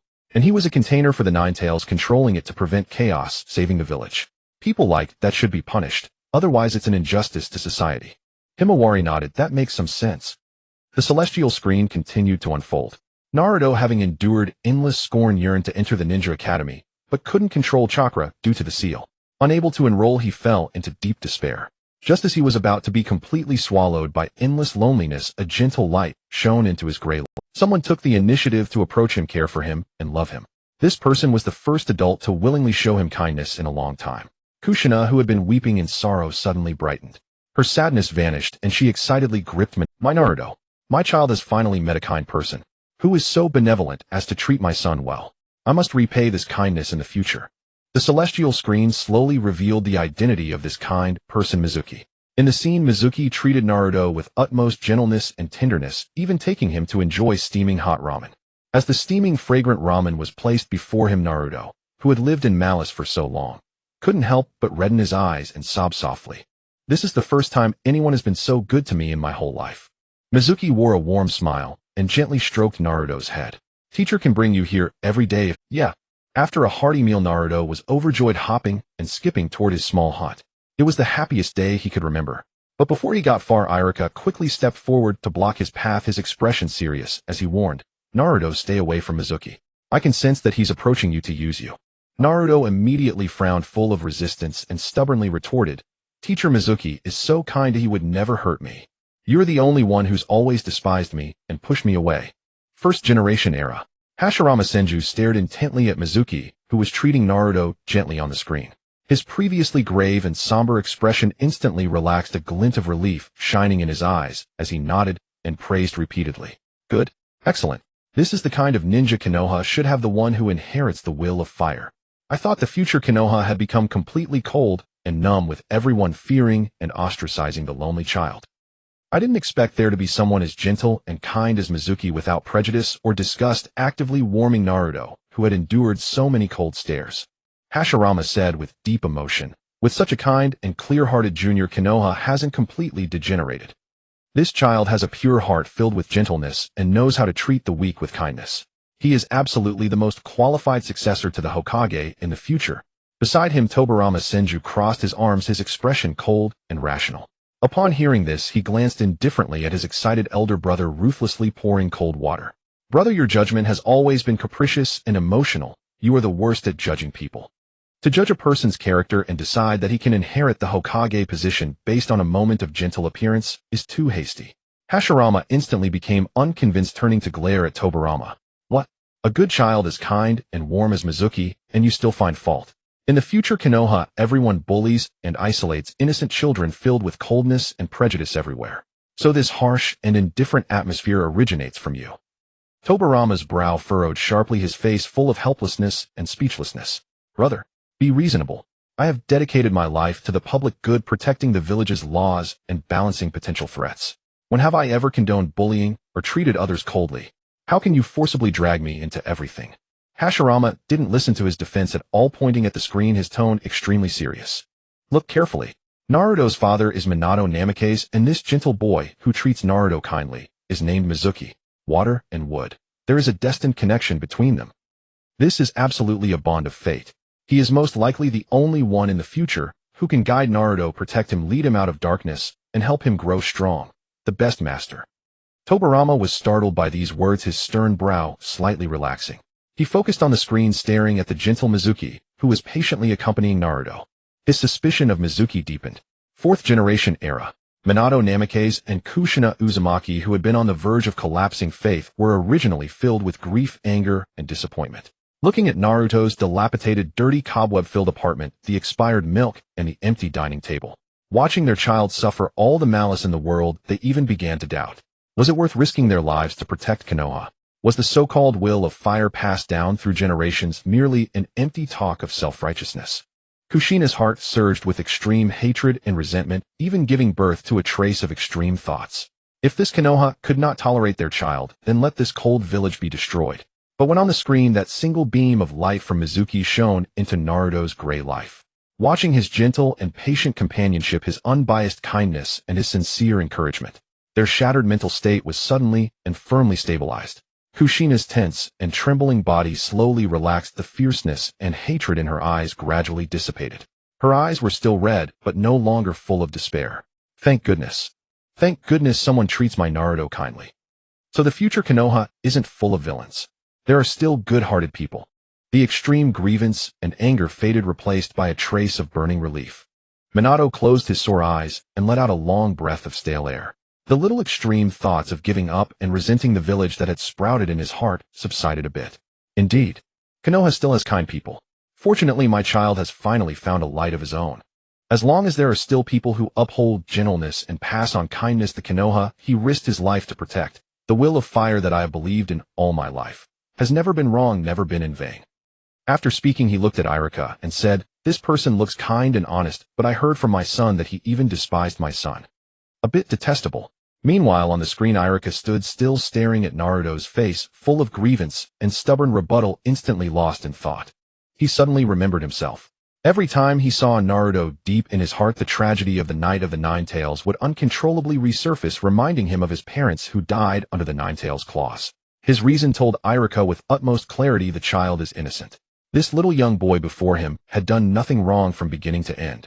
But prejudice, fear, and the shadow etched in his heart still made him unconsciously distance himself from Naruto again and again, with cold eyes and a disgust he couldn't even control. He knew loneliness better than anyone knew what it was like to be alone and to yearn for someone to see him. Now, looking into Naruto's clear eyes filled with anger, Iruka fully recalled his own younger self. In the past, he was exactly like Naruto, unnoticed, unaccompanied, alone. He could only resort to shouting, deliberately causing trouble, making all sorts of embarrassing scenes and exaggerated actions to desperately attract others' attention. Just for a little bit of attention. Just for someone willing to approach him. Just so he wouldn't have to live alone anymore. The same childishness, the same bravado, the same extreme loneliness hidden within. His heart suddenly ached, and 1,000 waves of guilt surged up. Iruka's throat tightened, and he softly uttered 2 words with unprecedented gentleness and apology. "I'm sorry." Under Naruto's bewildered and puzzled gaze, Iruka extended his arms for the first time, actively, firmly, and sincerely embracing him. A long-lost warm embrace, without a trace of prejudice. Naruto was stunned by the apology. He could only scratch his head, habitually revealing that well-practiced, cheerful smile, and said, "It's okay." Seeing the boy's cheerful demeanor, Iruka's heart completely softened, and he chuckled lightly as well. This child was really too good, too kind. At that moment, a wild and cold laughter came from not far away. "Huh. Excellent, Naruto. You finally helped me steal the sealed scroll." Mizuki slowly walked out of the shade of the trees, the mask of gentleness and kindness on his face completely torn off. He stared at the small Naruto with venomous eyes and cursed. "You annoying little demon fox brat. Having dinner with you and comforting you made me feel sick to my stomach. Now that you have no use, go die." The era of the first Hokage. Watching the scene in the celestial screen where Mizuki completely revealed his venomous visage and heartlessly betrayed Naruto, Tobirama Senju turned his head, calmly looking at the grim-faced Hashirama beside him and sneered. "Brother, look at this. What did I just tell you? Your judgment has never been accurate. Just because his name contains water, and would you forcefully conjure up fate, destiny, and future mentor? Now do you see clearly? This Mizuki has a vicious nature, a thorough villain. You judge people purely by momentary fondness and soft-heartedness. Your eye for character is utterly absurd." Hashirama, already feeling a pang of pain and suffocation in his heart from Naruto's ordeal, had his composure instantly shattered by his younger brother's sarcasm. He glared irritably at Tobirama. "Is this the time for that? Oh, can you focus on what matters?" Naruto finally met someone willing to be gentle with him, willing to give him a glimmer of light in this life. And yet his full joy and trust were repaid with bone-deep betrayal. Seeing him suffer, my heart clenched. When he feels wronged, I feel wronged. Oh, when he suffers, I suffer. I don't know why, but looking at him, I always feel like I'm looking at myself. Tobirama remained expressionless, continuing his rational argument without any softness. "You're rambling again. Naruto has never been my point. I'm simply reminding you that you've always judged people by feeling and by a filter of goodwill, failing to recognize true character, trusting appearances. Exactly like when you trusted Uchiha Madara back then." With those words said, Hashirama was completely speechless. He stared blankly at his younger brother, utterly dumbfounded. He was truly speechless with exasperation. What a time to talk. watching such a pitiful child being deceived by the whole world, stabbed in the back by the only kindness. His heart is full of pain and regret. And yet Tobirama. He forcefully twists the topic to Uchiha Madara. No matter what, he always steers to Uchiha. He always manages to take a dig. Hashirama's mouth was twitching wildly, silently complaining in his mind. My younger brother, no matter what we talk about, watch, or what happens, he can always precisely steer it to the Uchiha. Does he feel uncomfortable all over if he doesn't target the Uchiha for a single day? When Naruto heard that Mizuki, the first teacher who was kind to him, actually despised him so much, he froze on the spot. Brain went blank, a buzzing in his ears. He stared blankly at this face that was once so gentle before. This was the first person in this life who was kind to him, the first to treat him to ramen, the first to gently pat his head, the first to say he would always be with him. All that gentleness was fake. All that kindness was an act. All that companionship from beginning to end was just to use him. The immense gap, deception, and betrayal instantly crushed this young child. In that moment when Naruto was stunned and dazed, Mizuki's eyes turned ruthless. He flipped his wrist and suddenly threw a sharp kunai, aiming straight for Naruto's chest. Extremely fast, right at close range. At the critical moment, without a second thought, Irika instinctively rushed forward and shoved the stunned Naruto away fiercely. Thud! The cold kunai pierced through his back. Warm blood instantly soaked his clothes continuously. Intense pain engulfed his body. Irika trembled violently, but firmly stood in front of Naruto, not retreating an inch. Naruto staggered to regain his footing, looked up dazedly, his eyes instantly reddening, his voice trembling. Teacher, why did you save me? Irika suppressed the heart-wrenching pain, slowly turned his head, looked at this lonely child before him, his voice gentle and hoarse. Because we are the same kind of people. We are both orphans without parents. We both can only rely on mischief, bravado, and foolish acts to gain a little attention from others. Just to want friends to be less lonely. He gently looked into Naruto's reddened eyes, each word gentle, each word sincere. Naruto, you must have always been lonely. From today, I am your friend. That one sentence completely shattered all of Naruto's years of grievance, loneliness, and helplessness. The tears accumulated over years could no longer be held back, falling in large drops down his cheeks. The wound torn by betrayal in his heart was slowly filled by the most sincere gentleness at this moment. But the crisis was not over. Behind him, Mizuki had completely lost patience, his killing intent surging. He formed hand seals. A giant shuriken suddenly materialized, pitch black and sharp, tearing through the air with a roar, hurtling towards Naruto at extreme speed. This attack gave no one any chance to react. Naruto. Irika's pupils contracted, enduring the severe pain of his injury. He once again firmly blocked in front of Naruto, preparing to take the fatal blow with his body. At this moment, witnessing his teacher risking his life for him, witnessing himself being abandoned and betrayed again, the grievances and anger accumulated over years exploded completely. The dormant chakra inside the boy instantly became restless, boiled, and burst forth. A faint light swirled around him. Under extreme anger, he formed hand seals, multiple shadow clone technique. A flash of white smoke. A dense multitude of clones instantly filled the entire clearing with overwhelming momentum. Countless clones charged forward together instantly, overwhelming and defeating the caught-off guard Mizuki, directly ending the battle. The dust cleared. The real Naruto stood in place, tears blurring his eyes, but for the first time a true light ignited in the depths of his gaze. Irika endured his pain, smiled gently at him, and praised softly. Naruto, you truly are an exceptionally outstanding child. From then on, Irika truly entered Naruto's life. He would actively play with Naruto, take him to eat his favorite Ichiraku ramen, buy him sweet snacks, play with him, and frolic with him. This was the first time in Naruto's short life that he truly possessed happiness, companionship, and favoritism. It was also from this moment that Naruto first experienced something akin to fatherly love. Irika planted the true will of fire, gently, slowly, bit by bit, deep into Naruto's lonely yet pure heart. The will of fire is not about sacrifice, not about greatness. It is seeing loneliness, warming the weak, and always favoring kindness. After the Chunin exams, Naruto watched as his friends were taken away one by one by their families or teachers. As he looked at their warm backs, feeling lonely and disappointed. Then he saw Irika grinning broadly, waving at Naruto with a smile. Naruto lowered his head, unable to help, but reddened his eyes again. Irika patted Naruto's shoulder. Hey kid, you've become really strong, much stronger than your teacher. Naruto scratched his head, not at all. Ding ding ding. Irika took out a cake from behind. Let's celebrate. Tick-tock, tick-tock. Hot tears rolled down Naruto's tender cheeks, splattering against the cold ground, shattering into fragments of grievance and relief.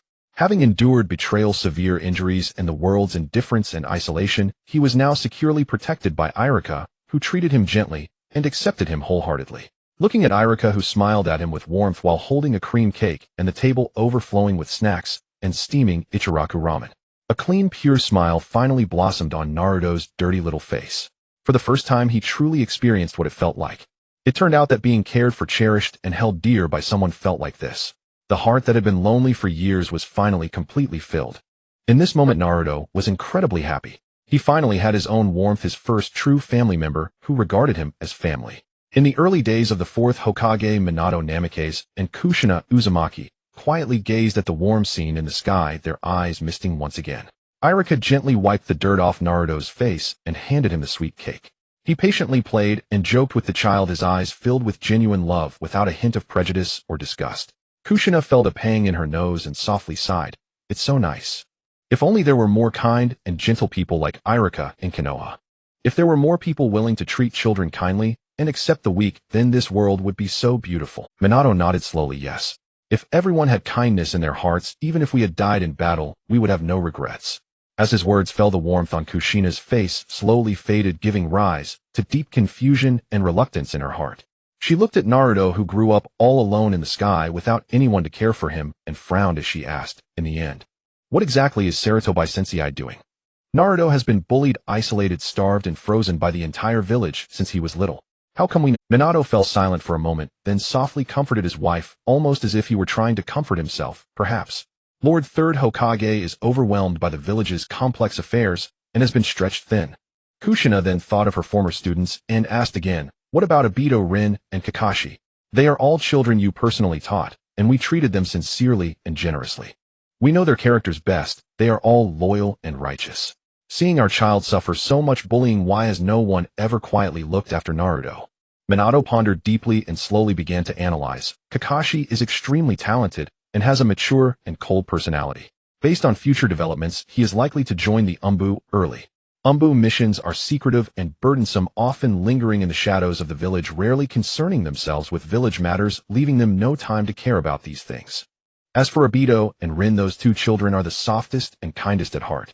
Given their nature, if they were to witness Naruto being bullied, they absolutely would not sit idly by. They must have been out on missions for a long time, rarely staying in Konoha. With the current turmoil among the 5 great hidden villages, they must have been tied down by heavy tasks. Despite this, Minato's eyes still concealed an unshakable loneliness. Meanwhile, in another location on the training ground, Obito smiled and said, this Irika isn't bad at all. However puzzled, he continued, but what about us? Why haven't we looked after the little junior brother? Rin, confused as well, added, yeah. They then turned to Kakashi, the smartest among them. Kakashi pondered for a moment, then looked at Obito and Rin very seriously and said, there are 2 possibilities: betrayal of the village or death. Obito became angry. There is only one possibility. How could we betray the village? He exclaimed, saying we betrayed the village would be like saying I killed master and mistress. Rin hurriedly consoled him. It's just a guess, don't be so angry, Obito. Obito smiled at Rin. Meanwhile, in the Hidden Mist village. At this moment, the ninja world was still in a hostile period. The 4th Raikage stared intently at Irika on the screen, who gave Naruto all sorts of affection and was Naruto's only salvation. His rough brows furrowed tightly. He fixed his gaze on the warm scene in the image, rapidly calculating strategies while murmuring to himself. This person named Irika is the only light in the life of that 9-tailed brat. He is the only one Naruto trusts and relies on. The Raikage's eyes flickered with malice. If we secretly take action and quietly kill this Irika, losing his only salvation and the only family member, the long-suppressed and marginalized Jinchuriki of the 9 Tails, will surely turn completely dark and go berserk. At that time, the resentment he has accumulated over the years will explode, and the first to be destroyed will undoubtedly be the cold and heartless Konoha, who owes him the most. Hearing this, the subordinates beside him quickly reminded in a low voice, Raikage-sama, you must not. If Naruto goes berserk and loses control, the power of the 9 Tails could destroy the world. If that happens, it will not just be Konoha that is destroyed. Our hidden cloud village will also be dragged in. The Raikage waved his hand, a cruel smile appearing on his face as he had already devised a perfect plan. What are you panicking about? It's quite simple. At that time, we will conceal ourselves and act as Konoha ninjas to take action. Let that 9-tailed brat believe that the one who killed Irika and destroyed all his happiness is one of his own people from Konoha. In this way, all his hatred will be thoroughly pinned on Konoha. Even if he goes on a rampage and destroys the world, he will definitely not blame us from the cloud. The crowd cheered. That's great. The sky scene slowly transitioned. Time fast-forwarded several years in an instant. The once frail crybaby little Naruto who longed for companionship gradually shed his childishness. He successfully entered Team 7, trained under Kakashi, and grew alongside his companions. Day after day of training, countless blood-soaked missions led to his strength rapidly skyrocketing, far exceeding the ordinary level of Iruka. Iruka stood quietly in front of the teaching building watching Naruto from a distance as he rushed off with his squad for a mission. The young man stood tall, his gaze resolute, no longer that child who once squatted in the corner secretly shedding tears, yearning for others to befriend him. Watching him become stronger, more brilliant, and increasingly recognized by the village, there was a trace of faint loneliness hidden in Iruka's eyes. Once a child who clung to him every day, calling him Teacher Iruka and asking him for ramen, now his horizons were broadening and his steps were becoming distant. Going on missions, charging into battlefields, rushing to various places in the ninja world, and returning less and less frequently. Yet this loneliness was fleeting, replaced by overwhelming satisfaction and pride. The entire sky of Konoha instantly darkened. A gale swept through the entire village. A group of strangers clad in black robes adorned with red clouds exuding an icy and deathly aura appeared out of nowhere above the streets of Konoha. The mysterious organization that specialized in hunting tailed beasts and stirring chaos across the ninja world, the Ōtsutsuki, had arrived. At the head of them was none other than the one who liked to ask how many floors a bag of rice could carry. An immense oppressive aura instantly enveloped all of Konoha. Heaven and earth fell into a deathly stillness, and every sound ceased.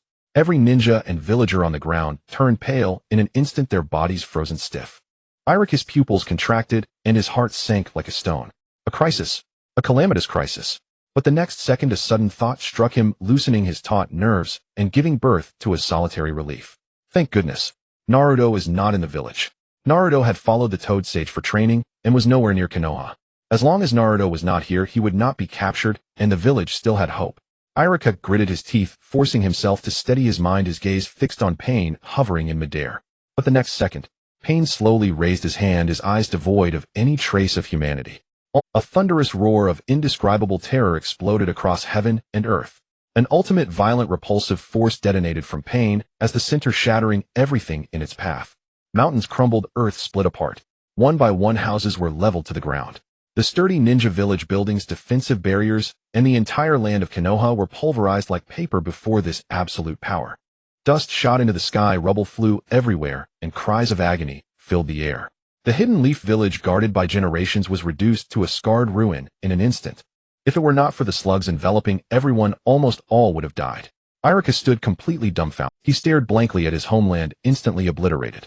His mind was a void, his body icy cold, his limbs frozen and immobile. Because Iruka had never witnessed such a terrifying, hopeless, and unreasonable ninjutsu. Yet the calamity was far from over. Several dark figures landed in an instant.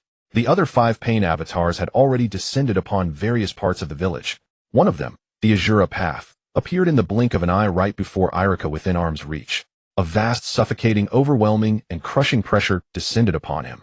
Iruka trembled all over. His chakra was instantly suppressed and halted. His breath stopped, his scalp tingled with terror. Too strong. It was a power from a completely different dimension. The mere aura radiating from such close proximity sent his internal organs into violent tremors. Before he could react, before he could form a hand seal, before he could move even half a step, a thunderous boom.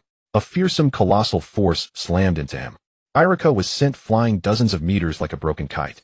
His body crashed heavily into a pile of rubble, bones broken in many places, searing pain sweeping through him, blood constantly spilling from his mouth. He gathered his last strength, supporting himself on the ground, trying to rise. But that cold Azura Path already approached with slow, deliberate steps.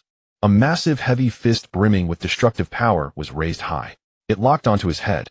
With a terrifying momentum that spelled certain death, it came crashing down.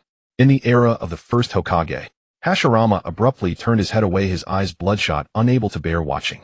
Why? Iruka is the kindest, gentlest, and most protective person in the entire village. He saved Naruto, warmed Naruto, and supported Naruto his whole life. He spent his life doing good, being gentle, and treating others with kindness.